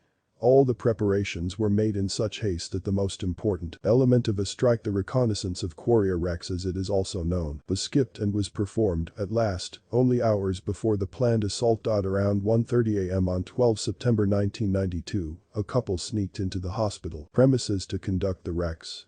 As men would have attracted suspicion at this late hour, a couple was sent in, as they would be relatively innocuous looking. The couple was briefed to move around the hospital and assess the strength of security arrangements, ward locations, and exit points. They took a solid hour and returned at 2:30 a.m. to report that their targets were in ward number 18 of the General Administrative Building, guarded by only one officer and 4 constables. What they had missed was that only Shailesh Haldankar was in this ward. Bipin Shear had been shifted to ward 6 on the first floor the previous morning. At 3:40 a.m. the assault party struck with full force. Subhash Singh Thakur, Sulal Sayant, Shrikant Rai, Baki Pandey, Shyam Gurukapati, and Vijay Pradhan went into action. The constables were dozing, and Inspector K.G. Thakur had just begun to think of lying down on a couch himself when the assailants barged into the ward and began to fire indiscriminately. Even as Haldankar's lifeless body slumped on the bed, riddled with bullets, the shooters began looking for Shear. Sub-Inspector Krishnafter Thakur, who had jumped off his couch and taken cover behind it, managed to remove his service revolver from its holster and fired back at them. The dozing constables seized the moment as well. Police head constables P.G. Davson and K.B. Banawit grabbed their .303 rifles and began shooting. This firing from 2 sides had stunned the shooters. They did not expect any resistance from the police. Normally, the underworld never targets the police because this could antagonize the police force, who could then seek out and get rid of the whole gang for vengeance. The volley of bullets caught the rattled Shrikant Rai and Vijay Pradhan unawares and injured both of them. Satya indicated they should all leave, but before this, he decided to fire in such a manner that the police party would be scared to fire more bullets. Turning the barrel of his AK-47 on the constables, he let forth a flurry of bullets which proved to be too much for them. Both Javson and Banawit were hit and fatally injured. Another ricocheting bullet pierced the leg of Constable Najjar. While Subhash Singh and Inspector Thakur were exchanging fire, Satya called out to Subhash and Shyam and gestured for them to leave. They obeyed, but not before firing a last volley of bullets from their carbine and automatic pistol. Thakur managed to duck and save himself, but the shower of bullets hit a patient, a nurse, and the relative of a patient in the ward. The hit squad immediately retreated from the scene. In the final analysis, a handful of policemen who were seriously outnumbered and outmaneuvered put up a courageous fight against the desperados. According to the police Panchnama, over 500 rounds were fired. An AK-47 took its toll in the outcome of this violent skirmish, which lasted barely 5 minutes yet claimed the lives of many policemen while inflicting only minor injuries on the shooters. The audacity of the attack shocked not just those on the hospital premises but the entire locality.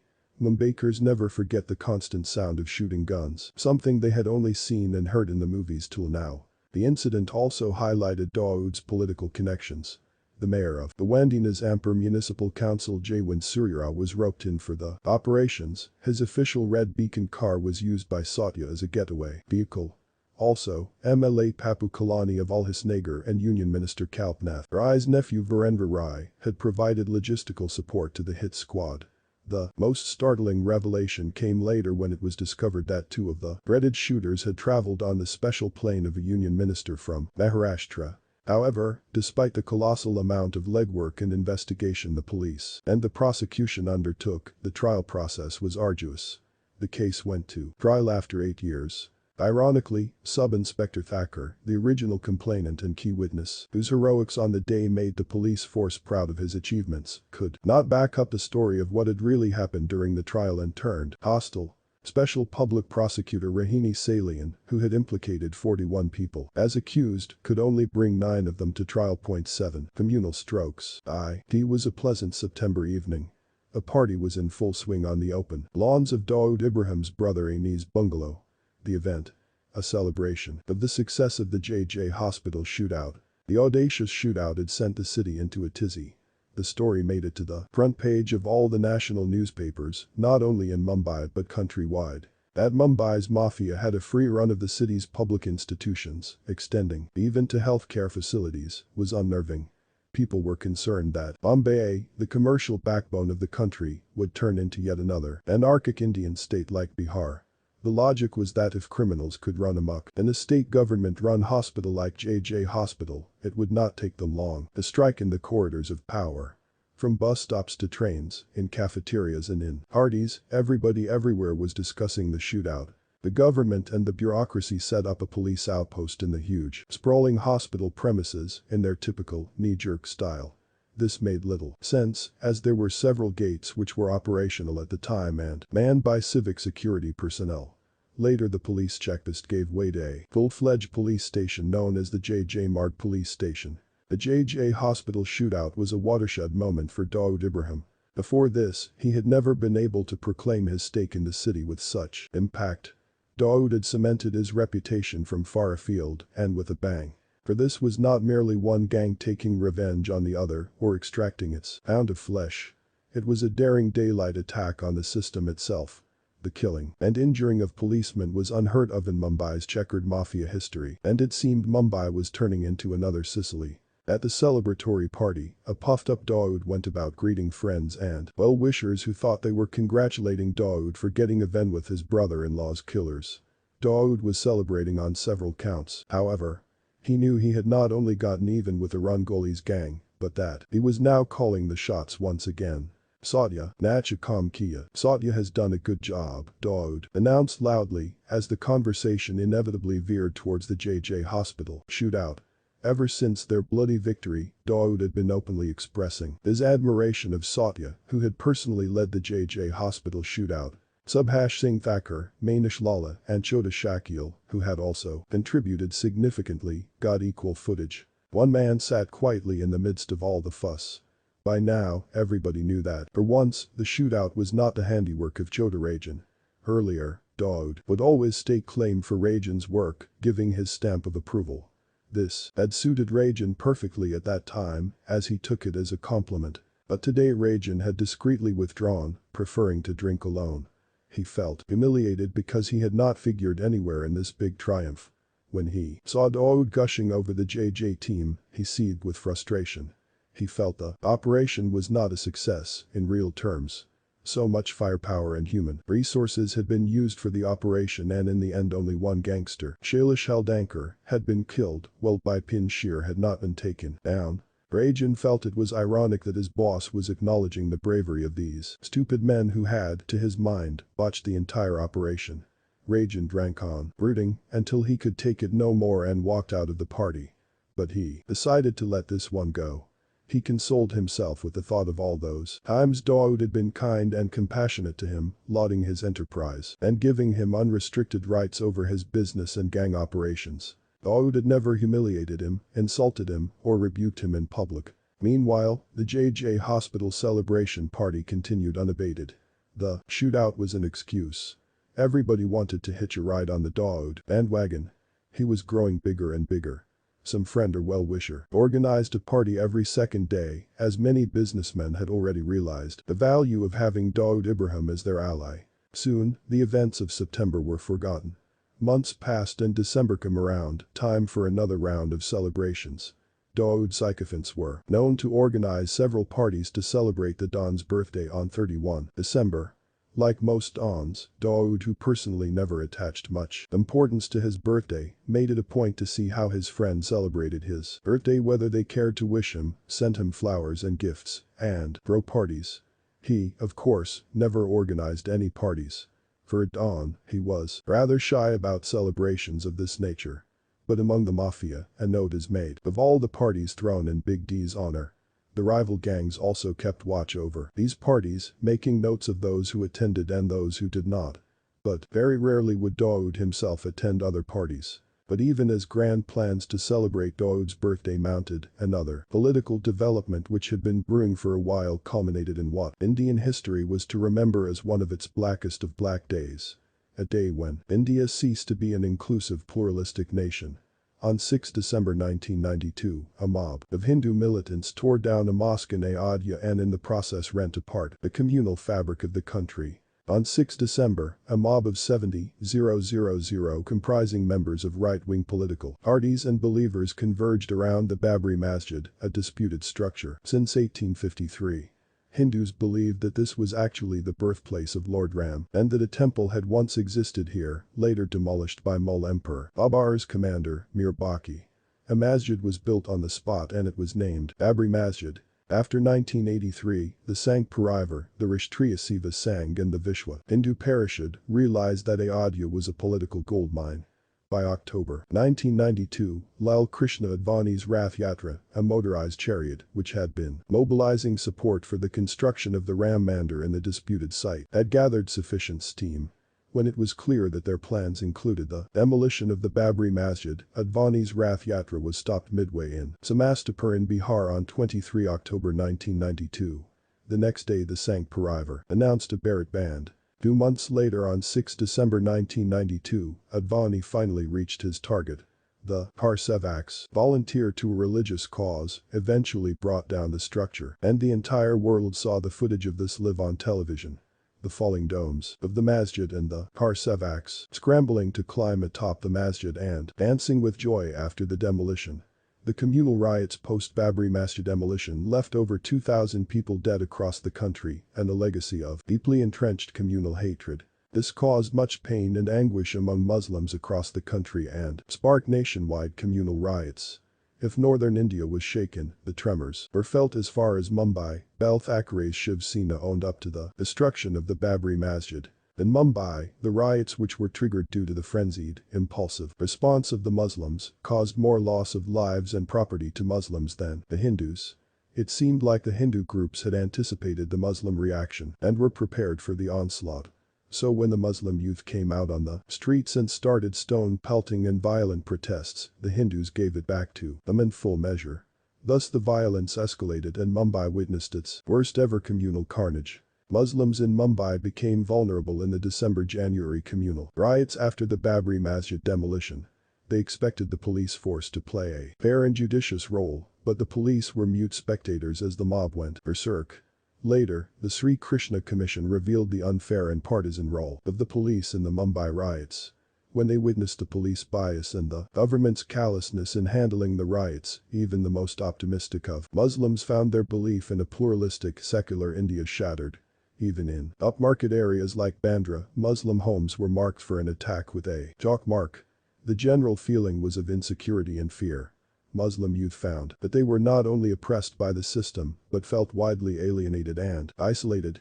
This feeling generated a widespread antagonism among them and a sub-section began to seek out revenge. The climate was ripe for Pakistan's icy intervention, always awaiting just such an occasion.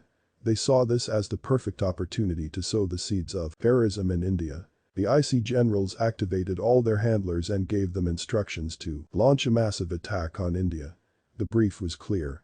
Unlike the Kashmir operations where they had followed the practice of prick and bleed, this time it would be a deep incision into the psyche of the country. The lack of effective and charismatic leaders always forced the Muslim youth to choose the wrong role models. They usually made their choices looking for somebody who could buck the system. Earlier they had looked at Haji Mastan as their messiah, who was later replaced by Dawood Ibrahim.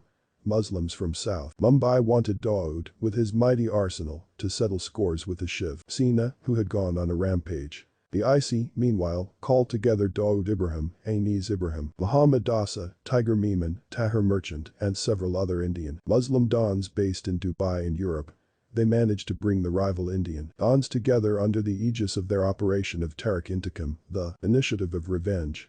In fact, this was the first ever IC operation where help was also sought from further afield. Other international terrorist groups, including the Palestinian Liberation Organization, Afghan Mujahideen, and several Dubai-based financiers were enlisted. Several conspiracy meetings and brainstorming sessions were held across Dubai, Abu Dhabi, London, Karachi, and other cities.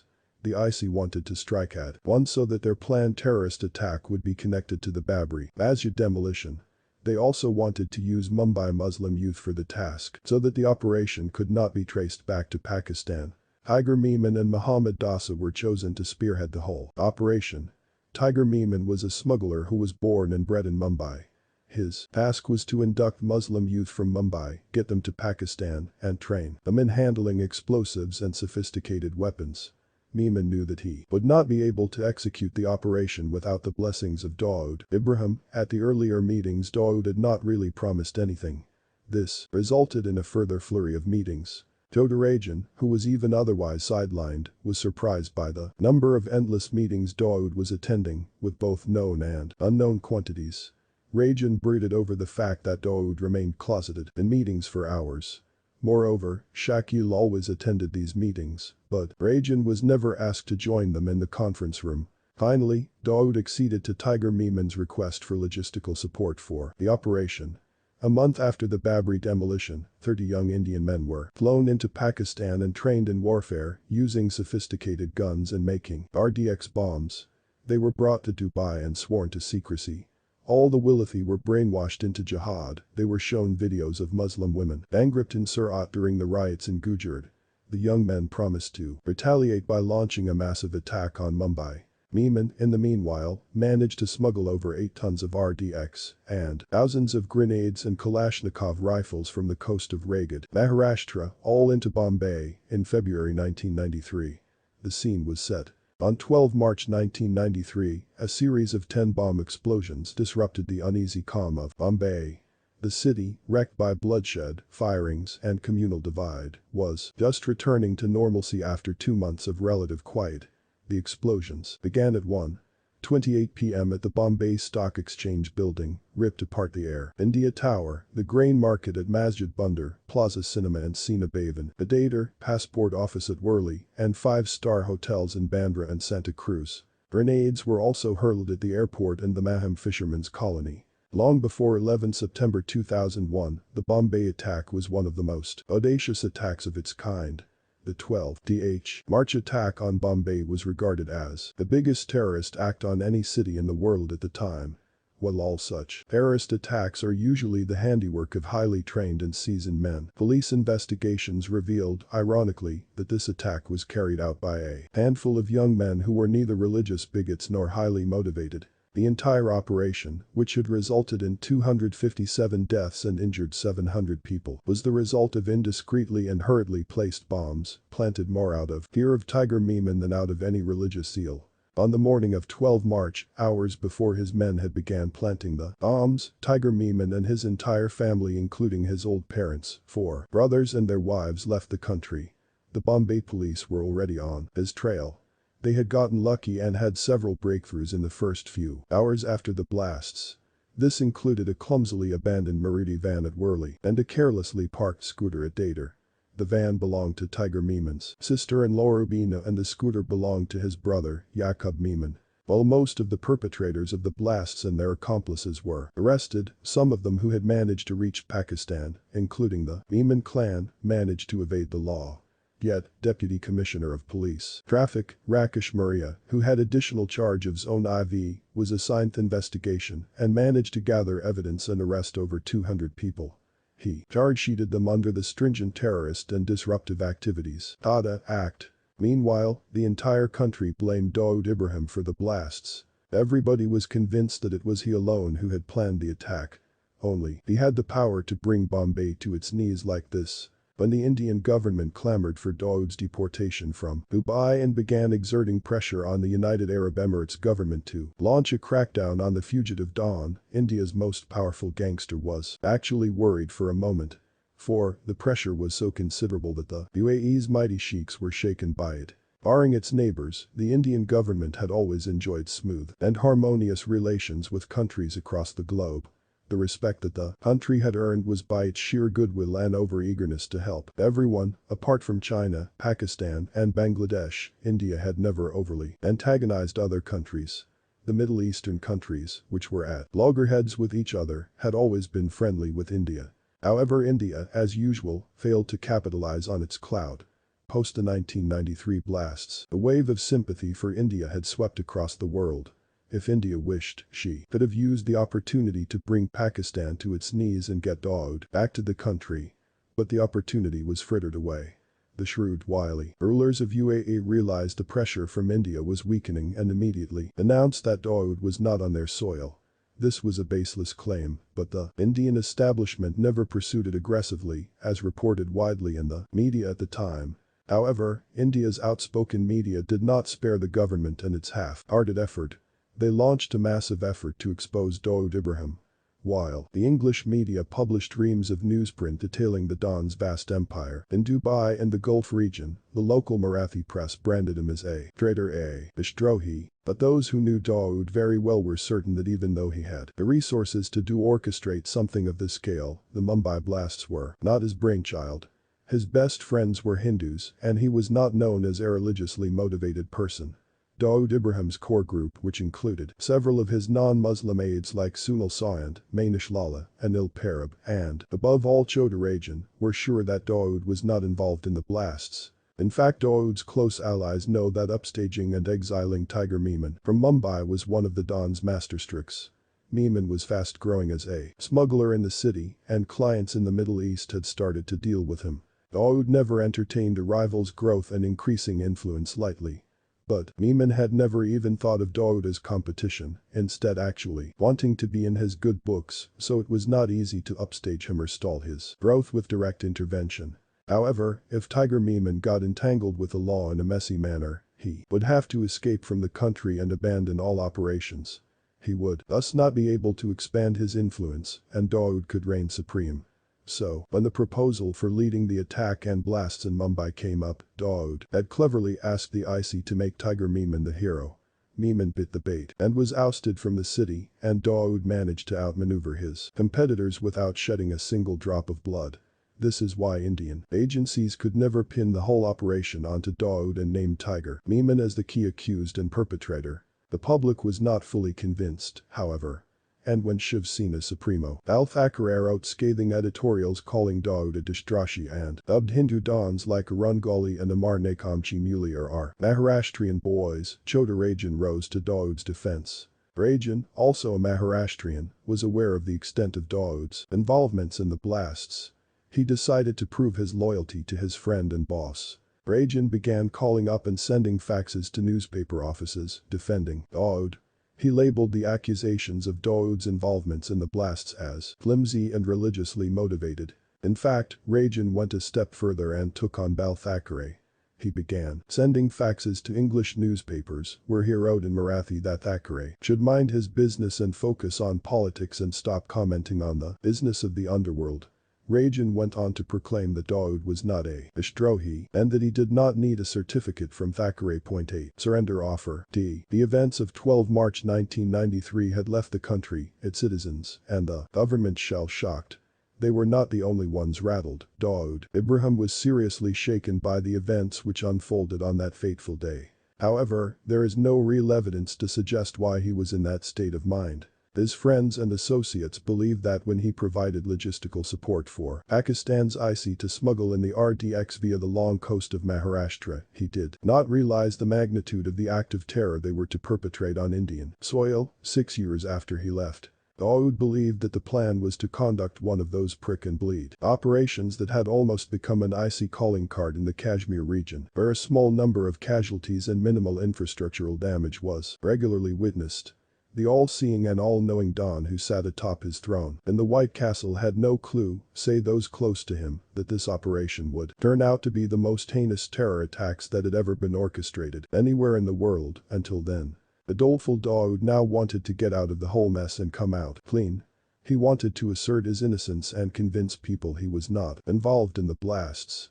The irony was that the Don, who was once near impossible to seek an audience with, now found no one willing to give him a patient hearing. A flood of hate mail had been steadily piling up in Dubai where he lived then. Epithets like calm gadder, traitor to the community and mulk gadder, traitor to the country were frequently hurled at him. Avalanched by all the ill will, Dawood could barely bring himself to read a couple of bile-filled letters before returning to his despondent state. It was shortly after this incident that it began to dawn on Dawood that the hate mail cut across communities, coming from those of every faith and allegiance, and among those leading the charge were his fellow Muslims. In fact, the day after the blasts, he received a call from a Maharashtrian woman police officer of the Mumbai police then posted at the Mumbai airport. As one of his aides brought him the phone, Dawood was not prepared for her angry, accusatory speech. Deshram. Tud sharm nahi aadi hai.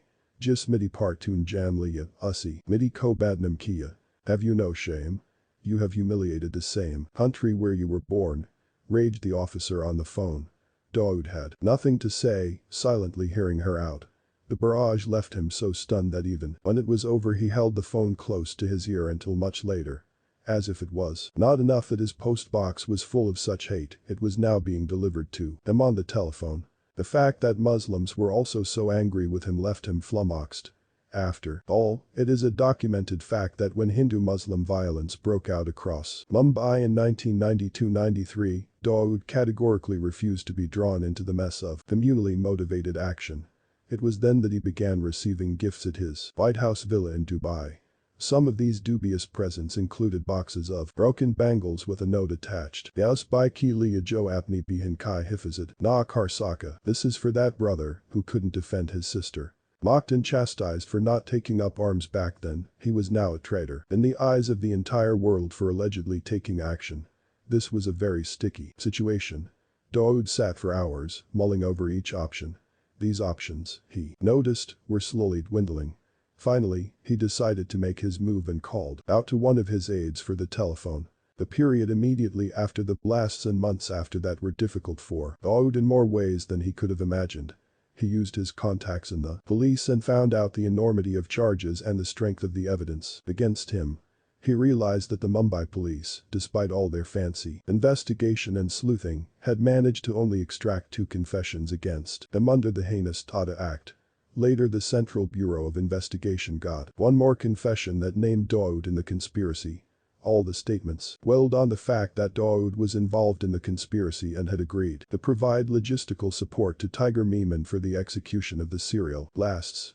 But Dawood realized that this was hardly a watertight case and that he could easily defend himself in a court of law. Dawood was aware of advocate Ram Jethmalani's reputation as one of the top lawyers in India. If there was anyone who could get him out of this mess, it was Jethmalani. So, the Don decided to call the advocate at his London residence. Typically not wanting to waste time in small talk, Dawood kept it short and simple. Mr. Jethmalani, I want to surrender, he said, quietly and humbly. Surprised that a fugitive Don was calling him, and that too for legal counsel, Jethmalani was not very keen on speaking to Dawood. But the Don was insistent that he wanted to return to India and he persistently called the advocate, who at last relented. Dawood said he was willing to face the government and the charges against him in the blast case and that he would do so with total cooperation. However, he had certain conditions which were to be fulfilled before he would turn himself in. Apart from the charges in the 1993 blasts case, he wanted all previous charges against him to be dropped. Additionally, for the duration of the last case, he was to be kept under house arrest and not in a jail. If these two conditions were accepted, he added that he would happily return to the country of his birth and surrender. Dawood's offer sent ripples across India and created an uproar in Parliament and Mantralaya in Mumbai. A section of senior intelligence operatives did not want Dawood to come back as they felt he would go back on this deal. Yet, senior leaders in parliament wanted him to return and face the music because having Dawood Ibrahim surrender to their government would be a historic achievement. Members of the ruling party could thump their chests in pride at what they had accomplished. The spanner was, however, thrown into the works by the apprehensions of a few politicians from Maharashtra. They were concerned that if Dawood was to return and come clean, a lot of shady dealings by a number of people in the state and at the center would be revealed. As the man on trial, Dawood was ironically shaping up to be the executioner for a number of politicians. If he was brought back, information on all illegal meetings with him in Dubai and London would be out in the open. Every instance of Dawood coming to the aid of these politicos would be out in the open. This particular lobby was up in arms about the conditions laid down by Dawood as part of his surrender deal.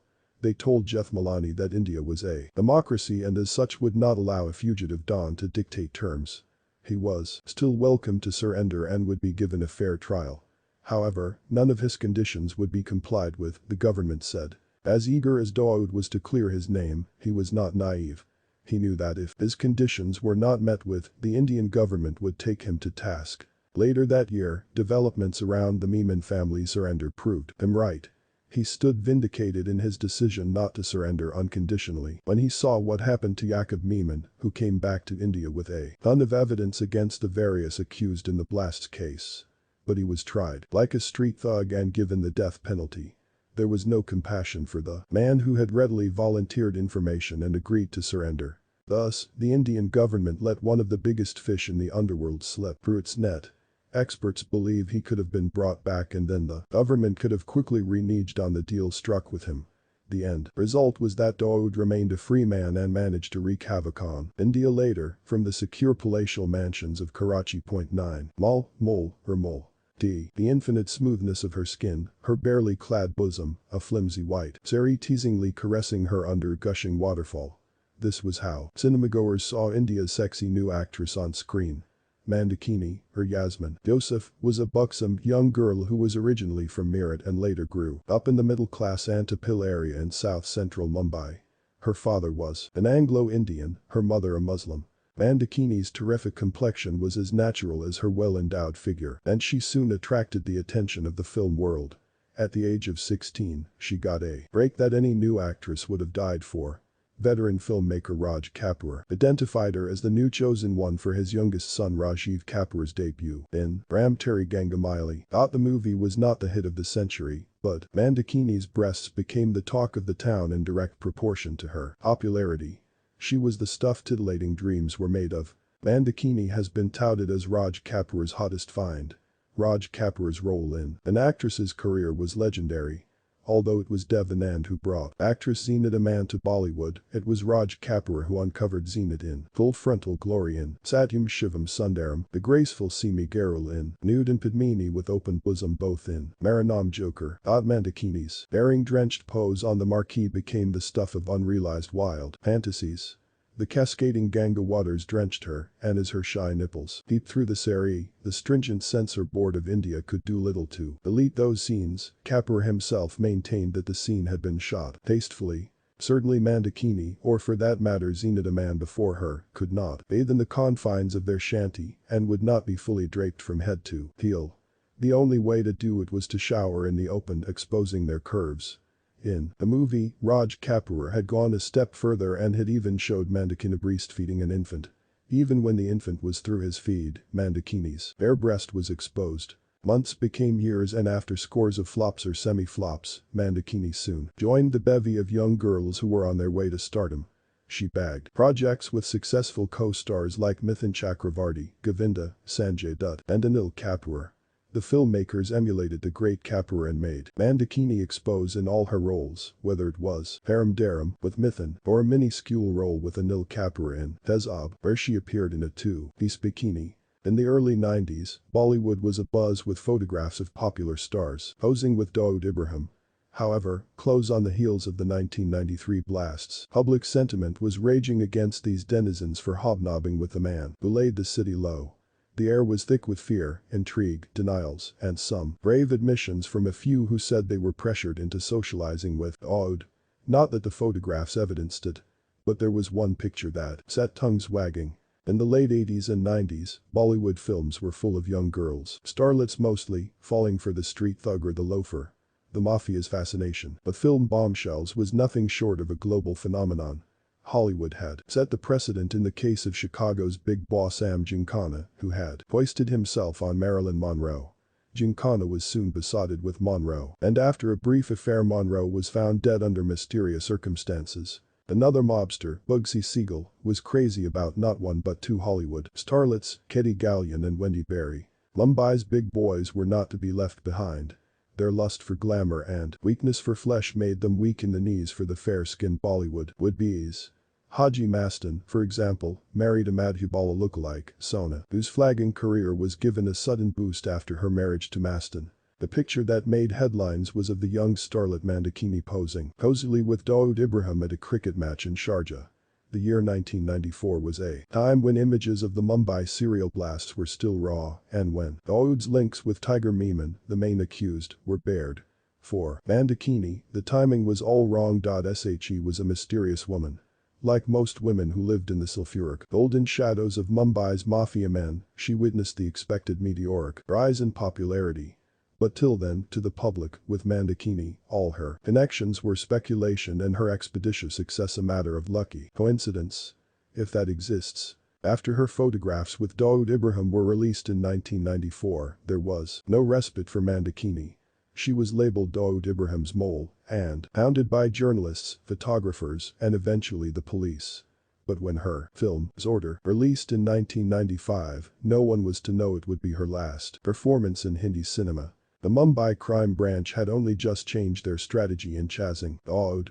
Just as a mouse is baited with cheese, the police went after Dawood's mainstay in the country. His assets. Every apartment, bank account, farmhouse, money laundering operation that had any inkling of a connection with Dawood Ibrahim was raided and sealed by the Mumbai police. They were hunting down his money with a vengeance. This same money, they believed, he had used to engineer an instant death for thousands of people.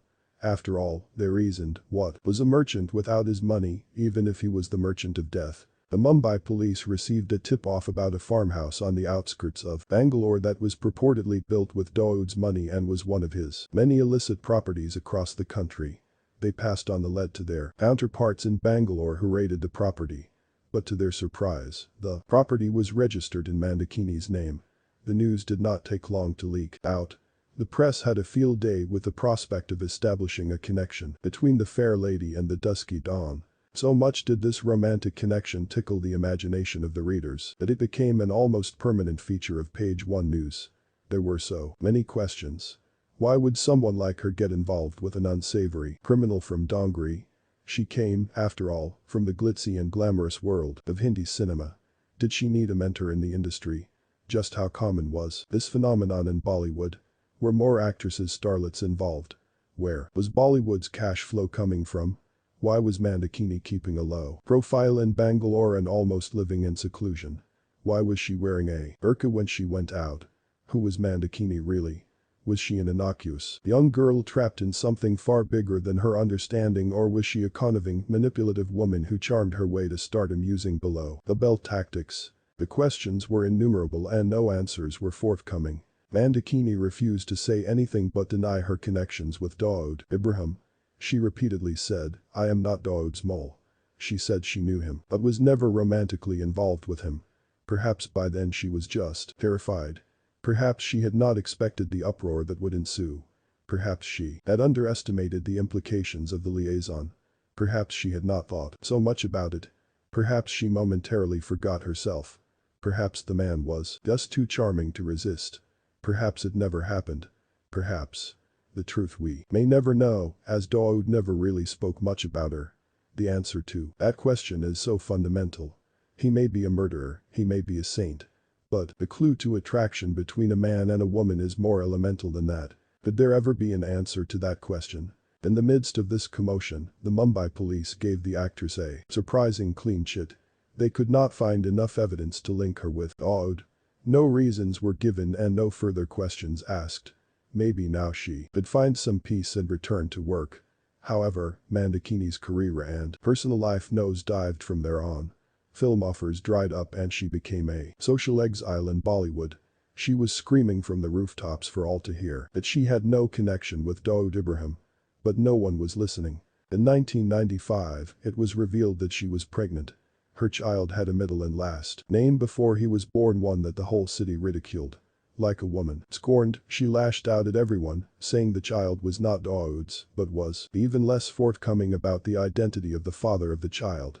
She dropped out of society, stopped returning phone calls, and retreated to a point, it seemed, of not return. A few years later, reports turned up her quiet marriage to the unlikeliest of people, Buddhist monk and Dalai Lama follower, Dr. Kajir Rinpoche Thakur. Mandakini herself became a practicing Buddhist in desperate search of the meaning of her life. Popular imagination is fertile and suggested that the change was so she could atone for her sins. But popular interest is also short-lived and if left unstoked soon dies out. Mandakini has been a short-lived wonder, one of many in Bollywood. Bollywood too, keen to put its underworld connection firmly in the past, did not take a second look at her. And so it seemed her saga would end. But there is a saying about bad pennies, women, and lost socks. They always turn up again.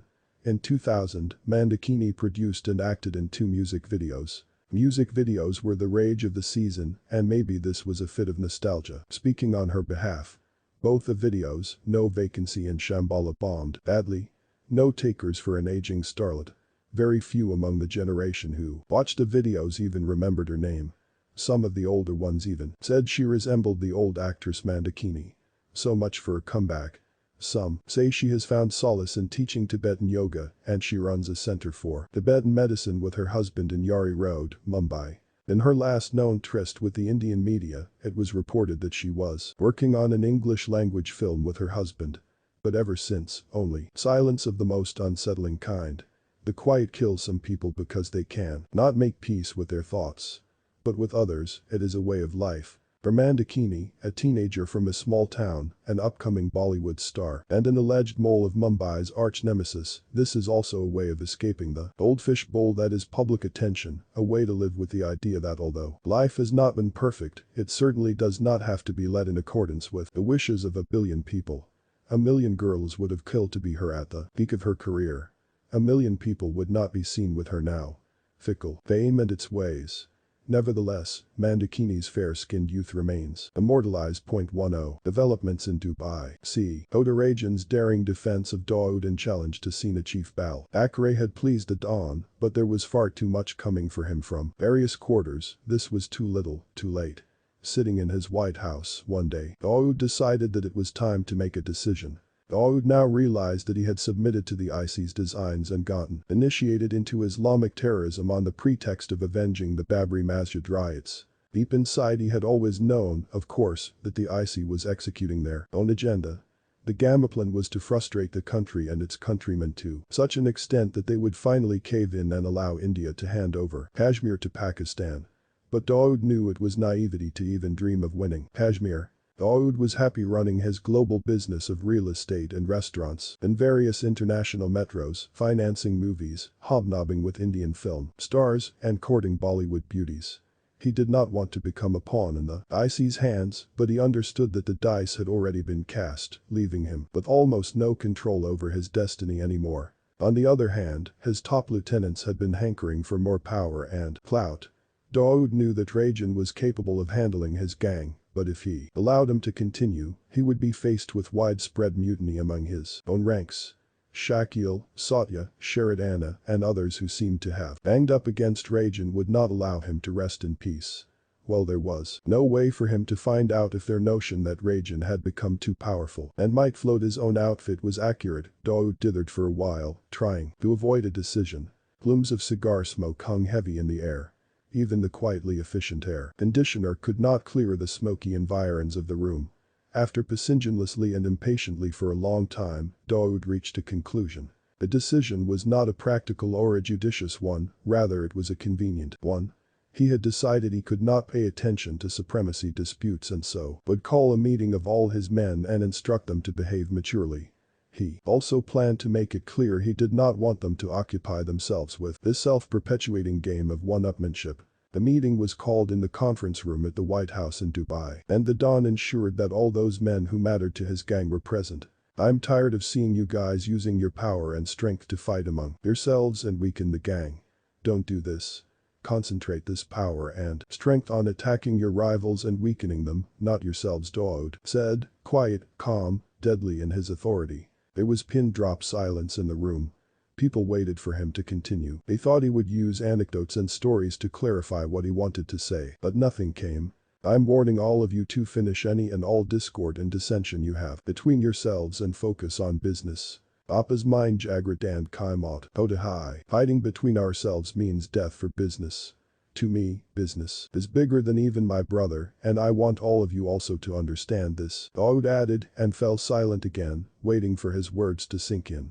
Someone in the room tried to object and started saying that it was Nana Rajan who was responsible for a lot of the bad blood among the senior members of the gang. Without saying it directly, he tried to tell the Don to ensure that Rajan remained judicial and fair in his dealings. But no, Dawood remained non-committal and said Nana mir bur wakt ka bastai. May nuski burai nahin sunachatahun. Nana has been my friend in bad times. I don't want to listen to anything negative about him. From now on, I will ensure that everyone has equal power and flexibility in the gang, and everyone will report to me. All of you are equal, there are no favorites." The meeting was brief, and Dawood thought that he had averted a major crisis by being decisive and forceful. Now it was the duty of his lieutenants to solve their problems and eliminate their grouses. But Dawood had acted with short-sightedness and did not pay attention to long-term repercussions. Rajan was mighty pleased at Dawood's intervention, however, Satya and Shakil were not one bit satisfied. All this was doing was maintaining the status quo. The period after the communal riots in Mumbai and before the serial blasts had seen a flurry of meetings. This series of long meetings continued even after the blasts. Shakil had taken on the duty of meeting organizers, planners, financiers, strategizers of the gang. People around Dawood knew how important Rajan was in the scheme of things. He was second in command. Yet Shakil had deliberately kept Rajan out of the meetings. When people casually asked about the absence of Rajan, they were told that he was a kafir, a disbeliever, non-Muslim, hence he did not belong at meetings, which were by and large attended by Muslim expatriate Dons. This exclusion from meetings and the kafir rationale had hurt Rajan, and the slight began to rankle. He desperately wanted to draw Dawood's attention towards this gross injustice. Dawood, on the other hand, continued to focus on efforts to consolidate his position as a Don and global power player, rather than paying attention to the minor tiffs among his managers. But the ill feeling soon turned into public arguments and brawls, with Rajan and Shakil and their partisans virtually coming to blows. Over the few years of their association with each other, the enmity had grown intense, and by 1993-94, both the groups were baying for each other's blood. Rajan had stopped handling the gang's business and was confined to his house most of the time. He was also contemplating returning to India, but he did not have his passport. As per Dubai laws, the visa sponsor, known as a kafil in the local language, has to keep non-Emirati passports in his custody. In case his subject is found loafing in the streets or accused of a crime, the kafil is held responsible. If the passport is in his custody, then he gets away lightly and his subject is summarily deported out of the country. Dawood and his clan had relocated to Dubai ostensibly under the sponsorship of certain powerful Arab sheiks. These sheiks had kept all passports in their custody, which suited Dawood fine, as it helped keep his men on a leash. He was, of course, above all this and never relinquished his passport to anyone. In fact, he even obtained a Dubai passport and a UAE citizenship under the names of Sheikh Dawood Hassan and Dawood Khan. Rajan felt totally helpless. He did not know how to leave Dubai.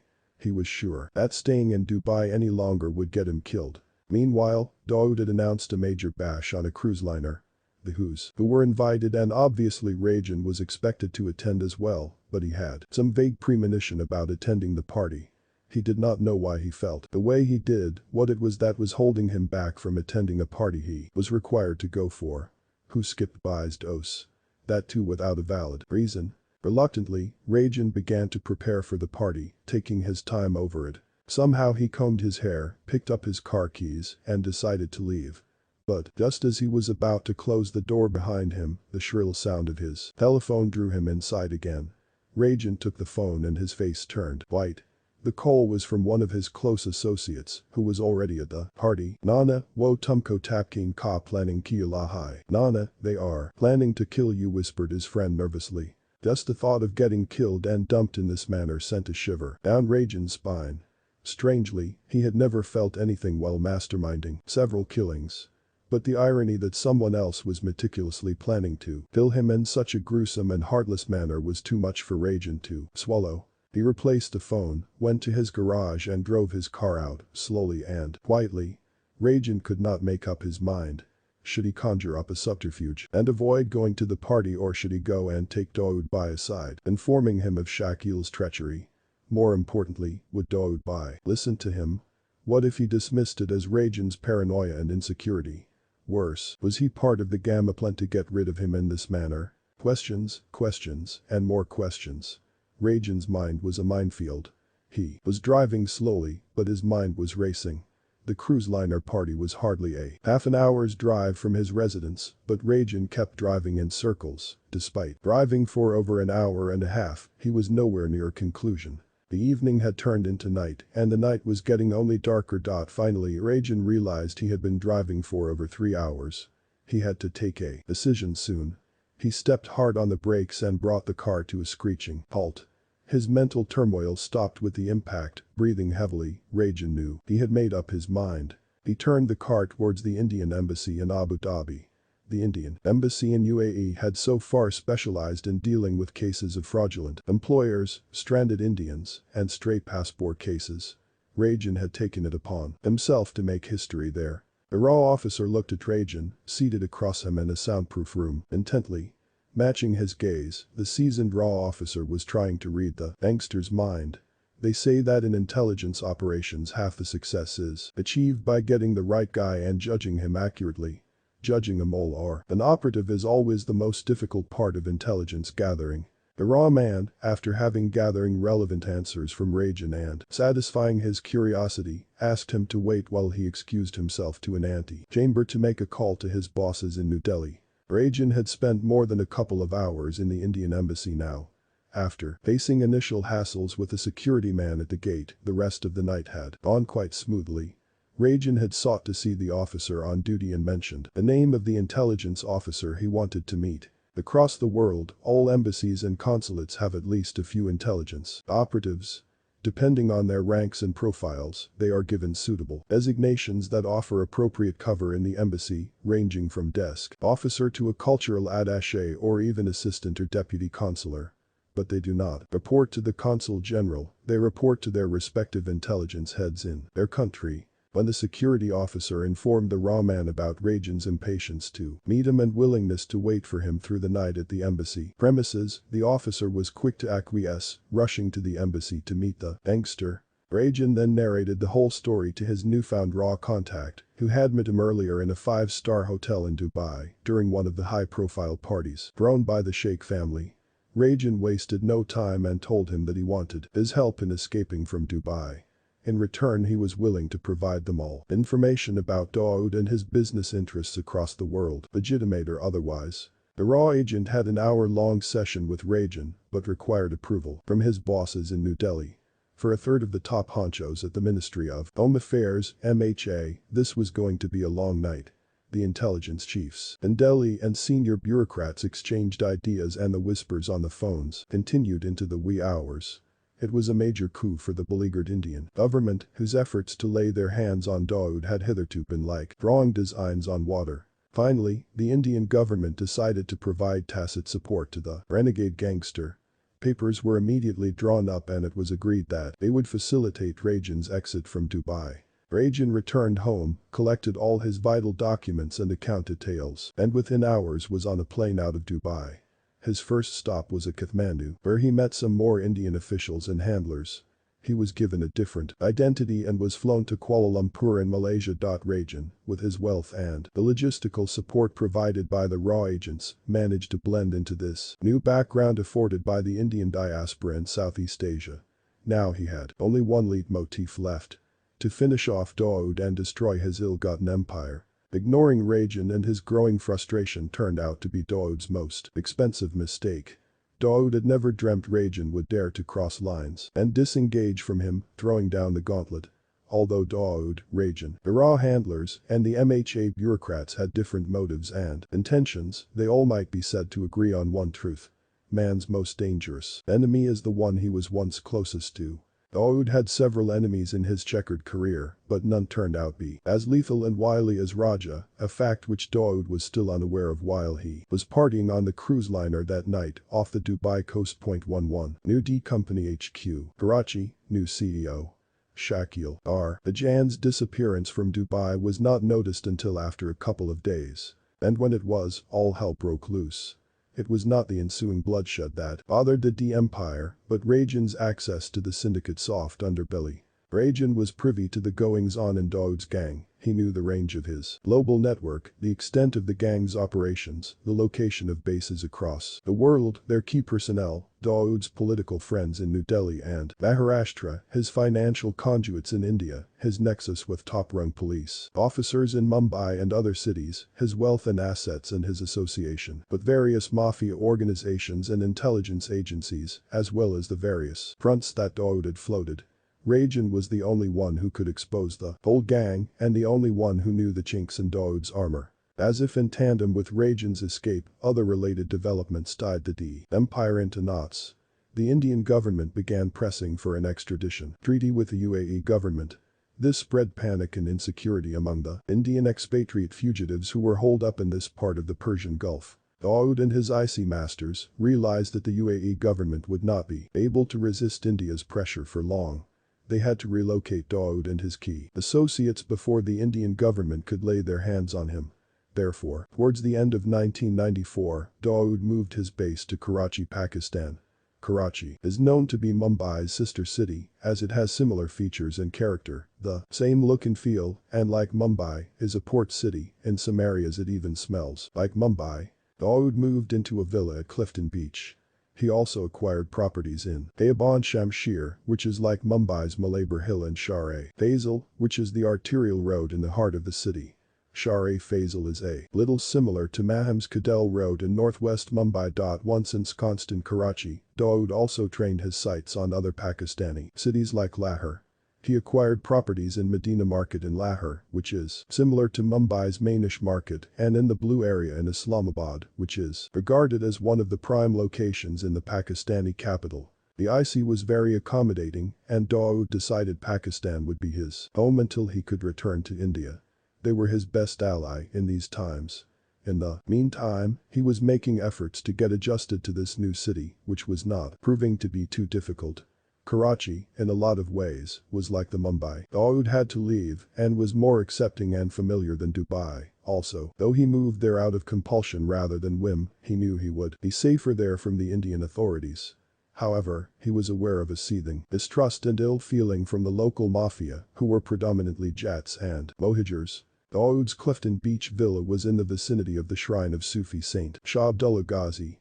The shrine has an uncanny resemblance to Maham's Makdum Shah Dargah, as the facade and the portico of the shrine looked exactly the same. Dawood felt at home, especially as his father Ibrahim had been a devout Muslim and was a regular at the shrines of the Sufi saints. Dawood had inherited this trait from his father. Incidentally, most of the underworld dons had some kind of special affinity with Makdum Shah of Maham. In fact, Makdum Shah Baba is also popular not just with the Mafia, but also with the Mumbai police. The Maham police station led the annual convention or Urs of the Saint, and every year the senior police inspector is given the responsibility of leading the procession with the customary thal on his head, which is why the shrine of Abdullah Ghazi made this feel like a homecoming. Among the Mafia, the Baba Bahauddin Dargah in South Mumbai abutting Bombay Hospital also has a loyal fan following. The Baba is fondly referred to as the finance minister by the Muslim Mafia. The Memons, Muslims from Gujarat considered a traitor community, revere the Baba, and most of them attribute their riches to him. Most Muslims in Mumbai genuflect before the Bahadin Shah Baba near the Metro cinema in Mumbai to ask for money. They still talk about the rags to riches story of Mustafa Dasa alias Majnun, a Don from Mumbai whose father unfailingly sang praises of the Baba every Friday. Mustafa Majnun's brother, Harun, a budding Sufi himself, still visits the Dargah every day. It is said that if you ask the Bahadin Shah Baba for money he will shower it on you. Sab log yahin pays ki liyaman at Mangtain. Every devotee comes here wishing for money, and the Baba never disappoints. Hence he is known as the finance minister, he says. Dawood disposed of most of his properties in Dubai and wound up all his business interests in the Emirates so that the Indian agencies could never trace them back to him. By the end of 1994, Jodhirajan had firmly ensconced himself in Kuala Lumpur, while Dawood and his tribesmen had found a safe haven in Karachi. The map had been rearranged, but the gangsters remained at large. After Jodhirajan's exit from the scene, Chota Shakil had officially donned the mantle of Dawood's aide-de-camp and begun to handle the business of the D-gang. Even though the gang's headquarters had been relocated from Dubai, Shakil and his men outwardly maintained that they were still stationed in Dubai. In order to complete the deception that they were still working out of the Emirate, Shakil even used a Dubai SIM card, all the while safe in Pakistan. New to this seat of power, Shakil began to flex his muscles, asserting his might. Unlike Rajan, who believed in centralized command and checked even on the lowest-rung operator in Mumbai, Shakil followed the principles of decentralized management. Sharad Shetty was assigned the fiefdoms of horse racing, cricket betting, and dealing with hoteliers and builders in Mumbai. Satya was responsible for weapon handling, mediation and disputes and looking after imprisoned men. Shakil himself had begun to coordinate film funding and hawala. Apart from this, Shakil also poked his nose into other business interests like real estate. In spite of this overreaching, he managed to keep everyone happy and remained in the good books of Dawood and his old friends, something which Rajan, known to be a very blunt person, had failed to pull off and rubbed everyone wrongly. Shakil had learned one thing from Dawood's friends in the Turkish Mafia and their operations in Cyprus, though he claimed it as his own brainchild. He had begun cultivating young Muslim boys barely in their teens to use guns and shoot to kill. These school dropouts were from predominantly Muslim localities like Dongri, Pidhoni, Bendi Bazaar, and Antapil areas. These teenagers, disillusioned with society, shouldered the burden of supporting a family prematurely and were frustrated at the prejudices against their community in the job sector. They were quickly drawn towards the lure of easy money. For them, 5,000 rupees for one careful pulling of the trigger at point-blank range was a lucrative offer. Of course this was risky, but for a ruffian who had been loafing around the whole day and had to listen to a volley of abuses at home for not making a decent living, any risk that could boost his self-esteem was worth it. Becoming a hitman for Shakil Bai not only gave these boys quick money but earned the appreciation and trust of the great Shakil Bai, who was a right-hand man of the legendary Dawood Bai, and all this gave the young gangsters an aura of power. Shakil had started hiring, and Arif Khan, Asif Sheikh, and Faraz Sargaro became some of his boys, barely 17 or 18 years old when Shakil hired them and gave them guns. The biggest surprise came in the form of Faraz Sargaro, who became a dreaded sharpshooter in the underworld and was soon known as Faraz Konkani. Hailing from a conservative Muslim family, the good-looking Konkani lad had begun his career at the age of 16. He had caught Shakil's attention with his first crime, slitting the throats of two Mathadi workers at Masjid Bunder in January 1993. The gruesome killing of two Hindu laborers triggered the second round of rioting in Mumbai, which was also much more violent than the first wave of bloodshed soon after the demolition of Babri Masjid in December 1992. Faraz joined the Shakil gang and became the most daring and fearsome sharpshooter it had. After Faraz, other teenage Muslim shooters like Shakir Gerber and Ibrahim Sheikh joined the gang, but Faraz's track record remained unsurpassed. Shakil managed to wield terror and fear in the hearts of Mumbai's business community. And Faraz had earned the nickname of the youngest killing machine. Here was the new generation of Mumbai gangsters. The killing of BJP leader Ramdas Nayak, flanked by his security men, in broad daylight at a Bandra junction was one of the most gruesome murders recorded by the Mumbai police. It was just another day on the busy hill road in Bandra on the morning of 25 August 1994. MLA Nayak left home in his ambassador at 10 a.m., accompanied by police constable BM Tadvi, who had been supplied to him as protection by the Bombay police. As the car pulled into the main road and turned towards Bandras SV Road, nobody noticed the two men walking towards them. At least not until the shooting began. It was only then that people noticed that the two, later identified as Faraz Konkani and Javed Said Aliasoni, had AK-47 rifles in their hands which were spewing bullets at Nayak's car. Even as the car's windshield shattered and people began screaming, Tadvi came rolling out of the car, armed and ready with a Sten gun, and returned fire. However, his gun was no match for the assault rifles used by militant organizations around the world, and he too was riddled with bullets. "Burnham, John, Ago," Faraz shouted to other accomplices who were standing across the street from Nayak's house. One of them escaped in a waiting Fiat, while another escaped on a motorcycle.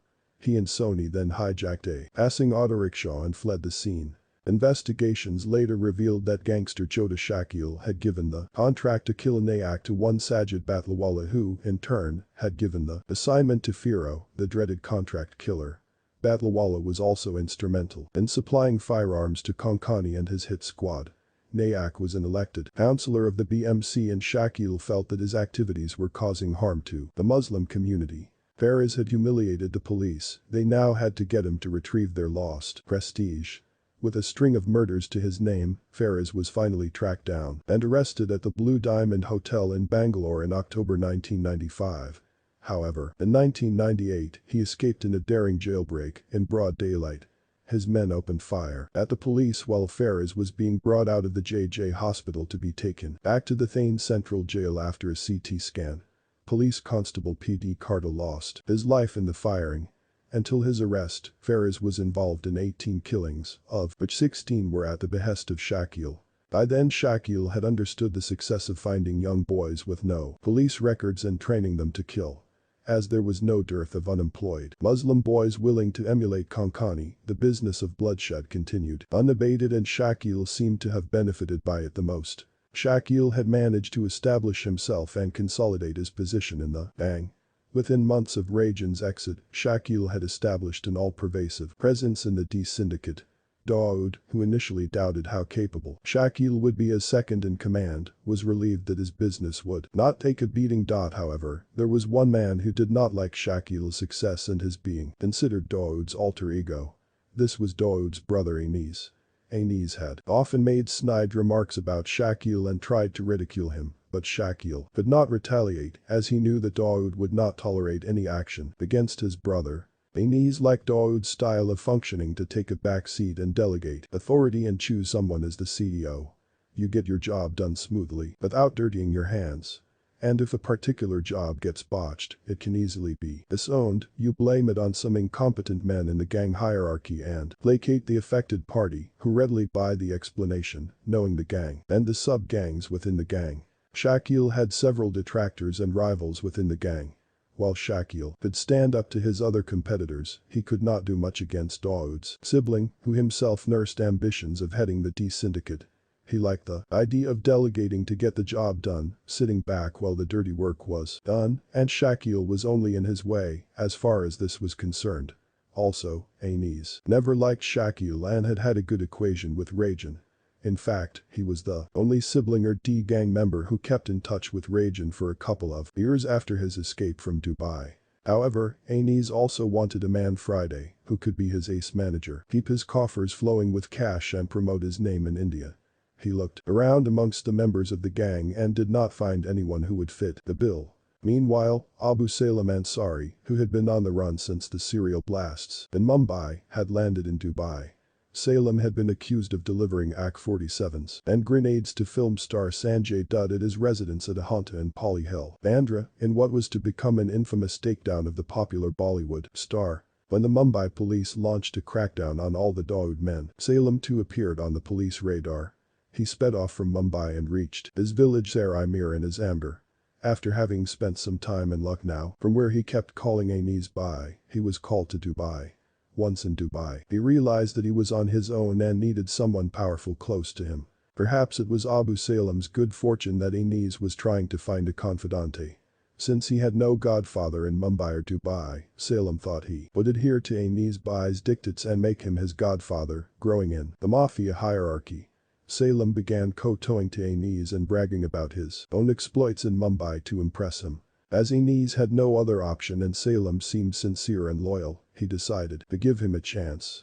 Thus is many a collaboration born. 12. Rise of the Minions. The lamp stood before a life-sized mirror. It was as if he was inexorably drawn to his reflection.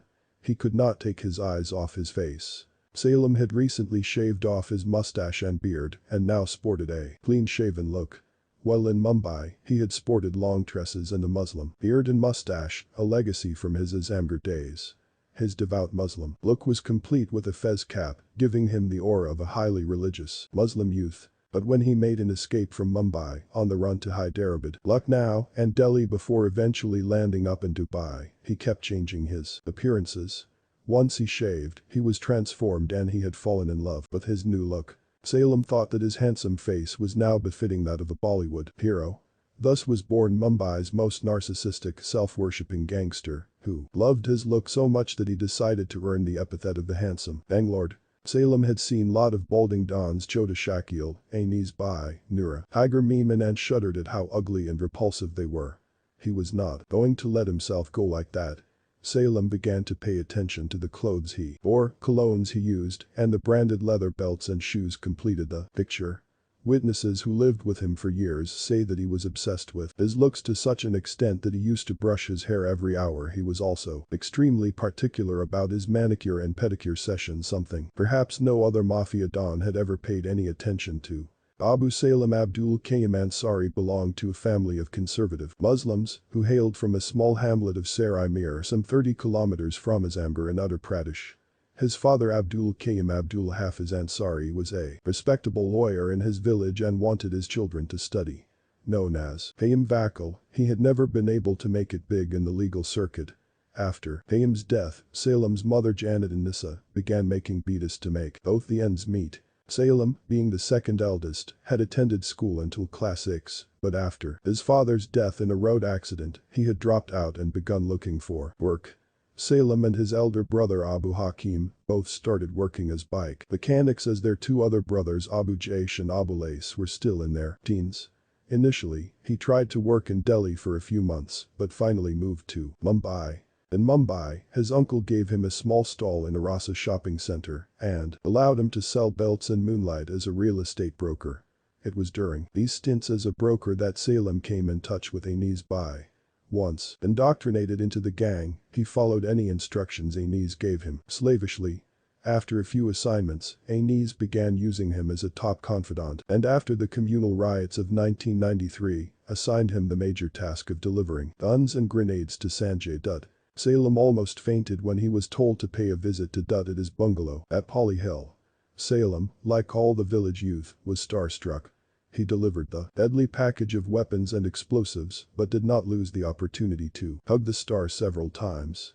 He could never forget his encounter with Dutt. It was his first meeting with a film star. What is more, Dutt was a reigning superstar and son of the legendary actor and member of parliament Sunil Dutt. Back in his village, Salem could never have dreamt of such a moment. The sheer proximity to Dutt had boosted his ego. And Dutt had welcomed him warmly, like a friend and brother. Much later, when he reached the shores of Dubai, the naive Salem realized, of course, that it was not his personality that had made Dutt warm to him, rather his connection with the base or the dons. The man who has a gun owns the world, he thought to himself. He thought that if he could become powerful, the whole of Bollywood would pay obeisance to him. Salem decided that if Shakil could be the right-hand man for Dawood Bai, he could acquire a similar status with Anis Bai. All he had to do was handle this smartly. Anis had told him once, Hamara Donda, Dar Ka Donda Hai or Dawood, Ina Sabki Dilmine Dar Bithadiya Hai. Our business is the business of fear, and Dawood has planted fear in everyone's hearts. Salem looked at him, replied, I, main Samaj Gaya, Dawood ki Dar Siya Donda Chalta Hai. I've understood what you've said about Dawood and fear. Salem got down to work seriously. He knew that in Mumbai real estate builders and Bollywood were two money churners. If he kept them scared, he could fill his coffers for 3 generations. The year 1995 began with a bang for the Anis Salem combine. Just 3 years ago, Prime Minister Narasimha Rao, with the help of the then Finance Minister Manmohan Singh, had opened up India's economy after years of permit Raj. He had thus rendered India an open economy after years of protectionist policies and regulatory constraints. The impact was far-reaching as private players were allowed into many new spheres. The doing away of an over-bureaucratized system which inhibited competition, innovation, efficiency, and economic growth was appreciated everywhere, and the resultant free flow of capital brought with it tremendous opportunities. The first sector that saw plenty of activity was the building and construction industry. And where could this increased activity be evidenced more than Mumbai? Mumbai, the commercial capital of India, was one of the first cities to show evidence of the effects of liberalization. Construction activities began everywhere. To Salem, it was clear that the builders were minting money, not just in Mumbai but also in the city's outskirts. Western suburbs extended to as far as Mira Road, Nalasopara, Vasai, and Vyar, and the central Eksherbia stretched from Mumbai's neighborhood city, Thane, to Mumbai, Dombivli, and Kalyan. Salem asked his boys to do some scouting around the city and got hold of some builders' phone numbers. A string of calls were made to builders across the city, and Salem, with his unpolished Mumbai lingo and a smattering of Urdu, spoke with a distinct Uttar Pradesh inflection, managed to frighten a lot of builders. Salem had managed to instill fear in the hearts of the Mumbai's business community. Several builders began loosening their purse strings. The initial flow of cash from Mumbai boosted Salem's morale, and he began to exult. Most of all, Anis was pleasantly shocked. He could never have anticipated that a man from the back and beyond of his amber could fatten his kitty by actually shaking up Mumbai's rich and knocking some money out of them. Intimidation thrives on violence and bloodshed. Yet Salem had not shed any blood so far. He had been milking the Dawood terror factor. He realized that he did not have any foot soldiers to execute his dictate if some builder were to defy him. Salem's thoughts went to the rampant joblessness and poverty in his hometown, Azamgarh. The North Indian provinces of Uttar Pradesh and Bihar are notorious for their lawlessness. There is hardly any development, corruption is rampant, and administration non-existent. Abject poverty has driven and continues to drive youngsters to crime. In the wake of this convenient demand-supply situation, Salem hit on the idea of importing sharpshooters from his hometown, which, though not ingenious, was radically unconventional. Most of the village youth had used a country-made revolver known as a pada at some point of time. A pada is a handgun molded in a small-scale iron welding unit and is good for a single shot. After a bullet is fired, it cannot be reloaded and used again. The pada industry is a cottage industry in many Bihar and up villages, and the weapon comes in handy for village ruffians looking to intimidate lesser mortals. Salem, who had grown up amongst street thugs, knew most of these youth could pull a trigger and run from the scene if required. Any of them could be hired for a paltry amount of 3,000 to 5,000 rupees. If the shooter were smart enough to duck the police, he would be paid his remuneration, and if he got arrested, there was no liability for Salem. Salem became the first ganglord to import shooters from Uttar Pradesh. These boys were told to fire at the door of the builder, shatter the glass pane, or just barge into the office, brandish the gun, and scare the manager. Filmmakers Subhash Ghai and Rajiv Rai were threatened in this manner. Later these boys were also assigned the task of shooting to kill. As the boys had no police records in Mumbai, the cops were totally taken aback by these new entrants in the world of crime. A spate of shooting incidents was reported across the city, and the cops were reduced to mere spectators. The only clue to these killings and shootouts were Salem's own claims to his victims while boasting about his exploits. Builder Pradeep Jain was one such victim who was targeted by Salem. Salem had wanted a share in a property that Jain was developing, but he refused to buckle under Salem's threats. On 7 March 1995, Pradeep Jain was shot dead by Salem's men outside his Juhu bungalow. Jain was regarded as a top builder in the city, and his killing established Salem as a ruthless don and announced his arrival on the crime scene. The killing also had a suitable impact on the business community. Everyone began to pay up quietly. This attracted other lumpen elements towards the Salem bang. The two most dreaded shooters who joined Salem immediately were Salam Sheikh alias Salam Hadi. Hadi means bone, and the nickname was used because of his reed-thin physique, and even a suspended police constable, Rajesh Igwa. Igwa was associated with the local arms division 2 of the Mumbai police and had been suspended on corruption charges. Igwa, who was proficient at handling all kinds of weapons, wanted a comfortable and lavish life. He joined the gang and began working for Salem. It was unprecedented in Mumbai's Mafia history for a policeman to join a Mafia gang and execute killings at the instance of a gang lord. But Salem now had this unlikely new gang member on his side. Salem began to expand his circle of victims. The next person he chose was Omprakash Kakreha of Kakreha Builders in Kember. The police dossier describes Kakreha as a Rajan sympathizer and financier, while the newspaper reports claimed that Kakreha contributed 50 lakh rupees every year to the annual Shots celebrations organized by Sahyadri Kritamandal at Tilak Nagar. When Salem's men reported this to him, he began calling Kakreha for protection money. However, Kakreha refused to pay up and increased the security cover at his Pember office instead. Salem asked his two ace shooters Salim Hadi and Igwa to punish Kakreha for his impudence. The two stormed Kakreha's office on 18 September 1995 and not only killed the builder but also other employees who were present in the office, including Deepak Bulkiya and Muhammad Ansari. But the Mumbai police also killed both the shooters in the notorious encounter style.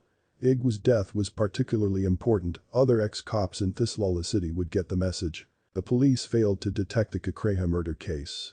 After a year-long investigation, they had to close the case on 11 November 1996, classifying it under A, meaning true but undetected. Significantly, Kakreha became the first casualty of the inter-gang rivalry between Dawood and Rajan. Infuriated at Kakreha's murder, Rajan decided to retaliate. 13 Shocking Bollywood D. The 5-pound hammer hurled in the air came crashing down, reducing the windshield of a spanking new white Contessa to smithereens. The shattered windscreen and the accompanying deafening noise brought the car to a screeching halt. The serene quiet of Perry Cross Road in Bandra West, known as the Queen of Mumbai's suburbs, had been pierced by a few gun-toting men dressed in black. The quartet closed in on the car. One of them nudged at the shattered windscreen. The laminated polyvinyl acrylic sheet gave way easily, giving the gunmen an unhindered view of the people inside. They pointed their guns towards a man wearing a black suit, comfortable in the rear seat. After pumping several bullets into him, the killers disappeared from the scene. The incident was over in little more than a minute, enacted in full view of the street's bystanders. Shocked residents peeped out of their balconies.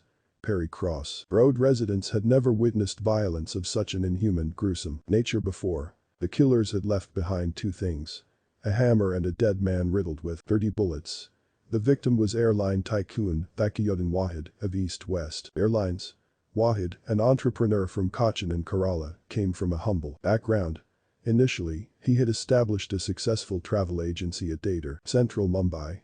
Subsequently, in the post-liberalization era of Prime Minister P.V. Narasimha Rao's government, with Dr. Manmohan Singh at the helm of the country's economy, Wahid became the first businessman to launch a private airline and compete with the government-run Indian Airlines and one fledgling airline, Vadu.but. One cruel stroke of fate killed not only the man behind the enterprise, but the spirit behind it. Wahid's killing proved fatal for East West Airlines and its other businesses. The high-profile murder pulled Police Commissioner R.D. Tyagi, Joint Commissioner of Police, Crime, R.S. Sharma and some top politicians to the spot immediately. The hammer lying on the bonnet of the car stumped them, an odd choice as a signature. But the hammer subsequently became the signature of Rohit Verma, Rajan's ace hitman. Within 2 months, Rajan had decided to avenge the Kakreha killing and had not wasted any time before retaliating. He wanted the opposition to know he was giving it right back to them. Like the others, he had figured out that after every high-profile killing, the cops stepped up their security arrangements and rounded up the usual suspects from their respective gangs, thus ensuring that they beat a hasty retreat from the city. This kind of swooping crackdown was a dampener for the hired mafia killers, and they resurfaced only when the police became a little more complacent. Rajan had waited a requisite 2 months before it was safe to strike and settle scores with Dawood. Now, the killings of Kakreha and Wahid had not only shaken Mumbai's moneyed class but also rattled the top brass of the police force. When the mafia takes to the streets, it is always the Mumbai police who receive unremitting flack, both from the public and the nervous politicians. The police tried to say that those killed had some connections with the mafia and that innocent people were not affected by these inter-gang tensions.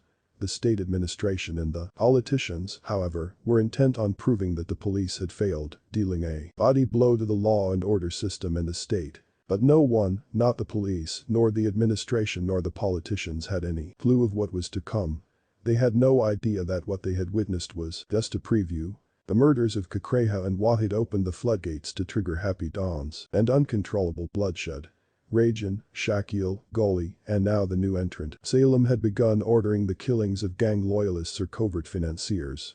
At times they were also gunned down because they refused to pay up the extortion money that the gangsters demanded.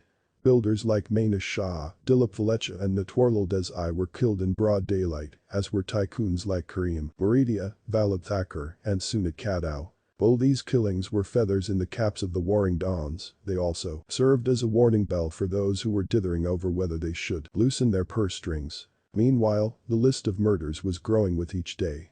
Months turned to years, but there was no letting up. In 4 years, gang warfare became bloodier and violent.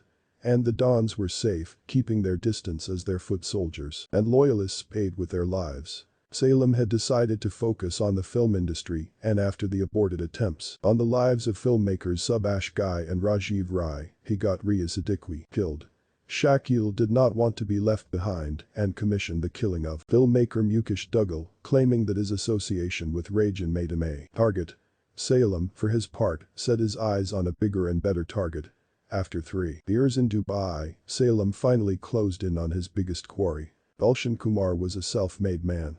As a son of a humble fruit juice seller on the streets of Daryaganj in New Delhi, Kumar had always aspired to make it big. At the age of 23, he founded the company Super Cassettes in Noida, which marketed cheaply priced audio cassettes. The low cost of the cassettes made Super Cassettes a super success. Subsequently, Gulshan Kumar began promoting audio cassettes of Hindu religious songs. With his business flourishing, he ventured into producing video cassettes on Hindu mythology and made every effort to promote Hinduism through his company in India. In the late 80s, the film industry was controlled by powerful cartels, which promoted only select artists. Gulshan, who had slowly managed to gain clout in the music world, introduced fresh new talents like Sonu Nigam, Anuradha Paudwal, and Kumar Sanu. He also brought new actors and directors into the industry. He promoted these new singers through a new brand in Mumbai called the T-Series. T-Series became the most popular brand in entertainment, not just in India but abroad, and Gulshan Kumar was hailed as a music baron with a Midas touch. As a devout Hindu, Gulshan Kumar organized a free meal provision every year for the pilgrims of the shrine of Vaishno Devi, known as Devi Ka Bandara. Slowly his popularity, wealth, and clout increased manifold, so much so that in 1992-93, he was said to be the highest taxpayer in the country. During his hunt for a movie mogul between 1994 and 1997, Salem had thought of 2 other people, Subhash Ghai and Rajiv Rai. But when his plans failed with both his shooters being caught both times, he began to focus on Gulshan Kumar. Salem had been threatening Kumar for a long time, demanding money from him, which the latter had adamantly refused to pay. This infuriated Salem to no end, and he soon hatched a master plot to eliminate the music baron. On 5 August 1997, after the attack on Rajiv Rai, a reporter from the Indian Express called Salem on his Dubai number and tried to ferret out information from him about the attacks on film personalities. Salem said at the time, "I never wanted to kill Subhash Ghai or Rajiv Rai, the idea was to only scare them. But watch out next week when my men kill a film personality. This time the idea is not to scare anyone, but to warn the entire industry." The reporter immediately hailed a cab for the Crime Branch Police headquarters near Crawford Market. He reproduced the entire conversation to the Crime Branch Chief, Ranjit Singh Sharma, who took a serious note of the whole episode and personally began calling the crime unit chiefs. Immediately, security was provided to several bigwigs of Bollywood, including Palaj Nihalani, who was the head of the Indian Motion Pictures Producers Association (IMPA) at that time. Sharma made one major mistake. He failed to cover Gulshan Kumar. To be fair to Sharma, no one in the police machinery anticipated that he might figure as a target. Much later, during their investigations, the cops discovered that Salem had begun to demand 5 lakh rupees from Gulshan Kumar every month. Kumar defiantly told Salem that he would rather donate the money to Mata Vaishnadevi's Bandara offer than to the Dawood gang. a vengeful Salem, decided to kill him right in front of Amander. Every morning when Gulshan Kumar started for work, he visited the Videshwar Mahadev Mandir in Andheri to pay obeisance. As a matter of precaution, he had hired a private security guard who had reported sick for a couple of days. So on 12 August 1997, Salem's men reported that he was unguarded. Salem immediately instructed them to kill Kumar outside the temple, adding that they should call him from their cell phone when firing so he could hear Gulshan's screams of agony. As Gulshan Kumar emerged from the temple, the killer, known as Raja, opened fire on him. Kumar was hit in his arm and waist and began bleeding profusely. He tried to duck for cover and found a public urinal. The killer followed him and pumped some more bullets into him. Gulshan, who was writhing in pain, began to crawl out of the urinal. He spotted a shanty next to the urinal and, desperate to save his life, Gulshan crawled inside it. Blood and life were both slowly leaving him when a breathless and panting Kumar pleaded with an old woman inhabitant to save him by shutting the door and not allowing the killers inside. The old woman, too stunned by the sound of gunshots and the sight of so much blood on this badly wounded man, could not muster enough courage to close the door. The killers, who had all the while kept their cell phones switched on, made sure that Salem could hear everything on the other end. They finally decided to complete their assignment. They entered the hut, pumped 15 bullets into Gulshan Kumar, and left him dead. The whole sordid drama had continued for over 15 to 20 minutes in a busy by-lane of Andheri in broad daylight, but none of the bystanders tried to help. Gulshan Kumar sought police help. The story of this rags-to-riches man who had helped countless people ended with his dying alone, without any succor. The cruel and heartless manner in which Kumar was killed shocked the entire nation. Mumbai had witnessed many Mafia killings, but this one simply surpassed all degrees of cruelty. It was beyond heinous, and Salem's monstrosity was discussed everywhere from parliament to pubs. The Prime Minister of the coalition government, Inder Kumar Gujral, reacted to the killing at once. This criminal act is totally out of place in a civilized society and particularly in a city known for its discipline and civic consciousness, Gujral said, in the Indian Express. He added how Gulshan Kumar had carved a niche for himself in the world of film music, concluding that his loss will be mourned by all music-loving people. The film fraternity was frozen with fear following this cold-blooded murder, which was so much worse than anything they had dreamt up in their movies. Director Mahesh Bhatt, who directed the hit film Ashikwi or Kumar, summed it up aptly when he said, "When you kill Gulshan Kumar, you kill one of the biggest people in the entertainment industry.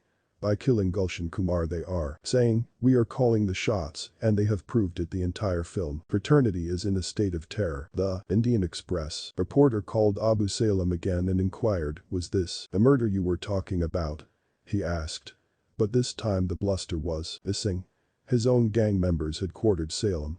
From Mumbai to New Delhi and from Delhi to Dubai, the Mafia was getting hot under the collar with outrage, such a significant act perpetrated by a relative small-timer, yet to find his feet.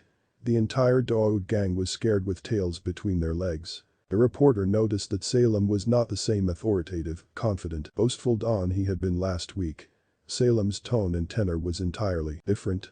He hesitated for a moment before he could speak, and when he did, he said something highly incredulous. "The murder, Lal Krishna Advani, Nakarvaya, Pain. Lal Krishna Advani had commissioned this murder.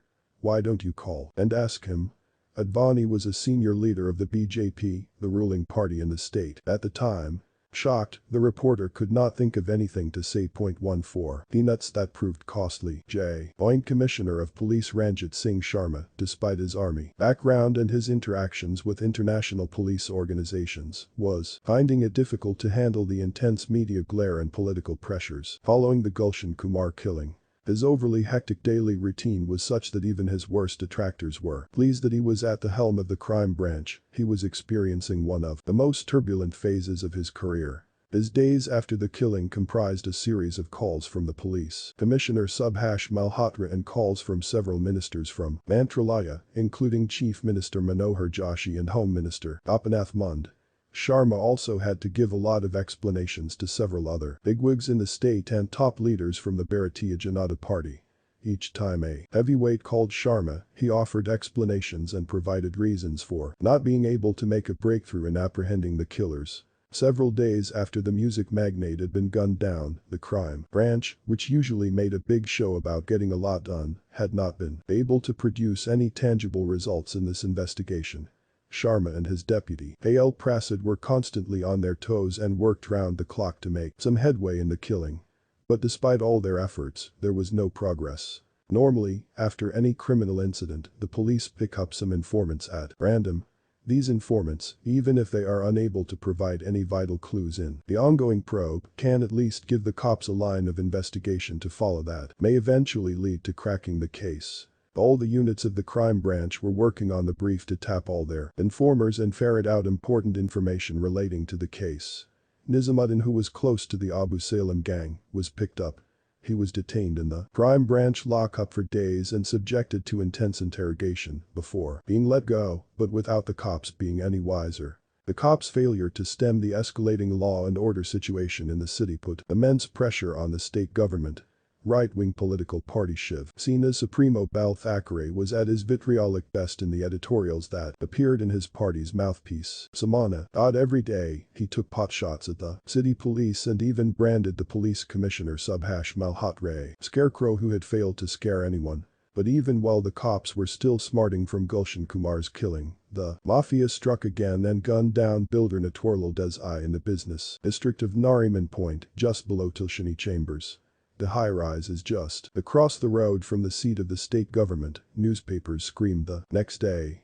Murder under the nose of Mantralaya. The then Chief Minister Manohar Joshi and Home Minister Gopinath Mund were finding it difficult to put up a brave front continuously. They concluded that the police machinery was seriously failing them. Some heads had to roll if they were to survive. Mund decided that Malhotra was incompetent to lead the police team, and so, 2 weeks after the killing, he was unceremoniously shunted off to the nondescript posting of police housing and welfare. Malhotra's name will go down in the police record book as the first police chief to have suffered the ignominy of transfer just because of one high-profile killing. Among all the police commissionerates in the country, the job of the Mumbai police chief was the most fragile and insecure. The city police chief has to please many bosses and suck up to many power centers to retain his job. Whoever understood the essence of survival managed to stay put longer, and whoever failed to impress all bloated egos had to make a disastrous exit. Malhotra and his predecessor Ramdev Tyagi were both thrown out because they could not win Bharatiya Janata Party leader Mund's approval. Ronald Hyacinth Mandonka was appointed as the police commissioner of the Mumbai Police on 28 August in Malhotra's place. 2 weeks since the assassination, the cops had not been able to make any headway in the case, but they also avoided major goof-ups. Some respite. Next came the controversial encounter of one Javed Frada at Ballard Pier on 28 August, the day Mumbai got its new police chief. Assistant Police Inspector Basant Dabale headed this encounter, and soon Dabale's men cleverly leaked news of this encounter to some of their friends in print media. Gulshan Kumar's shooter killed in encounter, crime branch hits back in style, guns down. Gulshan Kumar's killer, read the headlines. The press, especially the Marathi press, went gaga over Dabale's perceived gallantry. At other times, Deputy Commissioner of Police K.L. Prasad and his chief R.S. Sharma would have been in a celebratory mood. But a pall of gloom had descended on the crime branch headquarters. The officers brushed aside the queries of the reporters over whether Javed Frada was the main shooter or the side shooter, with a generic response. We are still investigating. In underworld parlance, the man who pulls the trigger on his victim is the main shooter, while the one who gives cover to the shooter or is merely a sidekick is known as the side shooter or second shooter, and both are clearly identified as such. The very fact that the cops were so noncommittal about Javed Frada's role in the killing meant that there was something extremely fishy going on here. As it turned out, Javed Frada turned out to be the crime branch's nemesis in more ways than they ever fathomed. Javed Frada was actually Abu Sayyama Abu Talib Sheikh, also known as Javed, and as he had a bucktooth, had earned a nickname Frada. Unfortunately, he was not the shooter Javed Frada, just a mere peanut vendor who happened to be known by the same name. Javed's sister Rubina, who lived in the slum in Bandra, now called up a storm. She claimed that her brother used to sell peanuts outside the masjid near Bandra railway station west and had been missing since 26 August. 4 men had taken him away on the night of 26 August, following which she had lodged a missing person complaint with the Bandra police station. On 29 August, she was summoned to identify the badly mutilated body of her brother. The autopsy revealed that not only Javed had been riddled with bullets fired at close range, but he was also run over by a vehicle, as his ribs were crushed under the impact of the car's wheels. Discoveries like this had put the police back in a difficult spot. Sharma and Prasad tried desperately to explain to the media and human rights watchers that they had actually killed a criminal and not an innocent peanut vendor, but the worst was yet to come. Every phone call that Sharma answered and every visitor he met exposed the crime branch chief to major embarrassment. The crime branch had no defense when questioned by the media about the total failure of intelligence. This fodder encounter had become a massive fiasco for them. Sharma decided to launch an offensive. 3 days after the encounter, while the media was still sharpening their swords, Sharma decided to unmask the dirty underbelly of the film industry, which had allowed for these eruptions of violence. Sharma had so far managed to piece together various conspiracies of revenge and execution. The scattered pieces of the puzzle that made up a complicated investigation. Abu Salem had organized a musical extravaganza for famous Bollywood composers Nadeem Shravan in Dubai, which was to be attended by top film stars like Shah Rukh Khan, Salman Khan, Jackie Shroff, and Aditya Pancholi.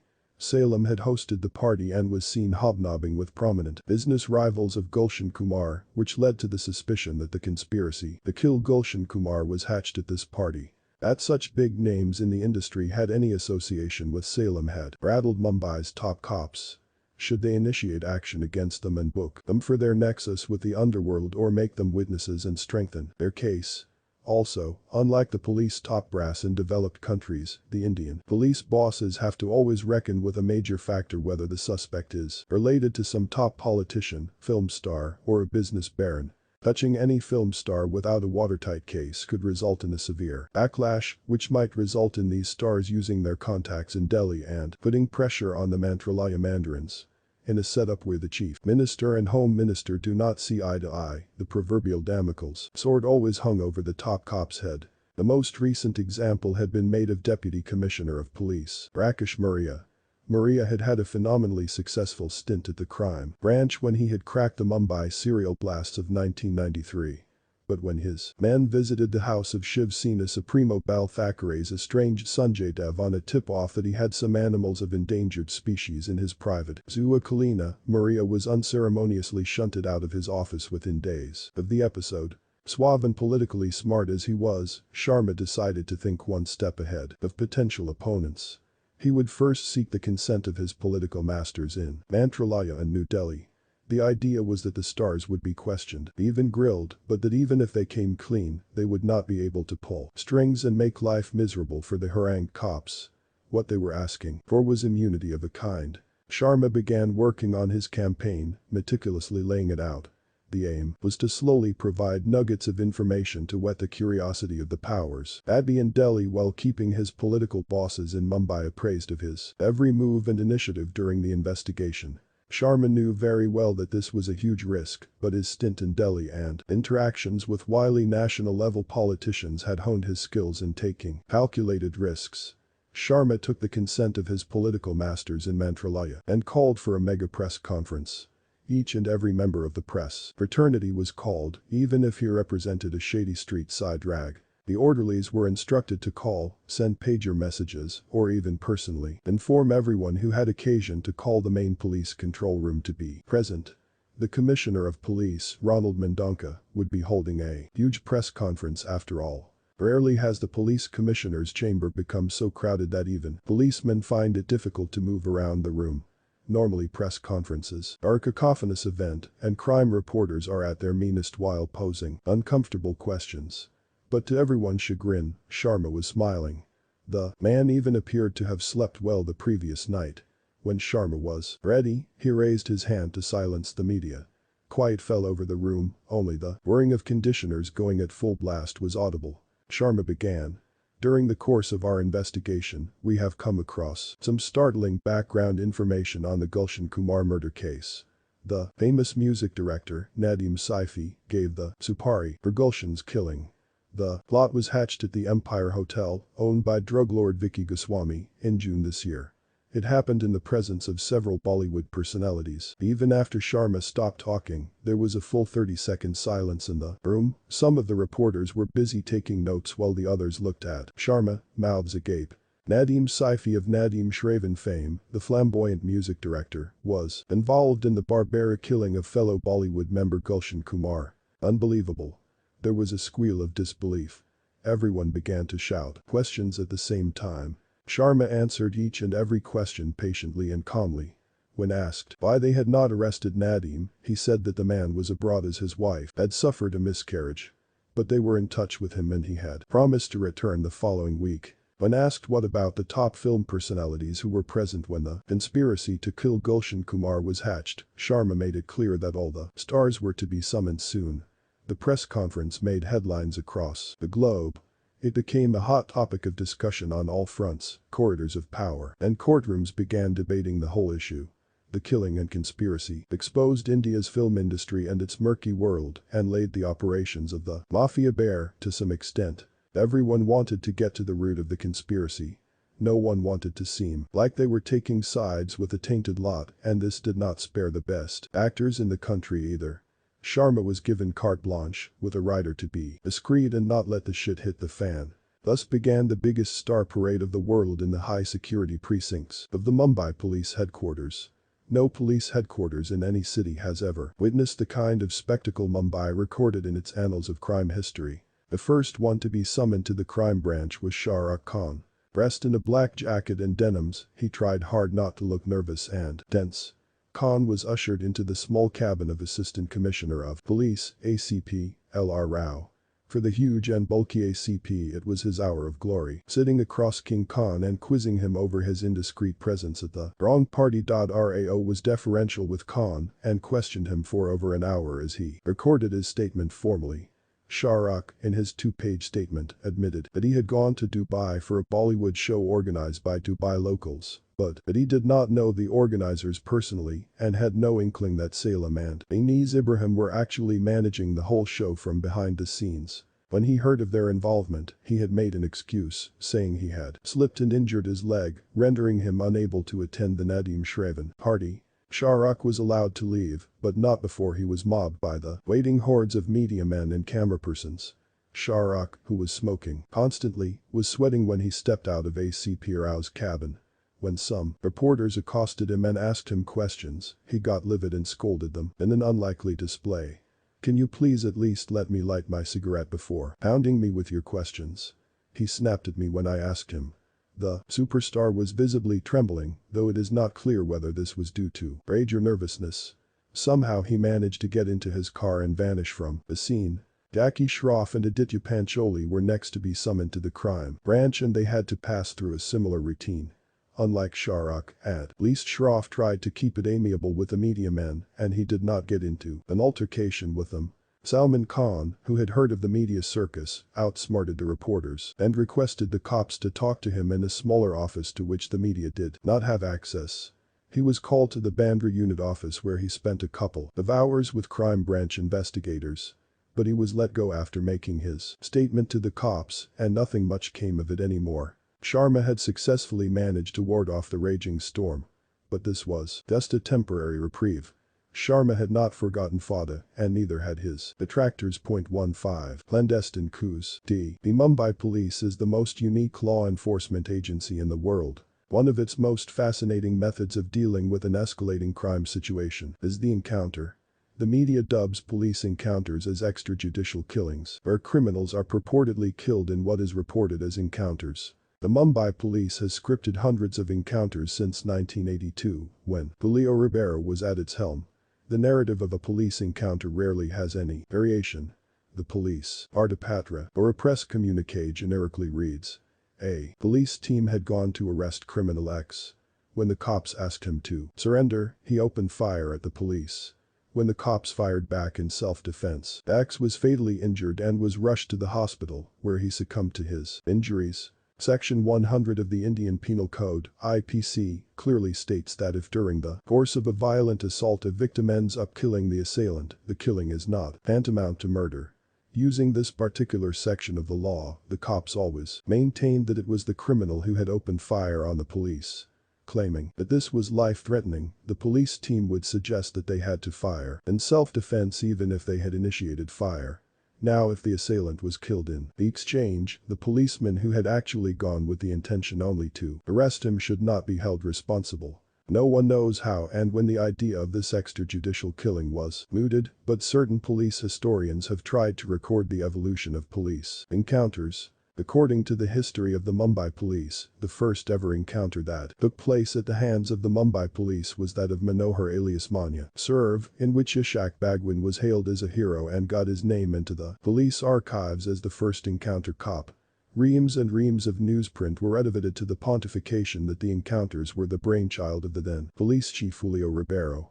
During his stint in Punjab, it was said, he had found this to be an effective method to handle anarchists.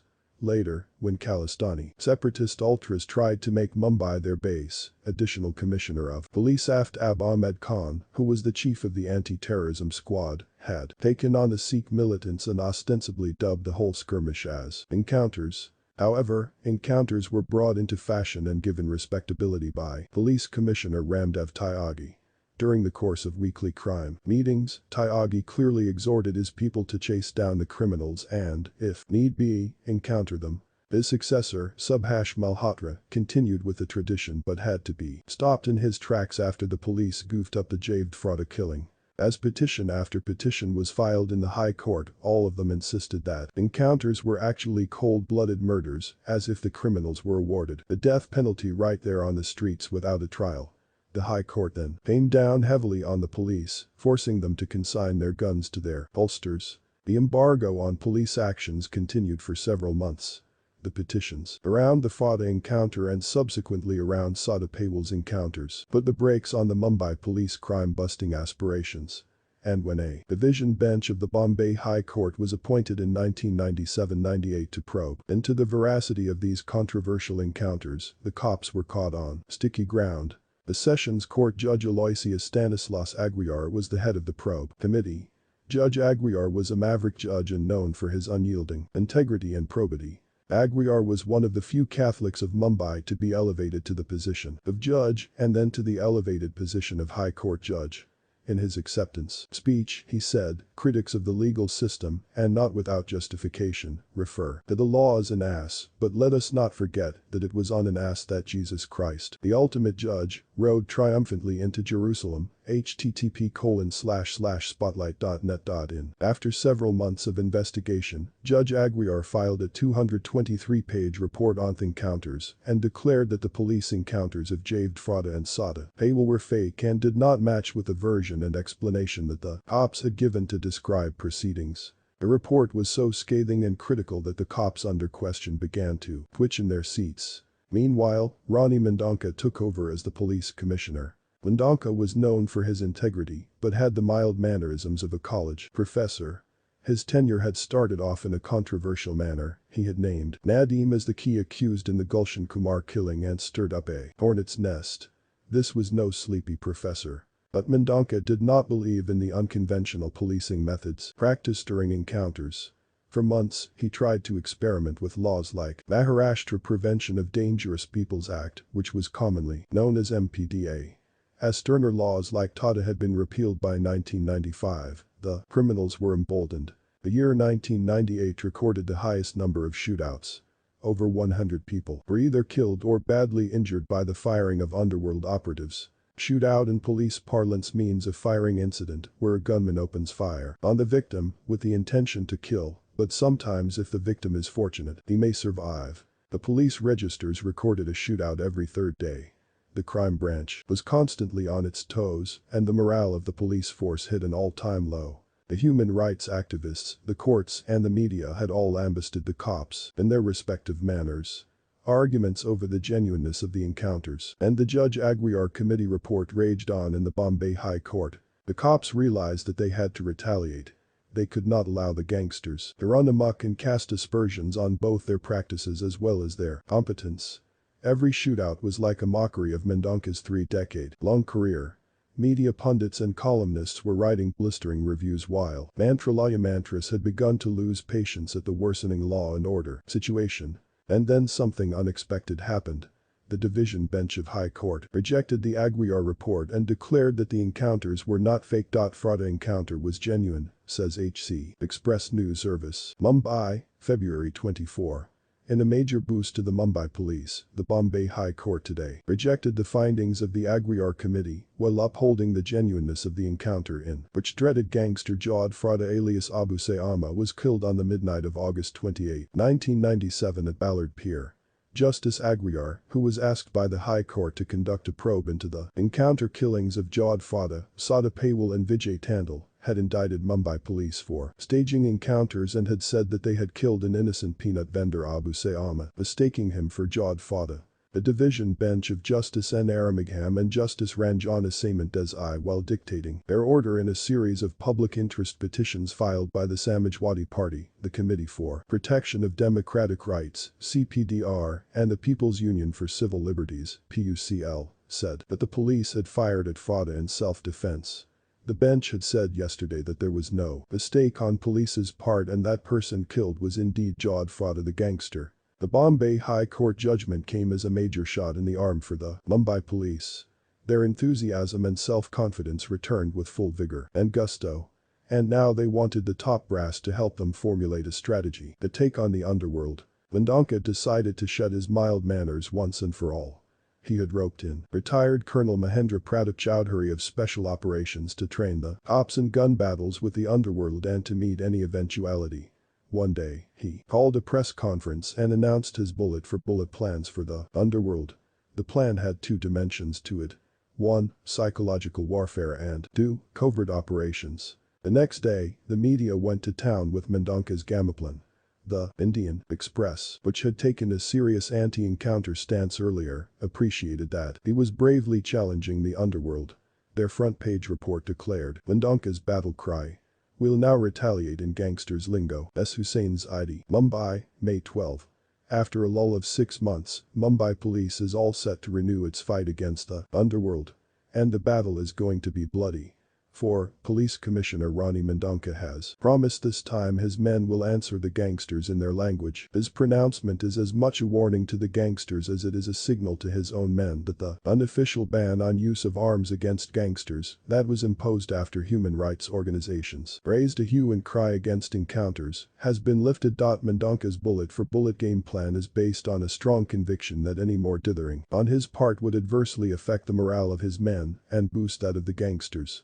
He has already taken steps to send the message across that he is serious. A group of 100 policemen are currently undergoing advanced armed combat training at Kopar under Colonel M.P. Chaudhary, an ex-serviceman.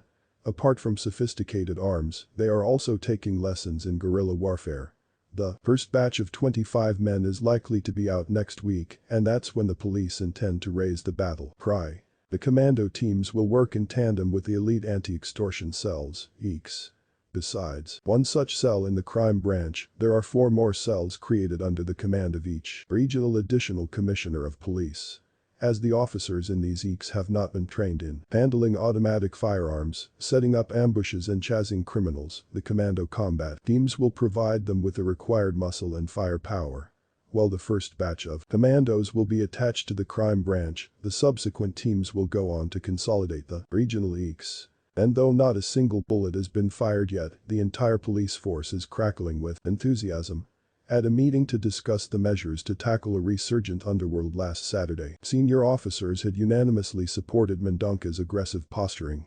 An additional commissioner of police who attended the meeting said, "In a nutshell, the strategy that we discussed was attack." One of the deputy commissioners of police added, "We are already cleaning our guns, but they have an uphill task ahead." The covert aspect of operations had a much more aggressive gamaplan. Additional Commissioner of Police Drive Satyapal Singh and Parambir Singh were assigned the task of wiping out the underworld from the city.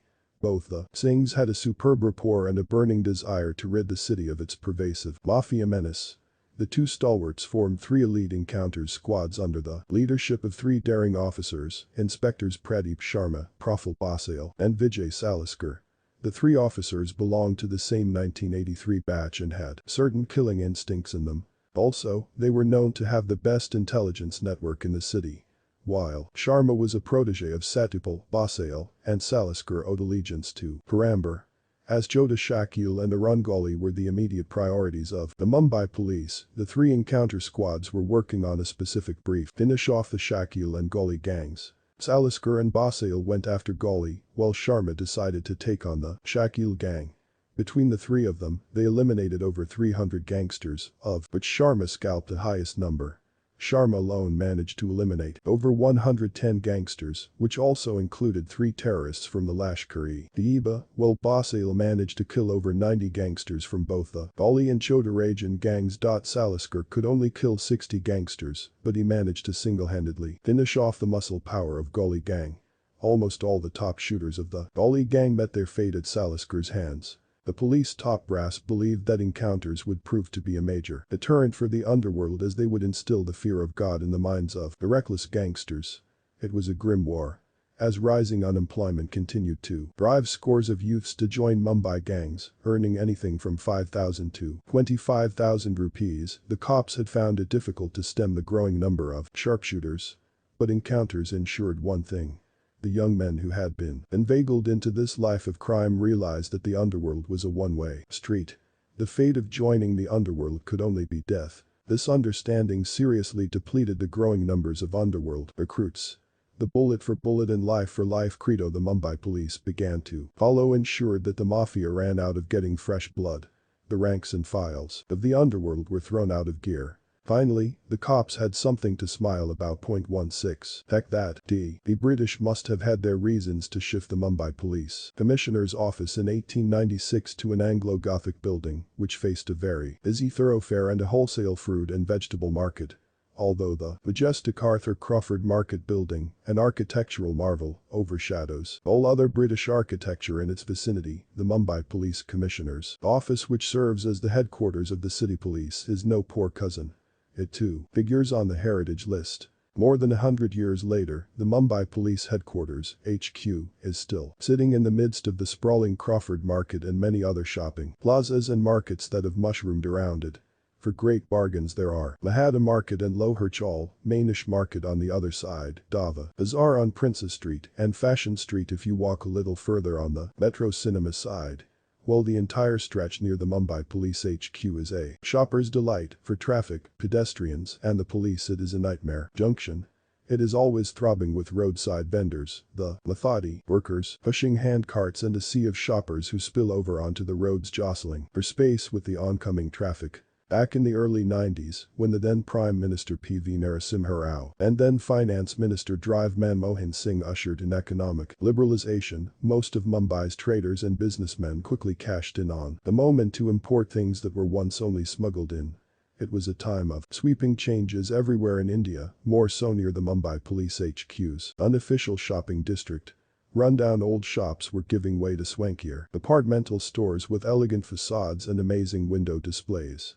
While the wholesale markets were still doing business in small, stuffy shops, new stores like Rupam, Rup Milan, and Metro, bang opposite the police headquarters, were actually minting money as shoppers went berserk. For the businessmen who set up shops here, it was bonanza time from day one, and they had the added bonus of having the Mumbai police as their neighbor. Yet, while genuine traders set up shop here, so did the dubious ones. Notorious drug baron Iqbal Meeman alias Iqbal Murchi acquired a cluster of shops across the pavement from the headquarters. The Mumbai Mafia, much like the other organized gangs in the world, cocked a snook at the law enforcers. Dawood Ibrahim's gang managed to construct an illegal shopping complex on government land near the police headquarters. It was called the Sarah Sahara Shopping Center, and the police did not have a clue about this for a long time. But the worst was yet to come. The perpetration of a violent crime in broad daylight, right across from the high-security precincts of the Mumbai Police HQ, was to prove an indelible blot of shame for cops who prided themselves as the second best after Scotland Yard. The Mumbai police would never recover from this embarrassment. The first shooter spotted his quarry dressed in a blue shirt and black trousers, coming out of Rupam and walking towards a public telephone booth. He picked up his mobile phone, dialed a Karachi number, and called Chota Shakil, who asked him to stand by for further instructions. The first shooter nodded at the second shooter, who discreetly began moving towards the same public telephone booth. Barish Shah was one of the top business tycoons in the city. He had several huge departmental stores. Often he was spotted at page 3 parties, where his picture merited a mention in the tabloids. Of late, though, Shah had been a worried man. He was being forced to do the bidding of lowly riff-raff, the likes of whom he would not even allow to stand in front of his store. The Mafia had been giving him trouble. Today, on 8 October 1998, he was asked to call a Karachi number. He did not like to leave his work and walk towards the public booth designated to make the call. Reluctantly, he went to the public booth and placed a call. He barely spoke a few words, but a witness recalled later that he sounded agitated and non-compliant. He also got irritated midway and hurriedly finished the conversation minutes after he was connected, exiting the booth. While Shah was making the payment for an international call, the first shooter got a call from Karachi. "I'll do Behenchad ko, kill the sister fucker," was all the caller from Karachi said. The first shooter looked at the second shooter and gesticulated with two fingers across his jugular vein, indicating a symbolic slitting of the throat. The second shooter, who was waiting for his cue, now moved with amazing agility, whipped out an automatic pistol from the small of his back, and accosted Shah, who had stepped out onto the pavement outside the public telephone booth. Shah, still irritated, had turned disdainfully towards the man when the shooter began firing at him point blank. Shah's eyes had widened with fear and disbelief, but by then enough cordite had entered his blood to stun his voice and reflexes. Shah's lifeless body slumped to the ground. The second shooter climbed onto the pillion of the bike behind the first shooter, fleeing the scene. The motorbike quickly disappeared into the swarm of vehicles at the Crawford Market Junction. Two more men, backup shooters, emerged from the woodwork and dialed the same Karachi number to report the killing. Shah ka kam tamam ho gaya. We've killed Shah. Shah, a billionaire, lay dead on the Mumbai pavement. He had been shot dead in the police's own backyard. The killing shook the city and left the reputation of the famed Mumbai police in tatters. The edifice called the Mumbai Police HQ did not seem so formidable now. The 27th police commissioner of the Mumbai Police, Ronald Mendonca, now came under immense flack from all quarters. Any other police chief would have been punished for this laxness and given the marching orders for failing to prevent such a sensational crime. Another police commissioner Subhash Malhotra had been shunted out after the Gulshan Kumar murder. Mendonca survived because the de facto chief of the then Shiv Sena BJP state government in Maharashtra was Bal Thackeray.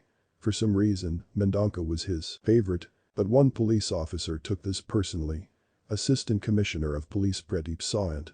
At the time, he was a handsome, strapping young police officer who brooked no nonsense. He was resourceful, diligent, and one of the smartest cops in the Mumbai police. Unlike those who belonged to the illustrious Indian Police Service, IPS cadre, Sawant had been inducted into the service through the Maharashtra Police Service Commission, MPSC, which made him inferior to the so-called blue-blooded IPS. But Sawant decided to ignore this notional superiority of cadres and establish his worth through merit. Starting as an assistant commissioner of police, ACP, from the quiet division of Bikulla, Sawant rose through the ranks. He managed to crack many sensational crimes in the Bikulla division and won the annual award for the best detection officer. Sawant won accolades from his friends and grudging admiration from officers who had initially looked down upon him for being of state cadre. Unlike other BCPs of crime, Sawant had been picked up purely on merit as a man who deserved a place in the hallowed precincts of Atharwali building, a building made of stone, another name for the crime branch building in the Mumbai Police HQ. At the crime branch, Sawant continued his lucky run. Mafia gangs had begun to recognize him and were often scared to take on an assignment, fearing his iron hand. They knew that if they were caught by Sawant, they were as good as dead or handicapped. Sawant reveled in their fear. If the Mafia was afraid of him, he had really arrived. But Shah's killing had come as a head-on punch to the face, leaving him with a black eye. Sawant was seething with frustration and anger. He wanted to retaliate and convey a lasting message to the Mafia that they could not get away this time. However, Sawant realized that the Mafia had all the means at their disposal and no rules to abide by while the crime branch was shackled with so many antiquated laws. Sawant's subsequent investigation revealed that Bharat Shah had received a call from Shakil and was asked to return the call. While Shah had made the call, several communications were exchanged between Shakil and his shooters, and it seemed that it was decided that Shah had to be killed following the end of that brief phone call. That half an hour between the first call to shot and the first bullet that was shot was crucial to his eventual fate. If only the crime branch had been listening in, the killing could have been avoided. Now, Sawant was not a technologically savvy man. He did not know much about wiretapping or telephonic surveillance. In fact, the whole of the Mumbai police were Luddites when it came to technology. No police officer had ever actually tried using technology to his advantage. Indian communication systems and police surveillance were in their infancy until the turn of the century. There was only one instance where the police had managed to beat the criminals with the help of technology. In 1995, Arangoli's men had killed Bal Bakre's Manasputra adopted son, Jain Jadhav, in Prabhadevi. The city police was totally clueless and had no inkling of who killed Jadhav and why, except that a boy had seen one of the shooters using a mobile phone right after the killing to inform someone that Jadhav had been eliminated. Additional Commissioner of Police, Central Region, Sridhar Vajal, who was from an engineering background, used this clue and got in touch with mobile service providers to crack the case. Maxtech services helped the cops in identifying the signals and the cell phones that were within the crucial range, and, at the spot of the killing, the cops began zeroing in on all identified numbers and got their first clue when it turned out that the number was registered in the name of a Dagdichol resident. The case was cracked thanks to Vajal's quick thinking. Sawant did not have an engineering background. He began reading books and summoned all service providers to the crime branch office. Wiretapping was still carried out by means of the antiquated methods of parallel line, also called a dummy line. Whenever a call came in, the voice got recorded on a tape which could be used as evidence in a court of law during a trial. Incidentally, the Indian Penal Code did not have many provisions for wire-tapping except a century-old law of the Telegraph Act of 1885, which was later updated and became the Indian Telegraph Act of 1975. The procedure was as such. If a particular number had to be tapped, then the concerned officer would make a request to his senior, who could be an additional commissioner of police or joint commissioner of police. He in turn would seek a go-ahead from the police chief. The police commissioner would have to get the approval of the Home Department. By the time the procedure was followed through, precious time was squandered and the quarry lost most of the time. The First World War happened because of a stray telegraph. When Archduke Ferdinand was killed in Austria, a telegraph using Morse code alerted all the people concerned. Consequently, Germany moved swiftly and annexed Austria, observed an additional commissioner of police. Such were the dangers that prompted the powers that be to realize the need for a controlling act for the telegraph during war. Sawant learned that off-the-air or illegal interception required just technological know-how and no paperwork or extra time. It could be done by anyone with a briefcase-sized gizmo in his car. There was also a major issue in the conversation thus recorded. Someone had to hear each and every word and build up a case, as the cops never had access to advanced software which could be used for automated content analysis and techno-surveillance of all kinds. The only privacy left is inside your head. The software of automated content analysis picks up chosen words and throws up that particular conversation after a random search. So, for the Mumbai police, any conversation that had words like Dawood by, Shakil by, Paisa, Vasuli, procurement, Oda, done, or other similar flag terms would be picked up and brought to their attention. The Mumbai police, accustomed to the old parallel line methods which involved hours and hours of listening, recording, and manual transcription, somehow failed to adopt and adapt to this new technology. One group of policemen from the Mumbai police, the controversial encounter specialists, managed to crack it. They got a mobile tower and started doing off-the-air interception. After Sawant met the major service providers of the time, Maxtech and BPL, they realized they had hit pay dirt. The cops realized they could tap whichever phone they wanted and in whatever manner they wanted. At the time, the crime branch's human intelligence, or what is also known as the informers network, was still strong. The cops found out that the murder was organized by none other than Chota Shakil and that his two men Muhammad Ali Kanjari and Yusuf Sheikh might be involved. Necessary permissions were soon sought and the police began listening to the conversation of the duo. Soon after, they picked up Kanjari and Sheikh in the Bharat Shah murder case to salvage their lost pride. In the process, they outdid themselves, achieving a coup of sorts when they managed to crack Karachi-based Chota Shakil's SIM card. Now, they realized they could even tap his Pakistani phone. The Mumbai police to this day rely on phone tapping for most of their intelligence. All this began way back then, when the Barrett Shah case gave them confidence that they could tap anyone's phone, even beyond the city or the country. Once they began listening to Shakil's phone, what they found was a goldmine of information. The cops were led to a trove of Shakil's connections with politicians, senior cops, journalists, and above all most of the film stars, including some of the reigning cons. 17, close shave, F. For 6 years, he had constantly been on the run. Running from the law of the land, running from Interpol, and above all running from archfiends Chota, Shakil and Dawood Ibrahim, his nemesis. Now, in 2000, he was tired of running. Chota Rajan was a classic example of the gangster who could not find a safe place to hide and live happily, despite having been on the move for 6 years. He was, however, never short of money or resources. The Intelligence Bureau was clearly giving him the required logistical and financial support, yet Rajan could not escape the hawkish eyes of his enemies. Rajan spent several years on a yacht off the Kuala Lumpur coast in Malaysia. The waters there were usually safer than buildings. Anyone approaching the yacht could be spotted from a distance, intercepted, and neutralized. Rajan felt safer in Southeast Asian countries. With multiple Indian passports in his kitty, he kept shuttling between the various cities of Malaysia, Cambodia, and even Indonesia. Finally, Rajan realized that Thailand had the potential to become a safe haven. It was undoubtedly a more India-friendly country than the others.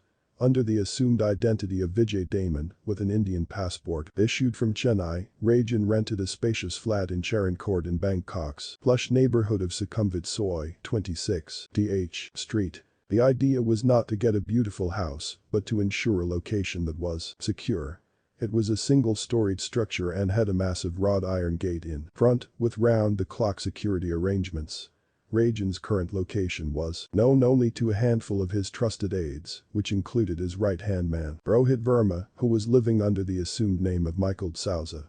Rajan had slowly begun to feel safe in the anonymity of Bangkok. He had begun to move around in Thailand and was exploring business opportunities that could legitimize his stay in the country. But on the advice of his controller in the bureau, Rajan had not taken a Thai number. He was still using a Malaysian SIM card, but had managed to set up other logistics and a support system in Thailand. The Hawala channel was organized, his local contacts from agencies were introduced, and he had received his instructions of do's and don'ts. He had also identified the popular Indian joints that he needed to avoid. Ironically, Indian banglords never imagined that their paths would cross with the infamous Mafia from other countries of the world. Rajan happened to know of some of the top bosses of the triads in Bangkok, one of the world's most dreaded mafia, but he neither thought of collaborating with them, nor did he want to risk anything that would irk them. Things were fine the way they were. But Rajan's feeling of peace and security was short-lived. One fine day he got a tip-off from his controller that he should not be leaving the protection of his house. He was also told to restrict his movements within the country. Rajan was stunned when he realized that Shakil's men were there on the lookout for him. Apart from his wife Sujata and a couple of highly trusted lieutenants, Rajan had not disclosed to anyone that he had moved to Bangkok. In fact, he had not even changed his cell phone number. But his agency man was serious and had told him clearly that 8 to 10 men were trying to track him down and that their campaign had been on for the last couple of months. The threat to his life was really serious, Rajan was told. Rajan and Verma had become alert and wary of people moving around Sukhumvit Soi. But it is human tendency to take any threat seriously when it is fresh. As days pass and no untoward movement is seen, people tend to become complacent. Rajan waited things out for days and then weeks, but when nothing happened and not even a suspicious movement was reported around his house, he presumed that the intelligence input was a hoax and the agency had raised a false alarm. There was no reason for Rajan to feel complacent, as he himself had been part of such long-term missions. In a high-stake game of assassination, sometimes one has to wait for the quarry not for months, but for years. Former French President Charles de Gaulle and late Libyan leader Muammar Gaddafi both had survived over 30 assassination attempts. Fidel Castro survived assassination attempts from his own relatives. And in several cases the assassins patiently waited for a year to strike, but still could not achieve what they set out to do. In the case of Rajan, Shakil had been working on the job for 6 months.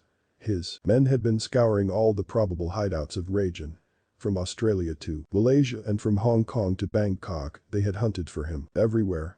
But everywhere they drew a blank except for a small but significant kernel of information. That Rajan and Verma were together. It was never known how Shakil's men managed to trace Rajan's whereabouts down to the precise details of his Bangkok address. The hit team, which was tracking him for months, got lucky and found themselves with Rohit Verma's address. Shakil, in one of his interviews, later revealed that he thought, as Verma wanted to become a Don himself and topple Rajan, he had tipped off Shakil's men. After getting the address, 6 sharpshooters from Mumbai led by Munna Jingada were assigned the task of killing Rajan. Jingada, a Mumbai-based sharpshooter who reached Karachi via Kathmandu, met Shakil, who briefed him about the plan, availability of the weapon, escape possibilities, and gave him access to endless supply of cash. Jingada had never been given so much importance in his life. Money and proximity to his master made him feel heady. He agreed to kill Rajan, even if it meant giving up his life. Jingada was given Pakistani citizenship through Shakil's contacts. Traveling on a Pakistani passport, Jingada became Muhammad Salam when he disembarked from a Pakistan International Airlines flight in Bangkok. On 31 August 2000, Jingada made the first breakthrough when he discovered that Verma, along with his wife Sanjita and his 2-year-old daughter, were staying in Charon Court on Sukhumvit Soy. Jingada was instructed to rent a flat opposite Charon Court. Fortunately, with the help of a local businessman known as Surak, according to a police dossier, he rented a place in Amri Court. The location was such that Jingada could keep a close watch on Rajan and Verma in Charon Court. Now, the plan to strike was in its final stages. Shakil sent more men from Karachi, who also moved into Amri Court along with Jingada on 11 September. All the preparations were in place and the men were waiting for the final call from Karachi. The call came on the morning of 14 September, and the final briefing was given to Jingada with the instructions that the attack had to be carried out on the same evening without fail. Jingada in his earlier reconnaissance had discovered that the massive gate in the premises of Charon Court remained closed from inside and that it was guarded round the clock by 2 burly men. It was easy to get rid of the men, but any sign of violence at the gate would alert Rajan inside, giving him enough of a head start to escape. There had to be a non-violent way of entering the building premise. Finally, a way was found. 4 Thai men dressed in black suits approached the gate. They were carrying a huge birthday cake. They told the guards at the gate that it was the birthday of Michael Sousa's little daughter and his Indian friends wanted to surprise the family with the cake. The guard looked at them suspiciously, but the cake and the men seemed harmless. Even as they were considering the pros and cons, when a $200 bill was slipped into their palm, the decision was made easier. The gate was opened and the 4 men slowly drove their car inside the premises. As the guards moved to close the gates, 4 more Indians showed up out of nowhere and pounced on them. The guards were overpowered and trussed up. These 4 men who had roughed up the guards were now stationed at the gate. Jingada and his Thai aides stealthily entered the building and knocked at the door of Rajan and Verma's first-floor flat. The door was opened by Verma, who was startled to see 4 men at the door. Even before Verma could get a gun or alert Rajan, a volley of bullets mowed him down. They stormed the house and began scouring for Rajan. Verma's wife was also injured in the firing, while his maidservant and daughter were locked inside a room. Rajan, who was in another room, heard the gunshots and was not prepared for this sudden attack at all. Considering the choice between fight or flight, he chose the latter. He immediately locked the door and began looking for a way to reach the ground floor. The gunman, after having searched the whole flat, including the washroom, finally realized that he was in the bedroom. They tried to push open the door, but it did not give way. Without wasting any time, they started firing indiscriminately at the wooden door. 1 bullet managed to pierce through the door and hit Rajan in his abdomen as he searched for a rope with which to climb down the building. Rajan, in a state of panic, jumped out of the window and landed on the thick bushes below. The profusely bleeding and petrified Rajan crawled down and managed to hide himself amidst the thick foliage in the compound. Finally, when the assailants managed to break open the door, they found that the room was empty and splotches of blood were everywhere, including the window. They thought Rajan had managed to escape. No one imagined, even for a moment, that he could be lying beneath the bushes barely a few feet away. The whole attack was over in less than 5 minutes. But the non-stop gunshots were enough to alert the entire neighborhood and the police. The cops rushed to the spot and, apart from blood, gore and a dead Verma, they recovered sophisticated weapons from the spot left behind by the shooters. Meanwhile, Rajan, through his contacts, had managed to contact the Thai police, who rushed him to the intensive care unit of Smitovich Hospital. Eyewitnesses recount that Rajan was terrified after the attack and desperate for protection. He was also delirious and kept screaming they will bomb the hospital through the night. The once confident cocksure Don was now a scared, shattered man, hallucinating about the end of his days. 18 The art of survival. The news of the attack on Chodarajan trickled down to Mumbai on the afternoon of 15 September 2000. The television channels and news websites had reported the killing of an Indian gangster who was probably Chodarajan in Bangkok. It was widely speculated that Rajan had been killed by the triads because they did not like an Indian gangster on their turf. The Indian media and the police, back then, could not have imagined that it was actually the Karachi-based Chota Shakil who had organized this killing from afar. Until Sheila Bat, from Rediff.com, and I, from India.com, spoke to Shakil on the same day and carried his detailed interviews. Details of the incident remained hazy. Shakil, in an interview with Sheila, had boasted of his planning and his men's courage. This is also when Shakil revealed that it was Rohit Verma who wanted to take over the mantle of the gang, who had tipped him off about Rajan's whereabouts. By evening the news of this death had spread across the corridors of power in New Delhi and Mumbai. The top brass of Central Intelligence were chiefly concerned about the shift of balance and the establishment of Dawood's hegemony, which would be the outcome of Rajan's elimination. The police, however, heaved a sigh of relief. But when official channels got involved and the Ministry of External Affairs got in touch with the Thai government, they found out that Vijay Damon alias Chodarajan was quite alive and out of danger. Whatever followed is beyond comprehension for most Indians who were following the news of the assault on Rajan in Bangkok, barring a few of the senior police officers of the Mumbai police who desperately made efforts to reach Rajan for interrogation and subsequently to get him extradited to India. In fact, even the sharpest newshounds and analysts faced a wall of insolence when it came to the Rajan saga in Thailand. The events following the attack on Rajan unfolded in the most bizarre manner. It seemed more confounding until date. There is no real clarity regarding what went down. Soon after the attack on Rajan, Shakil had clearly bragged in his telephonic interviews to reporters in Mumbai that his men had docked a speedboat on the Bangkok coast to make a swift getaway after the killing. But barely 2 days after the incident, the ringleader Munajingada and his accomplice, Sher Khan, were arrested at Robinson Departmental Store in the Bangrak area. Another shooter, Muhammad Yusuf, was arrested at Sukhumvit Soy, and the local Thai shooter Chavalit was arrested at a flat in Internarasoy area. All 4 were purportedly those who had attacked Rajan. While the arrests of these shooters were inexplicable, a confidential dossier of the Mumbai police explained they were part of a strategic move of Chota Shakil's, who let his men surrender and show them as cooperative so that he could score brownie points with the Royal Thai Police. A team of police officers led by Assistant Commissioner of Police Shankar Pambal was sent to Bangkok to interrogate and extradite Rajan. The team reached Bangkok and met Police Colonel Kreekpong, who was in charge there. They apprised him that Vijay Damon was none other than the Indian gangster Chodarajan living under an assumed identity. The private jet parked at the Bangkok airport was hired by Rajan's men to whisk him away.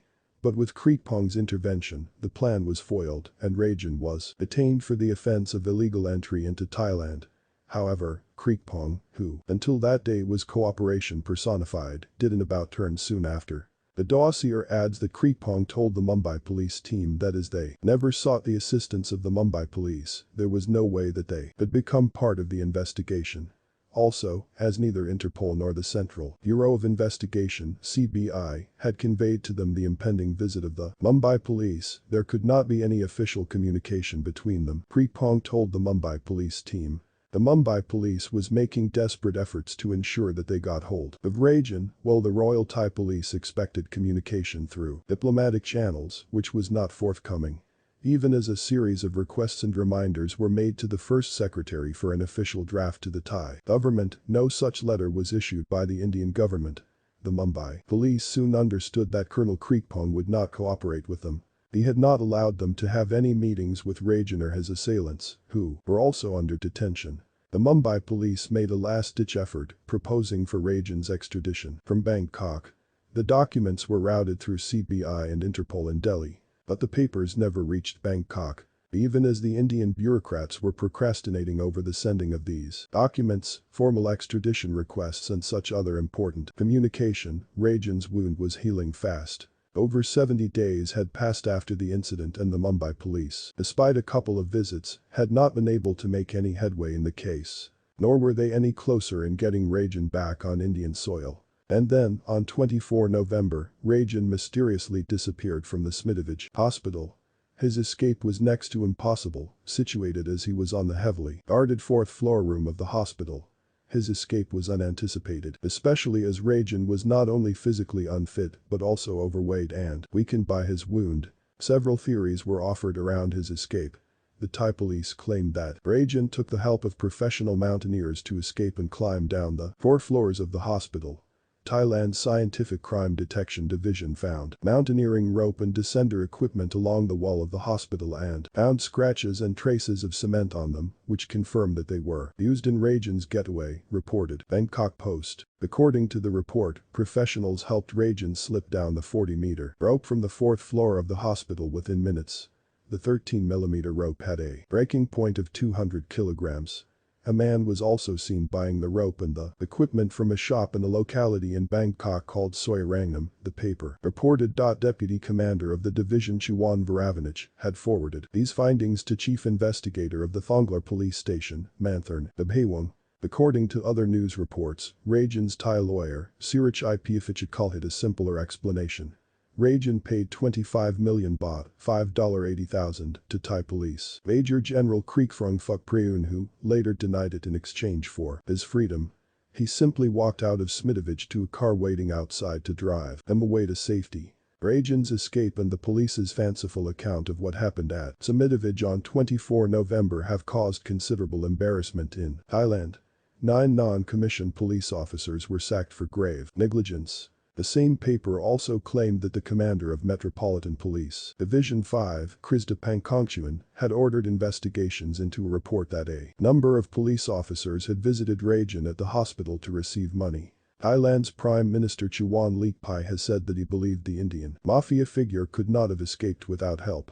Obviously it would not have been possible for Rajan to escape if his helpers never stood to gain anything, he said. The Maharashtra state government was just as stupefied at this unprecedented vanishing act, that too from a secure hospital.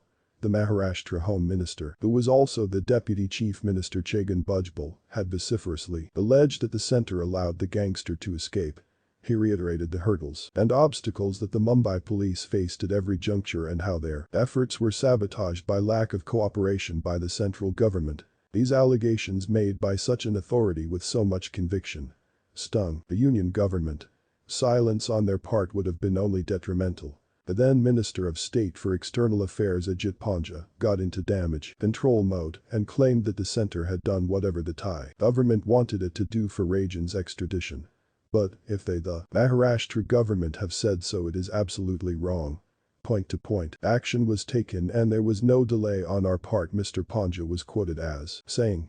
The Union Minister of State for Home Vidyasagar Rao said it was not proper for anybody to comment on this case till the government received full details of the incident. The mystery of Rajan's disappearance had only deepened after such statements from the government.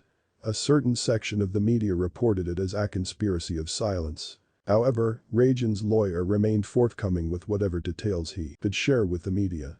Sirach claimed that Rajan phoned him from abroad to tell him about how he had bribed the Thai police officials. He said Rajan was in Cambodia and was intending to go to a third country, possibly in Europe. According to another version by Sirach, Rajan was in a Southeast Asian country, planning to continue his journey to somewhere in the Middle East. Speculation aside, it is obvious that Rajan had every reason to fear for his life in Bangkok and that his escape was carefully planned. The gunmen who were sent to kill him, identified as followers of rival mafia boss Dawood Ibrahim, had vowed to fulfill their mission as soon as they were released. It might be some time before the 3 gunmen who were apprehended after the shootout walked free, but other gunmen from Dawood's gang were suspected to have arrived in Bangkok, awaiting the chance to kill Rajan. So where did Rajan go? It would have been foolish of him to try to leave via any of Thailand's airports, where the immigration authorities maintained computer records of everyone entering and leaving the country. The fastest and the easiest overland escape route would be a 5-hour drive from Bangkok to the Cambodian border. Cambodian immigration authorities issue visas on the spot to anyone for USD20. Rajan could then have continued by car to Phnom Penh and from there left by air to any destination in Asia, the Middle East, Europe, or Australia. Another possibility would have been the more than 24-hour-long drive down to the Malaysian border. It is possible to sneak across undetected, as hordes of illegal immigrants and smugglers do all the time. Given that Rajan used to be based in Malaysia and had extensive contacts within the Indian community there, it would have been possible for him to hide there till the uproar over his escape died down. Then he could arrange for a passport and leave for a safer destination. Thailand's only other land borders are with Myanmar and Laos, which are not considered likely escape routes. Regardless of how he escaped, Rajan's flight from Thailand meant that an important chapter in his criminal career had come to an end. Rajan, as Vijay Damon, had initially obtained a tourist visa, but in May 2001, he requested to have his visa status changed to that of a business visitor, which would have made it possible for him to obtain a permission to run a company called Damon Import-Export.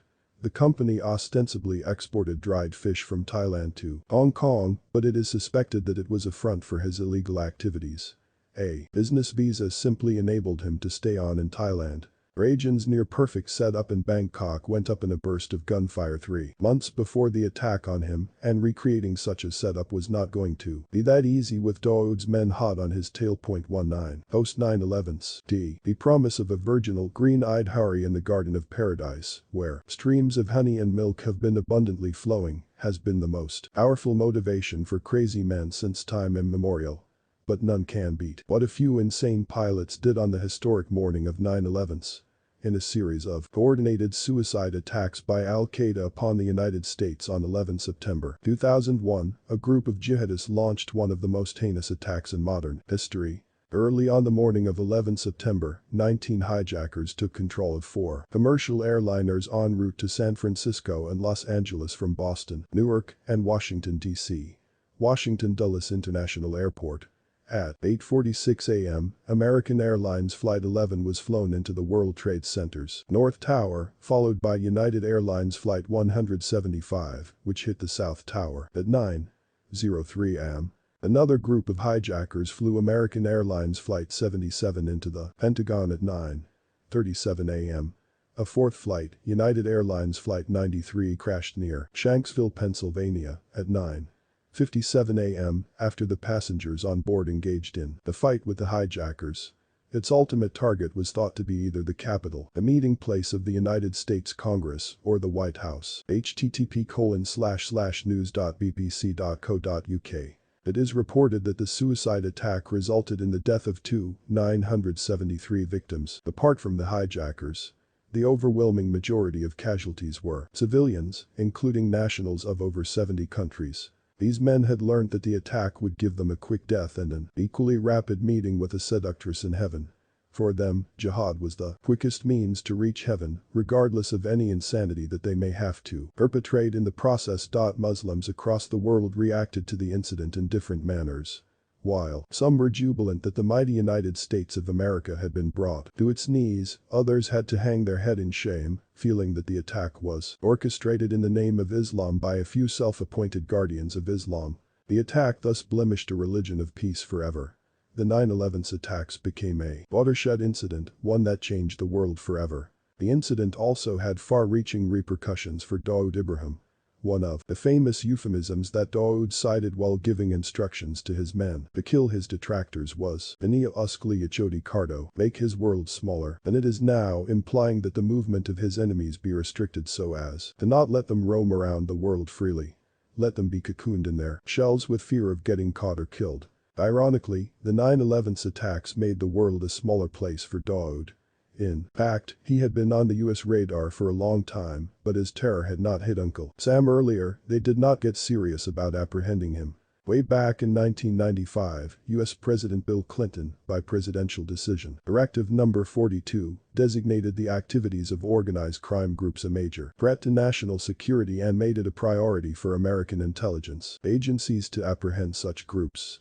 A similar decision was taken by John Major's government in the United Kingdom on the recommendation of Stella Remington, the then Director General of MI5, and by other European Union governments. Since then, the Dawood gang was amongst the organized crime groups being closely monitored by various Western intelligence agencies, thereby keeping him largely confined to Karachi, where he is a privileged guest of the IC. Over the years, Pakistan premiers and later its military dictator General Pervez Musharraf and the IC have fine-tuned the art of hoodwinking the international community and particularly the US administration, be it with respect to its assistance in supplying clandestine weapons of mass destruction to North Korea and Iran, its sponsorship of cross-border terrorism into India and Afghanistan, or evasion of action against terrorists and other organizations.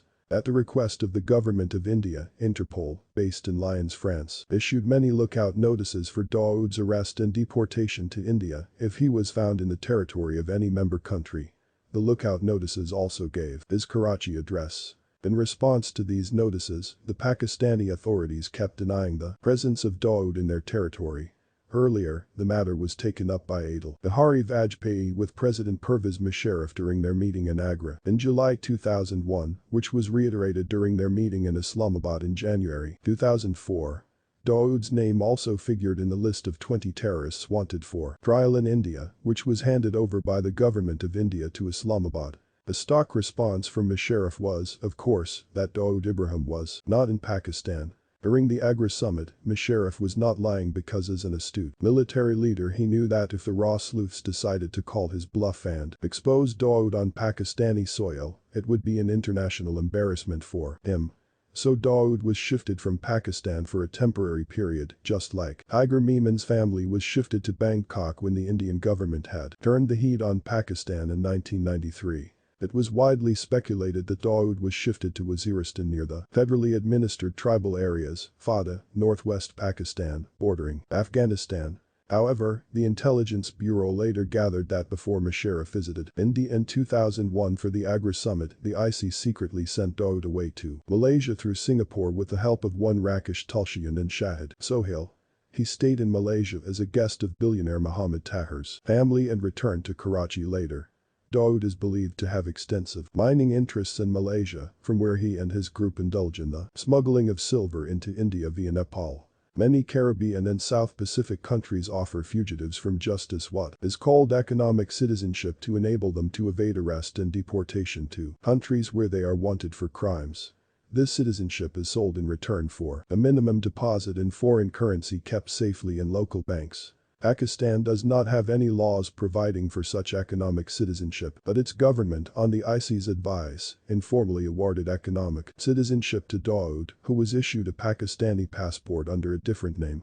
Similarly, his brothers, including Anis Ibrahim and his aides, including Tota Shakil, were given Pakistani passports under pseudonyms. It is believed that in the 90s, Dawood had offered Pakistan financial aid in the clandestine procurement of nuclear and missile technology and components, and that this factor too probably influenced Islamabad's decision to grant him economic citizenship. All of this had helped Dawood in developing thick contacts with the Lashkar-e-Taiba, led, and al-Qaeda elements such as Ramzi bin al-Shab, a top-led operative who was later arrested by the Pakistani authorities and handed over to the US, who had been given sanctuary in Karachi by the lead. Over the years, somehow Dawood and Musharraf had become indispensable to each other. In fact, Dawood had reportedly hired several retired Musharraf loyalist officers of the Pakistani intelligence community as his security officers. And according to an IB dossier, Dawood Ibrahim also played an active role in organizing the referendum campaign of Musharraf in Karachi by bringing in voters to the polling booths in trucks to vote for Musharraf. But even as Musharraf was on his denial spree, the Pakistani press went ahead and exposed him. Then there were two simultaneous developments, which not only nailed the fragile lies of Musharraf, but also made the world a smaller place for Dawood. Newsline, the prestigious Pakistani monthly, in its September 2001 issue, carried a detailed article on the presence of Dawood and his men in Karachi and their activities here. The Pakistani media reported that the journalist who wrote this article, Ghulam Hasnain, was detained and harassed by the Pakistani authorities. The article stated as follows. Dawood Ibrahim and his team, Mumbai's notorious underworld clan, including his right-hand man Chota Shakila and Jamal Memon Tiger Memon, are on India's most wanted list for a series of bomb blasts in Mumbai and other criminal activities. After the 1993 Mumbai bomb blasts, the gang have made Karachi their new home and operating base. Living under fake names and identities, and given protection by government agencies, they have built up their underworld operations in Karachi. Employing local talent like Shoaib and Baludad in Pakistan, Dawood managed to establish another huge empire, comprising both legitimate and illegitimate businesses. In fact, the last few years have witnessed Dawood emerge as the Don of Karachi. Dawood and his men have made heavy investments in prime properties in Karachi and Islamabad and are major players in the Karachi bourse and in the parallel credit system business. Dawood is also said to have rescued Pakistan's central bank, which was in crisis at one point, by providing a huge dollar loan. His businesses include gold and drug smuggling. The gang is also allegedly heavily involved in cricket match fixing. Not only have the Pakistani authorities turned a blind eye to the gang's activities within Pakistan, but many in the corridors of power have partaken of Dawood's hospitality. He is said to have the protection of assorted intelligence agencies. In fact, Dawood and his men move around the city guarded by heavy escorts of armed men in civis believed to be personnel of a top Pakistani security agency. A number of government undercover agents who came into contact with Dawood because of their official duties are now, in fact, working for him. Nearly all the men who surround him for security reasons are either retired or serving officers, claims an MQM, Mujahid Qawmi movement activist. According to informed sources, Dawood is Pakistan's #1 espionage operative. His men in Mumbai help him get whatever information he needs for Pakistan. Rumor has it that sometimes his men in Karachi accompany Pakistani intelligence agents to the airports to scan arriving passengers and identify raw Indian external intelligence agents. Ghulam Hasnain was so harassed and tormented by the government that he had to flee Pakistan and take refuge in the US. The fallout of the 9/11 attacks was that the US had begun to realize the proportions of the menace that is dirty money as it floats around the world, plowed for terror operations and the despicable aspect of the global brotherhood of Muslim terrorists. They realized that they would have to cut both the jugular vein of slush funds, money for multifarious activities, and the umbilical cord of the Muslim terrorists. Shortly after 9/11, U.S. President George Bush signed Executive Order EO No.13224 on 23 September 2001, declaring a national emergency to deal with terrorist threats to the U.S. He said in his EO, "I also find that because of the pervasiveness and expansiveness of the financial foundation of foreign terrorists, financial sanctions may be appropriate for those foreign persons that support or otherwise associate with these foreign terrorists. I also find that a need exists for further consultation and cooperation with and sharing of information by United States and foreign financial institutions as an additional tool to enable the United States to combat the financing of terrorism." The annual report on the patterns of global terrorism during 2001 submitted to the U.S. Congress in May 2002 by General Colin Powell, U.S. Secretary of State, described the significance of this EO as EO 13224 enables the U.S. government to block designees' assets in any financial institution in the U.S. or held by any U.S. person. It also expands U.S. government's authority to permit the designation of individuals and organizations that provide support or financial or other services to or associate with designated terrorists.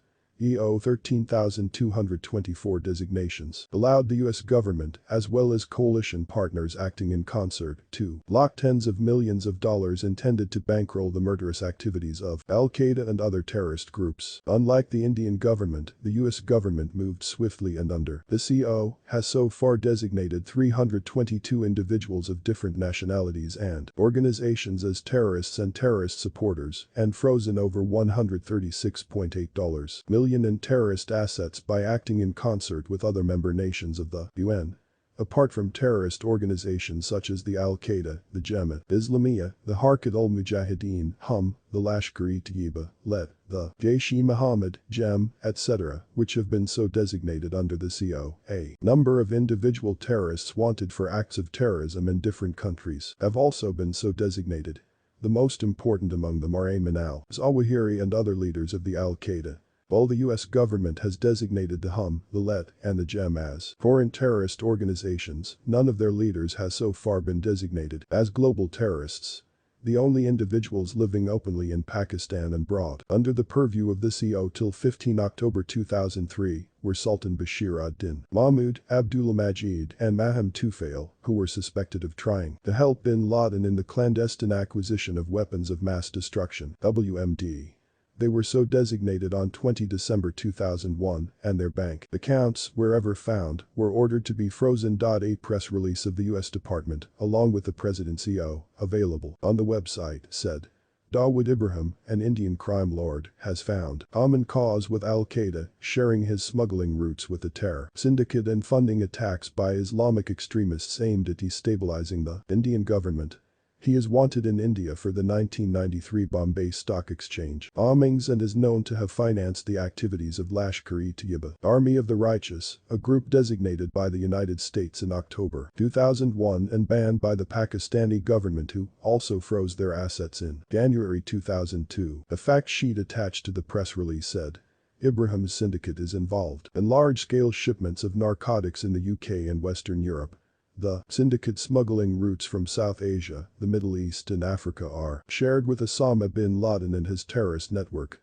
Successful routes established over recent years by Ibrahim's syndicate have been subsequently utilized by bin Laden. A financial arrangement was reportedly brokered to facilitate the latter's usage of these routes. In the late 1990s, Ibrahim traveled in Afghanistan under the protection of the Taliban. It added, Ibrahim's syndicate has consistently aimed to destabilize the Indian government through inciting riots, acts of terrorism and civil disobedience. He is currently wanted by India for the March 12, 1993 Bombay Exchange bombings, which killed hundreds of Indians and injured over 1,000 more. Information from as recent as fall 2002 indicates that Ibrahim has financially supported Islamic militant groups working against India, such as Lashkar-e-Taiba, Let. For example, this information indicates that Ibrahim has been helping finance increasing attacks in Gujarat by Let. The statement and the attached fact sheet, however, do not say how the US government came to know of Dawood's links with the Al-Qaeda, bin Laden, and the Let. The executive order and the tightening of the noose by the US had rattled the Pakistani government. Dawood Ibrahim and his cohorts had clearly been asked to shut up, as it was obvious that Indian agencies would now be waiting to pounce on any opportunity to establish that Dawood was in Pakistan. 20. Not so. Chori Chori, Chupki Chupki, c. Oda Shakil, for time immemorial, had always harbored aspirations of being the one holding the reins of Bollywood. Highly enamored as he was by the glitz and glamour of India's Tinseltown, he had always been left with a bitter taste in his mouth when he was told by the powers that be to quietly focus on his designated area of work or beat, which was extortion. He was left gritting his teeth whenever he was reminded that it was Abu Salem and Anis Ibrahim who were in control of the coveted Bollywood end of things. Additionally, it did not help Shakil's cause that Salem was tremendously ambitious and wanted to procure international distribution rights for films, in addition to a number of other plans to secure control of Bollywood at home and overseas. Shakil was sunk in a private pit of gloom until suddenly out of the blue, the unimaginable occurred. Sometime around 1999, Anis had parted ways, but Salem, something Shakil had never imagined would happen. There were several reasons for the fallout, including Anis suspecting Salem of embezzling his money and not giving a clear account. It was not just that. The fear that Anis might get him killed had forced Salem out of Dubai. Shakil could scarcely believe his luck. Unopposed, Shakil decided to try his hand at the kind of work he had been salivating over for years. One of the first things he did was to start hunting for a frontman, a face of the operation. Someone to play big boss and keep Shakil's role in the scheme of things under wraps. The polished, stylish, and suave Nazim Rizvi, also referred to as Raja Saab, was identified for this purpose. His job was to contact the biggest names and get them to sign up for films that would be made as per Shakil's designs. Moreover, Rizvi would have to get them to agree to work on the film on the designated days of the year. In Bollywood parlance, this is referred to as the slightly misleading phrase getting dates. Rizvi got down to business immediately and set about assembling a team that included director duo Abbas and Mastan Burmawala, referred to commonly as Abbas Mastan. Shakil was specific about his demands for what would be his first film. He wanted a big star. That was non-negotiable. The biggest open secret about Bollywood, as Shakil had realized, was that star power sells more than any other element of a film, be it a brilliant plot, excellent direction, or fancy foreign locales. In other words, even a potential dud of a film could be a box office hit if it was packed with enough stars. Betting Shah Rukh Khan or Salman Khan for the film was Shakil's topmost priority. Accordingly, Rizvi began to make rounds of various studios in an effort to hobnob with the stars and get them to sign on for the film. Coincidentally, the police's crime branch had been keeping tabs on phone calls made by Chota Shakil from 14 October to 14 November 2000. This was when the police unearthed some horrifying details that helped establish the seedy links between Bollywood and the underworld, as the latter was making massive inroads into Bollywood. For the film that Abbas Mastan were attached to direct, which later came to be known as Chori Chori Chupki Chupki, Rizvi had secured the services of Salman, Rani Mukherjee, and Preeti Zinta. The crime branch had discovered, through monitoring telephone conversations, that Rizvi was a mere pawn in the whole game. The rationale for having a frontman was basically that Shakil could play it safe, especially as this was his first foray into Bollywood. If the film was a hit at the box office, the cash registers would start ringing and stars would want to come and work on the next film Rizvi was working on. But if it was a flop, it was merely a case of Shakil having to cut his losses and finding a new frontman. His own reputation in the film business would remain untarnished. Rizvi's modus operandi was not very complicated at all. His job was to visit the sets on which Salman and Shah Rukh were working at the time and meet them. After a few threats in the past from Salem, Shah Rukh strictly avoided meeting any shady strangers. Consequently, whenever Rizvi tried to approach him or turned up on the set, Shah Rukh avoided him like the plague. A frustrated Rizvi complained to Shakil about how he had tried his best to approach Shah Rukh but was thwarted every time.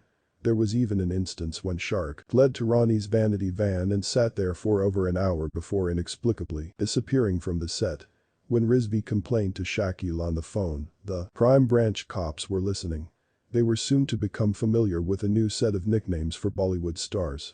In the course of keeping tabs on the developments in this Bollywood underworld nexus, the police realized that the underworld had a unique set of code names for members of the film fraternity. Just as the underworld had its own lingo for a gun, a car, or money, there was now a list of names used to refer to certain big names inconspicuously to avoid detection. The names ranged from the obvious, Jyoti, hair for Abbas Mastan, BS for diamond merchant and film financier Bharat Shah, and Pahelwan, muscular man for Salman, to the amusing Chikna, chocolate-faced for Hrithik Roshan, and Pakla, Baldy for his father, Rakesh, right to the offensive Pakla, a stutterer for Shah Rukh. The transcript of several conversations between Chota Shakil and Rizvi, which later became part of the charge sheet against Nazim Rizvi, Bharat Shah, Chota Shakil, and other aides, became a goldmine of information for the Mumbai police. One such transcript is produced below. Rizvi, Chicken Ka Show Hai. Yahakla Hai Apna, Uzmain Jaraha Hai. Hrithik has a show and Shah Rukh is going for it. Shakil, Acha. Okay. Rizvi, Hyunki Kaya Hua Tha, Aj Muj Podalaga Kaya Apnyahan Jo Hai Na. Rani. Do you know what happened today?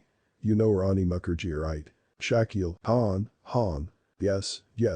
Rizvi, Aj Apna Hakla Aju Oraski Van, Mine Gusaraha. Dead Gante Tak.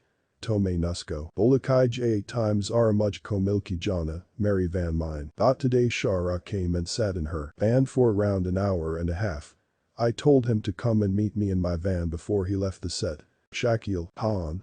Yes. Rizvi, Bola Adahun Lekin Yechupki Si Nikal Gaya Vahin Si, Main Malum Kia. After telling me he would come and meet me, I found out later that he had quietly slipped away. Shakil tried to reassure Rizvi that he would take care of Shah Rukh because the Don could see that Rizvi was beginning to get desperate, losing whatever little composure he had left. In Rizvi's moments of anxiety, he would regularly visit Salman and say politely, "Excuse me, Salman Khan. Could you please speak to Shakil Bhai?" The muscular movie star did not take him seriously at all and snubbed him regularly. Rizvi was very often dragged kicking and screaming to the gates and picked off the set by the security guards there. Fed up with Rizvi's incompetence, Shakil sent his henchman Anjum Fazlani to the set one day, armed with nothing but a mobile phone and the tangible air of confidence a life of violence affords. Fazlani walked in and handed the phone over to Salman, telling him that Shakil was on the line and wished to speak with the actor. Salman took the phone and found himself backed into a corner with no possible way to deny Shakil his demands. Salman was forced to work in the film. Shakil funded it, pumping 15 crore rupees into this first venture, and people like the Marani brothers were strong-armed into contributing to the film as well. Buoyed by the early takings of the film, Rizvi and Shakil were now discussing the marketing of the film. Talks revolved around details such as the selection of television channels that would air promos of the film and the way in which the soundtrack should be released. Rizvi told his boss that he estimated that the film would net a profit of at least 6 crore rupees, and thereafter, no one would refuse to work with him. A content and calm Shakil went on to tell Rizvi not to worry about people coming to work with him. If push came to shove, the Don would create such havoc in the industry that no one would dream of saying no. To cover their own tracks and keep up a facade of respectability. Lastly, Rizvi and Shakil also discussed putting the names of one of their wives down as producer. This, they reasoned, would keep them out of harm's way. Shakil, Apni, cassette release, Hab High. When is our cassette set to be released? Rizvi. 1. November. 7. Mine, Market, Mine Ajiegi or 9. Kohamari, Hardy, Hojiegi. Release is on November 1. It'll be in stores by November 7 and our party will be held on the 9th. DH. Shakil.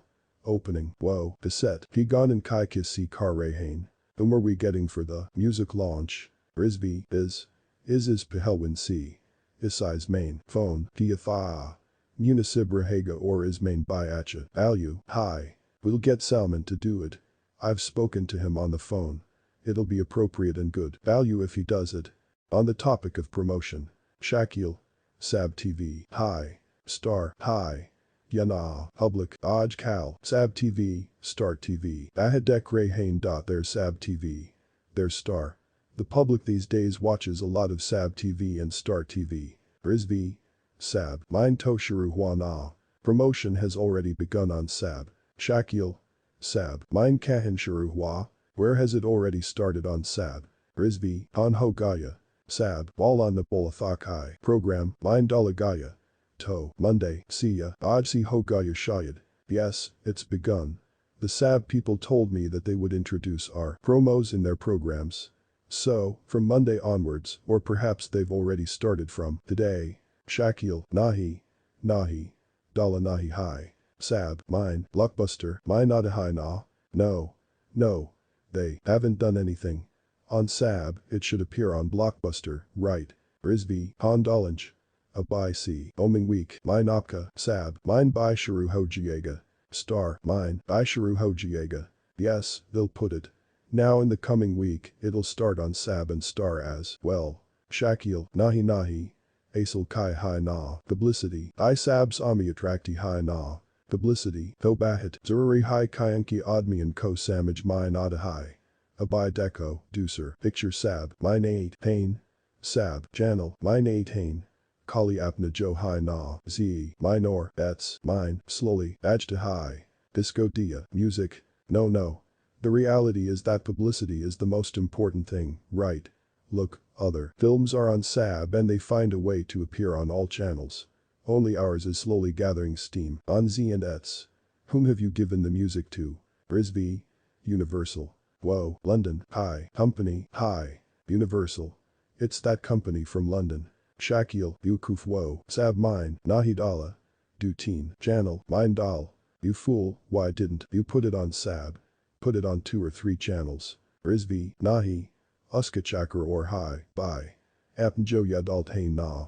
Publicity. Jab. Start. Hard Hain. Thopil. A-class channels. Mine Dalt Hain. Fur. B. Fur. C.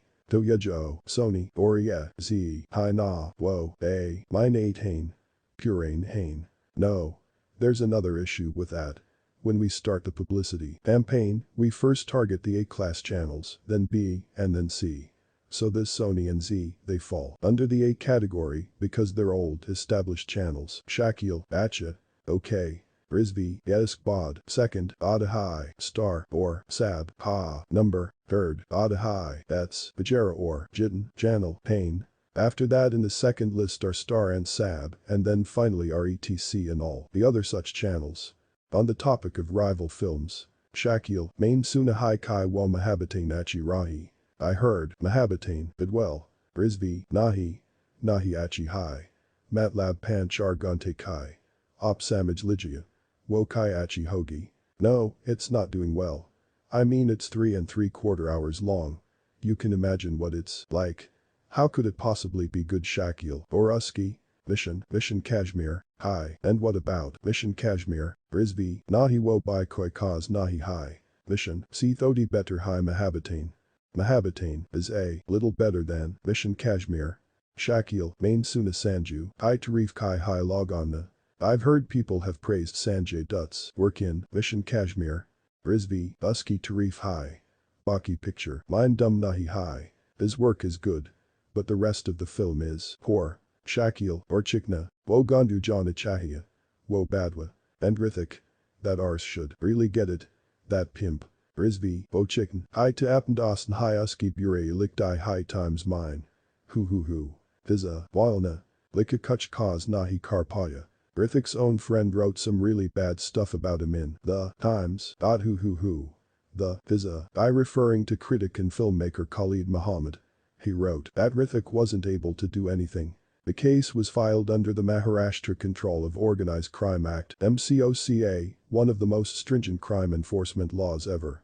When the case came up in the MCOCA court, the police presented 31 witnesses and demonstrated how Rizvi was taking instructions from Shakil and then squealing on people who were uncooperative. So, if Shark was unwilling to speak to Rizvi, the latter would complain to Shakil. Similarly, when Rithik, the one seeing the pre-release response to Chori Chupki, considered working on Rizvi's next project, was told by his father not to work. But these people from the underworld, Rizvi complained to Shakil and the Don, assured his frontman that he would threaten Rakesh in such a way that he would never say or do anything against the underworld's wishes again. Rizvi, yet akla apna. Jodi ki pas kahani by complete, hi or hero, nato, final, ki hi, usk betna. Or us market mine bolna shuru kia hai kai main. Rizvi sahab ki liyakam kar rahehun, Jodi kai next film, kar rahehun. This, Rakesh Abbas Mastan have already completed the story and finalized the hero. Rakesh's son who has already started talking about how he's working in my project, Abbas Mustan's next film. Shakil, though ekam karo na. Monday, Tuesday site, Uskchil jana, chicken ki. Bolna apnbop ko samja chutia, bolna terry, life, parabho, diegi. Then do as I tell you. On Monday or Tuesday go to the site where Rithik is presently filming and tell him to explain to his fucking father that his life will be ruined if Rakesh keeps interfering. Rizvi, bilkul. Absolutely. Shakil, bolna na bola terabop terry, life, parab kardega. Tell him that I said that his dad will end up ruining his life. The conversation was a little worrisome, and the cops had now become edgy with Shakil's designs on the film industry. In January 2001, Shakil decided to make Rakesh Roshan an example for the industry and sent his men to open fire on him just to scare him. Subsequent investigations revealed that the shooter wanted to shoot at the car, but unfortunately a bullet grazed Rakesh's arm. The bald filmmaker, already under a lot of pressure, had put up a brave front in the face of the intimidation of Mumbai's underworld. He had defied Shakil one time too many. When Shakil's men ambushed Rakesh as he was getting into his car outside his office, he was taken by surprise as they opened fire on him. Despite the bullet injuries, Roshan drove off himself and reached Cooper Hospital safely. In the face of this unexpected adversity, he saw a doctor and called his family members to tell them what had happened. The shooting incident spread panic waves in the film industry. A pall of fear and terror descended on its glamorous denizens. There was widespread panic and an atmosphere of intense paranoia within the film fraternity. Most of its members began to fear for their safety. While cops were listening, they found that during the course of one of the conversations, Shakil had wanted Ajay Devgan to shift the dates of his film, Raju Chacha, so that they did not clash with those of Chori Chupki. As a result, Kumar Mangal, Ajay's secretary, was threatened. Moreover, Shakil had said in one of his conversations that if Shahrukh continued to be non-compliant, shots should be fired at his car. Shakil had claimed boastfully that within half an hour, the star would call back and humbly say that he was ready to work. But the plan was, for some inexplicable reason, never acted upon. Perhaps he was merely boasting and actually had no intention of doing this. It was around this point that the police realized that they could not wait any longer and would have to move in on the targets. Rizvi was arrested under the MCOCA on 13 November and subsequently, the man known to the underworld as BS was also picked up. Realizing that a whopping 84 witnesses were needed to convict Rizvi, the police was on the warpath.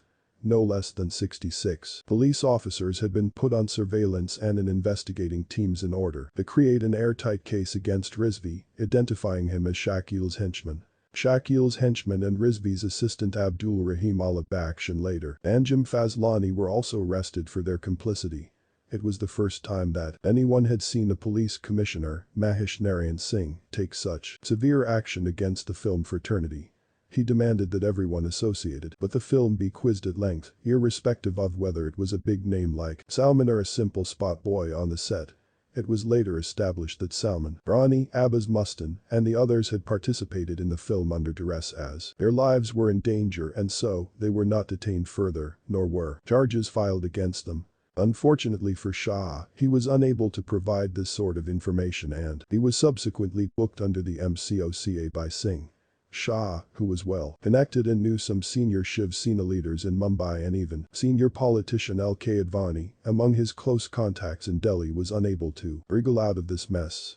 After appealing against the verdict in the Supreme Court, however, Shah was able to get out of jail after only a year. There was no such luck for Rizvi, who was convicted and spent 5 years in jail. Needless to say, Shakil got away scot-free. The rights to Chori Chori Chupki Chupki were later taken over by the government. Realizing that the film was an underworld venture, filmgoers began to give it a cold shoulder and the film tanked horribly in the box office. Far from Rizvi's projections of 6 crore rupees and above, the film managed to make only a paltry 25 lakh rupees. Sensing this rapidly deteriorating situation, Shakil realized that he had one last throw of the dice left. To try and stymie the rapidly declining ticket sales, Shakil called up a number of top English dailies to put out stories that Chori Chori Chupki Chupki was not his film, but Shah's film. He claimed that people were just spreading rumors against him to try and make him seem like a villain trying to take over Bollywood. Unfortunately, the horse had already bolted, and no matter how securely he tried to lock the stable door, there was no escaping the fact that it was too late. Besides, the police had ample transcripts of phone conversations linking Shakil to the film.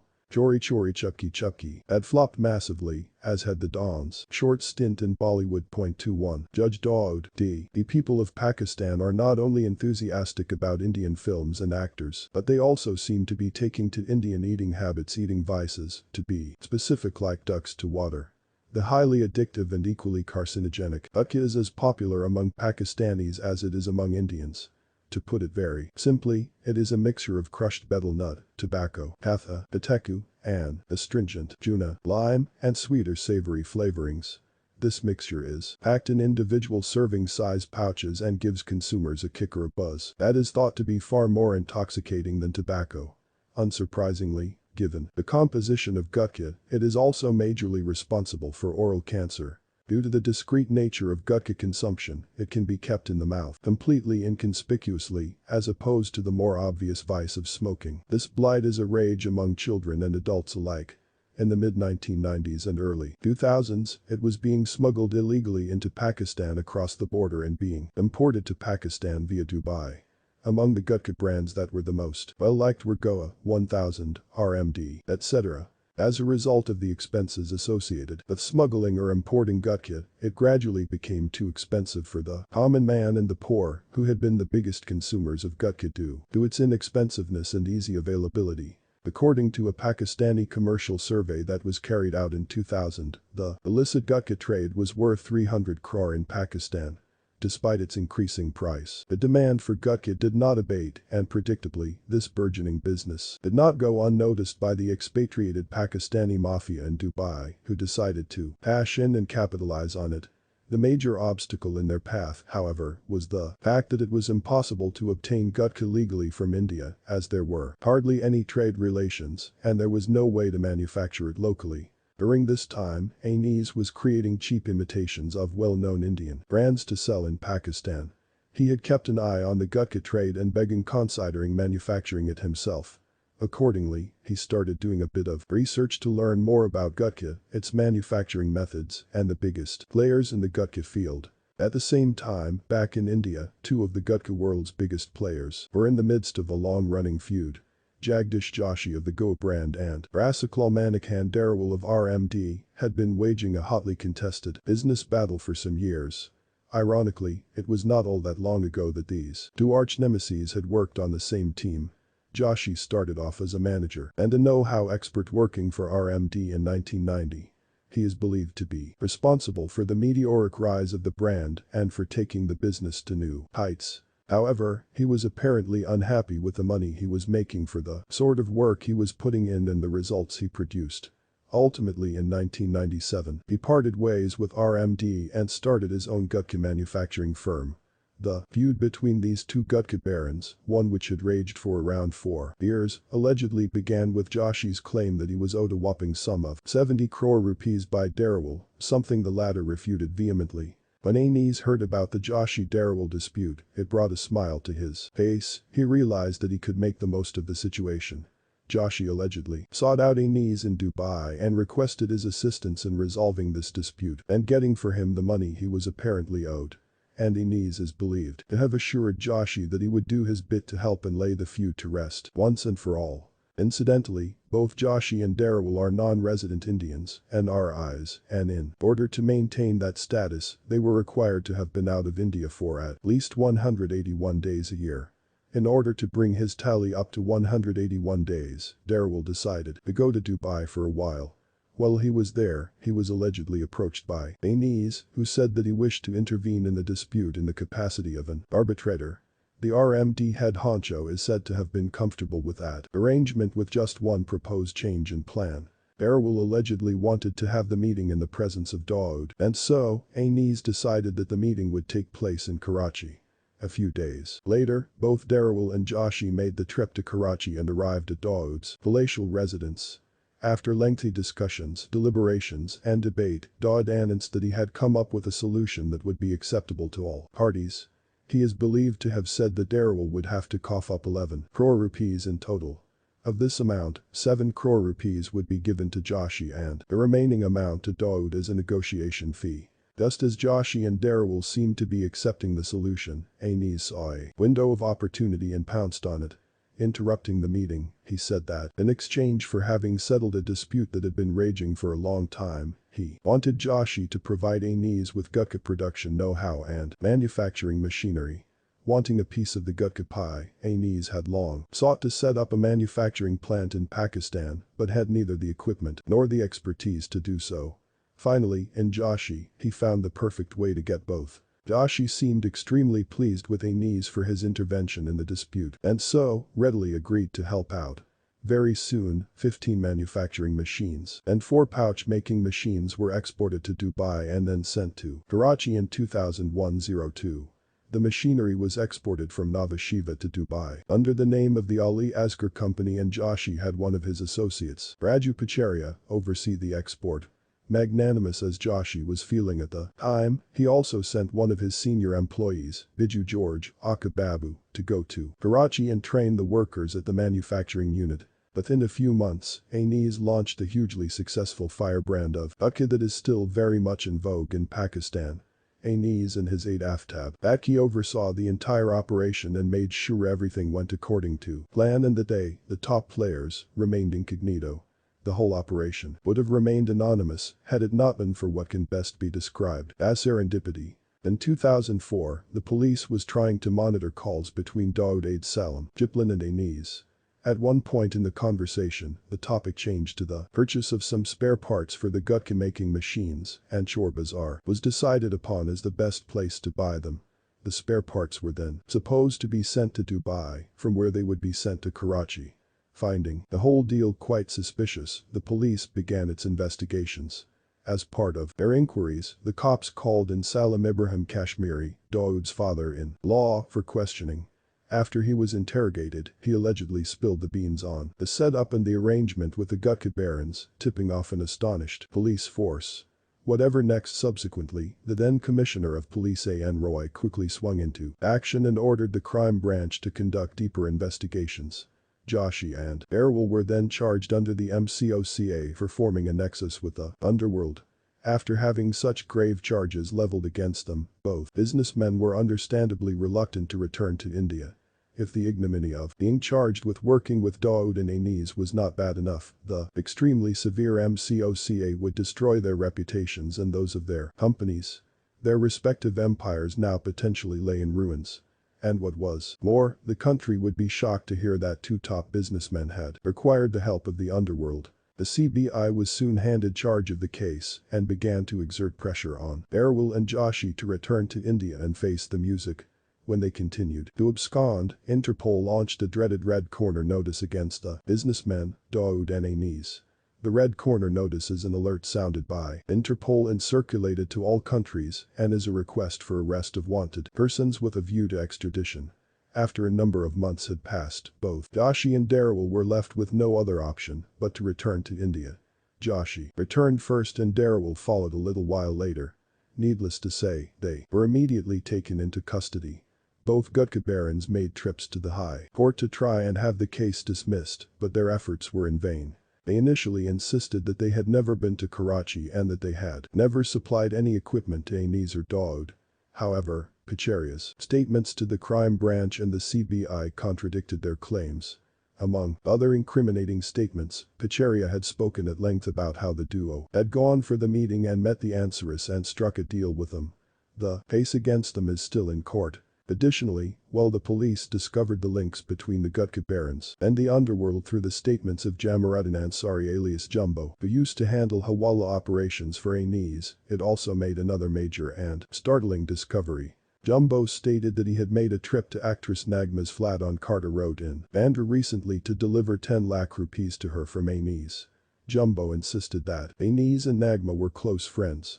Nagma had made her debut in Bollywood opposite Salman Khan in Baggy, where she had played the role of a girl forced into prostitution. She subsequently worked with Sanjay Dutt and other Bollywood stars. The revelation of her apparent closeness with Anis, which made headlines in all the major dailies, upset her and could not have been more ill-timed. As the revelation had come at the time of parliamentary elections and she was trying to get a ticket to contest for the Congress party, Nagma dubbed the whole disclosure as a conspiracy engineered by the opposition and dismissed these claims as a smear attempt designed to derail her election campaign. But, just as had been the case with all other controversies, this too quietly disappeared from the media's attention.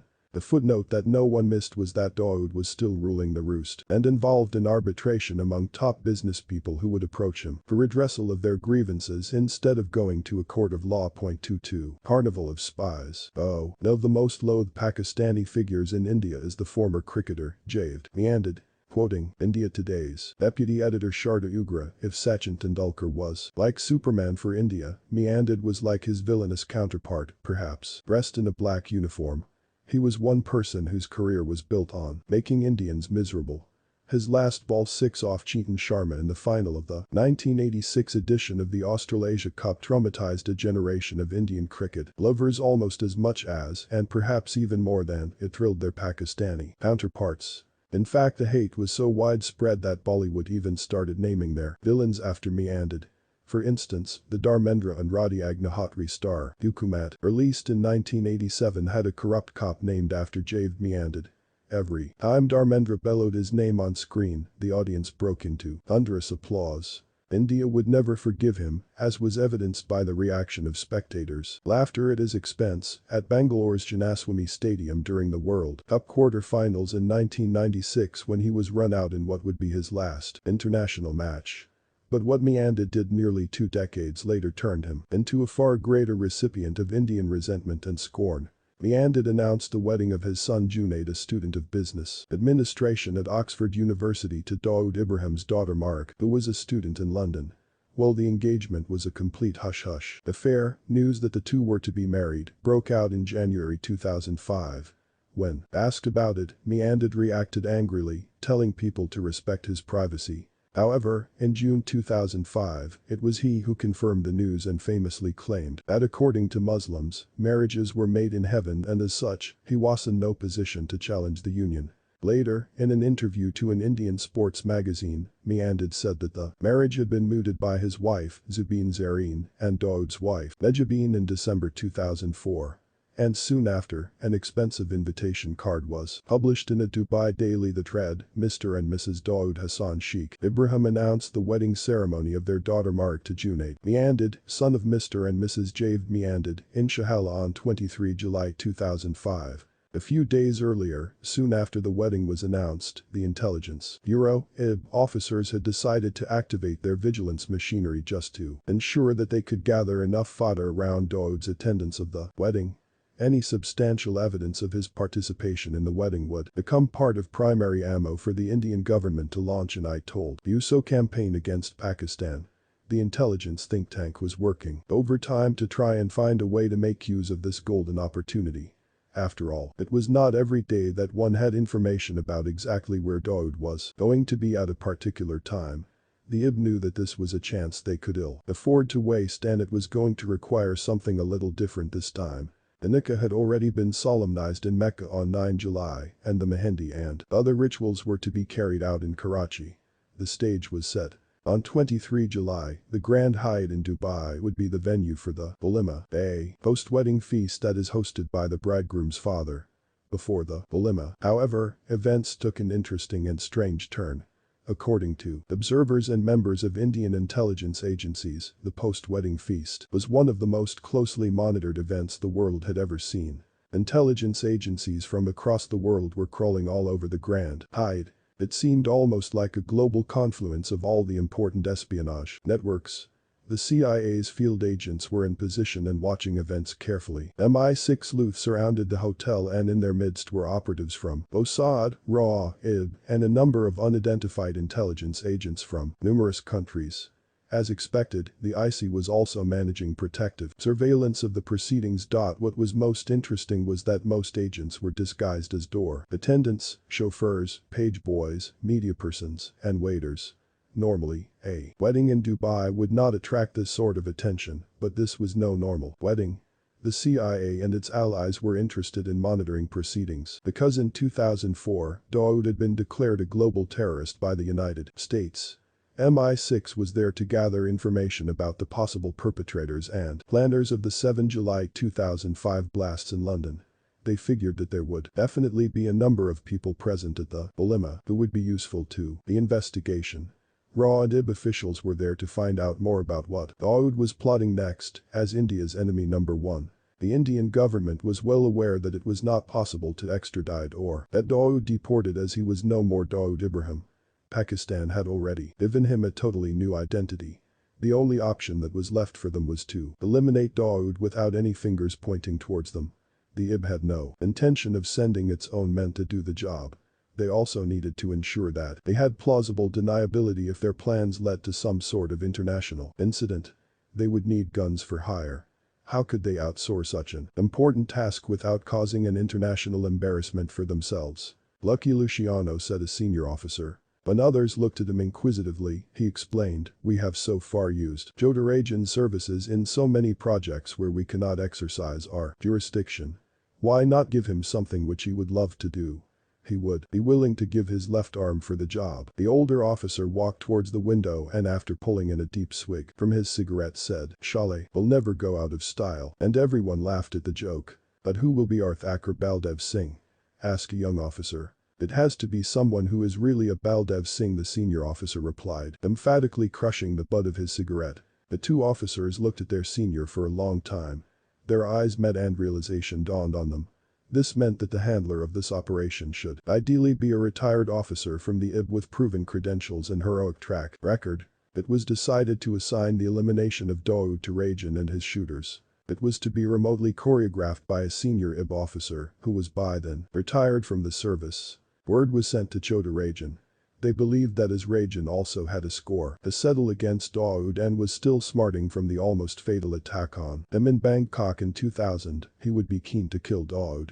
Even if he did not have resources, a coup of sorts could be pulled off together. Deputy Commissioner of Police, Detection, Crime Branch of Mumbai Police. Ananjay Kamlekar was a young and enthusiastic officer.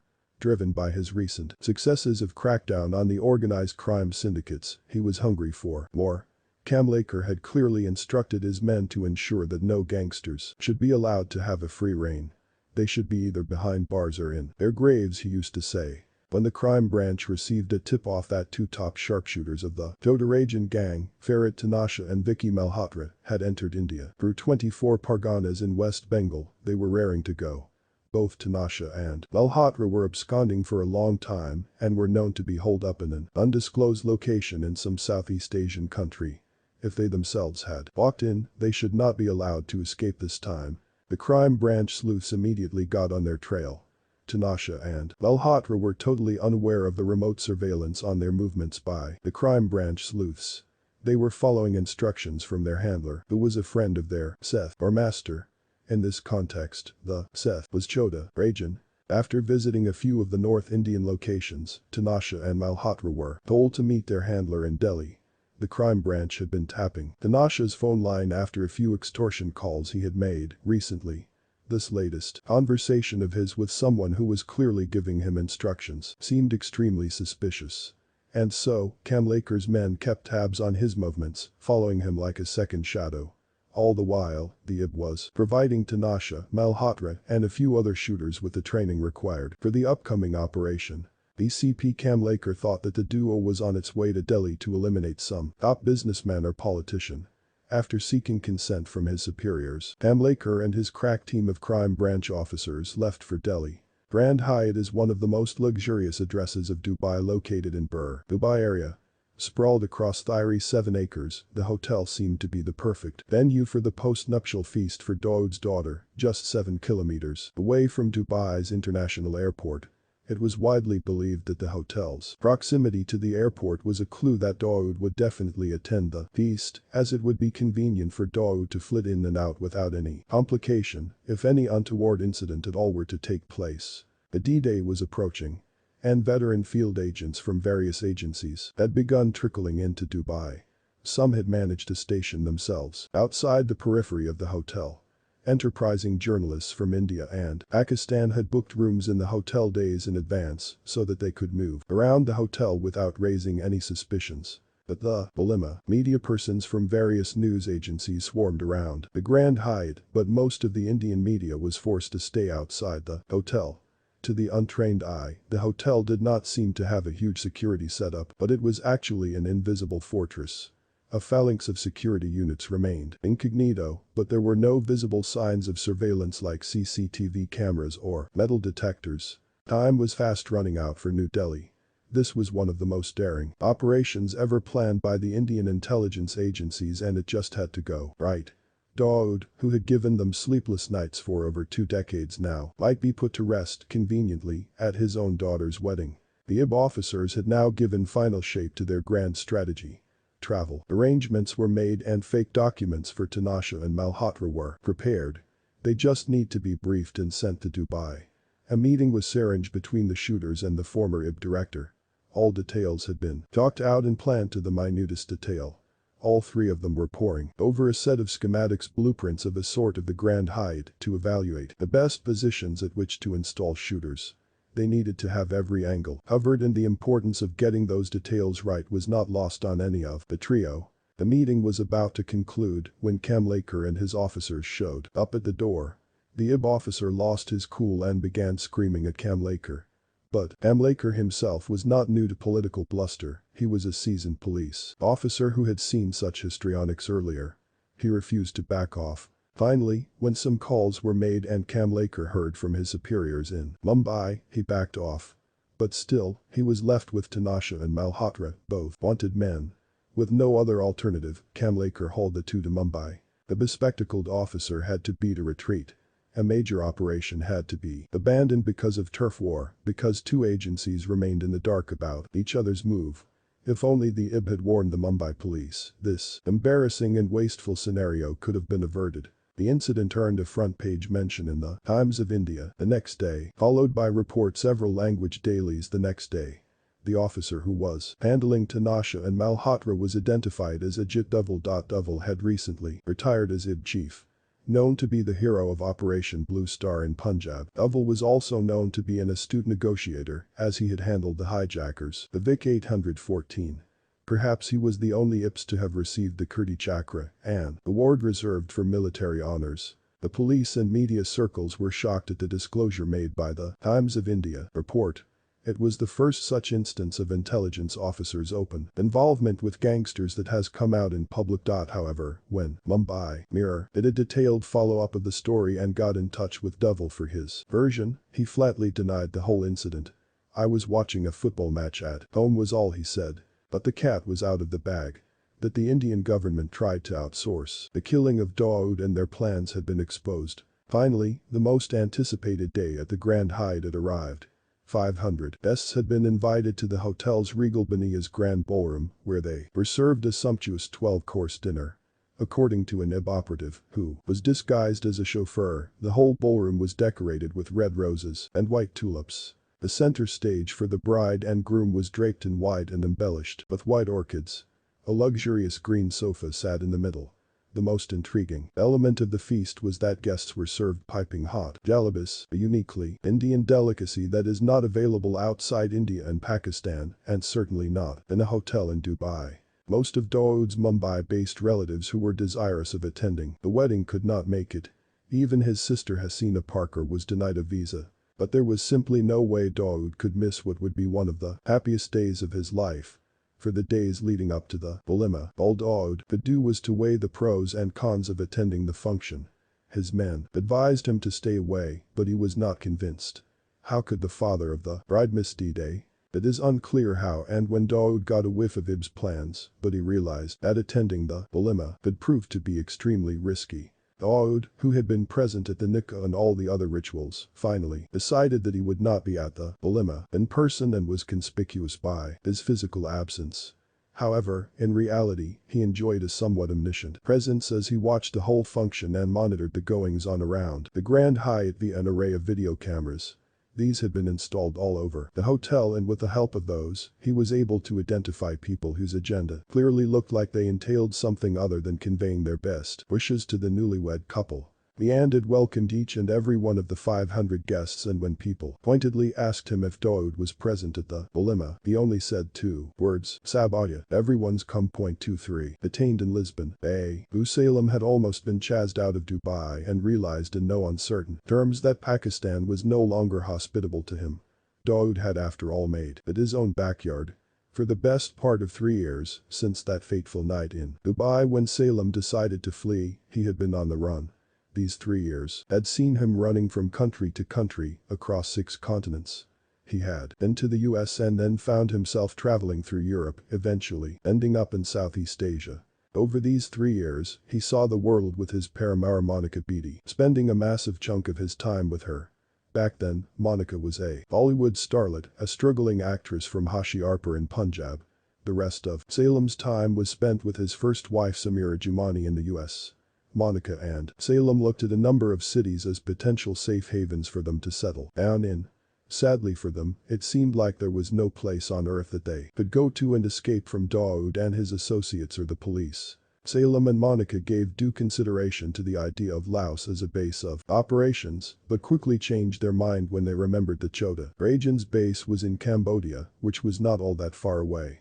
Being located that close to Rajan would not have been a smart move. Discussions about a new place to call home continued, and while Europe was a heavily favored location, Switzerland was discarded as an option. The duo would not be able to stay incognito there for too long, they decided, as it was the favorite foreign location for Bollywood shootings. Monica was no stranger to Europe, considering the fact that she had been born and brought up in Europe and considered it her second home, if not indeed her home. She decided that they would have to stay in a country where English was not very commonly spoken. It would also need to be a place where Salem and she could slip into the local fabric seamlessly and inconspicuously. But the question was, where? The duo finally zeroed in on Portugal and decided to live in the picturesque capital city of Lisbon. The Mediterranean nation's largest city would be a perfect location, they reasoned, partly due to the fact that they would not attract attention and partly because the climate was so pleasant. Monica and Salem moved into their new home in Lisbon and for the first time in 3 years had the luxury of being able to relax. After a quest that had seemed never-ending, they had finally found their ideal new home. A few blissful weeks later, Salem got a call from Karachi that turned his blood icy cold. Bainese, Bina by Takterapicha Nahi Chodahai. Bainese has not stopped. Kazing you said an emotionless, anonymous voice on the other end. Salem was very shaken by the call. Just as things had started to look up for him, his whole world had been turned upside down once again by his relentless arch enemies. There were only 2 choices left before him at this point. He could either pack his bags and continue running, thereby leaving Portugal, or he could call Bainese, talk things out with him man to man, and try to negotiate a truce. With the first option, the idea of returning to the US seemed like a good idea, but after the September 11 attacks on the World Trade Center and Pentagon, the US was no longer safe for Indians with dubious passports. The next idea that occurred to him was that of talking to Dawood to request Bainese to let bygones be bygones and bury the hatchet. But that plan, he realized, would probably lead to both Dawood and Bainese trying to hunt him down, which, needless to say, was not a desirable option. Just how had things got so bad with Bainese, Salem wondered. There was a time when he and Salem had been almost like brothers. But now Bainese was after Salem with great vengeance. On one seemingly uneventful day, there was a knock on the door of Salem and Monica's Lisbon apartment. The events that unfolded after this completely changed the course of their lives. The Portugal police was found standing at their doorstep and the couple was informed that they were under arrest. It was September 2002. Salem was thrown into a jail near Lisbon. Fortunately for Monica and Salem, they were in the same jail facility for a few weeks and got to meet each other once in a while. When he was not with Monica, he was wondering how the police had gotten wind of his location. Had Bainese tipped the Portuguese police off? There was a very strong possibility that this was the case, thought Salem. Soon, the rumor mill began working overtime and word got out to Salem that both he and Monica would be getting transferred. After several weeks of depression, this was the first thing to bring a smile to his face. He was hopeful of getting transferred to Pakistan or Dubai because he had citizenship for both those places and would be able to survive in the jails there. But as luck would have it, he did not get shifted to any of those places. The CBI had set the wheels into motion to have him extradited to India, the scene of most of his illegal activities. Salem realized that his extradition to India would certainly be the road to perdition. Desperately, he began to make efforts to scuttle his return to India. 24. The White Casker, Dawood Ibrahim and, to a slightly lesser extent Bainese, are the best known of the Casker siblings and indisputably the most active in the underworld. Their sister Saida was killed in an accident in their village in 1980, elder brother Saber had fallen to gangland bullets in 1981, and another brother Nurul Haq, alias Nura had succumbed to cancer in 2010. Nura was a bit member of the D Company who harbored aspirations of writing for Bollywood. He is believed to have written a number of songs for Hindi films under a pseudonym. Dawood now had 7 surviving siblings, 4 brothers and 3 sisters. All the sisters were living in Mumbai, while the brothers continued to live in Dubai and Pakistan with Dawood. Bainese was the only notorious sibling, while Hussain, Mustaqim and Iqbal Casker, Dawood's other brothers, who did not have any profession per se and sat at home living off Dawood's money, boasted of a clean slate with no police record whatsoever. Iqbal had always been someone who was unequivocal in his decision to keep away from all underworld dealings and wanted to maintain his clean record. However, years of being antagonized by the Mumbai police, harassed by the crime branch, and frequently summoned to courts became a bit too much to handle for the 3 brothers. It was at that point, sometime in 1988-89, years after Dawood had set up his empire, that the 3 brothers relocated to Dubai and joined brother Dawood. They would never have considered this, but for the fact that authorities in Mumbai had turned their lives into a living hell. Moving to Dubai seemed like a much better idea at the time. And when Dawood shifted base to Pakistan, Hussain and Mustaqim were more than happy to follow suit. Iqbal, though, was a different kettle of fish altogether. Constantly being on the run and hopping from one place to another seemed to have taken its toll on Iqbal. He introspected at length and decided that this time he would not accompany his brothers. He knew that he had a spotless record and that the police had absolutely no dirt on him. These facts would work in his favor, he believed, and he felt he would get justice if he decided to return to India. The only thing that held Iqbal back and cast a doubt on his decision was that he knew of the Mumbai police's reputation for carrying out encounters and making people disappear. He knew they would not hesitate to shoot a man dead right outside the airport as soon as he arrived. With these worries in mind, Iqbal began making calls to some influential people he knew in Mumbai. He had been an informant for the police at one point in time and knew some of the top IPS officers in Mumbai. Apart from them, he also called some Muslim politician friends in India. Finally, he got in touch with one of his old contacts in the crime branch, a junior-level officer, a police inspector by the name of Aslam Mamun. Aslam and Iqbal were similar in a lot of ways and yet had found themselves, inadvertently, as it was, in Iqbal's case, on opposite sides of the law. Iqbal was from Ratnagiri and Aslam from Kolhapur, and as Marathi-speaking Muslims, they shared a very good rapport. This was what had actually been instrumental in Aslam roping Iqbal in to be an informant for the crime branch. Ever since Iqbal decided to leave behind the problems in Mumbai and move on to Dubai, he had been in regular touch with Aslam. And naturally, when he wanted to make his return to the country where he was born, Iqbal called Aslam from a landline. Aslam was not overly surprised to receive the call and traded the customary salams with Iqbal.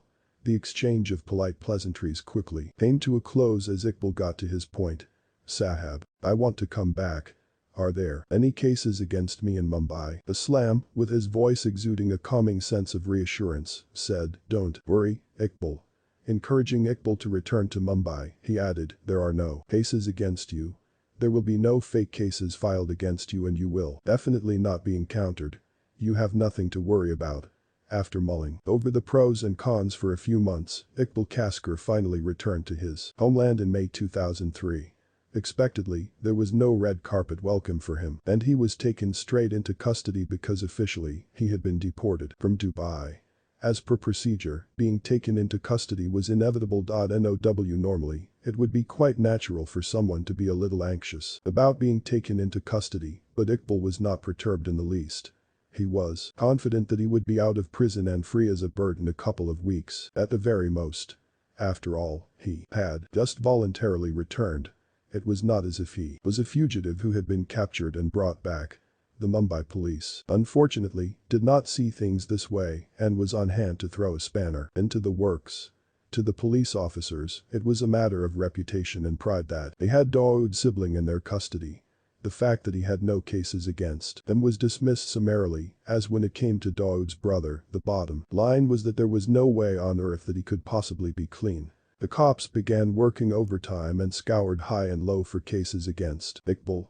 After burning the midnight oil going over old records, they finally found an age-old murder case that had been filed against him. Victorious, the police threatened to book him for those charges. And yet, Iqbal was still cool and collected. He knew that the case had been filed on very weak grounds because a co-accused had testified that the victim and Iqbal were on bad terms. This, Iqbal thought, would never stand scrutiny in a court of law, and so, he felt he would be discharged in no time. Iqbal was guilty beyond doubt of counting his chickens much too prematurely. He underestimated the Mumbai police's fervor to see him locked up and put away for good. Even as the enthusiastic cops were looking for a case to supplement the weak murder case, by a blinding stroke of luck, they struck gold. The large plot of land that measured around 20,000 square meters and was located right next to Crawford Market was owned by the Public Works Department, had been usurped by Dawood's men. Two shopping complexes had appeared there, the Sarah Shopping Complex and the Sahara Shopping Complex, referred to collectively as the Sarah-Sahara Shopping Complex. Each of these complexes housed around 50 retail shops, and every single one was doing brisk business. In fact, the twin shopping complexes became so infamous after a while that they were called Dawood Mall. The Mumbai police uncovered a veritable treasure trove of incriminating evidence comprising 56 tapes of telephonic conversation between Dawood or his men and people from the BMC and other government departments. The cops realized that they could probably book Iqbal and did exactly that. Iqbal was swiftly booked under the extremely stringent MCOCA for conspiracy and aiding and abetment of organized crime's effort to usurp government property. Iqbal was now left with little recourse other than fighting the charges in court, and his case went on for several years in the court of Special Judge A.P. Bengal. During the course of the trial, the police discovered that Iqbal's voice had also been recorded on the tapes. Although there was no concrete evidence on the tapes to incriminate Iqbal, the Mumbai police nevertheless decided that some action, whatever it was, had to be taken. The then Commissioner of Police A.N. Roy, using the police chief's prerogative under Section 311 of the Indian Penal Code (IPC), decided to sack Islam Mamun for what was described as his alleged involvement with the underworld. 3 years after Iqbal's fateful call to Islam, the latter was unceremoniously booted out of his job by Roy. Naturally, Islam was distraught and went to the tribunal to see if he could clear his name. The Mumbai police did not make this task any easier and took their own sweet time to provide the requisite affidavits. The entire process took an excruciating 15 months, but Islam was finally given a clean chit. Unfortunately for the former inspector, the Mumbai police quickly went to the High Court to appeal against his clean chit, and Islam had to wage yet another long drawn-out battle against his own former bosses with no immediate reprieve in sight. In 2004, inspired by the example set by Arun Gali, who was then a member of the Legislative Assembly despite the significant handicap of being lodged at Arthur Road Jail, Iqbal decided to contest the elections as an independent candidate from the Umarkadi constituency.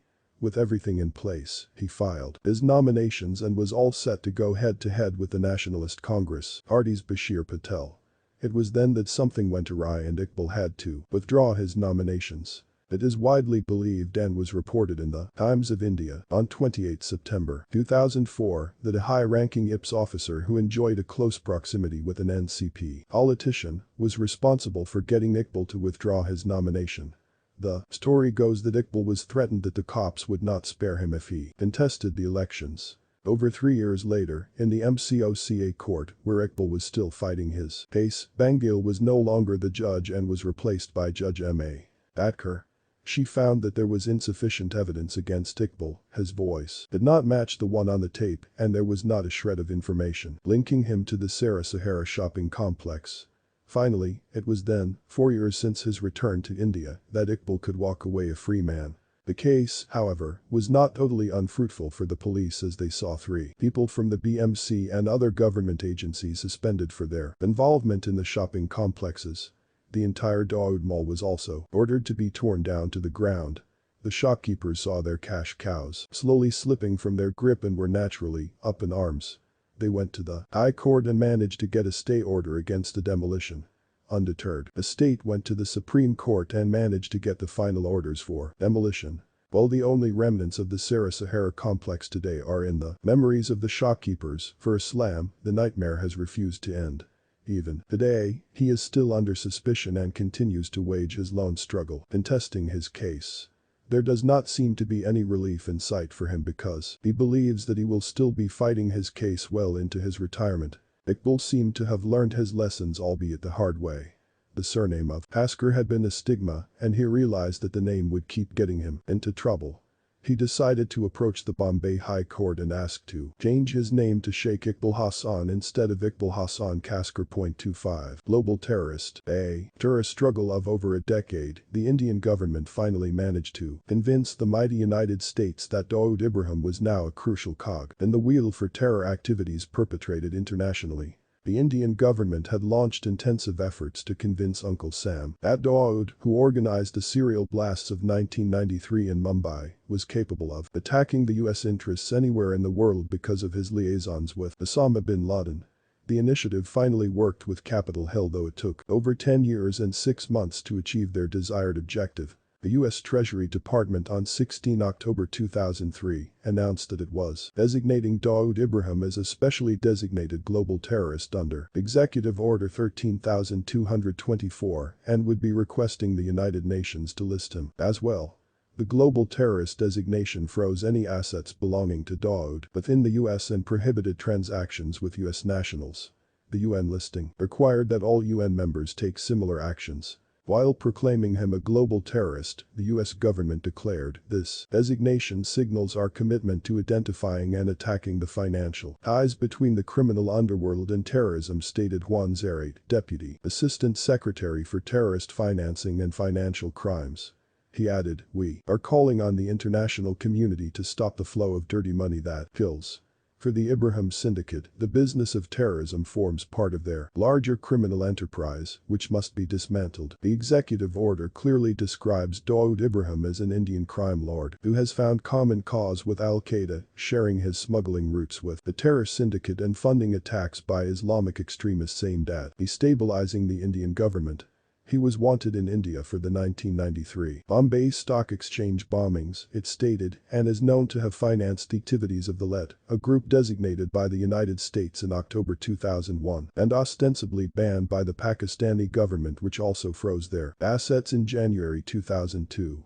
Another U.S. congressional report released simultaneously identified the D company as a 5,000-member criminal syndicate operating mostly in Pakistan, India, and the United Arab Emirates, which has a strategic alliance with the IC and has forged relationships with Islamists, including Lashkar-e-Taiba and Al-Qaeda. The report, prepared by the Congressional Research Service (CRS), the research wing of Congress, was aimed at priming U.S. lawmakers on various issues and had no immediate policy implications.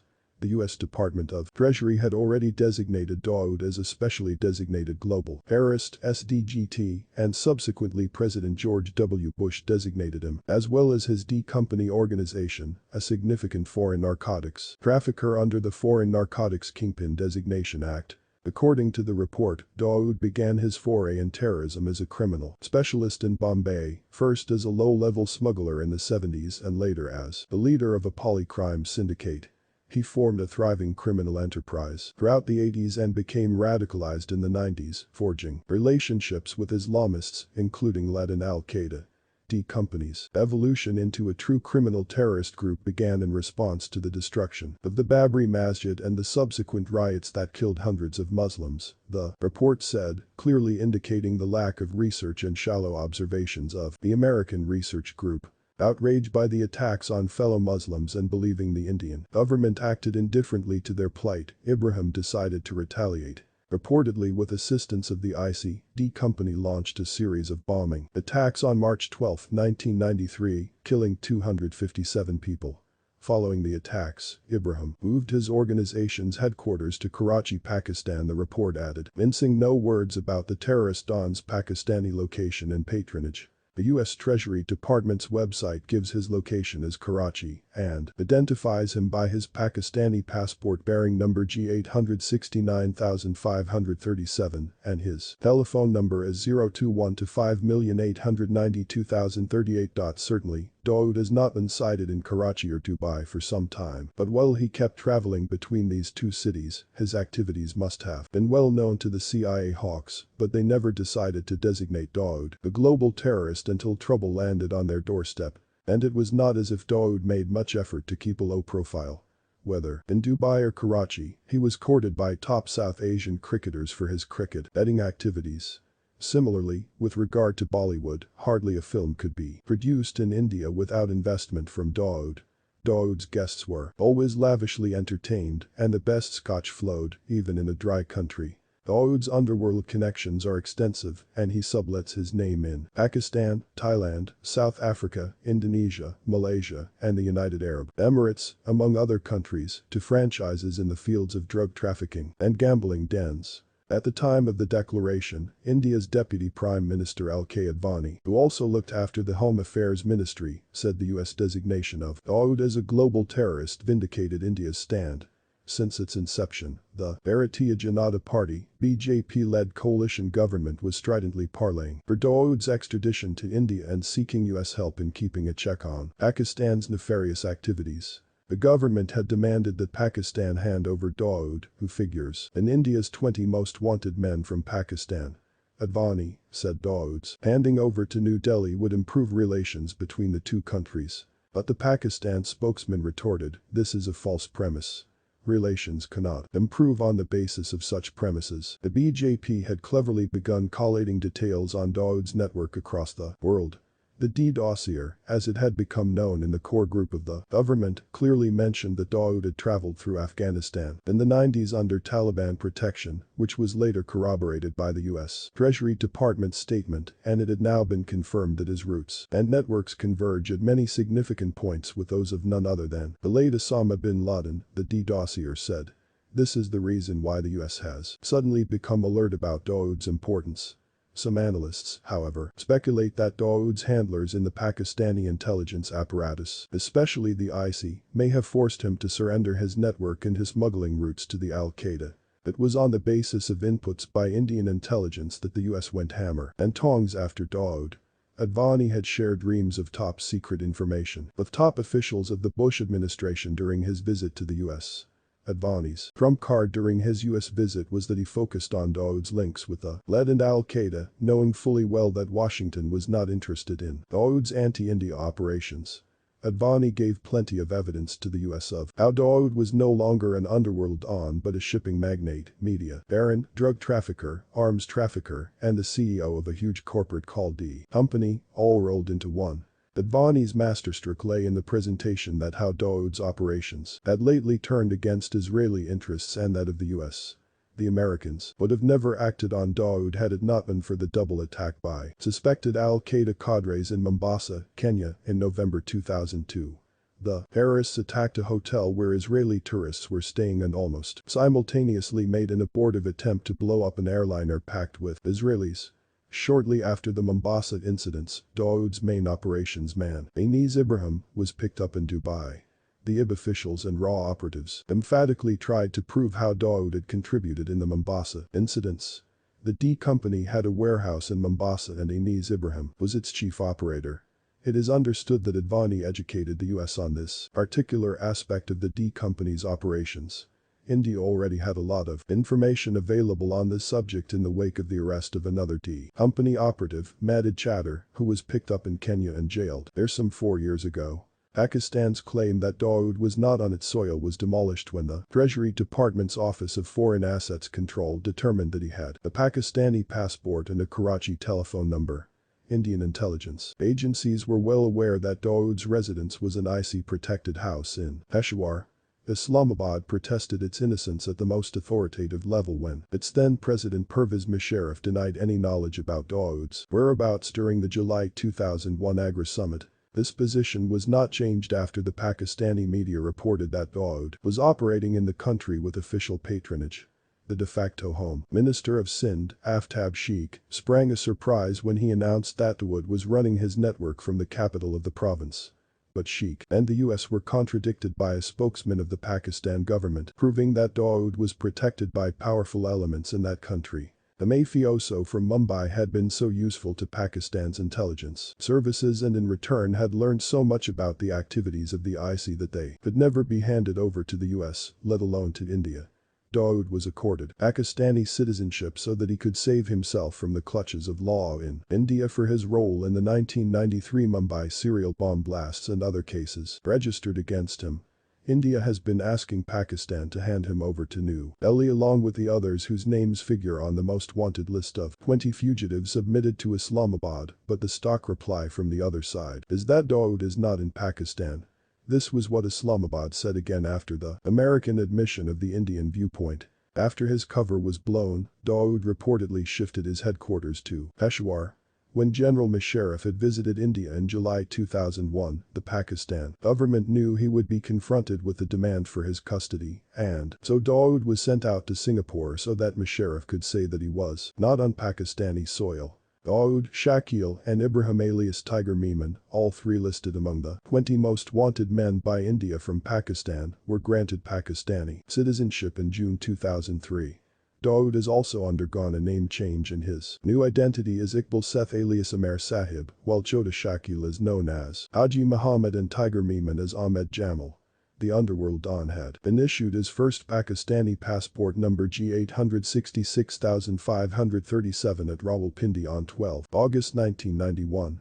Soon after, the U.S. Treasury Department declared Dawood a specially designated global terrorist. The Pakistan Deputy High Commissioner in New Delhi was summoned to the Foreign Office to convey India's demand that Dawood Ibrahim be handed over to New Delhi to face charges pending against them in connection with widespread extortions and the serial bomb blasts in Mumbai in 1993.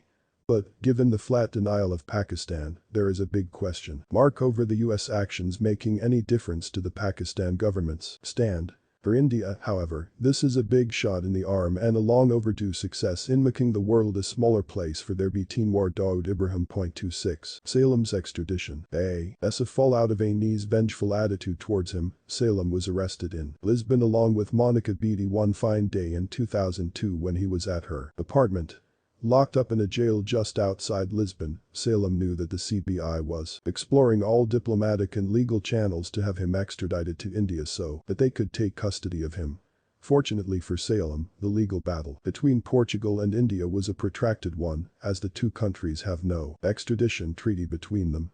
Besides, the Indian government's track record with securing extradition was less than average, to put it politely. In 1995, the government attempted to have drug lord Iqbal Memon, known in some circles as Iqbal Mirchi, extradited from London.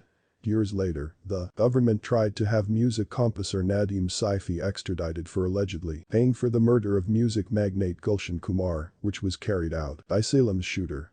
Both these efforts were in vain. Despite spending a truckload of money and lawyers and cops making scores of trips to London, the Indian government failed to extradite any of the accused. The CBI's legal eagles were arriving in droves to secure Salem's extradition after Portugal refused to deport him. The government of India then invoked a special treaty with its Portuguese counterpart and extradition was quickly back on the cards. However, the Portuguese government sought several assurances from India. The CBI, which originally had 24 cases against Salem, began paring down the list of charges, which resulted in his escaping charges of having murdered Gulshan Kumar. Meanwhile, Salem's dream relationship with Monica Beattie was slowly beginning to deteriorate.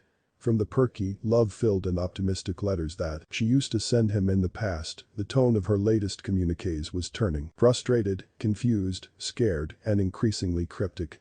Lines like, "Babu, Tum, Gutabula Rehain, God is calling you" were confusing him to no end. After all, it was the occasional meetings with Monica and the thought of being with her that kept him going throughout his time behind bars. In a letter to Salem, she wrote that her new faith seemed to have given her a new way to deal with problems.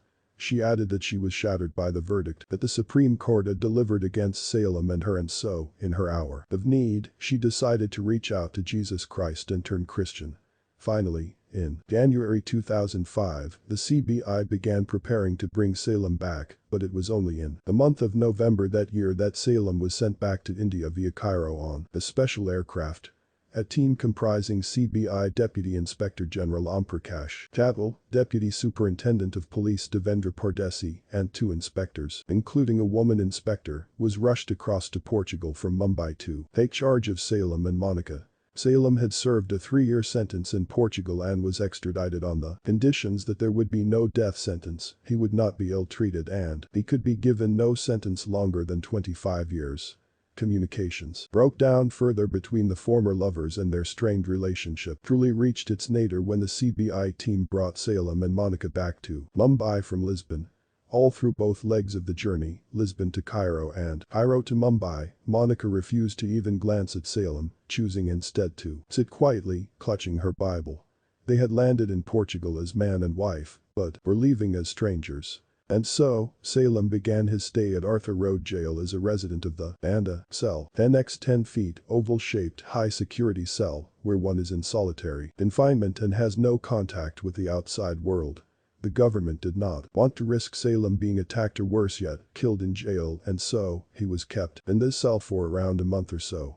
Once the authorities were satisfied that Salem's life was in no immediate peril, he was moved to barrack number 10. This particular barrack has been home to a number of major gangsters and others accused in high-profile cases and is considered to be among the most luxurious of barracks.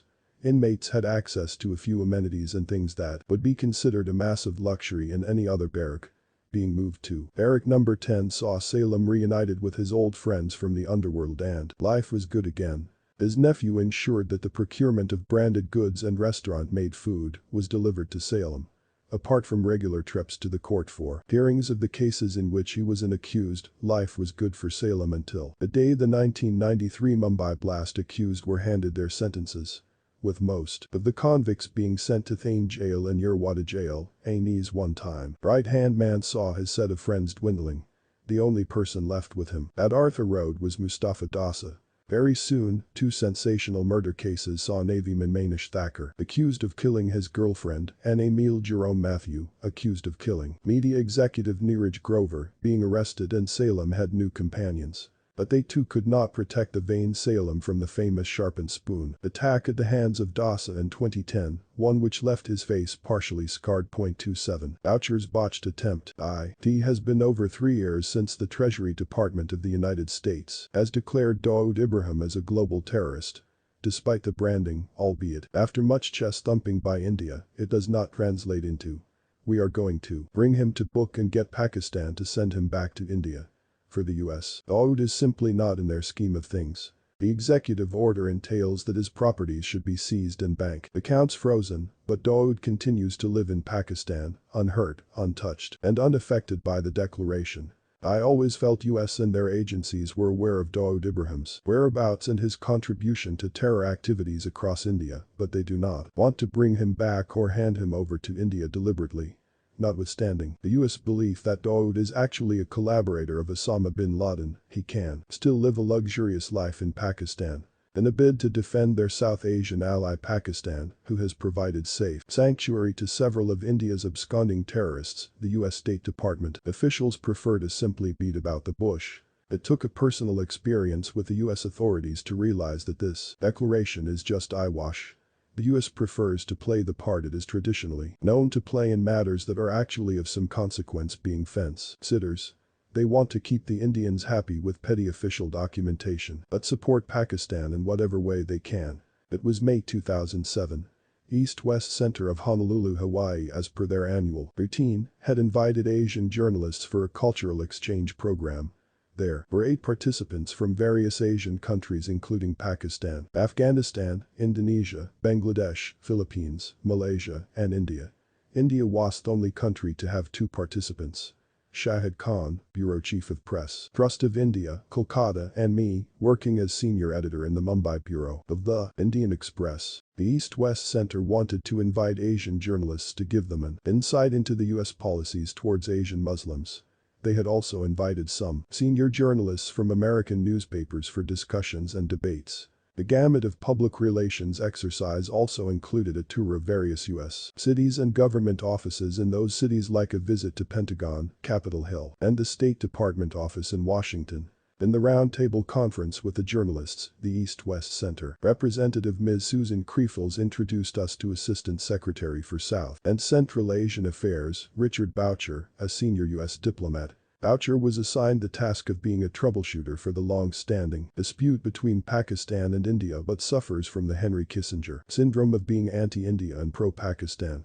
It may be noted that Kissinger is the only US diplomat to call the late Indira Gandhi a witch, and that Indians are bastards. Similarly, Richard Boucher is known to be sympathetic to Pakistan and keeping in line with his country's policy of turning a blind eye to Pakistan's follies. Reproduced below is an excerpt from the verbatim transcript of the discussion with Boucher. Roundtable with East-West Center Journalists Tour, May 14, 2007, Washington, D.C. Assistant Secretary Boucher. Good to see you all. Welcome. When did you all arrive? This weekend. Shahid Khan. Friday. Assistant Secretary Boucher. Friday. So you probably feel the way I do. I came in Friday, not too late, in the morning, from Sri Lanka and Maldives. All I can tell you is it's a long way. Do you guys know that? I work on a region from India. Actually, Maldives is the farthest south, to Kazakhstan. You might call it a backbone of stability from India to Kazakhstan. Shahid Khan. Are you comfortable with what the Pakistani government is doing with you? Assistant Secretary Boucher.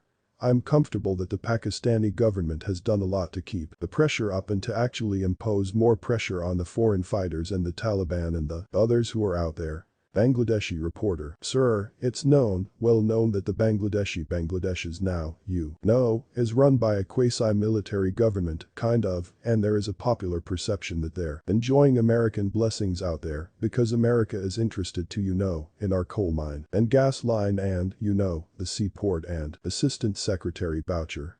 That's silly, actually. I mean, if that's what people think, I'm afraid they're just wrong. Bangladeshi journalist, a statement of people, Assistant Secretary Boucher. We're interested in stability in Bangladesh. We're interested in having a good partner in Bangladesh. We're interested in the two things we've always worked on in Bangladesh. One is promoting democracy and the second is helping them fight terrorism. I'd say the third one is developing the nation. Bangladesh has done pretty well economically in the past few years, but they've had a lot of political trouble and political turmoil. This government is a caretaker government. It's important to remember that because the role of the caretaker government is to have an election, is to get to an election, a fair, free, open election that gives the people of Bangladesh a choice. I raised my hand. Hussain Zaidi. Sir. Hussain Zaidi, are you aware that Pakistani soil has been used to create terrorism not only in India and Kashmir, but also in cities like Bombay? Karachi in Pakistan has been a safe haven for at least 30 terrorists wanted by Indian government in Mumbai blasts of '93 and subsequently other bombings. Assistant Secretary Boucher. Well, if you're going to accuse every country, I mean, there are terrorists in India. Look at the Mumbai bombings. Look at the train bombings.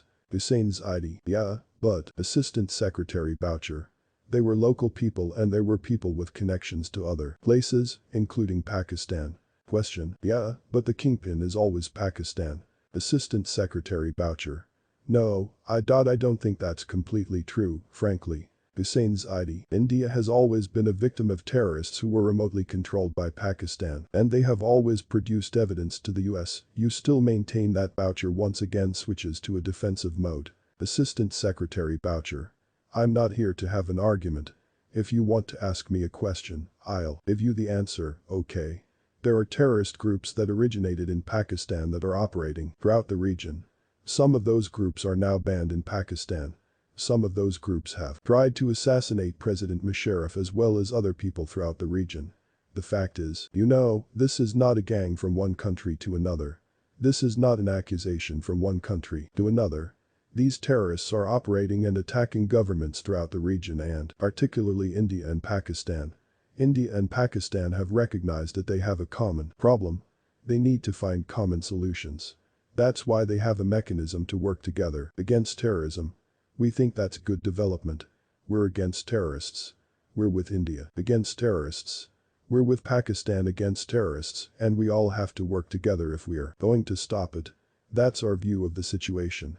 I was absolutely shocked by Boucher's partisan attitude, but now I have to directly ask about Dawood Ibrahim and the hypocrisy of the US in turning a blind eye towards him. Question. Just one last thing. Dawood Ibrahim is declared global terrorist by the US.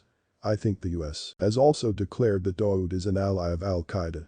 So I think even the US appears to have in their possession evidence of his being in Pakistan. Assistant Secretary Boucher. I don't know if that's true. I mean, I do know that Dawood Ibrahim is a bad guy and we deserve to get him, but we all have to work together. Yes. By now Boucher was thoroughly miffed with my persistent line of questioning and wanted to address other journalists. Shahid Khan, how far are you confident that India will be able to complete the nuclear deal, the US nuclear deal? Assistant Secretary Boucher. I'm pretty confident. We had some good talks a couple of weeks ago when Foreign Secretary Menon was here. I think we went through things quite thoroughly and made some real significant progress. We're trying to get back together as soon as we know we have a good basis for the next round to take it the next step forward. And so we're waiting to hear back from the Indian side right now, but I'm pretty confident that we're making the progress now that we had hoped to make and that we'll be able to conclude this deal the way both sides want to. Question. Does the position of India government, the Manmohan Singh government and inaudible minority is their view inaudible the parliament deliberate? Assistant Secretary Boucher. I think, you know, we've done this from the beginning with the Prime Minister. The President and the Prime Minister reached an agreement a long time ago. What we're trying to do is carry out what they've already agreed. Their political situation hasn't changed. The Prime Minister has been leading this process throughout. So I think the record so far shows that he can do this and that he has been doing this successfully, and we're going to continue to work with them to achieve it. The discussion continued for another 40 minutes where Boucher patiently answered questions about Afghanistan, Bangladesh, and, of course, Pakistan and how they have convinced President Musharraf to hold elections in Pakistan. The transcripts of the roundtable conference was made available to me by a State Department official, Ms. Jennifer Alvio, on 9 June 2007.28. The Big D makes the Forbes cut. Oh, then his 55th birthday on 26 December 2010, Dawood Ibrahim could not have asked for a better gift. In his checkered career as a Mafia head, he added another bullet to his belt when the Forbes magazine listed him as the 50th most powerful man on the planet in its first annual World's Most Powerful People list of 2009. The list was topped by US President Barack Obama. The most recent list, when this book was in production, ranks him at 57, with Obama still at the top, and Joaquin Guzman Lara, the Mexican drug lord, still ahead of Dawood at 55. Interestingly, IC Chief Ahmed Shuja Pasha is the one separating the two of the most wanted criminals in the world. Incidentally, India's most wanted fugitive ganglord is 38 ranks behind Prime Minister Manmohan Singh, who is currently at number 19. Incidentally, in 2009, al-Qaeda leader Osama bin Laden was just one step behind Manmohan Singh, who was then at 36 on the Forbes list of 67 politicians, businessmen, religious figures, media heads, and one drug trafficker. Now, though, with his death, Osama for obvious reasons does not feature on the list anymore. Forbes editors say they went by 4 broad parameters to make their list. Does the person have influence over lots of other people, financial resources controlled by these individuals if they are powerful in multiple spheres, and do they actively use their power? The quote from the article The World's Most Powerful People by Michael Noer and Nicole Perlworth in Forbes, 11 November 2009, www.forbes.com. Power has been called many things. The ultimate aphrodisiac, an absolute corrupter, a mistress, a violin. But its true nature remains elusive. After all, a head of state wields a very different sort of power than a religious figure.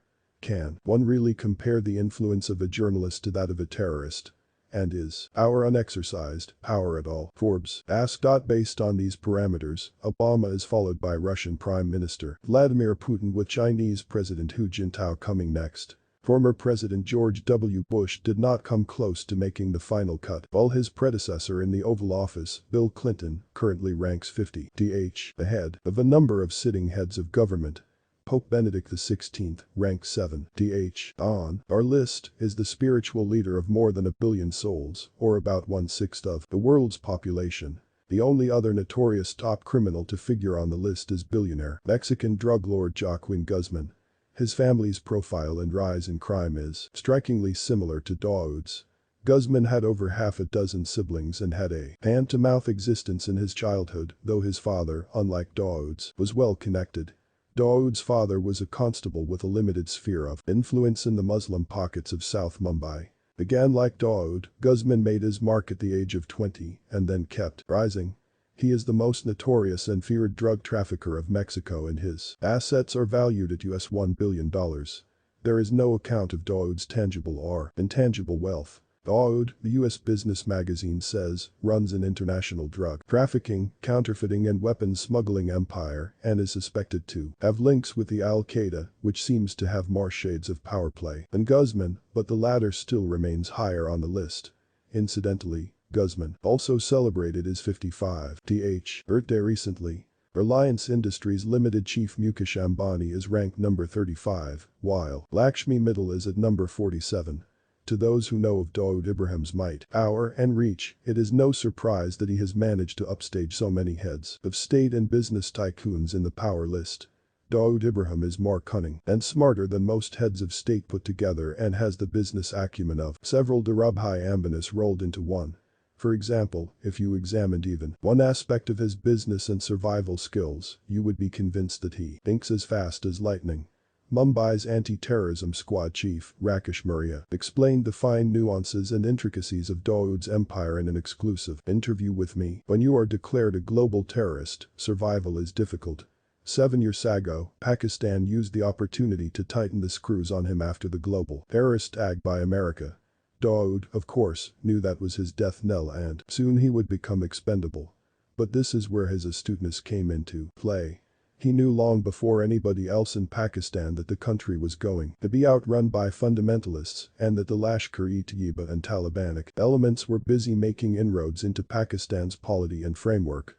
When terrorists like Maulana Masood Azhar, who was released in exchange for the Ik-814 hijacked passengers, were treated with kid gloves instead of being handed over back to India, he realized that he too had to become integral and indispensable to Pakistan's scheme of things, and that alone would ensure his survival. And the best way to achieve this status was to fund the biggest power brokers in Pakistan, which included IC, Jaish-e-Mohammed and Lashkar-e-Taiba, or its parent organization Markaz-e-Dawah, said Maria.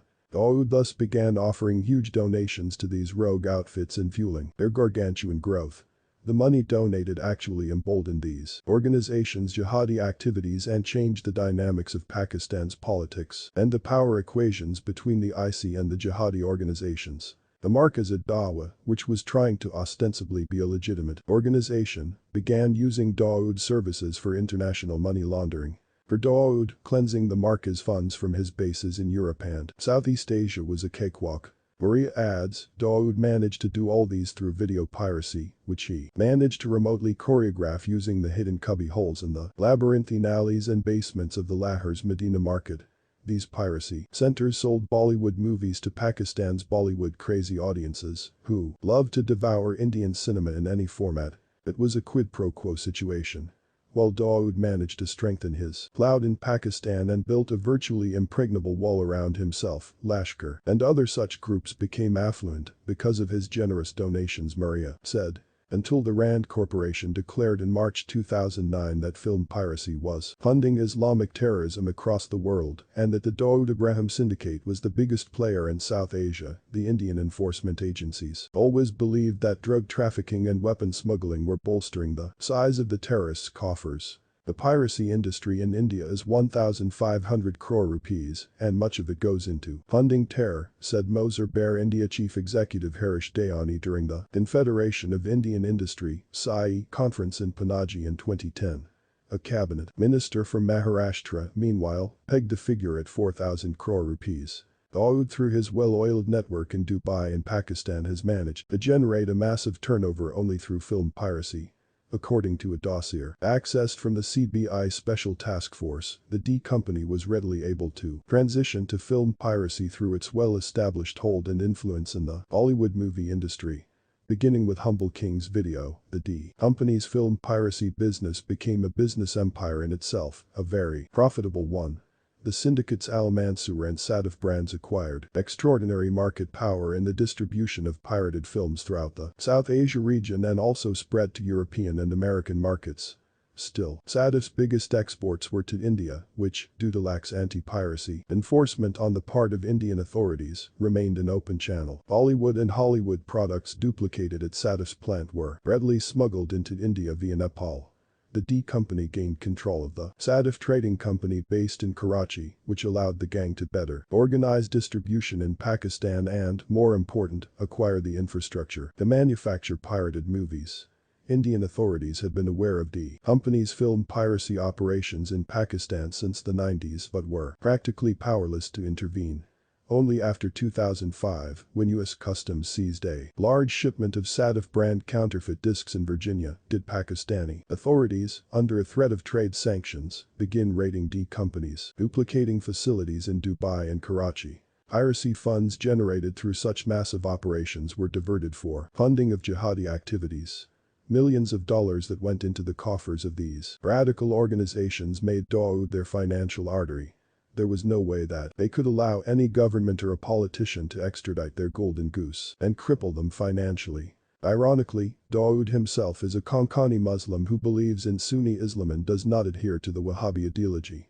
Tiger Memon, who triggered the serial blasts in Mumbai in 1993, on the other hand, keeps shuttling to various Pakistani cities like Muzaffarabad and Jalalabad, talking about jihad and exhorting the youth of Pakistan-occupied Kashmir to fight for the Kashmir cause. Dawood does no such thing. Dawood is not even a practicing Muslim.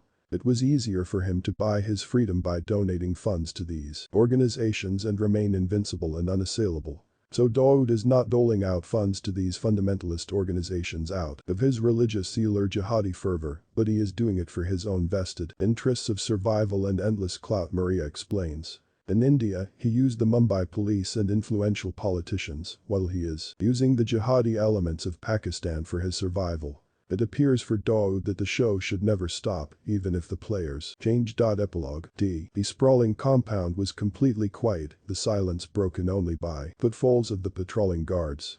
Boots crunched on gravel as they strolled along the high-walled perimeter, and inside it, their hands resting casually on the assault rifles slung over their shoulders. It seemed just like any other night. This was the hiding place of Osama bin Laden in Waziristan Haveli, literally meaning a mansion in Waziristan, located at the end of a dirt road in Abbottabad, Pakistan, just off a major highway. Not even a mile away lay the Pakistan Military Academy in Bilal town, the suburbs of which hosted retired military officers. The mansion was like a mini fortress with 12x 18-foot high walls, no telephone to prevent any signal being traced, and with guards patrolling 24x7.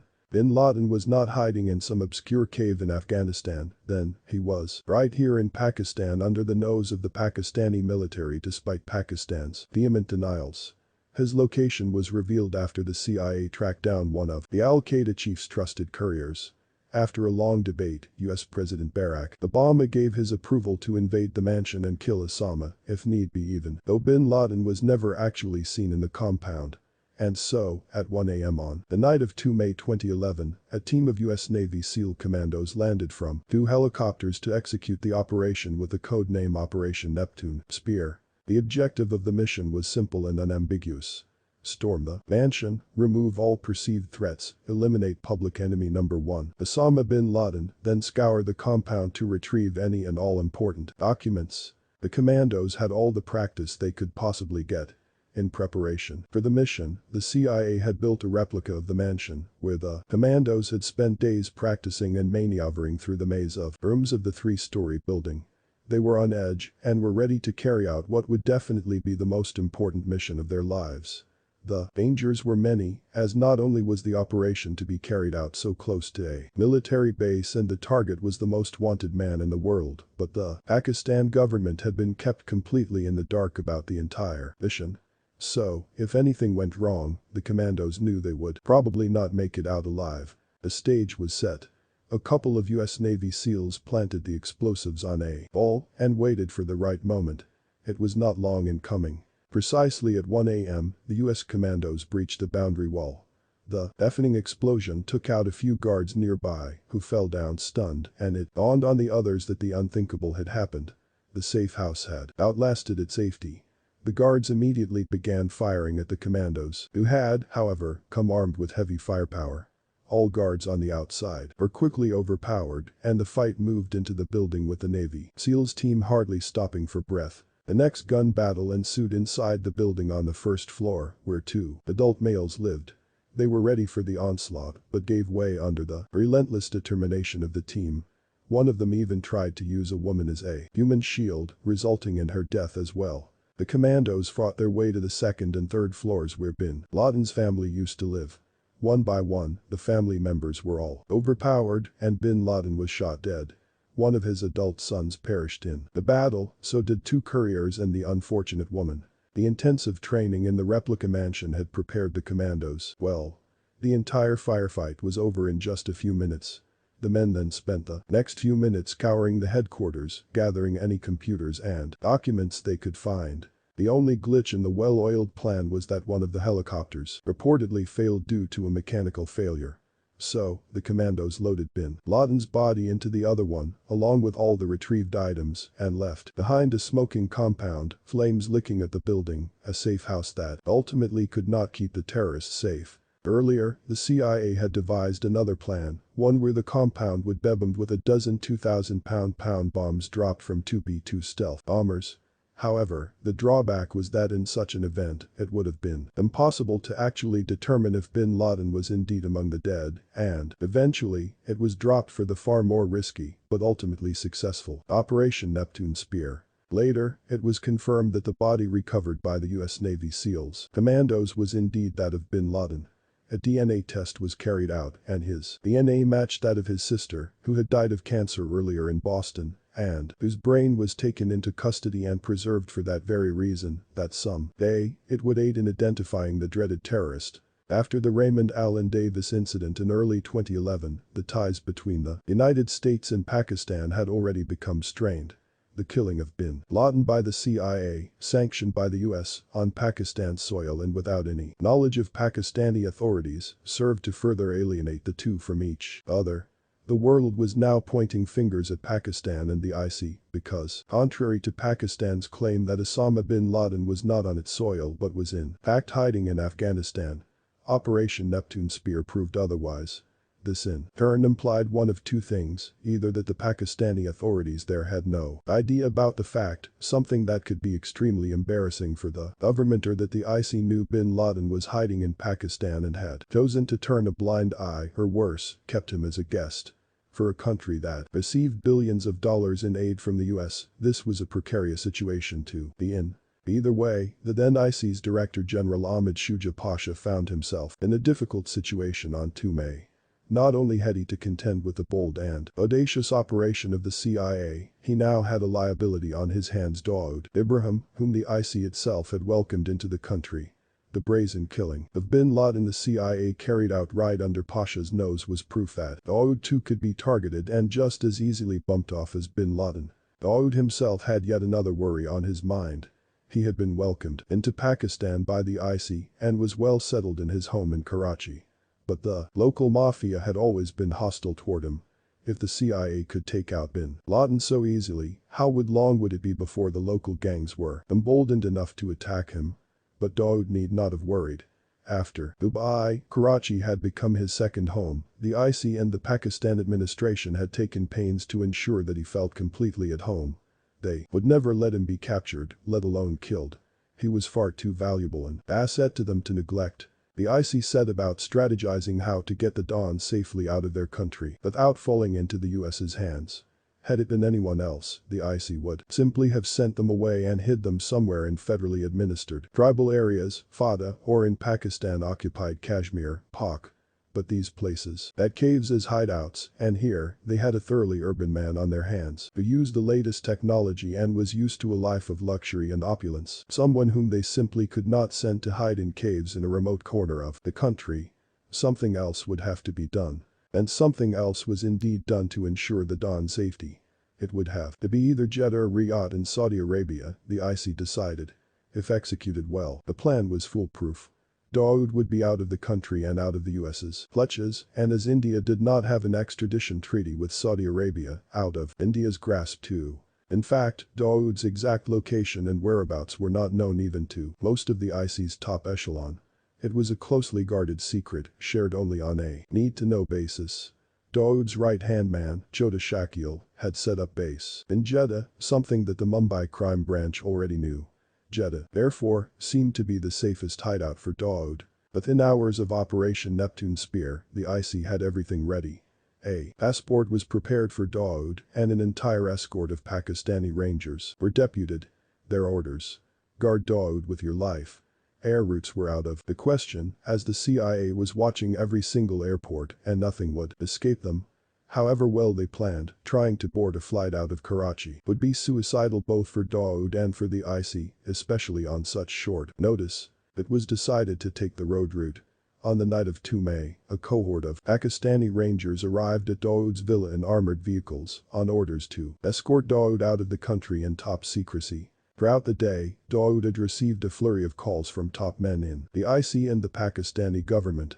Interestingly, they all spoke chaste Urdu but betrayed varying accents, from Lahori Punjabi to Karachi Sindhi to the polished and suave sophisticated Urdu. But there was one thing in common in all the calls. All of them expressed a desperate urgency that Dawood be moved to a safer hideout without delay. As Dawood stood in front of the mirror, he saw a man with a dark complexion, fast receding hairline, a hint of gray on his eyebrow, and a hardened, ruthless face staring back. The man, who was codenamed as Butchid, Mustachioed Man by his enemies, is better known as Amir Sahab these days. The only thing he still carried with him through the years was the pair of pensive eyes. Although his mind was in turmoil, he revealed no signs of stress or pressure, exuding instead a serene calmness. It was completely at odds with his highly strung aides around him, whose faces were creased with worry and anxiety. He gave one last long look at the man in the mirror in the impeccable suit before striding out to the portico of his palatial mansion towards his spanking new golden BMW X3. The car, recently imported, with Dawood's finance managers having had to shell out over 1 crore in Pakistani rupees, was among the Don's latest acquisitions. He still loved fancy cars and fast women. As he walked towards his car, he was assailed by a feeling of déjà vu. Memories kept coming back to him, flashbacks, and he tried to ignore them. Exactly 27 years ago, Dawood had escaped from Mumbai. Now, he was making an exit from Karachi, a port city and financial hub of Pakistan. Then, the call from Mantralaya, the seat of the Maharashtra government, had alerted him just in time and warned him to relocate from Mumbai. This time, the call came from Islamabad from an aide of Shuja Pasha, the epicenter of power in Pakistan. When he had left Mumbai, he was grieving the loss of his brother Sabir. This time, the wound of losing his brother Nurul Haq alias Nura was still fresh. As the door of the luxury sedan was held open by an agile, gun-toting Pakistan Ranger, Dawood threw a longing glance back at his mansion. He then sank into the rear seat. Immediately, the convoy drove out, armored cars in front of and behind the bulletproof BMW. But there was something different this time. When he had left Mumbai, he had known that he would never be able to return to India. But Karachi was different. It had become almost routine for him to leave Karachi for a while when things became a little too hot to handle, and then return when the dust had settled. The car, flanked by several military vehicles and Pakistani Rangers, hit the Karachi National Highway. The world's second most wanted man, after Mexican drug lord Joaquin El Chapo Guzman, was on his way out of Pakistan, en route to Jeddah. But Dawood was not too worried. He would be back soon.